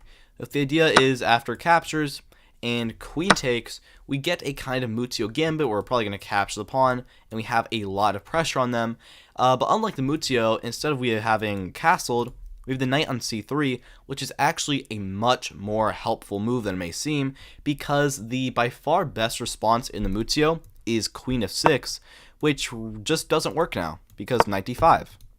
Attacking the queen, it has to move somewhere to keep this protected. Now d4, you can go e5, and you're already crushing in this position. So it's already something great that can be going on. If they instead play something else, like d6 is the engine's choice, we can simply castle. Very similar story. Engine says after like bishop e6, black is surviving, which they kind of are, but still after captures. And here, a couple good options. You can take the pawn, or you can play d4, or the engine likes knight e2, which looks a little odd, but the point is after e5, you can sack the knight to then play a check. And surprisingly, black is going to have a really hard time to actually escape everything that's going on. This is a fun alternative to the Muzio, which would be castles here, but still, I think knight c3 is a little bit subpar. 152, I have the Wasp gambit after e4, e5, knight f3, d5 is the elephant gambit. White captures a pawn on e5. We have a few options here, but the one we play is pawn takes on e4. And after white plays bishop c4, going for this, we can play the hyper tricky queen g5. And this is a bit of a difficult position. Engine is saying white can simply capture. We have to move our king over, and then d4 to defend the knight and attack our queen, at which point after queen takes, rook f1, and we're not really doing that great here. White, material is even, however, white is much better than us in more development. Our king is on d8, we can't castle, it's pretty meh position. The thing is, if we're looking at purely practically though, with this, the vast majority of people take an f7 for the knight, at which point queen takes g2, rook moves over, and bishop g4, at which point we're not going to be completely winning, but we will be able to get a nice advantage after like bishop blocks, takes, and king takes on f7, and from here you have a pretty good game ahead of you. But to balance it out, the problem I would say here is that both objectively, most people won't find d4, but most people will find a better alternative than knight takes on e5. If they take on d5, which is far more common in the elephant, then here we don't have a bad position. I think the elephant itself is a bit underrated, but it's still not that great of a gambit. 151, the Spanish wing gambit comes after e4, e5, knight f3, knight c6, and bishop b5, the Ruy Lopez. Black goes bishop c5 here, and now we sack the pawn with b4. This is definitely one of the much better wing gambits. If they take with the knight, which isn't that common, and for good reason, we can go c3, knight will back up, and here we can castle, and eventually play d4. We have a kind of cracked up Evans gambit, which is very, very good for us. If instead they take with the bishop, then here we can actually do the same thing. c3. If they try to back up to a5, then this might get a little trickier, but the engine's best is simply take, knight takes c4. And we have a good position from here. After queen e7, d4 defending, and f6. We're going to have to back the knight up or play something. You have a couple of good options here. The engine's favorite is queen a4, bishop backs up to b6, and you can now play very fun bishop a3. You can delve through all the variations, but in the end, black might get an extra pawn while we have an aggressive position. Black is going to have to play very carefully to properly defend everywhere here, so this gambit is good. 150, I have the Cordell gambit after e4, e5, knight f3, knight c6. We get the same variation we saw a second ago, bishop b5, Ruy Lopez, and now bishop c5. And here, white plays c3, trying to support d4, and we go f5. This is, once again, a more standard gambit. It's made better by the fact that white's bishop is already committed to b5 and all of this nonsense, because it would be a lot more powerful if it was already on c4. And white has a couple options here. If they take the pawn, then we can now play e4, attack their knight. It is forced to move somewhere, like either to maybe d4 or having to back up to g1. Engine gives d4 here counterattacking, at which point after takes, rook g1, we can play a check, and from here, like bishop blocks, just develop knight f6, and we have a good position. We might end up down one pawn, but this guy is really weak, this guy is really weak, and everything in white's position is just kind of like far apart and distant and not really well organized or coordinated well at all. And other than capturing, they can try d4 here, but after takes, you have a couple options. Play takes here, knight takes, and queen e7. Once again, we can then potentially build up ourselves with c6, and we have a good game ahead of ourselves once again. We might even end up long castling in the future if you're feeling just a little crazy. And lastly, they can try d3, but this is more of a sad try. After captures, knight f6. We're doing completely fine here. Overall, I think it's a very good gambit.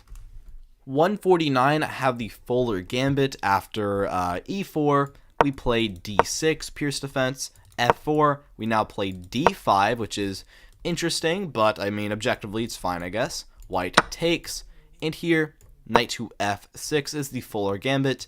Just attacking the pawn. We want to take with our knight. We can take with the queen immediately, but then there might be an annoying knight c3 to attack our queen, which, if we don't have to allow, we have no point to. We can instead play knight f6 first to disallow that. If they just play, like, d4 here, knight takes back, we're doing great. I mean, knight f3, we might have to deal some c4 in the future, but still, we're going to be fine in all these variations. And if they try c4 to really try and hang on, we can get a nice gambit after e6, takes, and bishop takes. Yeah, here you are still down a pawn, but you have two extra pieces developed, and white, what is white doing with the f4 and c4 pawns? I don't really know. Engine even gives one very fun line with bishop c5, because even here, this is actually good for us, because now the rook can come to the e-file even quicker. 148, I have the Spielmann gambit after e4. Knight f6 Alekhines, knight c3, d5, the Scandinavian variation. We push up to e5, knight backs up to d7, and here we push again to e6.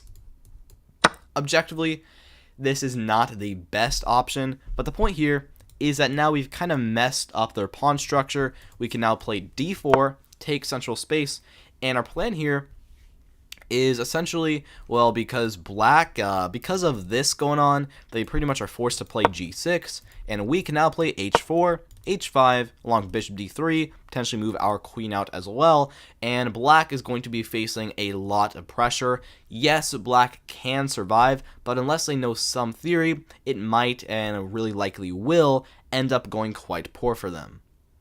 147, the Napoleon gambit from the Scotch comes after e4, e5, knight f3, knight c6, d4, and they take with their knight, which is not the best variation, but it's not that bad either. We'll take with our knight, they take back with their pawn, and here we don't take back right away. We instead play bishop c4 first. There's really nothing wrong with this gambit. Maybe it's not the best try. Engine likes queen takes and d4 first a little more, but bishop c4 is fine. And I mean, this is really all you want out of a gambit. After knight to f6, now you can take on d4, or if you want to keep playing in the gambit style, you can play castles, because if knight takes, then queen takes, and now knight backs up, and there's potentially a lot of bishop g5 and rook e1 action that could get very nasty very fast. But I mean, once again, yeah, there's nothing wrong with this gambit. 146, I have the Leonhardt gambit after e4, d5 Scandinavian, we take, queen takes, knight c3 attacking, and now queen a5, which is the main line, and here we sack a pawn with b4. This is a very good wing gambit, because the point is, after captures, you have a couple of good options. If you want to, you can play the engine's favorite, which is rook b1, queen will move back, and then you can go d4 here, quickly develop your bishop. You can develop your other bishop to b2, and I mean, this is about equal if you want to go for this. Or my personal favorite line here is the much more tricky knight b5 with the vicious trap here after queen a5 defending and bishop c4. Like, I think, I don't remember the exact number, but something like 70% of people play either a6 or c6, which is the most common move, which completely loses after bishop takes, king takes, and queen h5 check. And with this against our king, and with our knight as well, if they just play g6, we can just play check and quickly win their queen. But, oh, not that, win their queen. But even without this trap, overall, this is still a very solid gambit. 145, I have the Moscow gambit after e4, c5 Sicilian, knight f3, d6, bishop b5 check, the canal attack, knight c6, castles, bishop d7, pretty normal stuff. We play c3 here, knight f6, rook e1 to defend the pawn, a6, and here when our bishop is provoked, we trade, and then strike in the center with d4, and after bishop captures on e4, we play bishop g5 to attack their knight. The point here is that if they just back up, let's say they back up, we can now do the trade. They cannot take with the e pawn because it is pinned. They have to take with the g pawn. And we can shove the pawn up their throat on d5. Bishop is probably going to have to back up again. And from here, we can just develop. We can go knight b to d2, potentially even rotate it to a square like c4 here. And after queen c7, we can just play a more normal game here. They're likely going to have the long castle, which is not atypical it's not typical or usually that good in the Sicilian. Kingside is usually a little better, but hey, to each their own. Overall, gambit is good. 144, the Herjert gambit comes after knight to c3, Vanguard opening. We play d6, f4, e5, they capture. We now play knight c6, takes pawn, and bishop takes back on d6. Don't really have much to say. You've probably seen this exact position before. We have an extra bishop developed, as well as them having kingside weaknesses for the price of one pawn. I mean, I don't have much to say.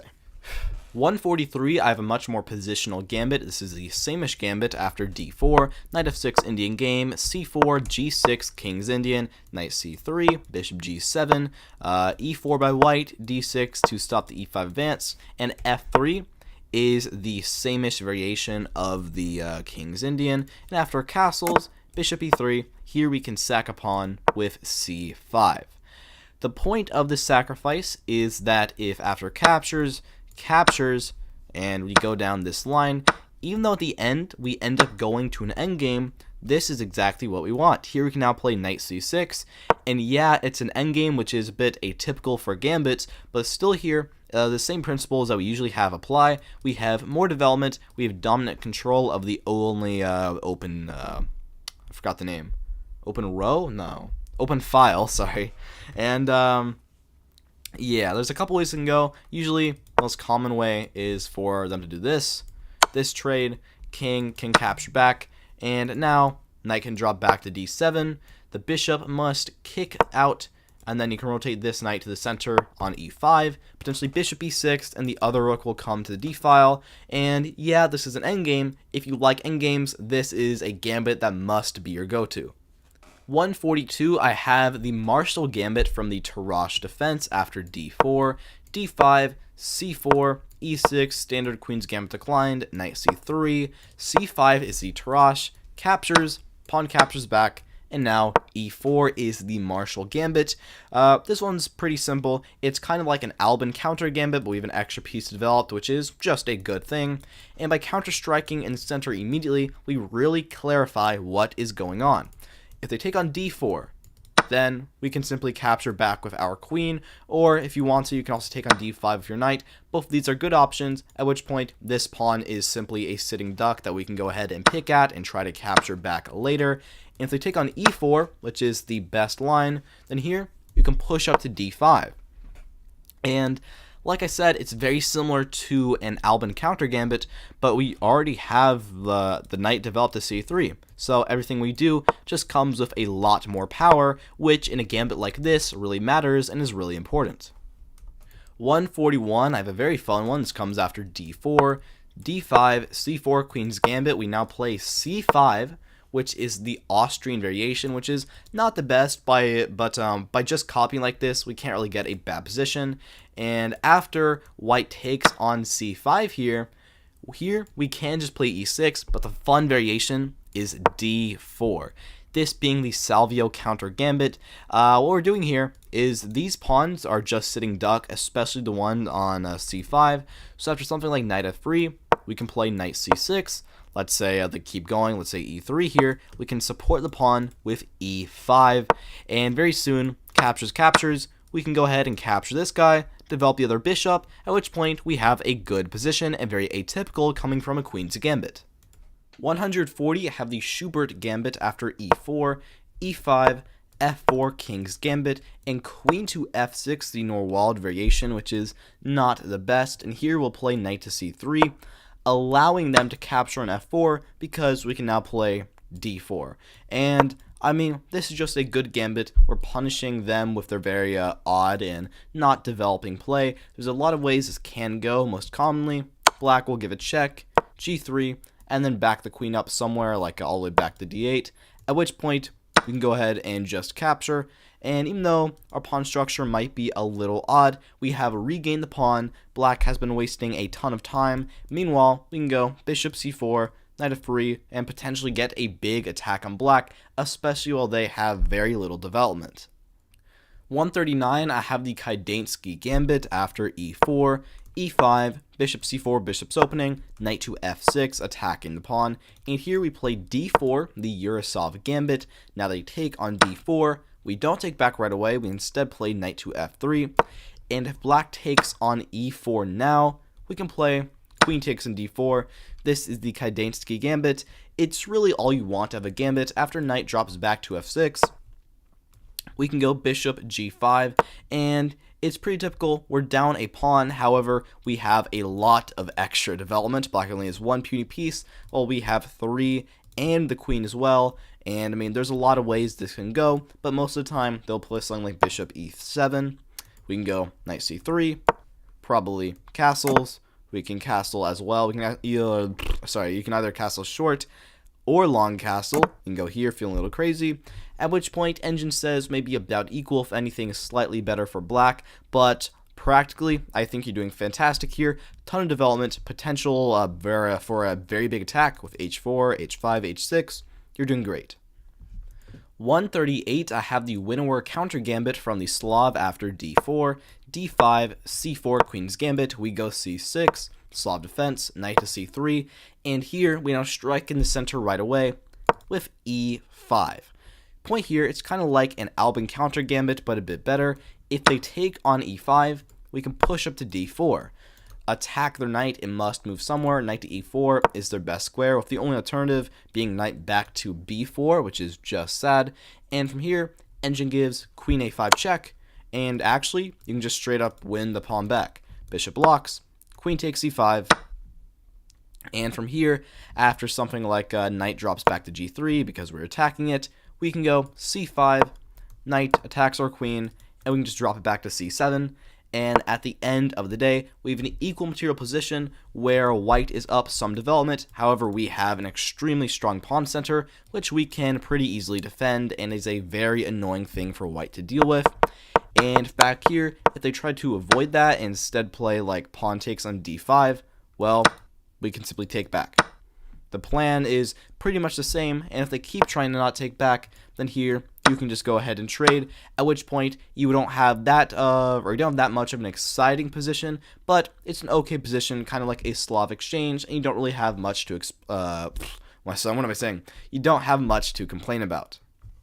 137, I have an extremely fun one. The Burton Gambit comes after e4, e5, f4 kings, captures, knight to f3, and black goes bishop e7, the Cunningham defense going for this check, and here we embrace it. We're going to play bishop c4, they play the check, g3, pawn captures, castles, takes again, and king to h1. At the end of the day, we are down 3 pawns, but we have complete compensation because their bishop is very weak, and we have a ton of pressure, while black has almost no development, only piece being their very weak bishop. And most people will just play something normal here, like let's say maybe d6, or sorry, not d5, d6, which is a fine option, but here after d4, we're already taking the advantage, although we do have to be careful ourselves. Very double-edged position, because even though we do have a very aggressive game and we can try to attack black, we are down 3 pawns, which is a very legitimate threat. If we cannot coordinate our attack fast enough and perfectly, then we're just going to be down a ton of material with a bad position. The problem I have here is, other than that, if they know the move d5, this might not be great for you, because after bishop takes, they can now play knight to f6, and they do hang their bishop temporarily, but our bishop is going to be attacked as well, and in all the chaos at the end of the day, black has an advantage. We can give a check and force a trade, but simply king d8. We sadly do not have complete compensation here. We're down material without a way to really proceed, but still, after we eventually capture, we're only down 1 point of material, and this is an okay endgame. At 136, I have the Krejcik Gambit after e4, knight to f6, and bishop c4 here. The point is that after knight captures e4, we can play bishop takes f7 check, king takes, queen h5, and no matter where they go, we're pretty much always going to be able to play queen d5 check. Let's say e6 now, and we can win the piece back.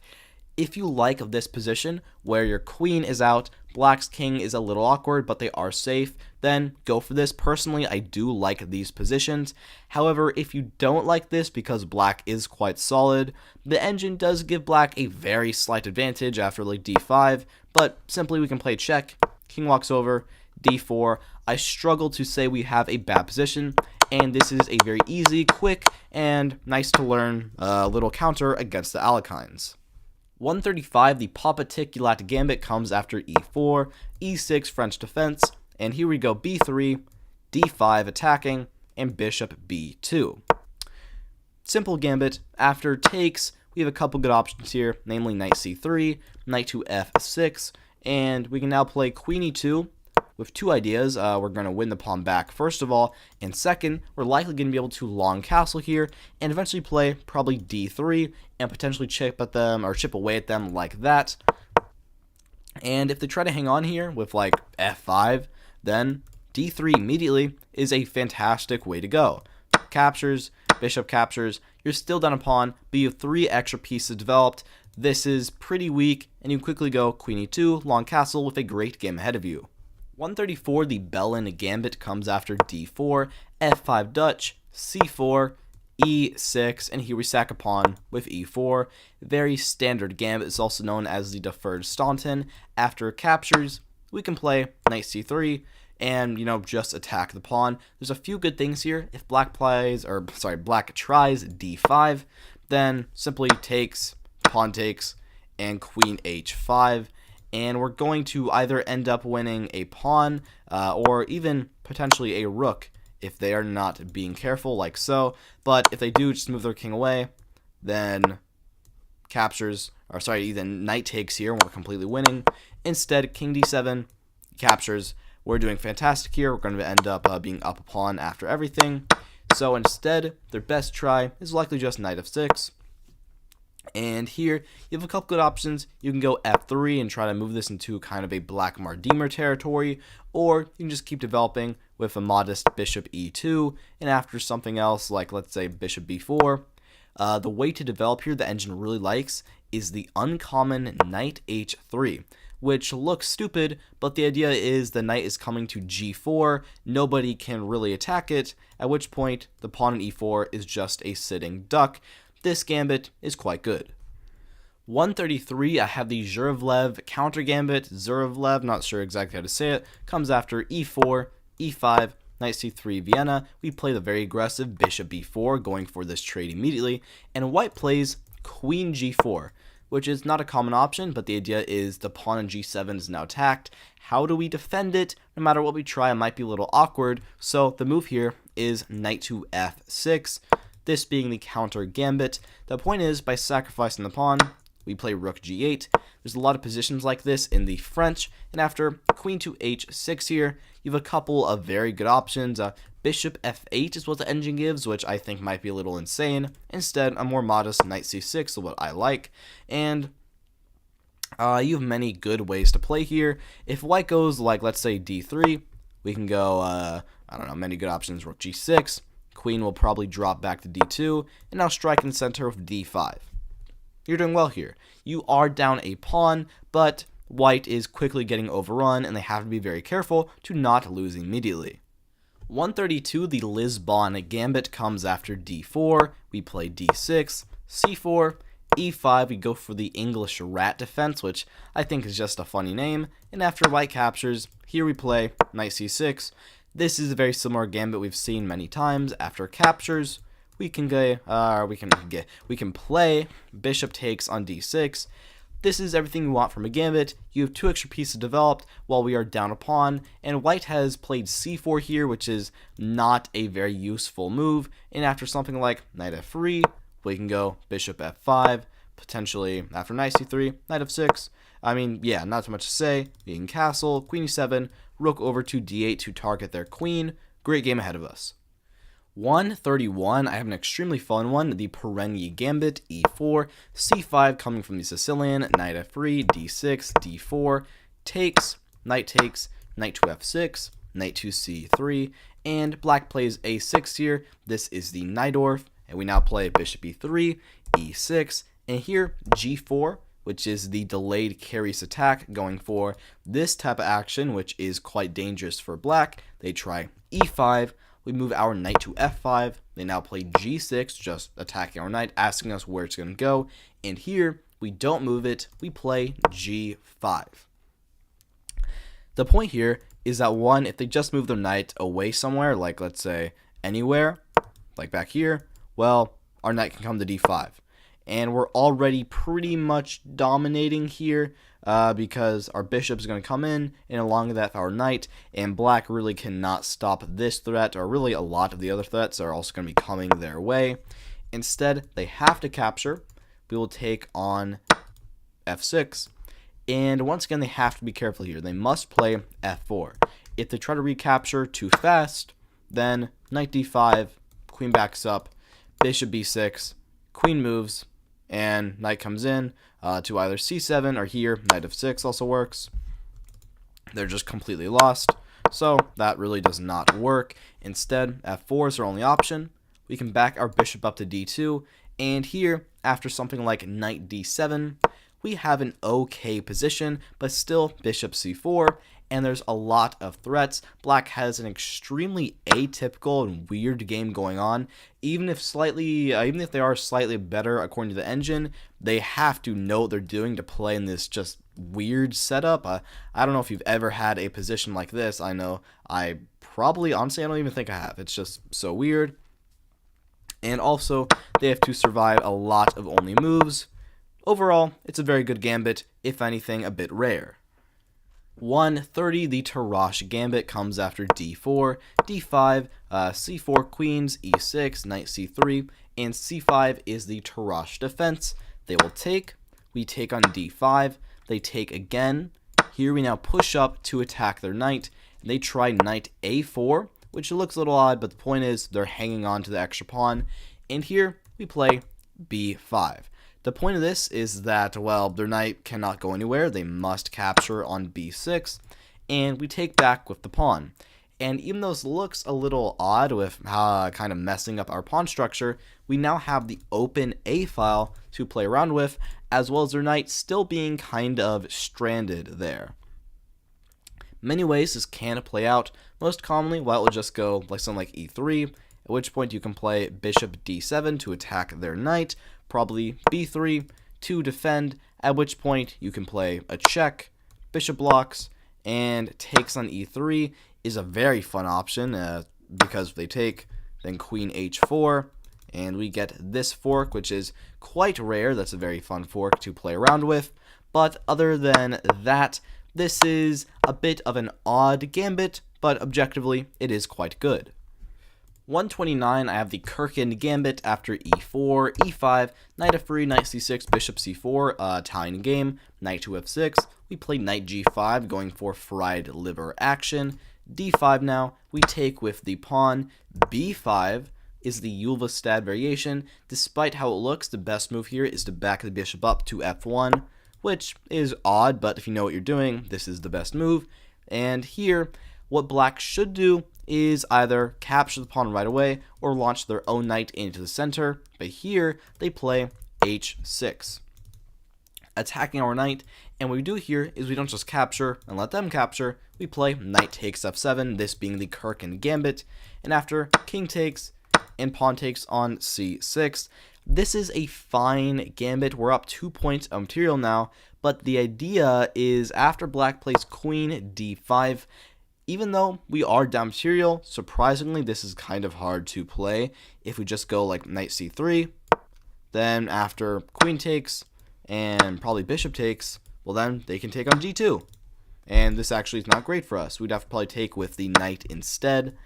At which point after like a6 by black, we're fine here, but still there is quite a lot of risk. This might be more of a gambit for black, but still, either way, this is still a fine gambit. 128, I have the Albin Gambit after e4, e5, knight f3, knight c6, bishop c4 marks the Italian game, bishop c5 here, we castle, and after knight f6, attacking the pawn, we don't defend, we play c3. And this is a pretty simple gambit. After knight takes, we can now play d4 here. Our engine actually likes d3, with the point being after the knight drops back, d4 now is stronger because the knight is no longer there. And after, let's say, takes, pawn takes, let's say bishop backs up to b6. Well, if they play this, we're doing good because now d5, and we get the open file with a fantastic game ahead of us.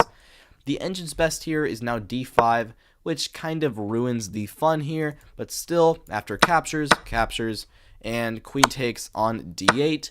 This is not a bad position. Black is still up a pawn, but knight a3, nobody is defending this guy. They can try knight e6 though, to attack ours, but we can either defend or simply play captures, and then bishop e3 now. At which point, yeah, we're in endgame down a pawn, but we're going to have access to both the open files, and we have a ton of extra development with a very good game ahead of us.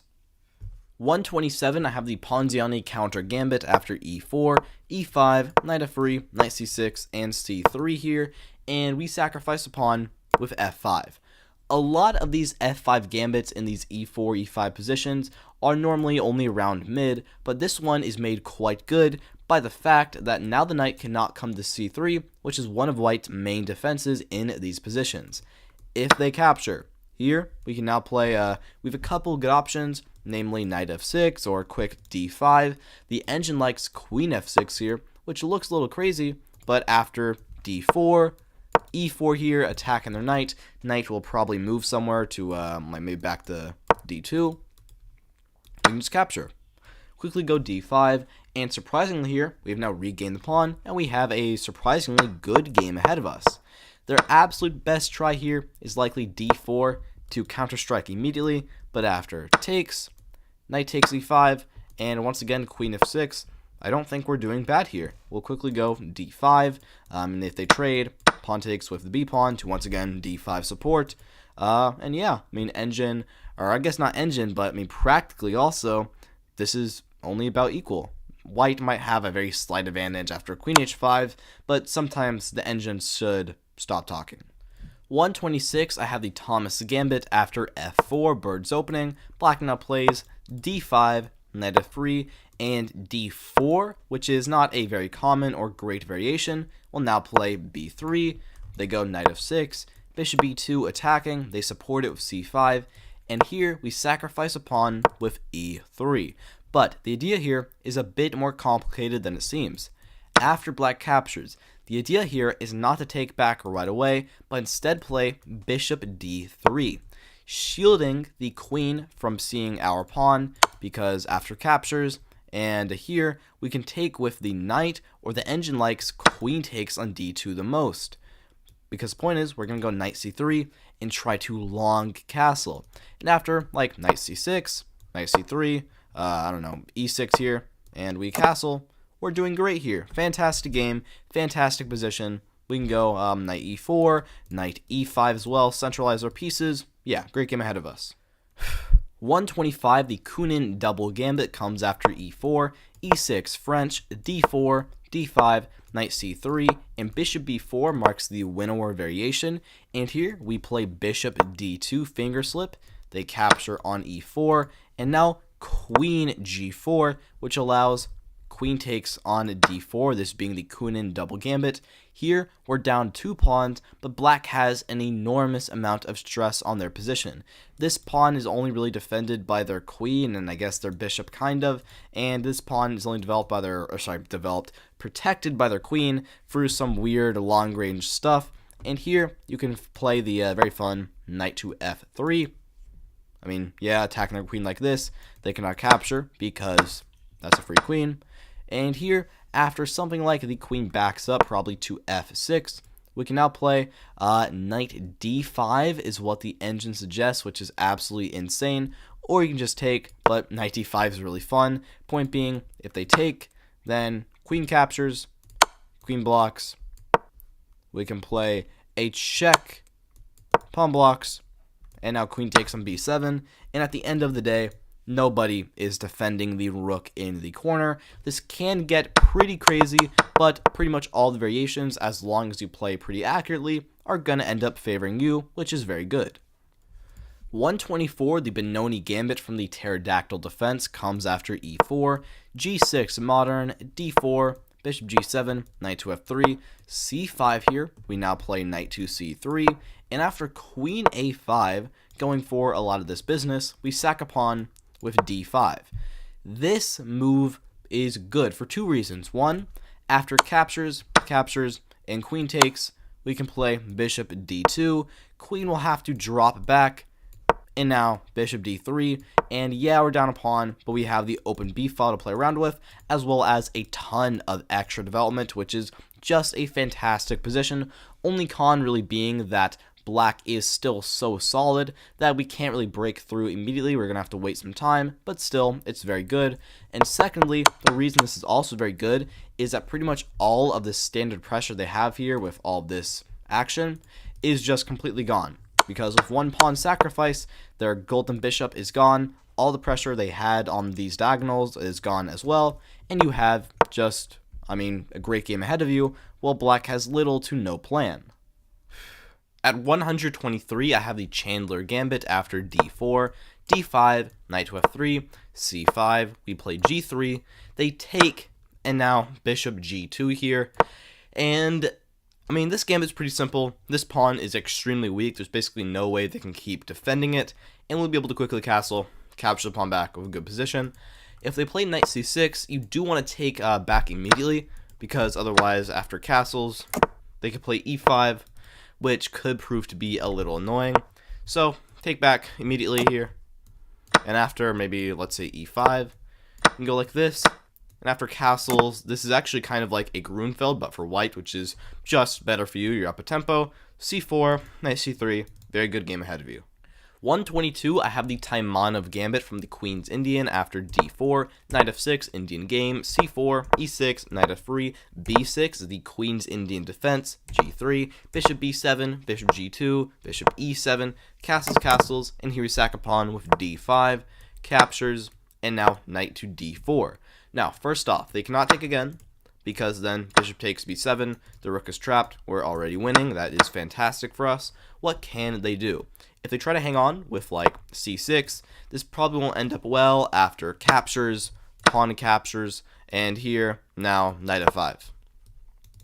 Launching our knight into the center, and even though they can just develop here, this pawn is still extremely weak, and we can just play a slow game, and just a simple a3, or just knight c3, and black has such a weak and stressed position, they really just cannot do anything to defend everybody, and their best move, according to the engine, is a simple knight c6, at which point we can just take, knight takes, queen takes back, and this is about equal. We can defend our center for e4, and we have a great game ahead of us. 121, the Gusev counter gambit comes after d4, d5, c4, queen's gambit, c5, Austrian variation, copying us, or we're copying them. They take on d5, and here we don't take back immediately, we play knight to f6. If white just takes again on c5, this is what we want. We can now take on d5 with our queen, or play e6 and go for this type of gambit, at which point everybody is just being hit. Their best way to play according to the engine is to play this check. We can block with our bishop, c6, takes, bishop takes. At the end of the day, we're still down a pawn, but white's queen is off in hoo-ha land, and we have 2 extra pieces developed with a good game ahead of us. Or if they don't find that, if they just play something else like the immediate captures, then we can take their queen, they take back, and we go into this endgame where we're down 2 pawns, but this guy's not lasting, and they have basically nothing else to their position except for having extra pawn, which is quite sad. Their best move, according to the engine, is the hard-to-find e4, just giving the pawn back right away, because after captures and knight takes, they can now play knight c3, and yeah, they're not up material, but they have a very strong pawn in the center, but here, just e6. And although our knight is a little awkwardly placed, this is by no means a bad position. 120, I have the Dark Knight Gambit. This is a very interesting one. I'll show you why. It comes after e4, knight f3, knight c6, bishop c4, knight to f6, and knight g5. White tries to fright liver us. And here we'll play the very tricky knight takes on e4, also known as the Ponziani-Steinitz Gambit. With this move, objectively, according to the engine, we're kind of losing here. Not losing, but we're going to get a worse position. However, practically, they must know a couple of only moves that if they don't know beforehand, it's basically impossible to find. The majority of people capture an f7, trying to fork us, and here we now play queen to h4. With this action, if they try g3, then you can just sack it, pawn takes, and queen e4 check, and this is very bad news for them.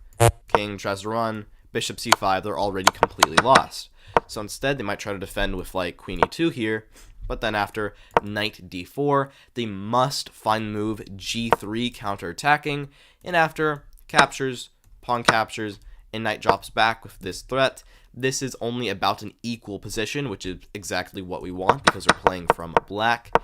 The only way they can get an advantage is to take an f7 for the bishop, king moves up, and here to now play a move either d3 or d4, defending the knight like so. And here how you will play is h6, knight takes, king takes f7. This is not a great position, but to be fair, honestly, after like let's say captures, we can play d5 here. Takes again, bishop takes. At the end of the day, we're only down 1 pawn, and despite our awkward looking position, this is honestly not too bad. And even though this position is meh, there is so many ways that they can go wrong, and so this is where Gambit's going. 119, I have the Fianchetto Gambit from the Panov after e4, c6, d4, d5, captures, captures, and c4 is the Panov attack of the Caro-Kann. And here, we'll play knight f6, knight to c3, g6, and after they take here, we don't take back right away. We can instead simply play g7 with our bishop. And here, even though the pawn is likely going to be captured back in the future, this is still good for us, because after like knight f3 here, we can castle. Nobody's really defending this. If they try bishop c4, we can quickly go knight b to d7 and knight b6. And after something like, let's say, bishop backs up, knight b6 here, there's really no good way for them to defend it. And after castles, we can take back, or even if you want to wait a second and go bishop f5, you're already doing fantastic here.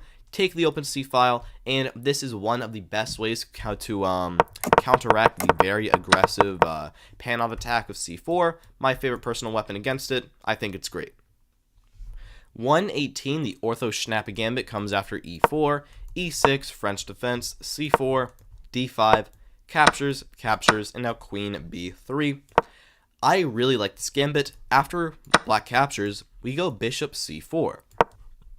Immediately attacking f7, their only really good way to defend would be like queen e7 or queen d7 here, at which point you can go knight c3. You're already threatening your knight to come to the center, which could get very, very bad for them. So after knight to f6, you have a couple of ways to play. My favorite way would be d3 here, captures with check, and simply bishop blocks. This is just a great position. For the price of 2 pawns, this guy is extremely weak. Their best way to play here is to just get rid of it right away with d2. And after we capture back, or even engine likes king f1 too, but we capture back. Although the engine still does not like this very much, we can quickly go rook e1, knight f3, our king can slide over to the c1 square, and we're probably going to win the pawn back in the future, or not. They have a very undeveloped position where you can have a ton of fun. 117, the anti-Noteboom Gambit comes after d4, d5, c4 Queen's Gambit, e6 Queen's Gambit declined, knight c3, and c6 is the accelerated semi-Slav. We'll now play knight f3, and black captures.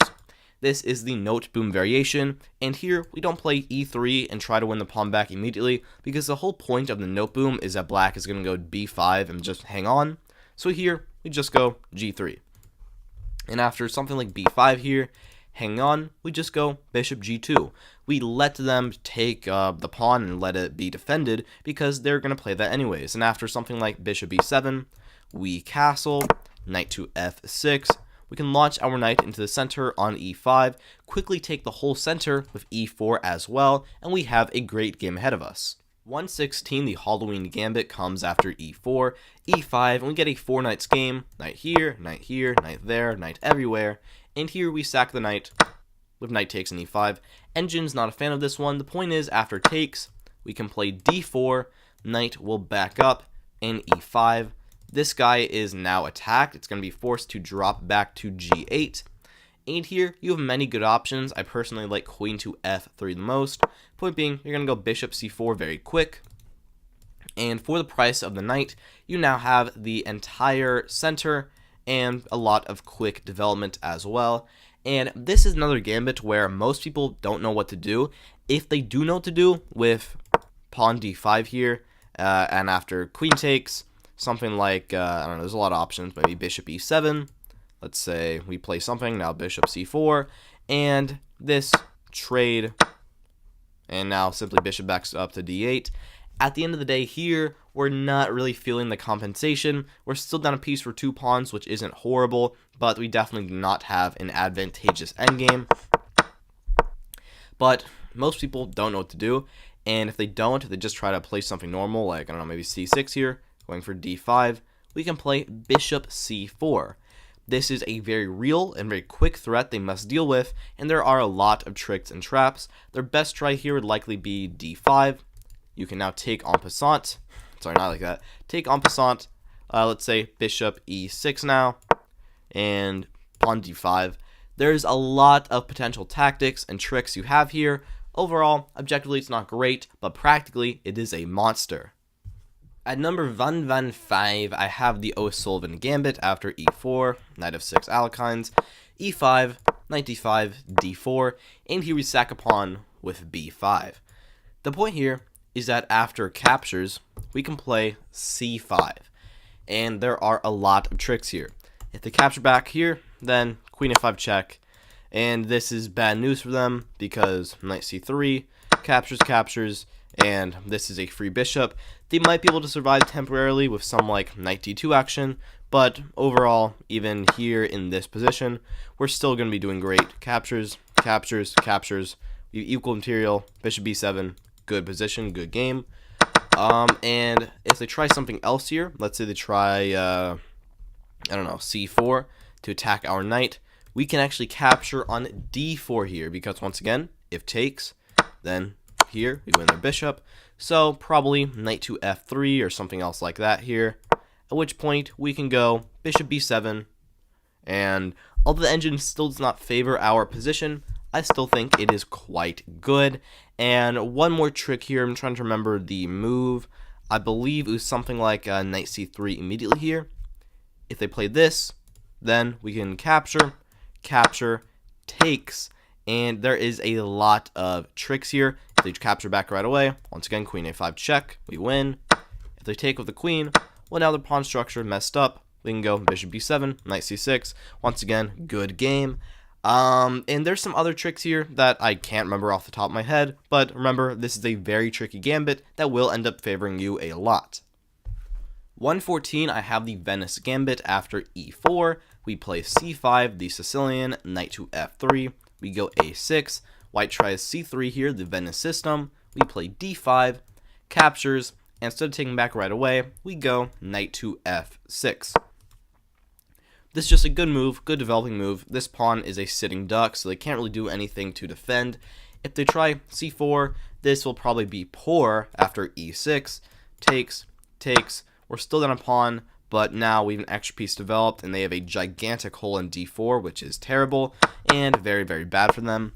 And if they instead try to go for the original plan of d4, then here you can always take back, takes, and now knight takes in d5. Nothing to complain about. This is just a normal position. 113, I have the Romanovsky Gambit after d4, knight f6, Indian game, c4, e6, knight c3, and bishop b4 marks the Nimzo Indian. White tries queen b3 to attack our bishop right away. We defend with c5, takes, and now knight c6 defending. Here, the c5 pawn is extremely weak. We're likely to capture it back. Like if they play a3, we can just take. At which point, we're not down a pawn. Our knight could come to the center. We have a fantastic game ahead of us. And if they try something else here, like let's say just develop with knight to f3, we can now take advantage of this with knight e4. Stuff is going on, and after bishop d2 here, captures, knight takes. Now would be a good time to just castle. Eventually we can drop back and just go ahead and capture this guy. And if they ever try to defend like this, simply f5. And nothing here is really working for them. If they launch in the center, simply bishop takes, and their knight is stuck.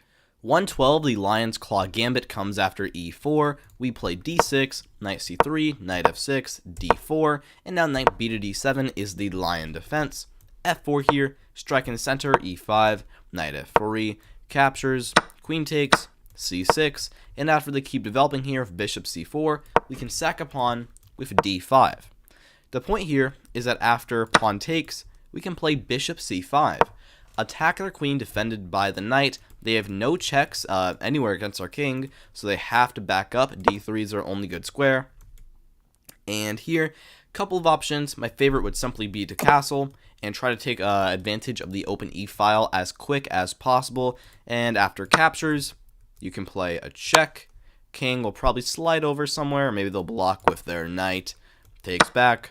And this is a good position. Engine gives about equal because even though white is still up a pawn here, we have a ton of development. Our queen can pop out. Our bishop can pop out to either here or maybe here. Good game ahead of us.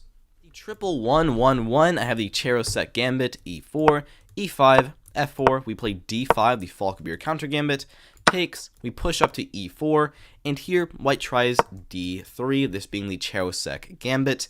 This one's a bit tricky because the gambit comes after d3, but the gambit is really for us, so, you know, it's a little tricky. But after d3, the point here is we have a couple of options. We can take immediately, which allows queen takes, at which point we can go queen to e7 check.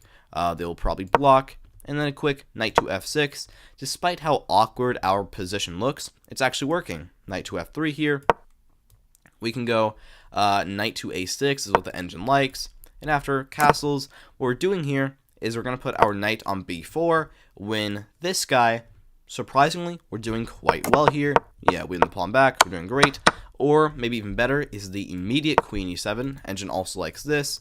Takes, no, not there. Takes, and let's say queen e2 blocks. In this endgame, you're actually honestly doing quite well. Knight to f6 here, attack it, move the bishop out, probably eventually end up along castling. Good game ahead of you. At 110, the Kadas gambit from the Scandinavian comes after e4, d5, captures, we go knight f6, d4, c6, we go into this type of gambit, and here we play the ridiculous e5. This looks insane, but the idea here is that they take here. After this trade, we can play knight g4 with a potential fork, and after something like captures, bishop takes, knight h3, defending, we can go bishop e7 here. Quickly castle. Yes, white is up 3 pawns, which is kind of massive. You do have to play quite fast here because, you know, if you don't go fast enough, you let white consolidate, you're down 3 pawns. Their position is basically dead. Their knight sucks. We are doing extremely well here for our knight, our other knight, and, you know, we're doing great here. Castle, take the open d file. We have a fantastic game there. And if they instead try to avoid this with takes, and now maybe something like knight f3, still, you can capture. Probably knight will take back. And then bishop c5, you are still down 2 pawns here, but if you want a crazy gambit, I mean, yeah, you're down 2 pawns, but everybody's coming in, you can quickly castle, you have a fantastically open game. 109, the Bucker or possibly Bucher gambit comes after e4, e5, f4, and queen f6 is the Norwald variation of the King's Gambit, which is not a great move, but it exists, I guess. We can now play knight to f3. They will take knight to c3, and with this pawn being defended like so, black may try bishop b4, which allows us to play this gambit after bishop c4. The point here is that if takes, we're literally just going to play castles. This looks absolutely insane because we are going to be down a piece, but black's position is so dead, they really cannot actually survive here. For example, let's say they back the bishop up. They're up a piece. They're happy. We can play d4. Take the center. Attack their queen. If they try to take this pawn, we can now play c3. Let's say bishop backs up again. Let's say bishop e7. We can take on e5 now. Nobody is defending all of these threats. And despite it looking really, really bad here, if we do not, goose attack fast enough, then black is up a piece, which is very scary, plus a pawn as well. So this gambit is fantastic, but you have to be on your A game. If you're on your A game, you're going to win very easily, but if you make a slip up, black can get away with a lot of material. 108, not 100% sure how to say this one, maybe Taylor Gambit, comes after d4, d5 is for black, by the way, sorry. We now play, Black Redeemer, so white goes e4, we take, knight c3, knight to f6, and after c3 here, and we take, black plays queen takes f3, the Rider Gambit, and here, we're going to accept the extra pawn, white tries bishop e3, going for long castles, trying to get this stuff. And here we can play the move that allows no fun, queen g4. This is the Taylor Gambit. At which point, white is having a very difficult time here. If they go for the trade, then here, well, I mean, we're going into an endgame where white is down 2 pawns, which can still be good for them. However, this one certainly is not. Also, they cannot castle immediately, which is just extremely annoying for them to have to deal with. And if they instead try to long castle here, once again, the same trade. Then we can go c6. We're up 2 pawns endgame, which is just good for us. And if they try to back up, like queen f2 here, well then we're still preventing them from castling, and you have many good moves. Engine likes queen to f5 the most, offering another trade, knight to f3, and here, knight g4. And we're going to get this, which is just good for us. We're getting rid of one of their fantastic bishops, and from here, we can just keep on developing, quickly castle ourselves with a great game. 107, the Yurosov Gambit comes after e4, e5, bishop c4, knight to f6, and here we play the move d4. There are many ways this can go, most likely will transpose into some Scotch Gambit, but here there are many fantastic and independent lines. For example, if they take with the knight, we can play pawn takes on e5, and so many people are going to fall for a trick, like if they just play knight c6, we can play bishop takes, king takes, and queen d5. Or not, oh my god, not there. Queen d5 with this guy, and after the king runs back, we take on e4, we're up a point of material, we can easily defend our pawn, and we're just doing fantastic there. We have really nothing to complain about, and if they instead try to take on d4 first, you can always go c3 and try and move this into kind of a, Scotch Gambit territory, or if you want to play knight f3, this is also quite good as well. Knight takes, you can take on d4. This is now the Kadansky Gambit, at which point you're attacking the knight, you have a ton of development, and you are doing fantastic. 106, the Quell Gambit comes after e4, e5, knight c3, knight f6, and f4, the Deferred King's Gambit. We're going to play bishop c5 here. They will capture. Normally capturing here isn't possible, but with the addition of the knights, this pawn is now defended, so this doesn't really work anymore. But after they capture, we can instead play d6.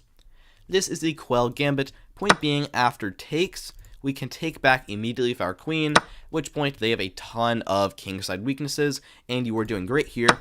Or if you're feeling really crazy, you can also play knight to f6. After takes, you're down 2 pawns, but you have a massive amount of development. Quickly castle, safe, good position. Don't let white consolidate, and you're going to have a fantastic grinding game ahead of you. 105, the Rubinstein Counter Gambit comes after e4, e5, f4 King's Gambit, bishop c5, the classical variation, knight f3, d6, c3 here, and now f5. Point here, you're just immediately counterattacking their center, which would also be attacking their knight, which could get pretty bad for them pretty fast. If they try d4, you can trade, then play this check, quickly capture on e4 with, you'll be up a pawn, you're doing great there. And if they try to capture right away, then here you can play the very tricky queen e7, which looks odd, but white has to be very careful to actually keep their advantage. They must capture, takes, and then after something like, bishop c4, let's say, we can just take on f5. We're doing great. Nothing to complain about. And otherwise, we're also going to be doing well here with a very solid position. This is a good gambit. 105, the Gundram Gambit from the Semi-Slav comes after d4, d5, c4 Queen's Gambit, e6, knight c3, c6, and here we play e4. They will capture, and here, f3. This is a very simple gambit.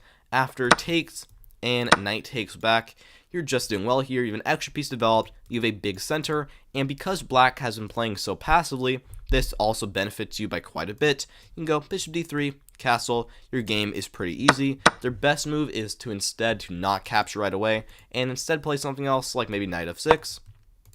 But here you go, bishop g5, and you're likely going to get a very similar position, which is still very good for you.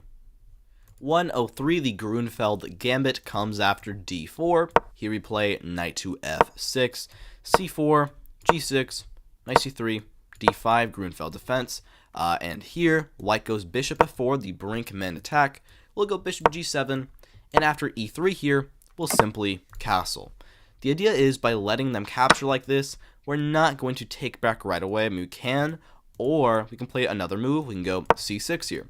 And after takes and knight takes, well, not actually really in Grunfeld style, this is a good position. After knight to f3, we can go queen b6, a lot of piece play. Bishop g4, we'll get something like that. And there's a lot of ways to go. After like queen d2, we can go bishop f5, and now there's a lot of threats of going knight b4 and potentially getting in. This one's a lot of fun. 102, the Polovadovan gambit comes after d4, knight to f6, Indian game, c4, e6, knight f3, b6 marks the queen's Indian defense. Here we'll now play, knight f3, and then b6 marks queen's Indian, knight c3, bishop b7, a3 here, d5, and after we capture and knight takes, we can sack a pawn by going e4. Point is, after this trade and they win the pawn on e4 here, we can launch our knight into the center on e5. Now, there's a lot of potential tricks with this check, so black's best move is a6 to prevent all that, and here we can now play very tricky queen g4. Bishop will probably have to go to f5 here, which means it's now off of the golden diagonal it was once gone, and after queen backs up to g3, although objectively only about equal, I really like our position. We're putting a lot of pressure on black. They have an extremely irregular game that they're going to have to play, and after something like bishop d6 here, well, we could just take on g7. So that doesn't work. Probably f6 would be their best try, and after knight will back up somewhere, likely c4. Good game. Not too much to say. They have a very awkward position that they have to handle. 101, have the Beilinger gambit after d4, d5, c4. We get the old line of the queen's gambit again, which comes after captures, e3, e5, takes, queen b3, and after queen e7 here, the two things that black has is this annoying pin, as well as a potential queen b4 here to trade off. But here, the simplest move is the best, a3.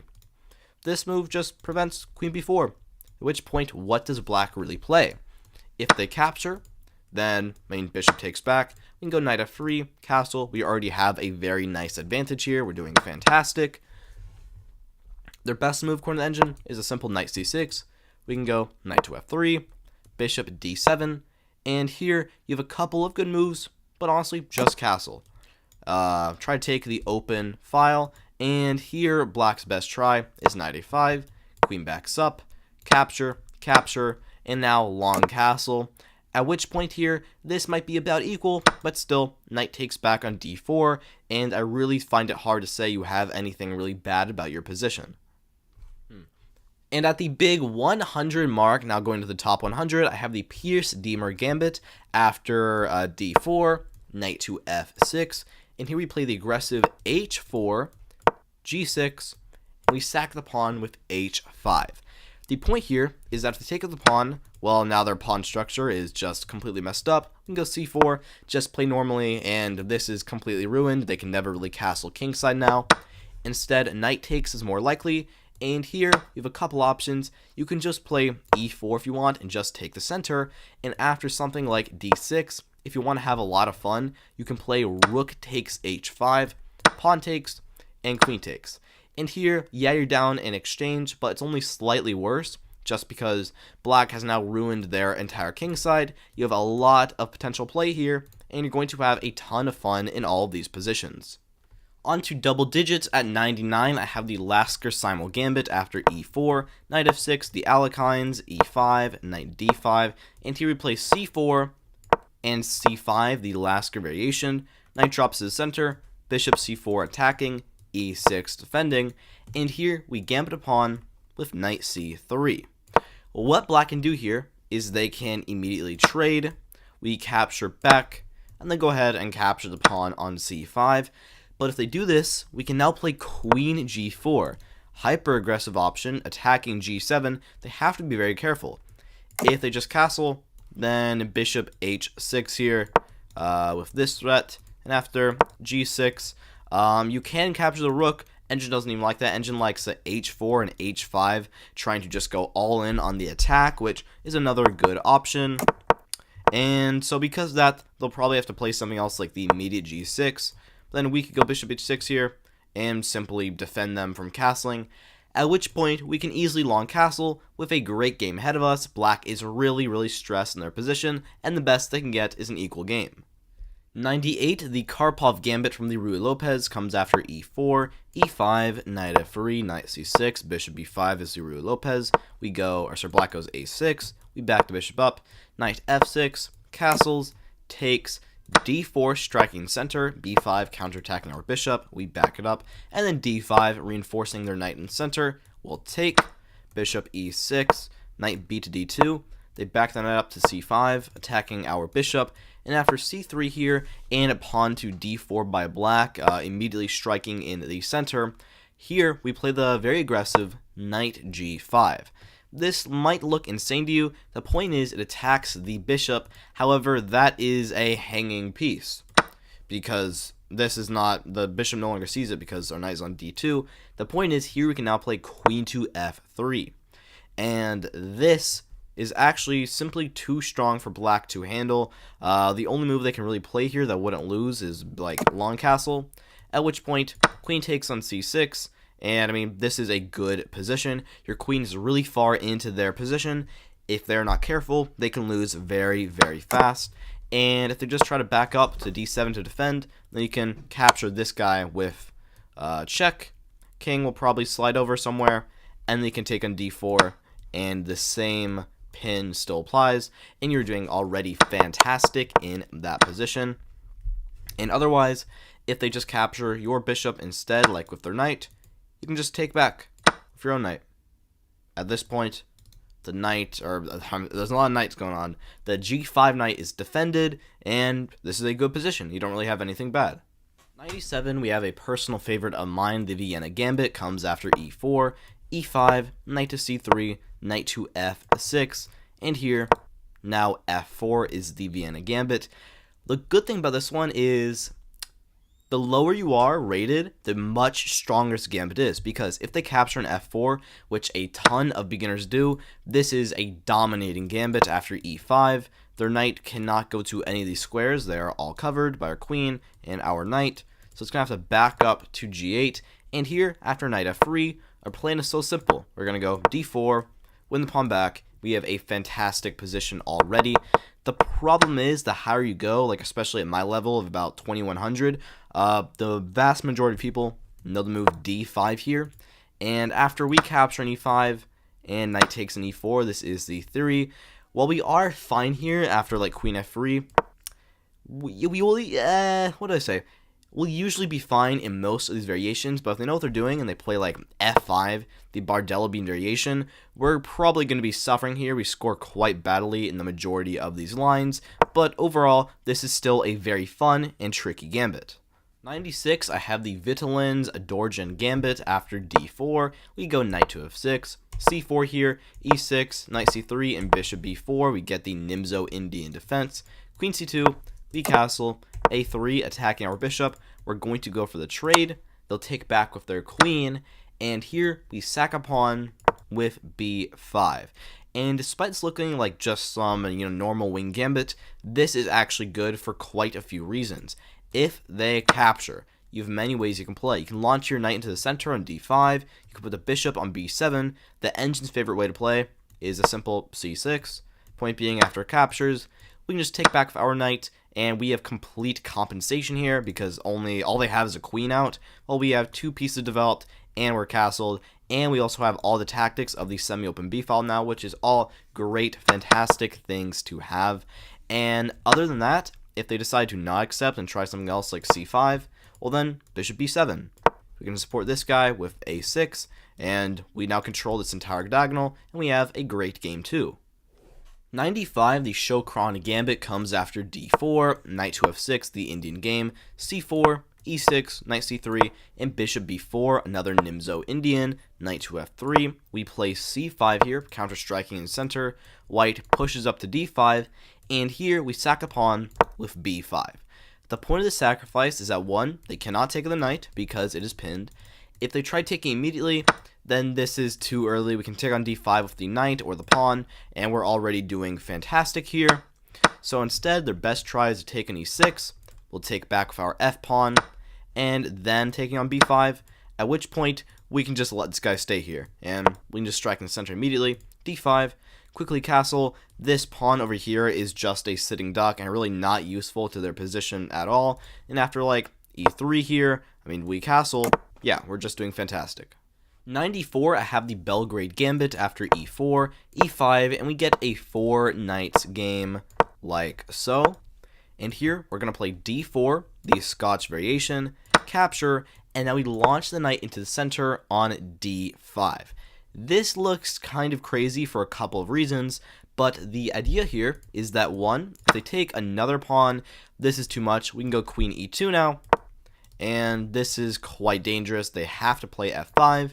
We can back our knight up to d2, or maybe get aggressive with knight g5 now, and black can survive here, but they're going to have to play very carefully. Like, the only move here is d3, which I think only like 10% of people are I think find in this position, which is really, really difficult. Not a lot of people are going to end up finding that, so those lines work well for you. If they play captures, you just take back this, you're going to win the pawn, you're doing great. And if they try something else here, like maybe bishop c5 to defend, well then, we can just keep developing. Bishop d3, we potentially have bishop g5 here with this very nasty and annoying pin, and the majority variations we're going to end up winning this guy back because it is also very, very weak. Their best move here is knight b4, which literally occurs in like 2% of games, so yeah. 93, I have the Smith-Morra or Morra Gambit deferred after e4, c5, we go knight to f3 here, and after e6 by black, here we play d4, captures, and c3.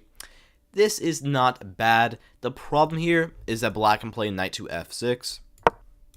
And after this, we're not really going to go into a Smith-Morra. We either have to play bishop d3 to defend, which is very, very awkward and not what we want to go for, or e5 and transpose into an Alpin variation, which is not bad, but it's probably not something that we want to aim for, and much less lead black straight into.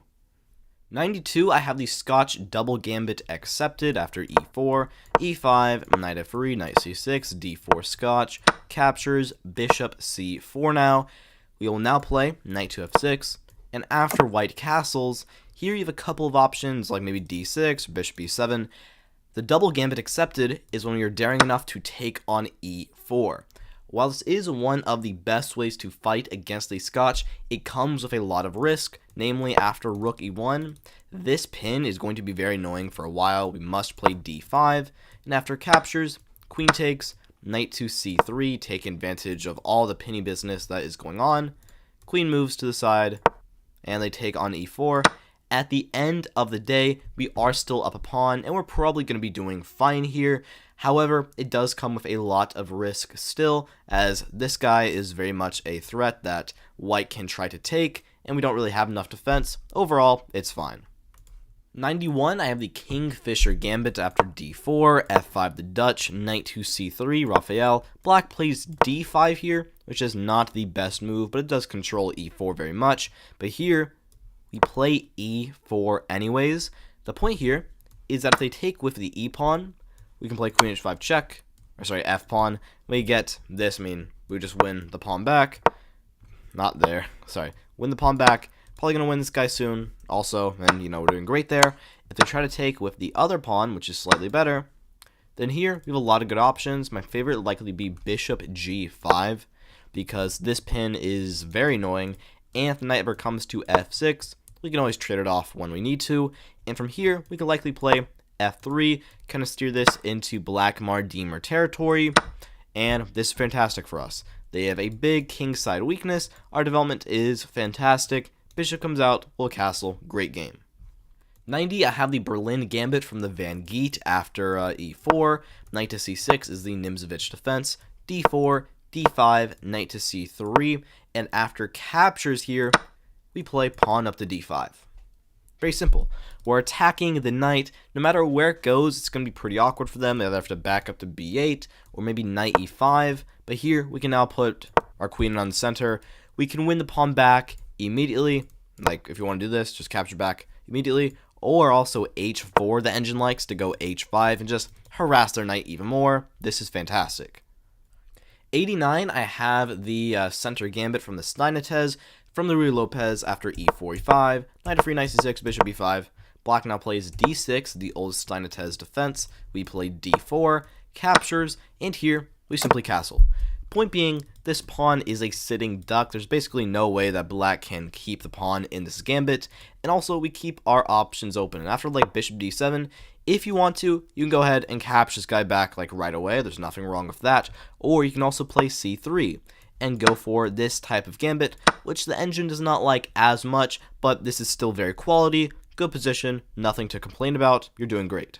88, I have the Kieseritzky gambit after e4, e5, f4, captures, knight f3, g5, h4, captures not g4, and now knight e5. And this is what's been known as the main line of the king's gambit for a while.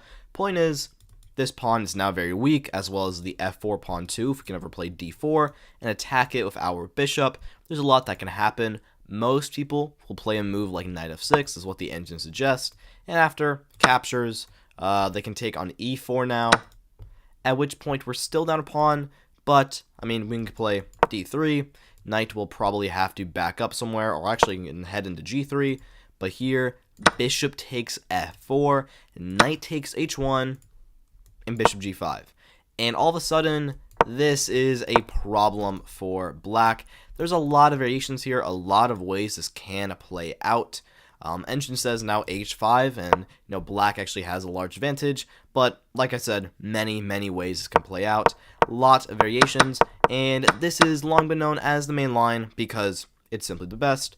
If they play something else like d6, and also here we can just capture, and we're doing great. 87, I have the Steinitz or Steinitez counter gambit after d4, d5, bishop f4 London, and c5. Very good gambit. Point is, one, if they capture, capturing is bad because knight c6, and a quick e4 cannot really be stopped. Maybe knight f3, but here we can play either f6 to go for anyways, or maybe just a simple knight f6. This pawn's a sitting duck, and white does not really get what they want from the London. They should instead keep the pawn on d4 and play something else like c3, at which point this is still one of, if not the best reply to the London. We can soon play moves like knight to c6 here, put our queen out on b6 to attack all this, bishop f5 action. I mean, yeah, this is one of the best ways to play against the London, and if you like gambits, I like this. 86, the Lenk-Arnold gambit comes after e4, e5, d4, the center game, captures, knight f3 with this attack here, and black has a few ways to play. If they try bishop c5 here, then instead of capturing back right away, you can go into the Lenk-Arnold gambit after c3. If takes, then, knight takes back. You're doing fantastic here. This is everything you want from a gambit. You'll go bishop c4. Your queen may even come to d5 in some variations with a lot of traps. This is great for us. You don't really have any problems. Just a standard and good gambit. 85, the Morphy gambit from the Sicilian comes after e4, c5, d4, captures, and here knight to f3. The point of this move is that we're essentially trying to either go into mainline territory, or if they make a mistake, we can play into a gambit. If they go e5 here, which is the move to actually keep the pawn, because if we take, then queen comes in, and we tragically get forked, here we can just go c3. And after takes and takes, this is essentially just a beefed up Smith-Morra, because, it's a Smith-Morra, but black has played e5, which is a very poor move and not what black should be playing to survive there.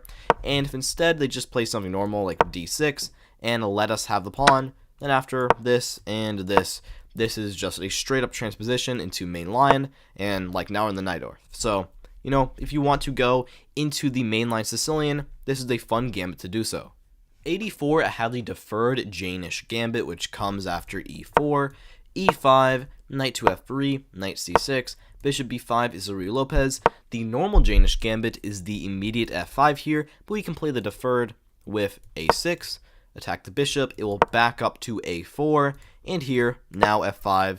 This is more or less the same thing as the normal Schliemann. I don't really get the point of a6 because all you're really doing is offering them to capture, at which point you can't really play this in typical Schliemann style, which is just kind of annoying, but it's still fine. After here, and f5, this follows all the same rules as the normal Schliemann. If they capture, we can play pawn up to e4, and all of this is going to end up favoring us in the end. They can try queen e2, queen e7, they can try to capture, we'll capture back, knight goes to d4, and here, many good options. Again, probably just knight f6. You're doing great. 83, the Matvonsky gambit comes after e4, b6, d4, bishop b7, the Owens defense. We go bishop d3, and they try f5 here. Point being, if we take, then they can take on g2, which looks bad, but this actually is the gambit. Here we can now play queen h5 check. They must play g6, and we capture. Now, the reason I did not rate this higher is that although in a lot of the games, black will not play carefully and they're just going to be, or we're just going to be completely winning, we are going to be losing a rook here. So if we do not get a proper attack fast enough, we're probably going to be losing. And that's what exactly can happen. After bishop g7, we can take this guy with a check and king to f8. The majority of people just take on g8 and make a queen, but after king captures back, this is not really that good for us. Their king is surprisingly safe, and after we move our queen, captures. And now black is up 1 point of material. Our attack has slowed to a halt, and at this point, we're kind of wondering if that was really worth it at all. Instead, here we would have to play probably knight to f3, letting them capture, because then we would have knight e5, and we'd just be winning here. So instead, after this, probably just knight f6. Our queen must move somewhere. g6 is the only spot where we still get some advantage, and after bishop takes f3 here, black is once again up 1 point of material. Rook g1, and rook takes h7 was I meant to say. There's still a lot of game that can go on here, and although most of the time the attack will go on very well, if it doesn't, it could be catastrophic. 82, I have the Irish gambit from the queen's pawn. There's another Irish gambit, which is far, far worse. This comes after d4, d5, knight c3, the Chigorin variation, which is not bad, but not probably white's best try. And here we play c5. Simple gambit. If white captures, we can push up to d4 now. Their knight must move somewhere. No matter where they move, it's probably going to be kind of annoying. Knight e4 is their best square. And here you can now play knight f6. Attack them. Trade. This guy is going to end up being lost, and after something like knight f3 here, captures, we're doing fine. It's not like a crazy position, but this is a fun and quick good way to combat the rare but kind of offbeat knight c3. 81, I have the Falkbeer counter gambit after e4, e5, pawn to f4 king's gambit, and now d5. This is one of, maybe not the absolute best, but one of the best responses against the kings. The key point here is that no matter what they play, we're going to suck kind of all the fun out of the king's gambit, which is why they're probably playing it in the first place. Their best move is to take on d5, and here you have a couple of good options. You can play c6 and go into this Nimzowitsch Marshall gambit, which is even higher. This gambit is actually like fantastic. It is really, really good. Or if you want to play in more the modern style, which what am I saying? Which is what the engine suggests. After knight f3. Here, capture, knight f3, knight f6. This is about equal, maybe slightly better for us, but it's not really noticed. This is one of the best ways to really suck the fun out of the king's gambit, which is what you want to do. The point of this move is that one, take with a pawn, this is just bad. Their pawn structures are now messed up. We can play various moves like maybe knight d3 or possibly b4 here, just get it out of there. Knight b5 now, and we are really infiltrating on the queen side, which is where we try to play in the king's Indian while black tries to play on the king side. Their best move is to take with the knight, and here you have a couple options. You can take with your bishop, and after this is okay, but it's not the best try. The best try would likely be b4. The point of the sacrifice is now you've opened up the c-file. Their knight will drop back somewhere. If they just drop back to like knight d7 like before, then after knight b5, you were doing very well here. They cannot really properly defend. You're doing fantastic. So instead, the better move is knight back to a6. And at this point, you can play a couple things, possibly a3 to defend, or maybe knight d3. And your plan here is to still go knight b5 and try to attack the open c-file, which is a little bit more difficult now, but it's still good. If I was rating purely objectively, this gambit would be even higher, but practically, this occurs 14 moves in, so it's sadly not something you'll get to see very often. 79, I have the Albin Chittard gambit after e4, e6 French, d4, d5, knight c3, knight to f6, bishop g5 pinning, classic variation, and after bishop e7, we play e5, knight backs up, and here, instead of trading the bishop off or moving it back, we play h4, sacrificing the h-pawn because now we've opened up the h-file, and we have a lot of good moves here. The best one is likely knight to h3. Attack their queen, it must back up somewhere. Most people play queen to e7, and here now queen g4. Attacking g7, they must be very careful. A lot of people here go g6, and you can already start playing knight g5. And for the price of one pawn, you already have a gigantic kingside attack that is, carrying on. And after like h5, you can back your queen up to g3. This is fantastic. You can quickly long castle with a safe position. Bishop d3. Continue the attack. There even might be some potential knight b5 in the air. And yeah, you're doing fantastic. 78, I have the Averbach gambit. This is very similar to one we saw just a second ago. This comes after d4. We play knight f6, c4, e6, knight c3, bishop e4 is the Nimzo Indian defense. White plays bishop g5 here, pinning, and we're going to play h6. The bishop will back up to h4, and here we now play c5, defending our bishop and just reinforcing it, and after d5, we sack the pawn with b4. And if you saw that gambit, you'll see that this is very, very similar. The only difference is really this bishop is on h4, which is a little different, but it's about the same. If they capture immediately, then here we can take on d5 with the pawn now. This is great. We don't really have any problems. Yeah, nothing to talk about.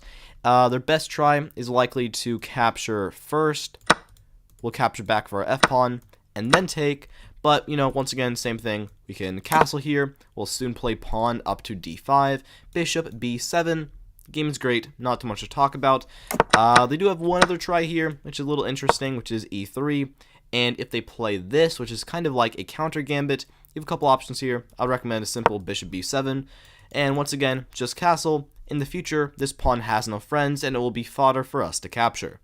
77, the Lewis counter gambit comes after e4, e5, bishop c4, bishop c5, we mirror them, and white tries c3 now, and we sacrifice a pawn with d5. Point here, if they take with the pawn, then bishop takes f2, king takes, and queen h4. We're doing great here, g3 takes, yeah, nothing to talk about really or complain about. And back here, if they try taking with the bishop instead, then a simple knight f6. Just attack the bishop. The normal reply here would be knight to c3, which is impossible because the pawn is already on c3 here. So likely d4 instead. And after captures, one check. Probably bishop blocks, let's say. This trade, we can then capture on d5. And at the end of the day, we win the pawn back. We have a lot of threats on their position. We can quickly castle, and we have little to no problems. 76, I have the Benko gambit. I might get some heat for this, but personally I think the Benko is overrated. This comes after d4.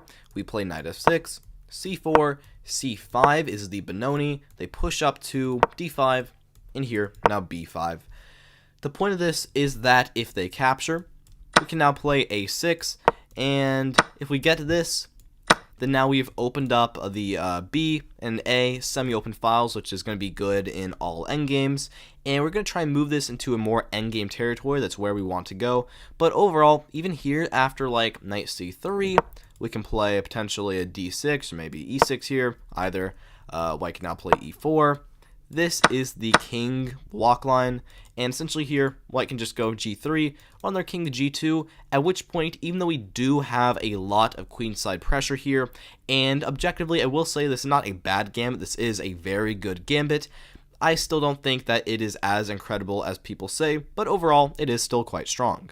75, the Lutikov gambit comes after e4, c5 Sicilian, knight f3, knight c6, and bishop b5 marks the Rossolimo. Black tries g6, the fianchetto, we're going to castle, bishop g7, c3, and after knight f6 here, attacking the pawn, we're simply going to let them have it. We'll play d4. If they take right away, our plan is to play d5 now, attack their knight. Doesn't really have that good of a square to go to. Its best square would likely be e5, launching in the center, but here after captures and bishop captures, queen e2 would be quite tragic.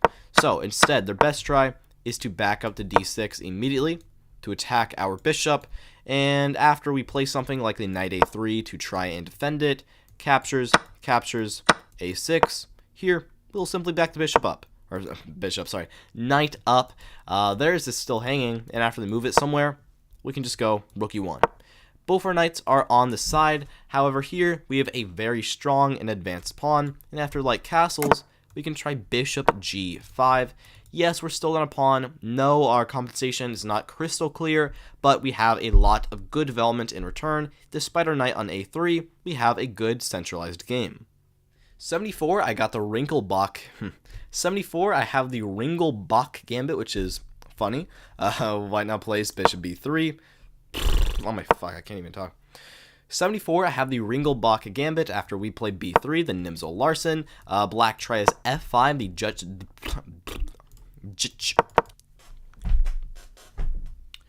74, I have the Ringelbach gambit after we play b3. They go f5, the Dutch, bishop b2, e6, and he resack a pawn with e4. If they capture right away, then now queen to h5, and we're not completely winning, but we're going to have a large advantage. If they try g6, then queen e5, and nobody is defending the rook in the corner, we're basically winning. And if king e7 instead, then we can just play normally here, knight c3, castle, we're doing fantastic. Their best try, because of that, is instead something else, probably like knight f6, and here, after takes, we're doing fine. We have many ways to play. Bishop d3 is probably fun. Knight c3, we put the queen in e2, long castle. I mean, we're not like doing like, incredible here, but we're not doing bad. I think we're doing quite well. 73, the double Danish gambit comes after e4, e5, d4, captures, c3, Danish, they take, and now bishop c4. I like this gambit. The point is, well, if they do nothing, we're simply going to capture back. So if they do take, we can take back with the bishop. And, I mean, this is exactly what we want. According to the engine, this is slightly better for black. But to be honest, that advantage is hard to find. Plus, we have a very easy game to play. We'll probably play like knight c3, knight e2, castle. And this game is so open with so many tactical opportunities, especially for our bishops. We're pretty much always going to have some way to attack black. Most of the time, it's going to be very good and very sound. The problem I have here is if they know the move d5, the Schlechter, we're probably going to have a bad position here. We either have to take with the pawn with questionable attacks from here on out, or take with the bishop, allowing them to play knight f6, at which point we'll either have to play knight c3, a more dubious line like so, or rather than that, we're going to have to play bishop takes, king takes, queen takes, bishop b4 check, queen drops back here, and now here. And at the end of the day, this is an even endgame that heavily favors black, and this is really not what we want out of this gambit, or really any gambit at all. 72, I have the Michel, or maybe Michel, I'm not really sure to say it, gambit, comes after knight f3, we play d5, c4 is the ready gambit, we push up here, and after b5, we play the gambit with c5. Point here, if they capture, then simply knight c6.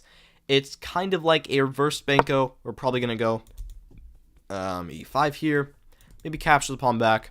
Good game, not really too much to talk about. Their best try here would likely be, instead of that, to either push up to b5 or maybe just go e3, at which point this is about equal, which is good for us. After captures, pawn takes with the f-pawn, like this, takes, and d4 by white.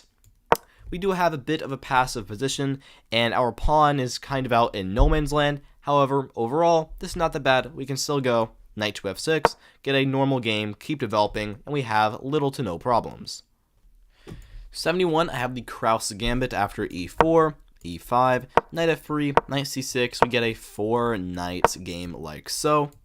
We play d4, the Scots variation. Black tries bishop b4 to pin us. And now we take on e5 with our knight, this being the Krause gambit.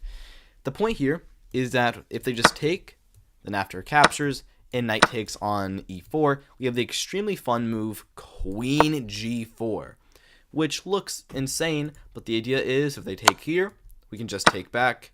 This is a devastating fork that black really cannot survive. And if they take like this instead, then after takes, knight d5, once again queen g4, and this is not horrible, but very awkward and annoying to have to deal with. And if they instead try to take on e4 immediately, like so, then similar thing, queen g4 once again. And although it's a little different, a little weaker, the same tactic still works, and we still have a decent advantage.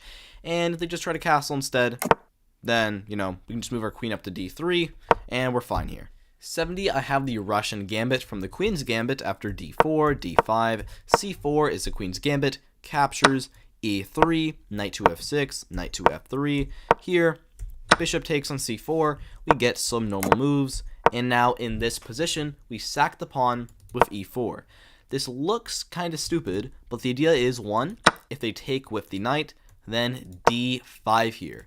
And after something like captures, we can take back our bishop. Here, we would already be winning, because multiple rook e1 threats are impossible to stop, and yeah, we're just having way too strong an attack. So their best move is likely bishop e7 instead, at which point after captures, we can do this trade.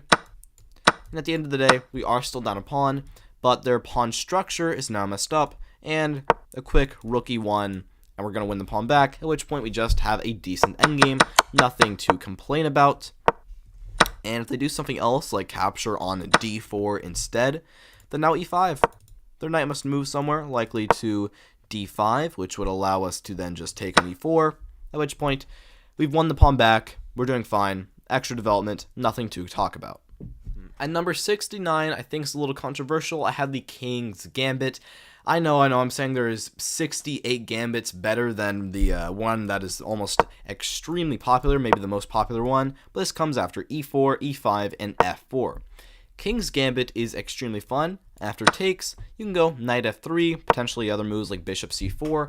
The point here is you're going to go, you're going to develop, you're going to castle, you're going to put your pawn on d4, capture their pawn on f4 eventually, and at this point you'll just have a great position.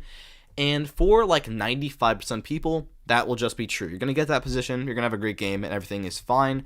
But if they know the best line here with g5 and a quick g4, this can get very hairy very fast. To be fair though, after castles and something like this, even though this is not the most objectively best, still this is extremely tricky, this being the Muzio gambit. There's a ton of tactics, and once again, 95% of people are going to crumble under the pressure and give you what you want, but if they do know what they're doing, then it can get kind of bad for you, but once again, most people will not know.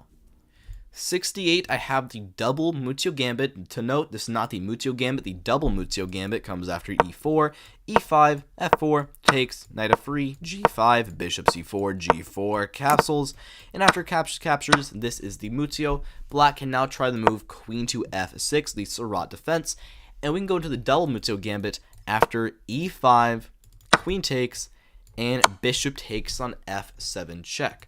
The point here is that after king takes, we can now play d4. They can dare, if they're daring enough, they can take again, or maybe a simple queen f5 would be a little better. And this is very difficult to rate because practically this is horrible. Even though black does have a small advantage here, according to the engine, of about one pawn, I really do not want to be playing this position. After bishop takes on f4, this is like complete murder. I really do not want to be dealing with this. It's extremely stressful, and practically, the results show that white wins a massive number of games here compared to black. If we're talking engine-wise, though, engine says, oh yeah, knight f6, black's better, who cares? And here, there's so many ways the game can go, like after queen e3 here, and I know there's going to be one, idiot in the comments that's like, Muzio gambit's bad, practically, this is insanely hard to play. Objectively, black is better. This can go in a lot of other spots as well. This is where I'm putting it. 67, the Greco gambit comes after e4, e5, knight f3, knight c6, d4 Scotch game, we capture, and bishop c4 marks the Scotch gambit. We'll now play bishop c5, white tries c3 here, we now play knight to f6, and after white pushes up to e5 here, you have a couple of options, but if you know the move d5 here, which is the Greco gambit, you're probably going to be fine. And this move of playing d5 after e4 in a lot of these Scotch gambit lines is the key to beating it. Now, why is that? If they try taking our knight, then we can take their bishop, and even though after this, and rook moves over, we are going to be only even material here and potentially down material if we don't play perfectly.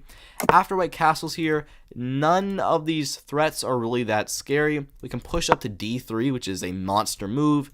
They can play check, simply bishop e6. We're fine. We'll probably win this pawn back eventually. At this point, we just have a dominating position. And their best try here is to simply move their bishop over to b5 to pin us, at which point we can drop our knight into the center. Pawn will take back on d4, a check, and then bishop d2, at which point we can just castle. We're completely fine here. This is an okay position, probably one of the better ones we'll get from the Scotch gambit, and yeah, undoubtedly, d5 is definitely one of the best responses against the Scotch. 66, the Rio gambit comes after e4, e5, knight f3, knight c6, bishop b5 marks the Ruy Lopez, black plays knight f6, and here we let them capture with castles. This, objectively, is one of like the absolute best lines. Like super grandmasters are playing this. My problem I have with this is after rook e1, while this is not a bad gambit, objectively, like I said, is one of the best, it is almost always going to end in a draw. After knight drops back to d6, our bishop is attacked. We can either trade it or possibly back up to f1. And after something like bishop e7, knight takes e5, capture, and castles, we're doing fine here. This is not a bad position. Once again, I want to say, objectively, this is a good position, but practically, I'm not really having that much fun here. After d4, I have the whole center, and black is a bit awkward here, but still, bishop f6, or not f6, bishop f6, rook has to back up, and rook e8, and at this point, I am not really feeling this position at all. Once again, objectively, it's good. If this is your cup of tea, then good for you. Personally, I don't like it. 65, I have the Goofeld gambit from the Sicilian after e4, c5, knight f3, knight c6, bishop e5 is the Rossolimo, g6, the Fianchetto, castles, bishop g7, and here after we play c3, trying to go for d4, black can try e5, just trying to prevent this, but here the best move is d4 anyways. This is the Goofeld gambit. Point here, after captures, and they have a couple options here. Let's say pawn captures first. Here, even though they're up a pawn, it is this very weak pawn that we really at any moment can probably end up winning back. But here, we can just kind of let them have it. We can go bishop f4 here and, just do normal development. Engine even gives a fun line with e5, just trying to block them out, which is kind of funny. And if they try to capture, then rook e1, and they're going to end up meeting a quite tragic fate. So instead, they might try to take with the knight instead, like so. But at this point, you can capture, pawn will capture, and you have a couple good options here. But once again, bishop f4. This pawn is not going to survive. It's simply way too weak. The only thing defending it is this long-range bishop, and it's also isolated and doubled. It's not doing well. We're going to win the pawn back, and after that, we're just going to have a good position. Coming in at 64, I have the Basman-Palatnik gambit after e4, c5 Sicilian, we play knight f3, e6 now, or actually d6, sorry. We now go c3, the delayed Alpin variation, and after knight to f6 here, attacking the pawn, we can play the very tricky bishop e2.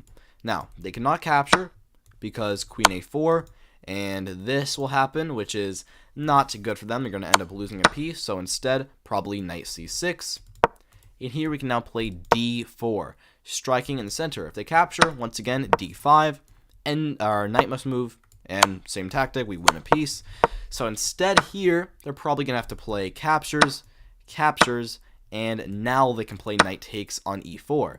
And this is the Basman-Palatinate gambit. Point being, if we play d5 now, then queen a5 will come, and this is a problem. The knight can move away, and this is no longer a possibility. And this may go into the double Palatinate gambit after, or double Basman-Palatinate gambit after knight c3, which we'll take a look at later, but for now, this is still a very strong gambit. 63, I have the Nightingale gambit, or maybe Nightingale gambit after e4, e5, knight f3, knight c6, bishop b5 marks the Ruy Lopez, black now goes a6, we back up, b5, attack us again, we back up, knight a5 here, attacking us again, and here we sack the bishop with bishop takes f7 check. Point being, after king takes, we now play knight takes on e5 here, and even though we're down a piece, we have 2 pawns, and their king is in the middle of a gigantic attack. If they just try to back up to e8, we can now play queen h5 check, g6, takes on g6, and after everything is said and done, we're up in exchange with a great position. Really nothing to complain about. We're doing fantastic there.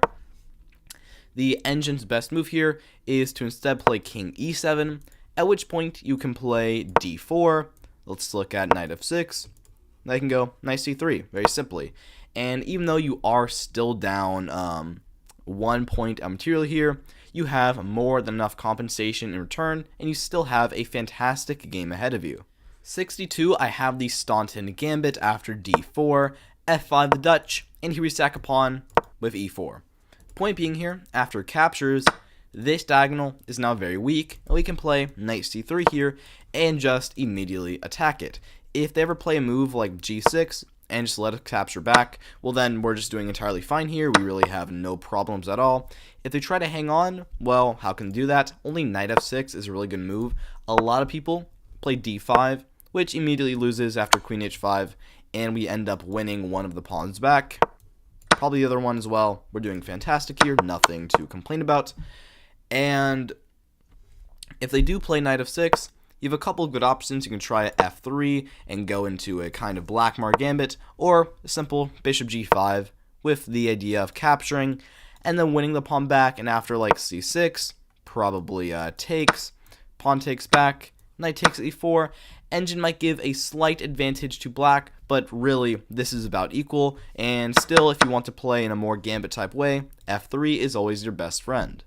61, the Kaidanov gambit. This one takes a while to get to, comes after d4, d5, c4, c6, knight c3, knight f6, e3, e6, knight f3, knight b to d7, bishop d3, captures, bishop takes b5, bishop backs up to d3, bishop b7, e4, b4, attacking our knight, knight a4, c5, e5, knight d5, castles, takes, and here we take back with our knight on d4, letting them capture on e5.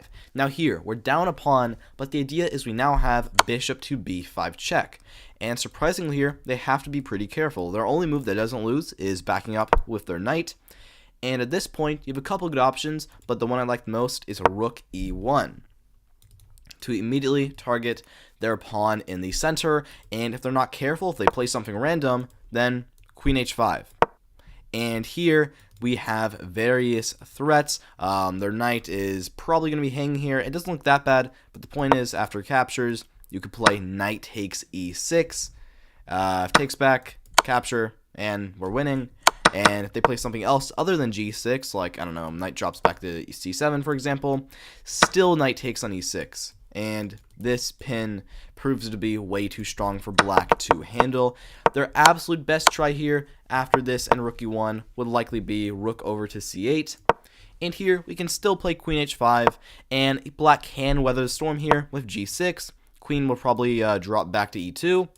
And at this point, you still have a lot of compensation for the pawn, and black must keep on defending their position near perfectly. 60, the Shipler gambit comes after e4, e5, d4, takes, knight f3, bishop c5 now. We play c3, the Lenk-Arnold gambit.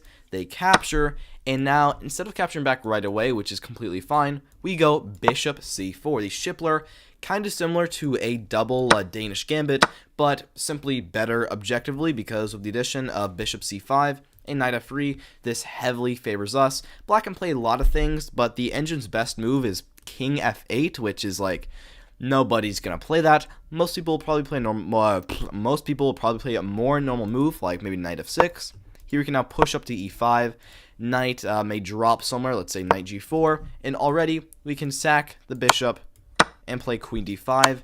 And there are a lot of these tricky lines. Black can survive, but they're going to have to play with very high accuracy, which honestly is just not that realistic. 59, the Bronstein Gambit comes after e4, e5, knight c3 Vienna, knight c6, bishop c4, knight to f6, and here we play f4, striking in center immediately. They take on e4, and here we play knight to f3.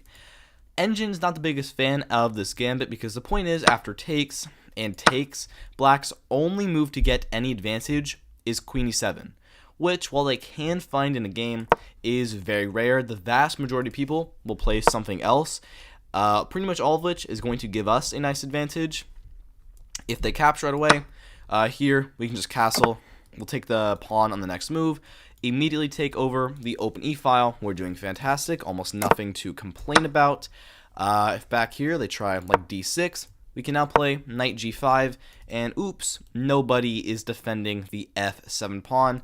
They have to play like bishop e6, and after this, we're not even down a pawn anymore, and this bishop is completely terrorizing their entire position.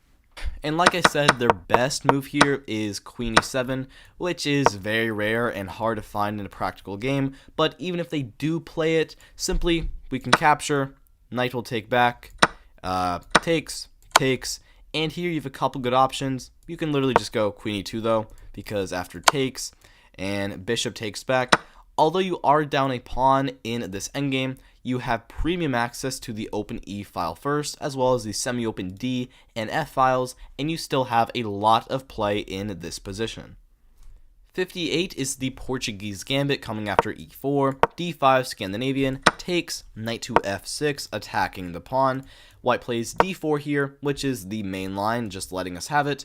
And here, we don't capture back, we play bishop g4 first. The point here is we're immediately attacking them, and they must play very carefully. If they just block with bishop e2, this is good for us. We can just go for a quick trade, and then capture back on d5 with our queen, because we're attacking g2 as well. And after castles, knight c6, we're doing great here. We will quickly long castle, and we have a lot of potential kingside attacks so we can play against white.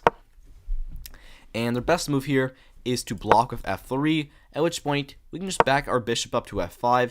Engine says that white's a little better because they can play g4 now, but practically this is a very hard move to find, as well as white just has a difficult to play position. Their d-pawns are doubled, the pawn's on f3, which is not great. Most people will just play something here like c4, at which point you can play e6, takes, and the extremely fun knight c6. I won't delve into all the lines, but the point is, after captures and king takes, we can quickly go bishop e4, rook to e8, and despite how insane our king looks and that we're down 2 pawns, we're dominating in the majority of these positions. 57, I have the Caucheraine Gambit coming from the King's Gambit after e4, e5, f4, captures, knight f3, we now play g5 here, white plays bishop c4, we go g4, attacking their knight, they launch it into the center on e5, at which point we play a check. Their king moves over to f1. We have a couple of tries here, but we don't defend and be stupid. We play f3. And this is a very tricky move because the point is they can try to take on f7 with either piece. If they take with the knight, this is not great because knight to f6, which looks stupid because they can take our rook. But then after knight takes an e4, this checkmate is actually very hard to stop. They probably have to play queen to e1 here, at which point pawn takes, and if king takes back, then queen 3 is forced checkmate. They have to play king to e2 instead, at which point you have a lot of lines here, but g3, and you're completely winning because point is after captures, queen takes, yeah. Promotion is almost inevitable. At this point, yeah, you're just completely winning, which is fantastic. If they take with the bishop instead, which is the engine's favorite move, we just slide our king over. And a lot of threats still stand. They're likely going to have to back up to somewhere. And at this point, we can just play a variety of moves, maybe knight c6, or Engine likes knight h6 with the idea of potentially going g3 and launching our knight in, something like that. There's a lot of ideas here, but f3 is a very aggressive and tricky move. And by the way, if they ever capture, then simply knight h6 once again. And there's a lot of stuff that goes on. 56, I have the Pickler Gambit after e4, e5, f4, King's Gambit, d5, Falkbeer counter gambit. They take on d5. Here we play c6, the Nimzovich Marshall Gambit. They take back, and here we go for a crazy double gambit, bishop c5. And this is insane because after this, we get kind of a reversed Danish Gambit that is somehow completely sound according to the engine. Point is here, if they just develop knight f3, we have a variety of good moves. The best one here is a simple e4, attacking them right away. Their knight must drop somewhere, likely to the center, and here, knight f6. Yeah, we're down 2 pawns, but we have a ton of development, and we're almost dominating in that position. If they try to capture us, then here, quick queen h4, we're completely winning. There's many ways this game can go, but the majority of them are going to favor you just because you're controlling so many of these open lines with these just complete monsters and gargoyles of bishops. Yeah, you're doing super well. 55, I have the Middleton counter gambit after e4, e5, f4, King's Gambit. We take, knight f3, g5, bishop c4. We now play d6, kind of merging the Fischer and the g5 defense. White castles, bishop g4 here, pinning, and after h3 by white, we actually don't move our bishop away and instead play h5. This is a super fun move. Point is, if they capture, we take back on g4, and white is struggling to survive. They must move their knight somewhere or sack it back, but sacking would just give us an immediate advantage. They'll probably move it somewhere like d4, and at this point, you can play queen f6. And the point is, we're going to go g3, lock their position down, queen h6, at which point, who is stopping our queen and rook from coming to h1? Nobody. And there are so many ways that white can go wrong here. For example, most common line would be c3, and now g3 here. The only way to stop this is queen g4. Because of this, then queen c8, and king e7, knight to f5. This is quite ugly. So here, you can just simply play knight c6. Now that is prevented, and queen f5 is what the engine likes. We can slide our queen over, or sorry, not slide queen over, that would be bad. Instead here, we can just take on d4 if our knight captures, captures, captures, captures. We have an advantage here. Like I said, there's many lines. Most of them are going to end up favoring you, and this insane sacrifice ends up working very well. 54, the Petrosian Gambit comes after d4, knight f6 Indian game, knight f3, e6, and bishop g5 marks the Tory attack. c5 now, we defend our pawn with e3, b6, and here we sack the pawn with d5. The point here is by shoveling the pawn up like this, if they just capture right away, a simple knight c3. Nobody can really defend the pawn. Also, this pin is very bad. They're likely to have to play bishop b7, and here you can just take on d5. If bishop takes back, then capture, capture, queen d5, and after knight c6 here, we can confidently long castle. Everybody's now defended. We're dominating on the semi-open d-file, and we have a fantastic game ahead of us. Their absolute best try from back here would likely be to just ignore us, maybe play h6, attack our bishop, and after the trade, simple knight c3. And they still have to deal with this just extremely annoying nail in their coffin on their position that is not fun to deal with. And after like bishop b7, bishop c4, keeping the defense, we once again have a fantastic game ahead of us. 53, I have the Icelandic Palm Gambit after e4, d5 Scandinavian, capture, knight f6 modern, c4 trying to hang on, and here you have two options of gambits. You can play c6 or the one I like more, e6. This is the Icelandic Palm Gambit. There's a lot of very tricky lines here. Point is, after captures, yeah, you're down a pawn, but white has a very big hole on d4 here, and you have two extra pieces developed. Many ways they can play. The most popular move is d4. just immediately trying to go for this. And here, the best way to play is to give this annoying check. Knight will block, and then knight comes into e4. There are so many tricky lines here. If bishop d2, then queen takes on d4. They might even fall into a quick checkmate, but a lot of people will not fall into that. Instead, their absolute best try here is knight e2, which just gives us the pawn back. And Ender says after a3, this is about equal, but I beg to differ, mostly because a lot of people will not play knight e2. One, because it just looks weird, and two, it gives up a pawn, so it's not very natural. Instead, other moves are more natural, something like maybe queen d3, trying to defend like so. And after this, you can play the very fun bishop f5. And yeah, white can survive here, but they're going to have to play a3 and just have nerves of steel. Many ways it can go from here, but most of them I really like, and they're going to favor you. Coming in at 52, I have the Pologaevsky gambit, I think that's how I say it. d4, knight f6, c4, e6, knight f3, b6, the queen's Indian defense. We get some theory here. g3, bishop b7, bishop b2, bishop b7, castle, castle, d5 here is the important move. After they capture, we don't take back right away. We instead play knight to h4. Point being, they cannot capture again because bishop takes. This is tragic. And if they try to hang on, it's probably going to end up bad for a couple reasons. If they try c6, then after takes, simply knight c3 here. Nobody is really defending the pawn.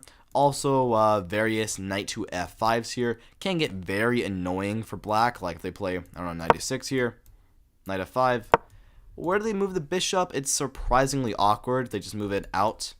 Then here, now just knight takes on d5. And yeah, we're just dominating here. Not really too much to say. It's just going great. Their best move is actually just c6 in the same line you just saw. So even in their absolute best try here, it's still likely going to be kind of miserable for them. Bishop b4 is not the best. Knight c7 to defend is what the engine likes the most. But here, bishop f4, we're going to get the pawn back one way or another. 51, I have the Shirov gambit after e4, e5, knight f3, d6, d4, and after knight d7 here, we go knight c3, 2 knights out, knight gf6, going to the lion variation. And if you're like me, I really hate these kind of passive positions, just because I know for a fact they're bad, but I really cannot find a solid way to go through here. But the move you play is g4, the Shirov gambit. This is so much fun because we're going to go either g5 and just completely tear up their entire position, or if they accept, rook g1. Attack the knight, it's going to have to back up, and here it's the same position, but now we have the open or semi-open g file to just play around with. So if they're going to castle kingside now, it's going to be a lot weaker, but castling alongside is usually not very good either. And after something like maybe bishop c4 here, possibly captures, queen takes, and c6, I mean, you're doing great. It's basically same positions as same positions as you usually get, but this is here, which is just a good thing. Quickly long castle, you're doing great. At number 50, I have the Traxler gambit or counterattack after e4, e5, knight f3, knight c6, bishop c4, here, knight f6, knight g5, white tries a fried liver, and we play not bishop d6, that's very bad, bishop c5 is the Traxler counter-attack. There's a lot of ways the game can play out from here. Most people take with the knight, and here you have the insane sacrifice, bishop takes, king takes, and knight takes on e4.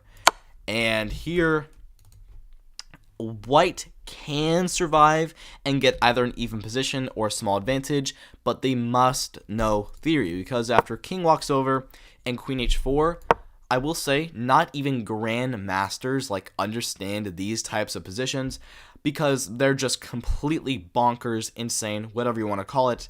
They're absolutely just crazy. There's so many ways to play here. For example, my favorite would be here. White can try king f1, and after queen e7, we sack the whole rook because now bishop drops back to c5.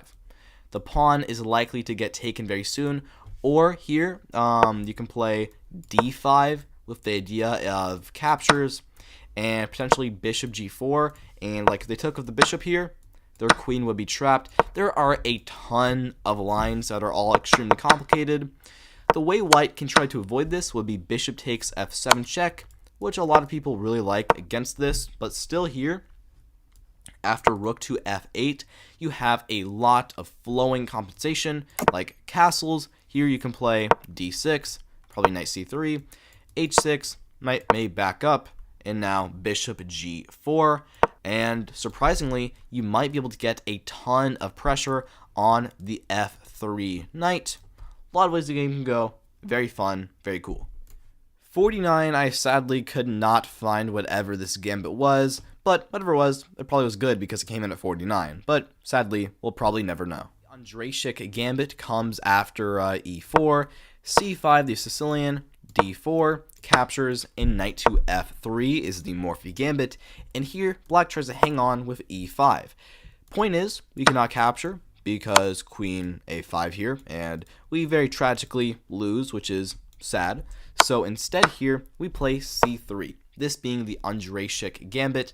This move is just taking complete advantage of black's extremely weakened position that really, like, e5 almost never belongs, except for a few scenarios, it almost never belongs in the Sicilian, because after captures and captures, black just has a massive hole on d5 that we are just dominating control over, and black really just cannot compete. And after d6 here, bishop c4, I mean, yeah, we're down a pawn, but black has a backwards pawn. We can position. We have 3 pieces extra developed. There's a lot of potential knight to g5 ideas. Black must play extremely carefully to even survive this position. You're doing fantastic. 47, I have the Alapin gambit after e4, e5, knight f3, knight c6, and bishop b5, Ruy Lopez. We play a6 here, and white actually exchanges the exchange variation, takes back, castles. We now play bishop g4, pinning their knight to their queen, and after h3, here we play the very fun move h5. Point here is that, one, if they don't capture, if they just play like d3 here, well then we're doing fine. We can just keep developing, potentially go queen f6 and add more pressure, or maybe just a simple move like, I don't know, bishop c5 here, which there's also nothing wrong with. Just be careful not to play knight f6 to block out your queen, which could get bad. But if they do capture here, in typical fishing pole fashion after takes back, where winning, if they try to move the knight away, then queen h4, and checkmate's unstoppable. They can move the f-pawn for a single move, but g3, locking it away. Nobody is stopping us from killing them. And if they try something else, like d3, they must give the knight back. After takes, we can still play queen h4. Queen must go here to stop the mate. Capture, capture, capture. At the end of the day, we're the ones up a pawn with a fantastic game. 46, I have the Zukertort gambit from the Spanish Ruy Lopez after e4, e5, knight f3, knight c6, bishop e5, Ruy Lopez. Black tries bishop c5, the classical defense, and after c3 here, black plays knight f6, attacking the pawn. Here, we just castle.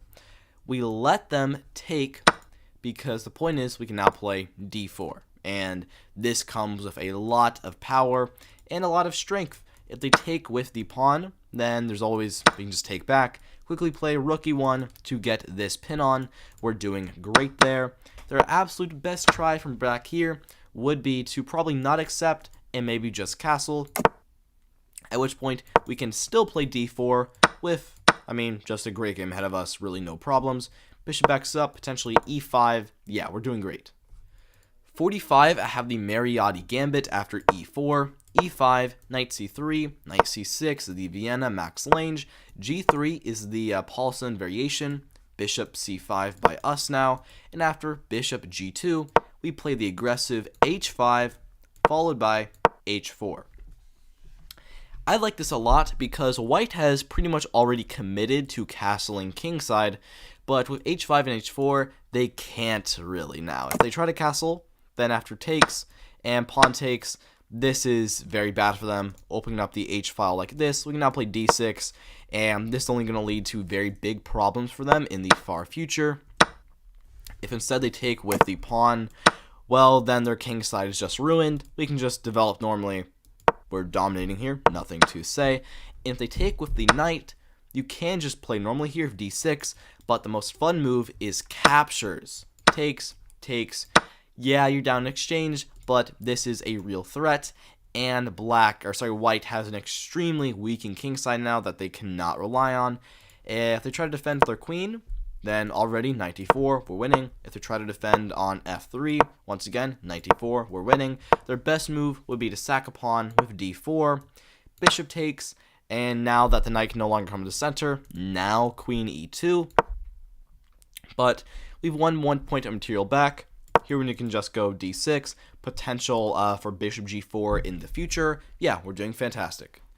44, I have the Shabalov gambit after d4, d5, c4 queens, e6, knight c3, knight f6, knight f3, and c6 is the semi-Slav defense. And we play a more rare variation here with e3, queen to c2, and in this position, we now sacrifice a pawn with g4. We saw this idea just a little bit ago. It is very strong, where they're going to push up to g5 and mess up their whole knight, or if they castle, then once again g5 and mess up their whole knight. If they try to capture, rook g1. And here they have an option. They can take a second pawn, but after captures, and rook takes here, we're doing fantastic. We can win this guy also in the future, but what may be even better is to simply let our rook stay here, and after pawn takes back, e4 striking in the center. And yeah, we're doing fantastic. Their king is dead. We're doing fantastic there. And if they just back up or play something else like maybe h5 to defend, then just h3, knight backs up. Once again, we can capture. We're doing fantastic. 43, the Leonhardt counter gambit comes after e4, e5, knight f3, knight c6, bishop c4, bishop c5, and b4 marks the Evans gambit. We take c3, we back our bishop up to a5, and after d4 by white, a move we want to play here is knight takes on d4, taking advantage of the pin we have here because they cannot capture with the pawn.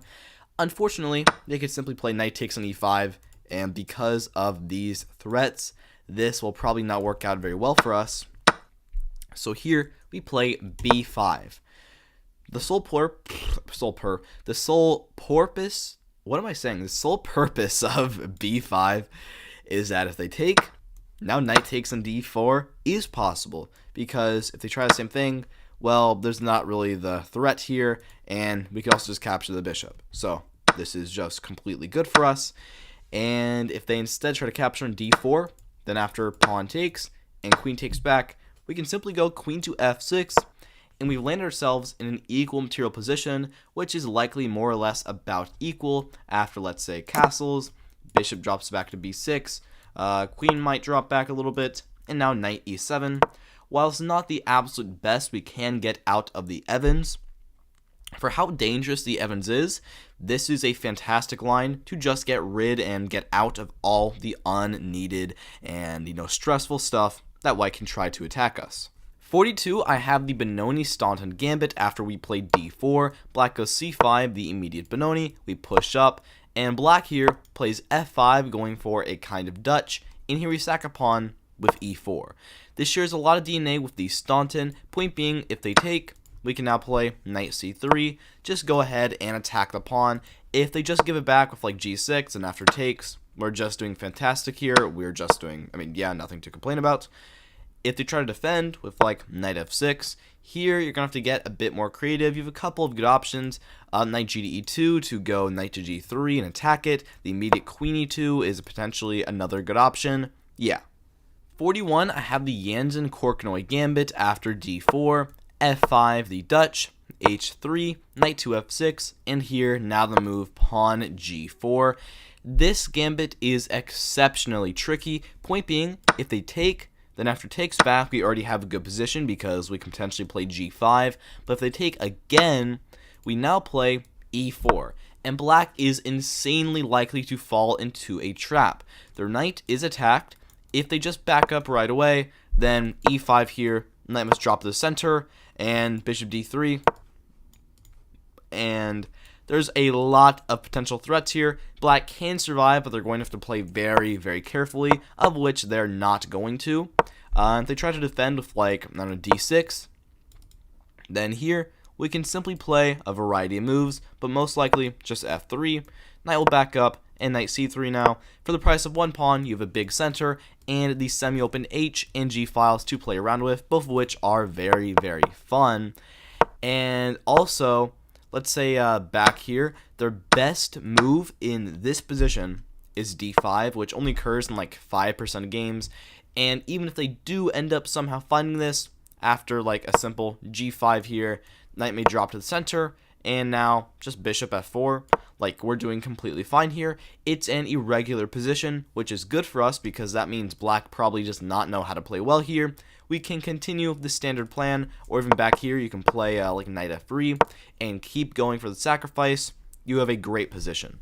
40, I have the Goring Gambit after e4, e5, knight f3, knight c6, d4. Captures is the Scotch, and here now c3. This is the Goring Gambit. Despite being such a standard gambit, honestly, there's nothing wrong with it. It's just what it needs to be. If they take, then here we can take back right away. We can go bishop c4 and go for some kind of a maybe Danish gambit, which is also a good option. But here, after like takes, I mean, don't really have much to say. This is exactly what we want from a gambit. Bishop c4, or sorry, bishop c5. We have bishop c4, quickly castle. Yeah, not too much to talk about. There's nothing wrong with this gambit. 39, I have the tall gambit from the Russian game after e4, e5, knight f3, knight to f6, knight f6, Russian game.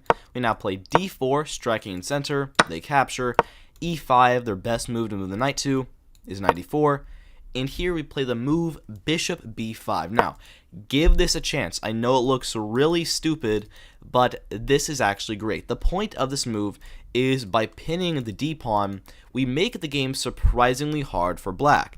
And already here, I mean, we're doing fine. We can probably capture the pawn back in almost every line, safely castle, we have nothing wrong for our position. And the majority of people here just play c6 and, you know, attack our bishop, which looks kind of stupid. What's the point of this? But the point is here, you have two good options. You can take on d4 right away. Point being, we're attacking the knight. If they take here, then after a queen takes, this is even material, but we have more development. Their pawn structures are messed up. We're doing fantastic. And their best try would probably be to play check, maybe c3, and then sack the knight. But here, captures, queen takes, and a couple good options, but probably just a4. This is about equal, probably slightly better for you.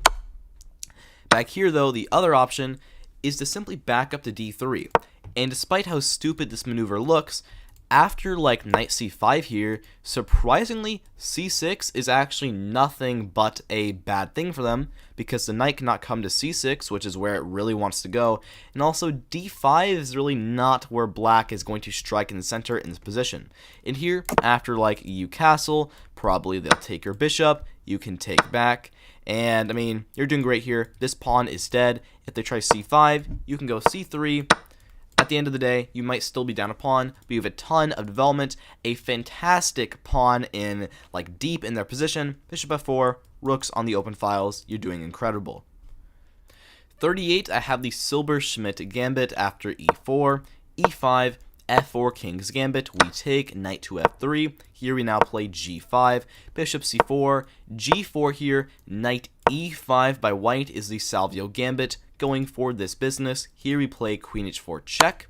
King will slide over to f1, and here, because of this threat, we're going to play knight to h6 and defend. White will take the whole center with a d4, and now that the pawn is attacked, the move we'll play here is a simple f3. And this is one of the strongest ways to counter the King's Gambit, because even though here you're up a pawn, what really is good about your position is that their king is basically dead.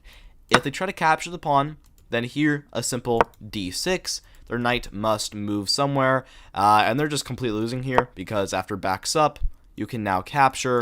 And with your bishop coming in and also your knight 2 on g4, this is actually too much for white to handle. And unless they defend perfectly, they'll probably get checkmated. And if they do defend perfectly, they're still going to be completely lost, which is very, very good for you.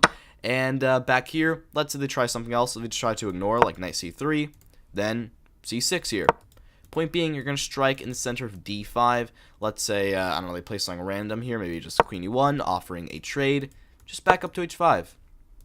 Let's say they drop the knight back. So what the engine likes the very most, rook g8.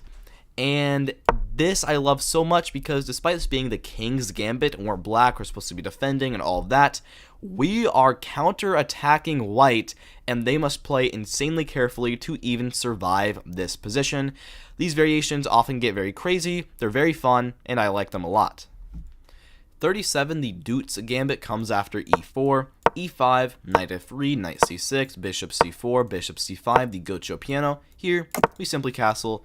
And after knight to f6 here, attacking the pawn, we sack the pawn right away with d4. Point here is by striking in center, they must make a decision, and none of the decisions they can really make here is going to be what they like. If they take with the pawn, then e5 here to immediately attack them. They must know the move d5 here, otherwise they basically lose immediately. And after captures, rook g8, here we can play bishop g5. And usually a lot of these d5 variations don't favor this, or don't favor us. This one does, however, because rook e1, very quick, we can keep the pawn with bishop f6, and their king is going to be right in the middle of all of this fire. They're going to have to play kit pretty carefully to survive that position. And back here, let's say they try to take with the knight. This is not a good attempt. Simply knight takes on e5 here. This is looking pretty tragic. They probably have to castle, and here just bishop e3. We're pretty much dominating. We have no problems. We're doing very, very well. If they try to take with the bishop, last of all, this is the engine's favorite choice, but practically this does not look great because black has now lost a bishop for a knight, which is better for us. However, they are still up a pawn, and here after bishop e3, knight will back up. We can strike in the center with f4, and the attack is going to keep on rolling. We have a lot of long-lasting pressure, fantastic development, and really we're doing great here. 36, the Hamp-Muzio gambit comes after e4, e5, knight c3, knight c6, f4 now is the kind of Vienna gambit, but for the king's gambit with knight c3, knight c6. They capture, knight f3, g5 here, bishop c4, g4 attacking our knight, and here we don't defend, we simply castle. Point is, after takes and takes, we get a kind of Muzio gambit, both the addition of knight c3 and knight c6, which sadly here does favor black a little bit. They have additional options here, of which would be good. Before, black could only really play queen of 6, but here they have a couple of options that are pretty decent. Most popular move here would probably still be queen of 6, but now knight d5, queen can give a check, and king walks over, and at the end of the day, this is getting pretty tragic for them. They probably have to play like bishop d6 to try and defend, and after d3 defending, their queen is stuck in the center. We have a fantastic game ahead of us. However, if they do know the moves here of like queen h4 or queen g5, which is the engine likes the absolute most, here, d3, attack the pawn. We get typical Muzio gambit nonsense. It's not the absolute best here, but still very fun gambit play that I enjoy very much. 35, I have the Basman-Palatnik double gambit after e4, c5, Sicilian, we play knight f3, d6, c3 here is the delayed Alpin variation, and here, black tries knight f6, we play the very tricky bishop e2, point being they cannot take because then queen a4 check, and they lose their knight to a fork, if you can visualize that. So instead, black here might try knight c6. We can now strike in the center of d4. If they take now, then same story. d5, knight must move, and queen a4. Once again, they get forked like so. So instead here, they can simply try move captures, and after takes, now they can try to capture. Difference being after d5, they have the move queen to a5 check here, defending the a4 fork from us, at which point it might get a little hairy, and the way to play here is the very fun knight c3. This is the double Palatman gambit, or Palatnik gambit. Point being, after captures and captures, black can take again, but not yet, because bishop to d2, and they lose their knight, which is going to end up being bad for them.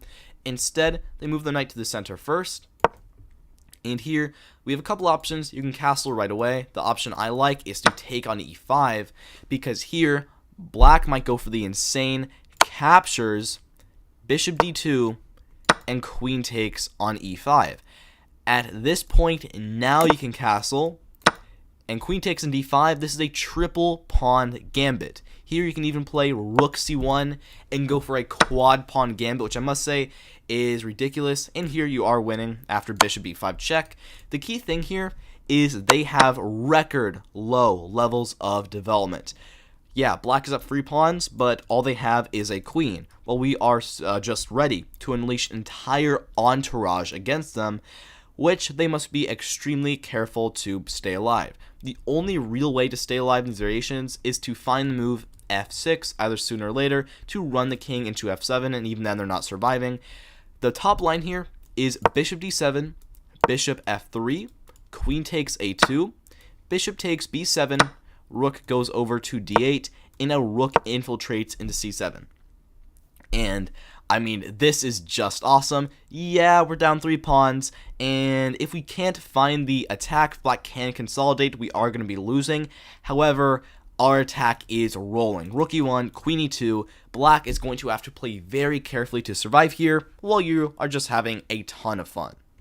34, I have the Ponomarev gambit after e4, c5 Sicilian, knight f3, e6, d4, captures, and knight c6 marks the Taimana variation. Not the best from the Sicilian, but it's still good. We now play knight c3. Black tries queen c7, allowing us to play knight d to b5. Queen backs up to b8, and here we now play bishop e3. And black goes a6 here. The top engine choice, other than the gambit, which I'm about to show you, is a more passive knight backdrop to d4, which is fine, but the fun gambit here is bishop b6. Launching the bishop in, point being after takes, knight takes back. Despite the fact that we're down a piece, the knight is coming to c7. Nobody can stop the knight. Their best try here, if they try something like knight f6, which is just nothing, then bishop c7, and they may even get their queen trapped, which would be even worse. So their best move is to play bishop b4 check, c3, and now bishop a5. Now bishop c7 here is prevented, but we can still go knight c7, and here they can move their king up, but after this check, king must drop back to d8, and now knight takes on a8. You're doing good here. This is even material now. Queen g4, their king cannot castle. You're doing fantastic. You have a very aggressive position. Their best try is to now sack their queen, and after captures and bishop takes, at the end of the day, we're up 1 point material here, but more so, we can still play queen g4, and they're down a queen for 3 pieces while we have an extra pawn in return. You can do the math, you can figure out if you like that or not, but objectively, this is good. 33, I have the anti-Moscow gambit after d4, d5, we play c4, queen's gambit, e6, queen's gambit declined, knight c3, knight to f6, knight to f3, c6 here marks the semi-Slav defense, and after here, we play bishop g5. Black plays h6, attacking our bishop, and instead of trading, here we just keep the pin if bishop comes back to h4. This might not look that special, but in reality, this is just a good and solid gambit. Point being here, they can capture and defend with b5, and we're going to let them. After e4 here, if they try the immediate b5, then how it's going to go is e5 with this, g5, knight takes,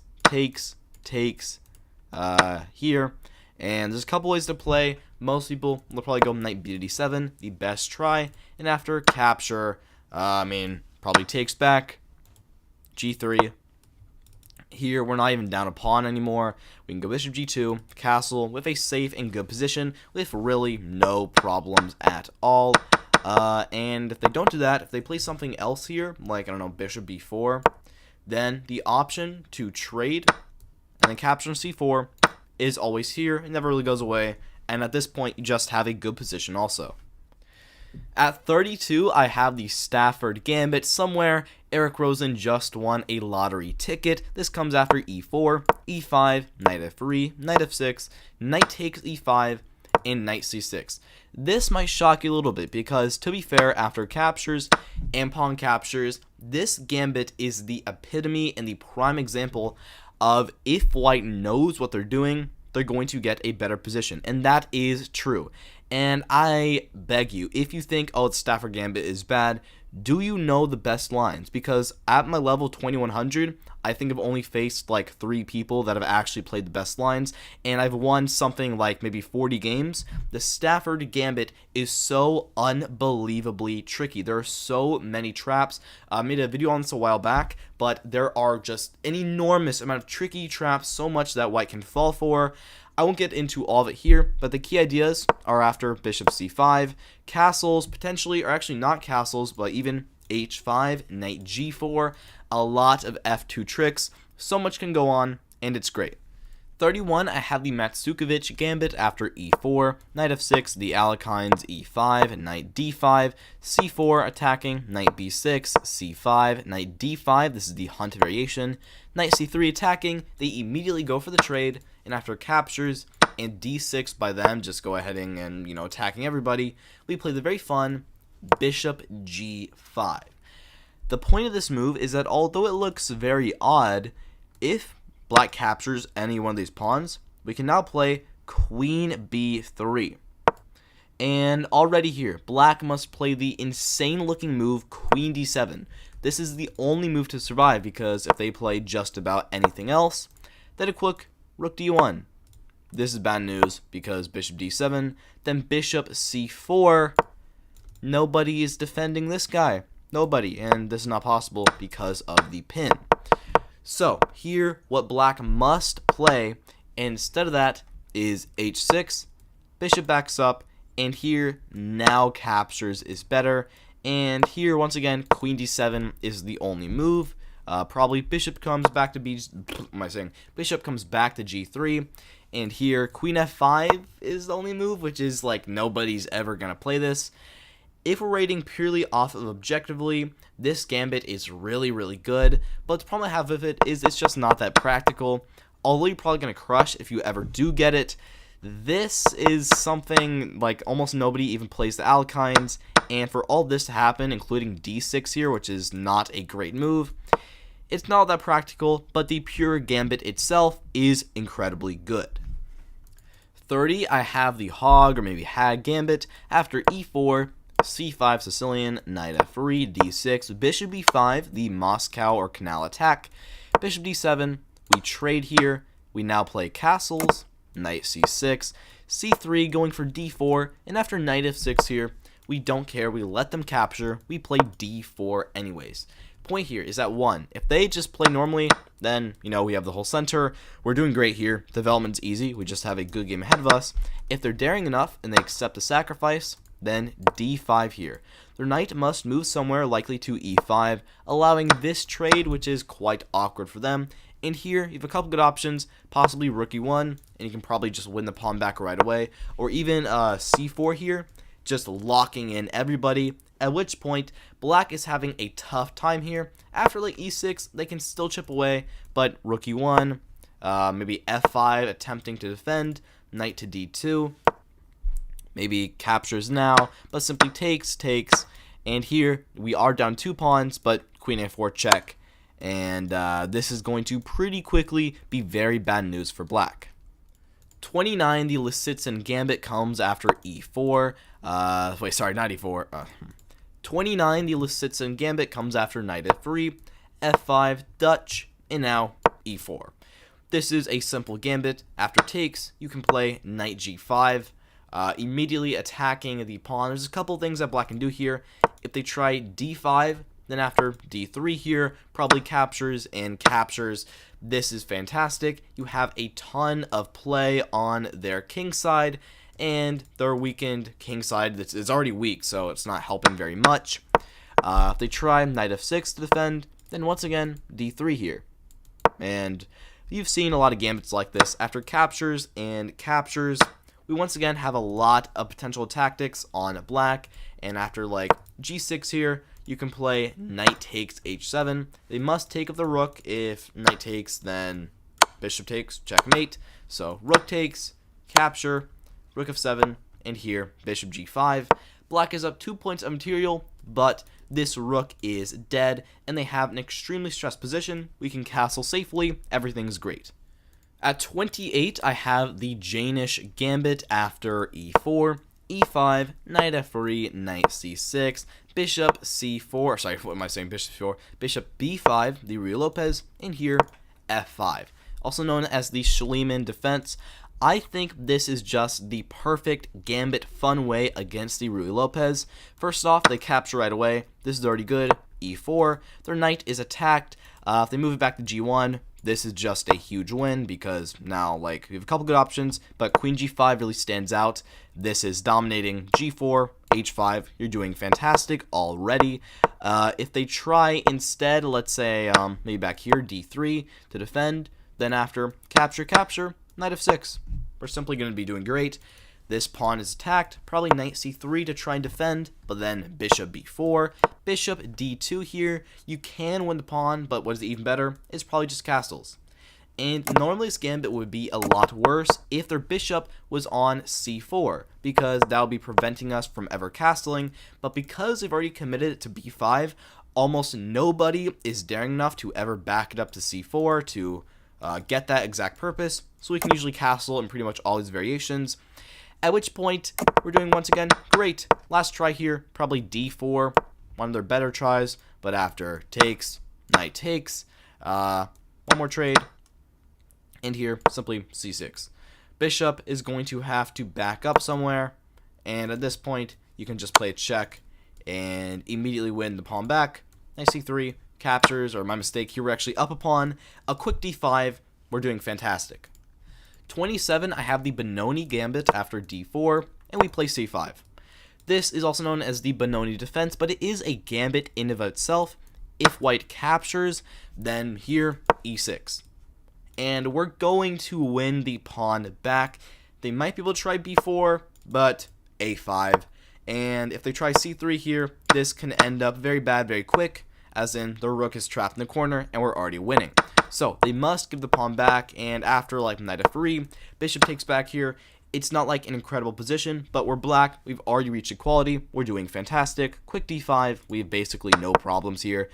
And because of that, their best move here is either to play something like knight f3, at which point we can once again just trade and go d5. We're doing great. The real best move is to push up to d5, at which point there's a lot of lines here. I made a quick guide about this opening. I think it's really strong. The most fun option here is e6, c4, capture, knight f6, and after knight c3 here, it's all theory, we play g6. To go bishop g7, take over the long diagonal, we're doing fantastic.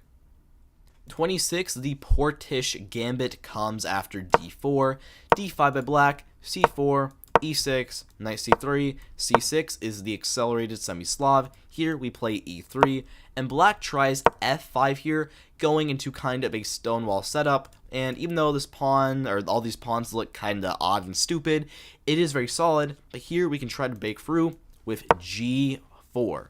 This is the Portish gambit. If they capture, then we've already messed up their entire shindig here. We can simply capture back.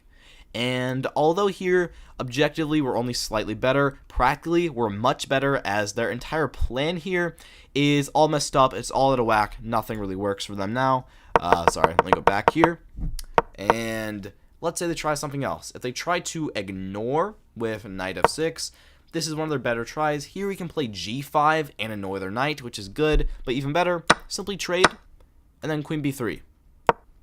Lot of pressure on them. Now that this pawn is gone, their center is much weaker. Also potentially bishop g2 to maybe even attack it more. They probably have to capture, and after bishop takes back, I mean, we're doing great. We're not even down a pawn. We're not down a pawn. Big center, easy development, great game.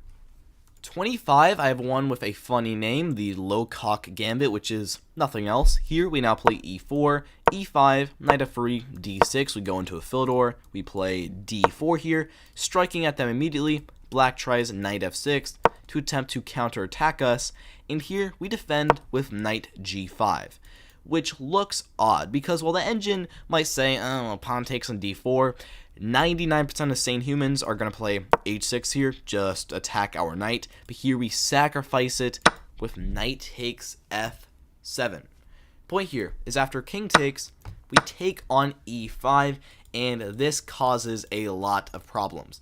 If we try to take back, then queen takes, and we might not be completely winning because, to be fair, they have bishop b4 check in this action, but after queen drops back, capture, knight takes on d2. We're up a pawn here, development's easy, we're doing great. This is just a very advantageous endgame, nothing to really talk about there. If they try to move the knight away, like maybe capture on e4, well then our queen can come in. Queen d5 here, we can win the piece back right away, or potentially even bishop c4, the engine likes more, because after the king maybe runs somewhere, like king g6, is what the engine says is the only move, queen d3.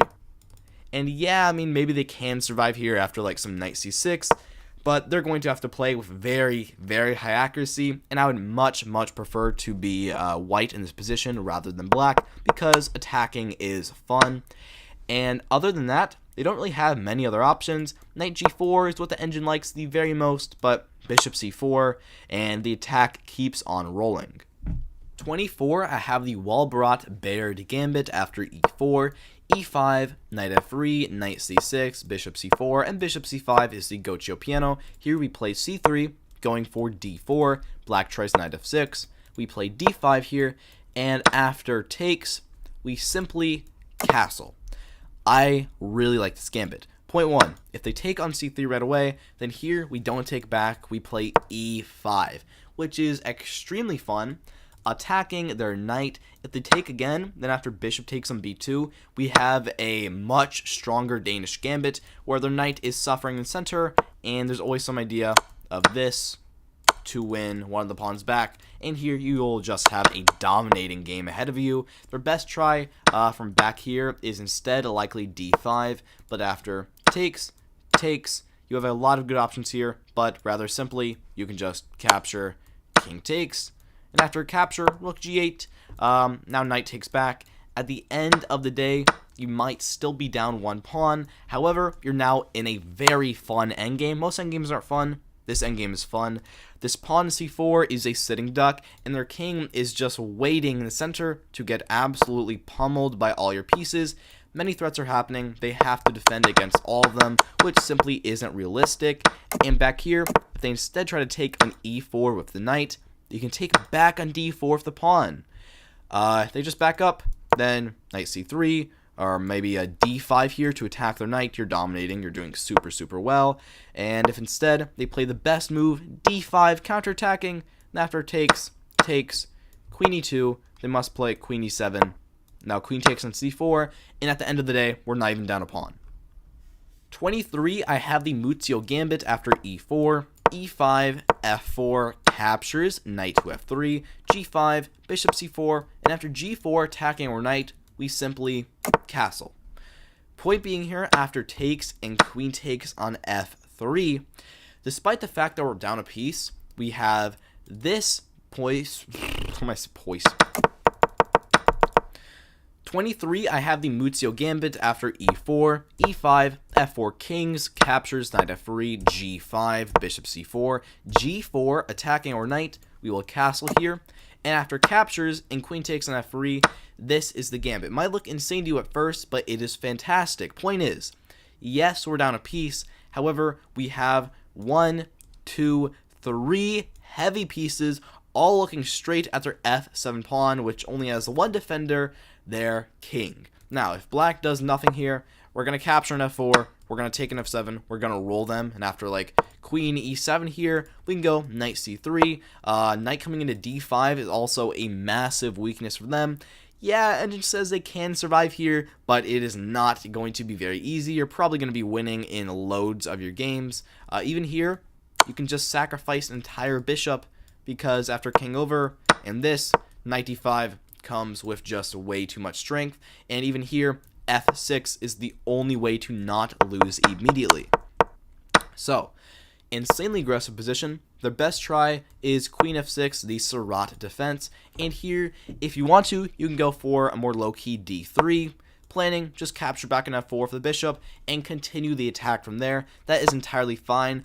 Or another reason I really like this gambit, you have the low key option and you have the bat, I can't say that, but bat, let's say crazy option here with e5, queen takes, bishop takes f7, and at the end of the day, you're down 7 points of material, but you're only slightly worse because, by the way, you can't take because this, and there's a pin. You're only slightly worse because their king is just so unbelievably unsafe. I find this gambit insanely fun. If you like fun gambits, you'll like its opening. 22, I have the tall gambit after e4, c5, the Sicilian, f4, the McDonald attack, which is not a good move only if you know the gambit after d5, takes, and knight f6.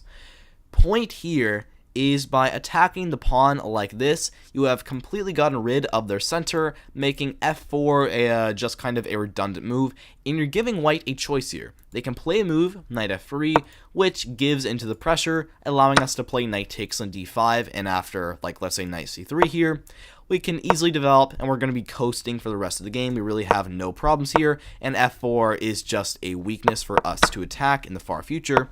Or they can try c4. Sorry, they can try c4 and try to defend the pawn, but here, e6, and after takes and takes, although the engine says equal, I really do not want to be white here, because even though white is up a pawn, we now have 2 extra pieces developed. They have these vampire fangs, but like deformed vampire fangs, and a gigantic hole on d4, which we can easily exploit, potentially get a knight onto there. Yeah, the game's super easy. We can go bishop d6, castles, everything is going in our direction. 21, the Priyana Shenmo gambit comes after d4, d5, c4, queen's gambit, captures, knight to f3, knight to f6. We now play knight c3, queen's gambit accepted, and after c5 here, we push up to d5, e6, and now we play the gambit with e4, pawn takes, and pawn pushes up to e5. Despite this looking not too crazy, and black is being up 2 pawns here, their center is about to fall all apart. As soon as their knight moves away, I mean, Engined, second best move here is literally knight c6, and just giving up the knight rather than moving it back. If they move back to like d7 here, after queen takes on d5, we're dominating. Everybody's defended. This pawn's going to be lost. This pawn's probably weak. f7 is a weakness. Knight g5 as well. I mean, everything is just targeting black. We're doing super well there. Their best move, other than sacking the knight, is knight e4.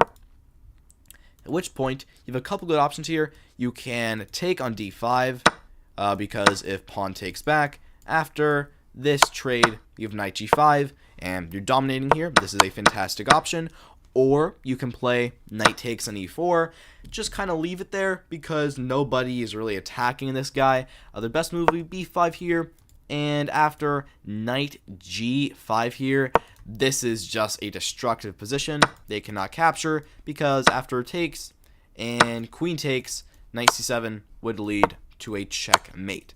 So, I mean, yeah, this gambit is insane. And lastly, you also have back here, queen takes on d5. Because after knight takes, queen takes, king takes, pawn takes, yeah, black is up a pawn, but there's no way this guy's going to survive. Plus, they can't castle, plus easy development, plus long castles, plus that comes with a check. We're dominating black. At the big 20, I have the double Goring gambit after e4, e5, knight f3, knight c6, d4 here, Scotch game, and after black captures, c3 is the Goring gambit. Let's say they take. Here we play bishop c4. I commonly think of this as basically just the improved Danish gambit, because after takes and takes, what's good about the Danish is these variations with these open lines, these fantastic bishops, and everything is going great for us. And here, the only difference is that black cannot play d5 now, which is the biggest antidote in the Danish gambit. But here, simply pawn takes and their knight is attacked, which leads this entire opening system to go off the rails and completely fall apart and just start failing here. What else can they try? If they try, like, I don't know, knight f6 here, we can just castle. And I mean, this is basically a Danish gambit where black has played an extra either knight to f6 here or knight c6, whereas we have castled, which deeply favors us. We have so many great attack ideas here from moves like e5, knight c3, knight d2, queen comes over to b3. So much potential in this position. The improved Danish gambit is insanely strong. 19, I have the Maroczy gambit after e4, c6 the Caro-Kann, d4, d5, f3 marks the fantasy variation. They capture, we take back. Black has a couple moves here. e5 is the best move, immediately counter-striking in center. We'll now play knight f3. And if black takes on d4 here, the move to play is bishop c4. And there are so many fantastic lines here. There's two good things. One, the pawn d4 is always incredibly weak. You basically have it in your back pocket that when in doubt, you can capture the pawn and just have an equal material position. And the best part here is with the combos of pieces, the combo of pieces you have. Castles will bleed to, oh my god. 19, I have the Maroczy gambit after e4, c6 Caro-Kann, d4, d5, f3 is the fantasy. Pawn captures, pawn takes back, and here black goes e5, going for the immediate counter-strike in center. This is black's best try. We now play knight f3, and they take on d4. And instead of taking back and trading and being dumb, we play bishop c4. This is the Maroczy gambit. This is good for two reasons. One, d4 is always hanging, so I mean, when in doubt, you can capture the pawn and just have an equal material position. That's never a bad thing. But two, and more importantly, after they play something here, like let's say knight f6, and we castle, there are so many potential threats that we have with the bishop taking f7 and so many other lines. For example, bishop g4, insanely common move. We already win. Bishop takes f7 check, king takes, knight e5. I've won this very trick in this very opening at least 10 times because it's so like common. After takes, and takes, it's a hard tactic to spot, but once you know to look for it, it's insanely obvious, and it's very hard to look for if you're from the black side. Their best move according to the engine is knight b to d7. Like, who's playing that? And here, you have a lot of good ways to play. My favorite is c3, and just plays like a traditional gambit. After takes, knight takes back, you're doing fantastic. And there are a lot of lines here. All of them are insanely aggressive and insanely fun. Also potential e5s, you're doing fantastic. 18, I have the Menagerie or Menagerie gambit after e4, c5, the Sicilian, and a3, knight c6, and b4. Now, I know wing gambits have come a long way from some of the worst to what I'm rating the 18th best gambit of all time, but the point here is after captures, takes, and knight takes in b4, we'll play c3, knight backs up, and d4. Already here, no matter what black plays, we have a good game because we have a gigantic center. Our development is very easy, and we don't really have any problems, but their best try here is d5. Counter-striking in the center immediately, and here, after takes, queen takes, and knight a3. This mega tricky move is insanely strong, and no joke, in over 70% of games, black falls into a trap. The best move here, queen a5, literally 2% of games. Nobody plays the move because it looks really weird. Most people go e5, but point is, knight b5. Nobody is defending the knight from coming into c7. They must play like bishop d6 to defend. And after bishop c4, they cannot take because then knight takes in d6. They get forked. So queen e4 instead. But at this point, just knight e2. We're doing great. And this situation is not doing great for them. Bishop b8 probably. We can just castle. We are dominating here. And also if they try to take on g2, then that is just a free bishop. King might try to attack, but simply pawn takes back. And this discovery proves to be absolutely brutal. What else can they try? e6, same trap. Knight b5. It's even stronger now. We're once again dominating. They can also try knight f6. Once again, knight b5. We're absolutely dominating. Potentially also bishop f5 here or bishop f4. And yeah, this can get really hairy really quick. And if they can survive here with queen a5 or maybe some other move like a6 here, still we can go knight c4. There's so many tricks with now the knight coming into b6. Well, objectively not the best. The amount of tricks in this gambit is insane and purely makes up for it. 17, I have the reversed Blumenfeld gambit after knight f3. They're ready. d5, c4 here. They will push up to d4. We now play e6, attacking them. c5, and here we play b4. Attacking their pawn immediately, they have to be careful. This is a gambit we've also seen as black, but because we're white, we're up one tempo, and in this gambit, that tempo really matters because time is of the essence. If they capture on b4, we can take back on d4. We're not down any material. Our position is a little irregular, but I mean, we have a big center, very solid. Bishop comes out, castle, we're doing fantastic.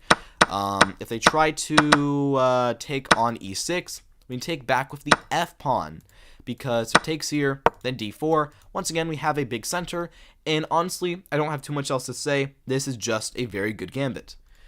16, I have the Nimzowitsch Marshall counter gambit after e4, e5, f4, the revenge of the king's gambit. We now play d5. They take, and here we play the counter gambit with c6.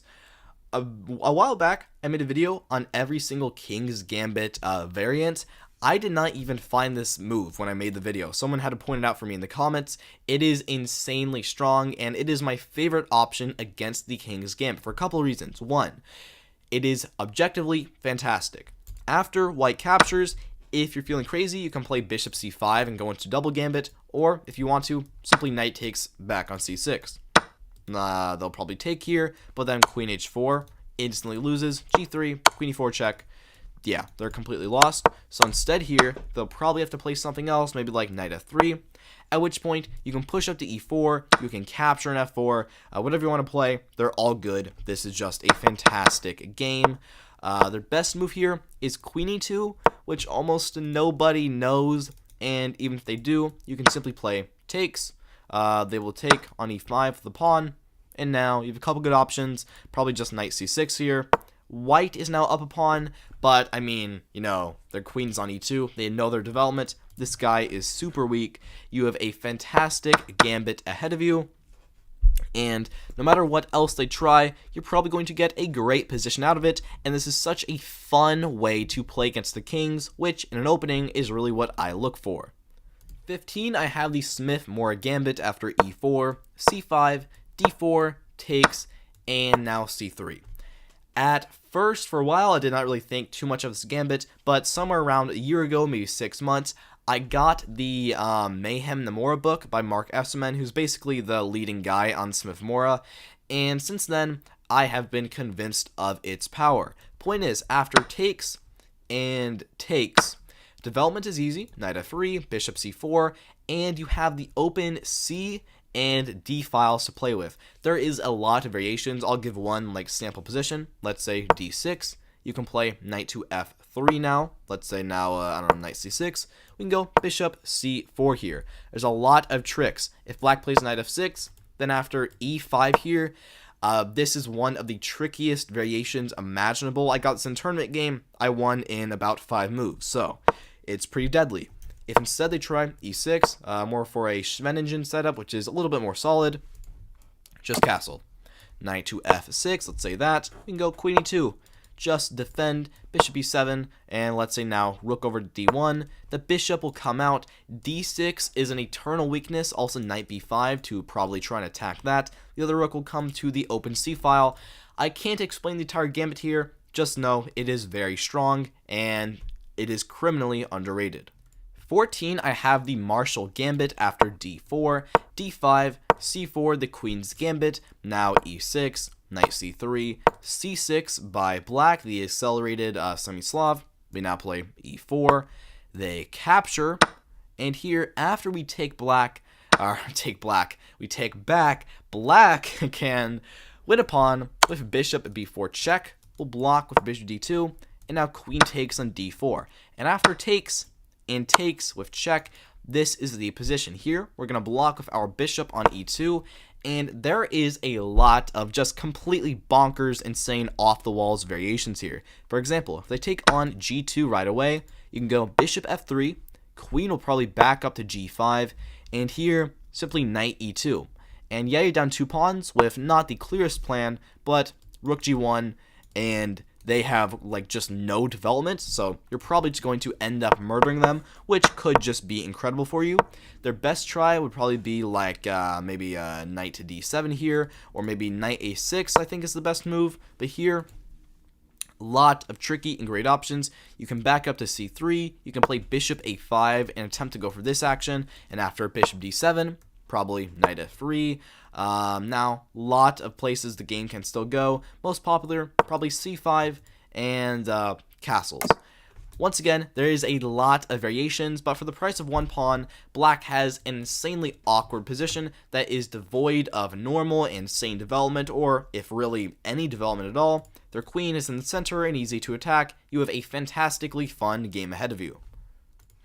13, I have the deferred Lisitzin Gambit. I do prefer the deferred version to the normal one. This comes after knight to f3. F5 now, the Dutch defense. The normal one is e4 right away, but here we play d3, knight f6, and now e4.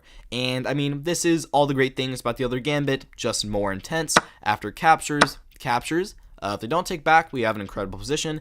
If they do take back, we can now play bishop d3. This is exactly what we want. We have, for the price of 1 pawn, more development. They have an insane kingside weakness. They must play very carefully. If they just play an immediate d5 here, then after captures, queen trade, we can play knight g5, and we end up winning the pawn back with just a good endgame. Black cannot castle. We can. I mean, everything is great. Not really too much to talk about there. Their best move is knight drops back to f6. And here you have a lot of good options. Knight g5 is always a good aggressive one, or potentially here, if you want to, just castles. Soon, knight c3. Even though black can try to take the whole center, we can go rook e1, and in the end, it is just a sorry attempt. They're only going to create holds for themselves. Yeah, this gambit is fantastic. 12, I have the Haxo Gambit after e4, e5, knight f3, knight c6, d4, Scotch game. They capture bishop c4, Scotch Gambit, and after bishop c5 now, trying to defend the pawn, we go c3. This is the Haxo Gambit. It is insanely powerful. Point 1 is we're attacking d4, nobody defends it, we're going to capture it with a just great game. Allows their transpose into some other gambit, maybe a Gocho piano line that favors us. If they take, then now bishop takes f7 check, king takes, queen d5. We're dominating. King must drop back somewhere. Here we can just take, and if after captures, I mean, this is just great for us. I really have nothing else to say. We might still be down a pawn, but we're dominating. Not too much to say. And other than that, I mean, yeah, just good. We can castle. We're always safe. Black really has not that many good counterattacking opportunities. Everything is good here. Number 11, I have the Vukovic Gambit after e4, e5, knight f3, knight c6, and c3 is the Ponziani. If you know this gambit, you're going to win the Ponziani or against the Ponziani. I would guarantee at least 70% of the time. We now play knight f6. White strikes in the center, d4. We take e4. They push up to d5 to attack our knight. And here we fall and sacrifice it. Bishop c5. Point here is after white captures, this is still good for us because bishop takes f2. King must walk up to e2. And now simply back our bishop up to b6. If white does nothing, our knight is going to get into f2. It will be unparalleled. The only move white has here is queen d5, spawning this hard to see fork because after knight f2, they can play this, takes. And here, we're still up 1 point material. Their queen is in no man's land, and even though their knight is back here, it will likely get back into the party, and their king is still incredibly weak. And, I mean, there's so many fun lines here, and like I said, queen d5 is the only move. If they play anything else other than that really hard to spot move, like bishop e3, many good options here. You can capture, king takes, d5. I mean, here. I really have nothing else to say except we are dominating. Alright, entering the big top 10 at 10, I have the fried liver. After e4, e5, knight f3, knight c6, bishop c4, the Italian game. Black tries knight to f6 here, and we go knight g5, attacking f7, and black here goes d5, pawn takes, and knight takes back, which is a mistake because of knight takes f7. This opening single-handedly got me from like 700 rating to at least 1300. This saved me, because the point is, after king takes, we can go queen f3 check. We get this action going on. If they just back up, I mean, we can just capture. We're up a pawn. They cannot castle. Checkmate is threatened, and a lot of people at beginner level blunder it right away, so watch out for that. And their best move here, king e6. We can now play knight c3. Ton of fun going on here. Knight b4 is the main line, which, by the way, nobody above 1600 will know this, so, that's a good thing too. We have a couple good options now, but the one I like most is simply castles, because if knight takes on c2, well then we can just capture. So instead, probably c6 to defend, and after d4 here, black still can survive if they run their king back to d7 immediately, but I mean, this is quite tragic. Almost nobody knows this theory. The only real problem with this is not really the sacrifice itself, but rather back here. If they play a move like knight a5 or knight d4, you have to know that theory, but otherwise, this is incredible. Big number 9, I have the Damiano Gambit. There was a Damiano Gambit that came in, I believe, at second worst on this list. This is much better. After e4, e5, knight f3, f6 is the Damiano defense, which loses to knight takes on e5, this being the Damiano Gambit.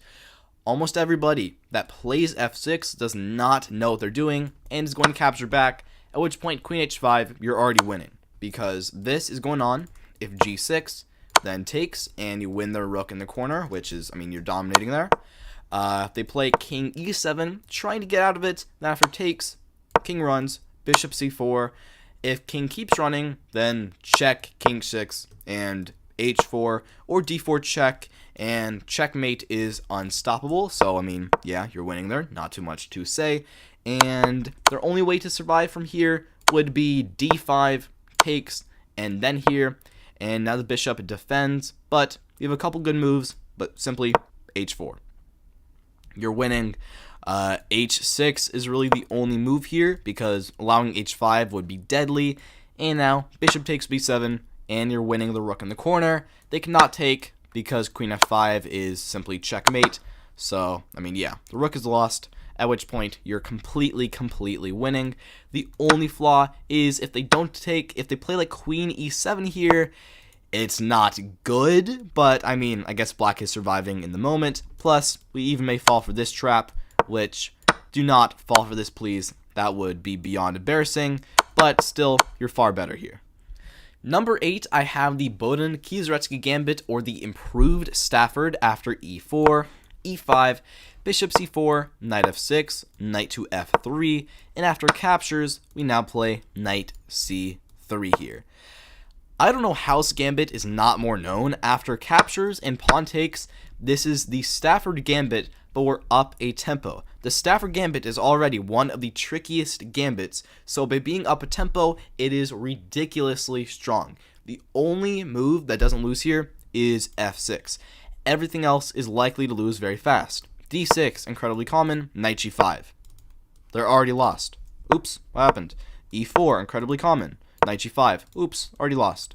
Yeah, I mean, their only move to survive is f6, which is not natural. And here, we're going to castle.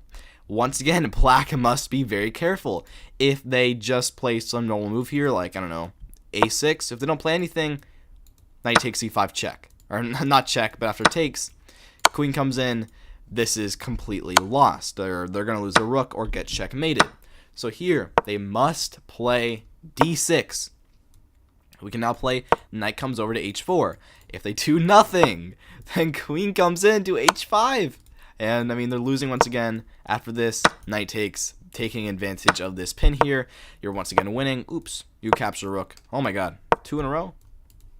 You would win the rook, and you're completely dominating. So here they must play g6, and after f4 here, once again going for f5, they must play queen e7 or c6.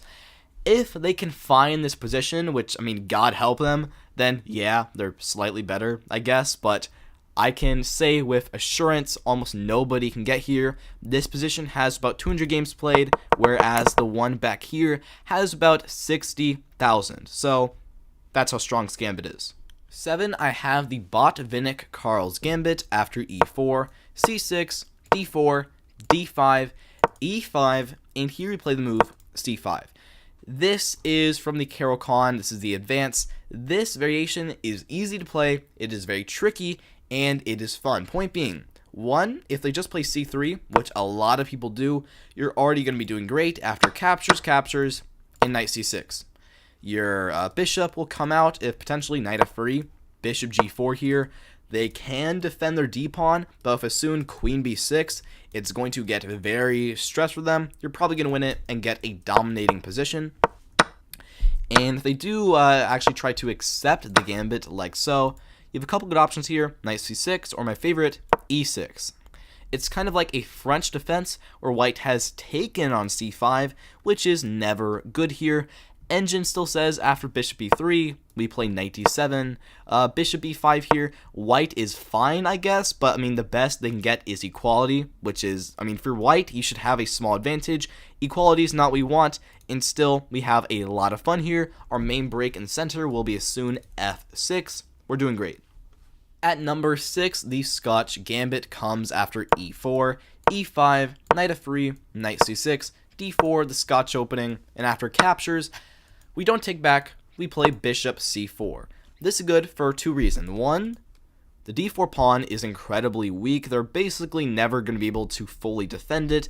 We are either going to capture it later, or we're going to sacrifice some more material if we want to. And also, we're getting great development. Nothing to complain about. We can pretty much always castle safely. Black getting a counterattack is basically unheard of in these lines. And after something like castles, like knight f6, we can castle here. Knight takes e4, rook e1. This gets into some theory, but theory that favors you. There's a lot that can happen here.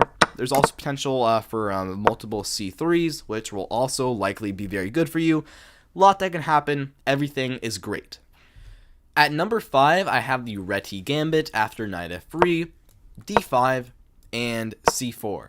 This doesn't look too strong on the surface, but let me know if you are d5 here, how scared are you? Personally, I get really scared because if black tries to push up to d4, after e3, this walks into a slew of powerful gambits with b4, and after captures, probably f-pawn takes back. White, we're always going to get d4 here, which is, I mean, right, that's great for us. Nothing to talk about or complain about there. Number 5, I have the Reti gambit after knight f3, the Reti opening, d5, and c4. This is terrifying. If black captures, a solid e3. Black can do nothing to actually really defend the pawn, so probably knight f6. And after captures back here, I mean, we're doing great and nothing to complain about. Soon d4, we're dominating. Or here you also have the potential option of simply playing g3 and going for this type of gambit, which is also entirely good. Castles, e3, you're doing fantastic there as well. And if they want to avoid that and try to push up the d4, well, now e3. And this walks into a slew of gambits with various b4s, all of which are very, very powerful. And if they simply try to capture, then after takes, we can go d4. In so many of these variations, we're just going to be dominating. Their best move here is c5, and after takes, we can now play d6. This is quite literally a Benoni, but from the white side, which is just very, very good. At number 4, a very big one. I know a lot of people like this gambit as their favorite. They think it is the best. The Evans comes after e4, e5, knight f3, knight c6, bishop c4, and after bishop c5, the Goccio piano, here we play b4. The point of this gambit is that after they take, most likely with the bishop, taking with the knight is just kind of bad, we go c3. And the point here is we're going to strike in the center quick with d4, and black cannot really stop it. A lot of beginners play bishop c5, and after d4 here, we're already dominating. Captures, here we can just take back, massive center. We can play crazy variations here of king f1 if that's your thing, or a more simple bishop d2. And here, yes, we're down a pawn, but we have a massive center, tons of development, everything we could ever want. And so their best move here is likely bishop backs up to a5 to try this.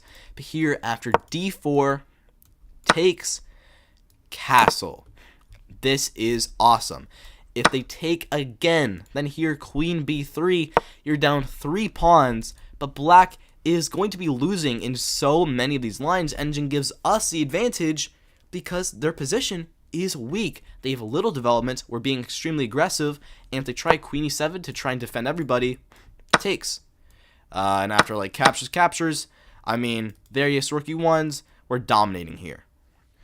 Number 3, I have the Landau Gambit after e4, c6 Caro-Kann, d4, d5, bishop d3 is a rare way of defending the pawn, and black goes knight f6, we push up to e5, knight must drop back to d7, and here we sack a pawn with e6. The great thing here is that while it is a gambit, they cannot actually capture, because queen h5 check, g6, and now you can take with either, but for style points, queen takes, capture, and bishop takes is a single bishop queen sacrifice checkmate on move 8, which is incredibly common. That occurs in most of these games, and if they see that and manage to avoid it after like knight drops back to f6, well, we can just capture, king takes, and now knight f3. And even though material is even now, their king is stuck in f7. Our knight can drop to the incredibly powerful e5 outpost, or maybe g5 with a check. We can easily castle. We're doing incredible. Coming in at number 2, I have the Queen's Gambit. I know a lot of you were expecting this to be at number 1, but it comes as 2, d4, d5, and c4. Need I say more? There have literally been already like 50 gambits that come exclusively from this. The idea is if they capture, we can now play e4, take the whole center, win the pawn back, development is easy, big center, everything is awesome. And if they try to defend with like e6, well then knight c3, and still knight f3, e6, our development is very easy. We have so many options at our disposal, maybe even various g4s and g5, many fun attacking ideas. Everything works here. It is the all-in-one, incredible, awesome gambit. If you think it is number 1, then go for that. But let's get on to what I think is the best gambit ever. Coming in at number 1, I have the Meitner-Mises Gambit.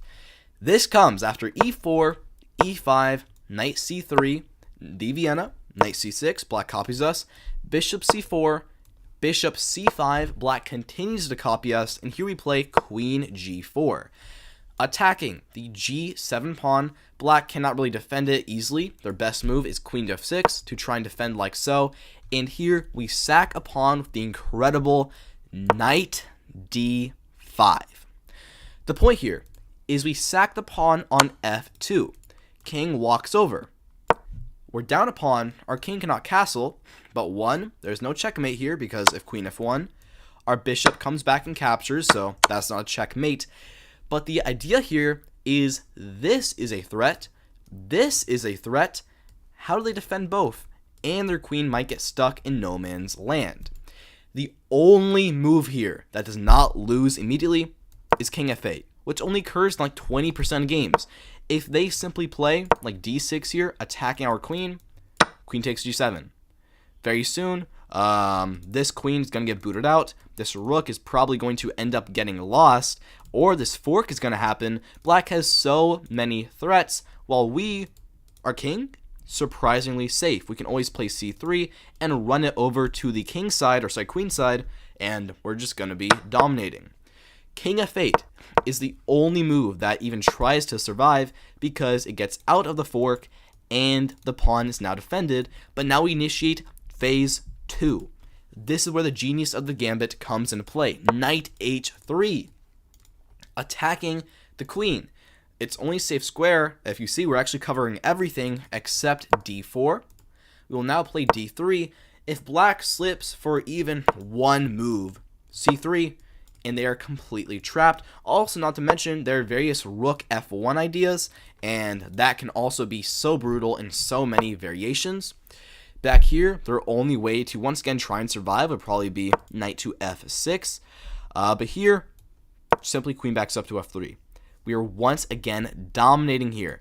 Their only move to not lose is bishop drops back to e7. If knight takes d5, c3. The queen is trapped. No sacrifice works now because after takes and queen takes f7 is checkmate. And I could go on with these lines and lines for hours and hours and hours. This gambit is an infinite bag of tricks. Every single move, there's a trap. Black has to play an only move. It is insanely hard to play from the black side, and even if they do end up getting past literally everything, objectively, we are still better. Thank you so much for watching this video. This is by far the biggest video I have ever made, probably one of the biggest videos chess has ever made, and probably going to be my biggest video for a long time. I love all of you. Subscribe, like for more. I hope you have an incredible day, and I will see you next time.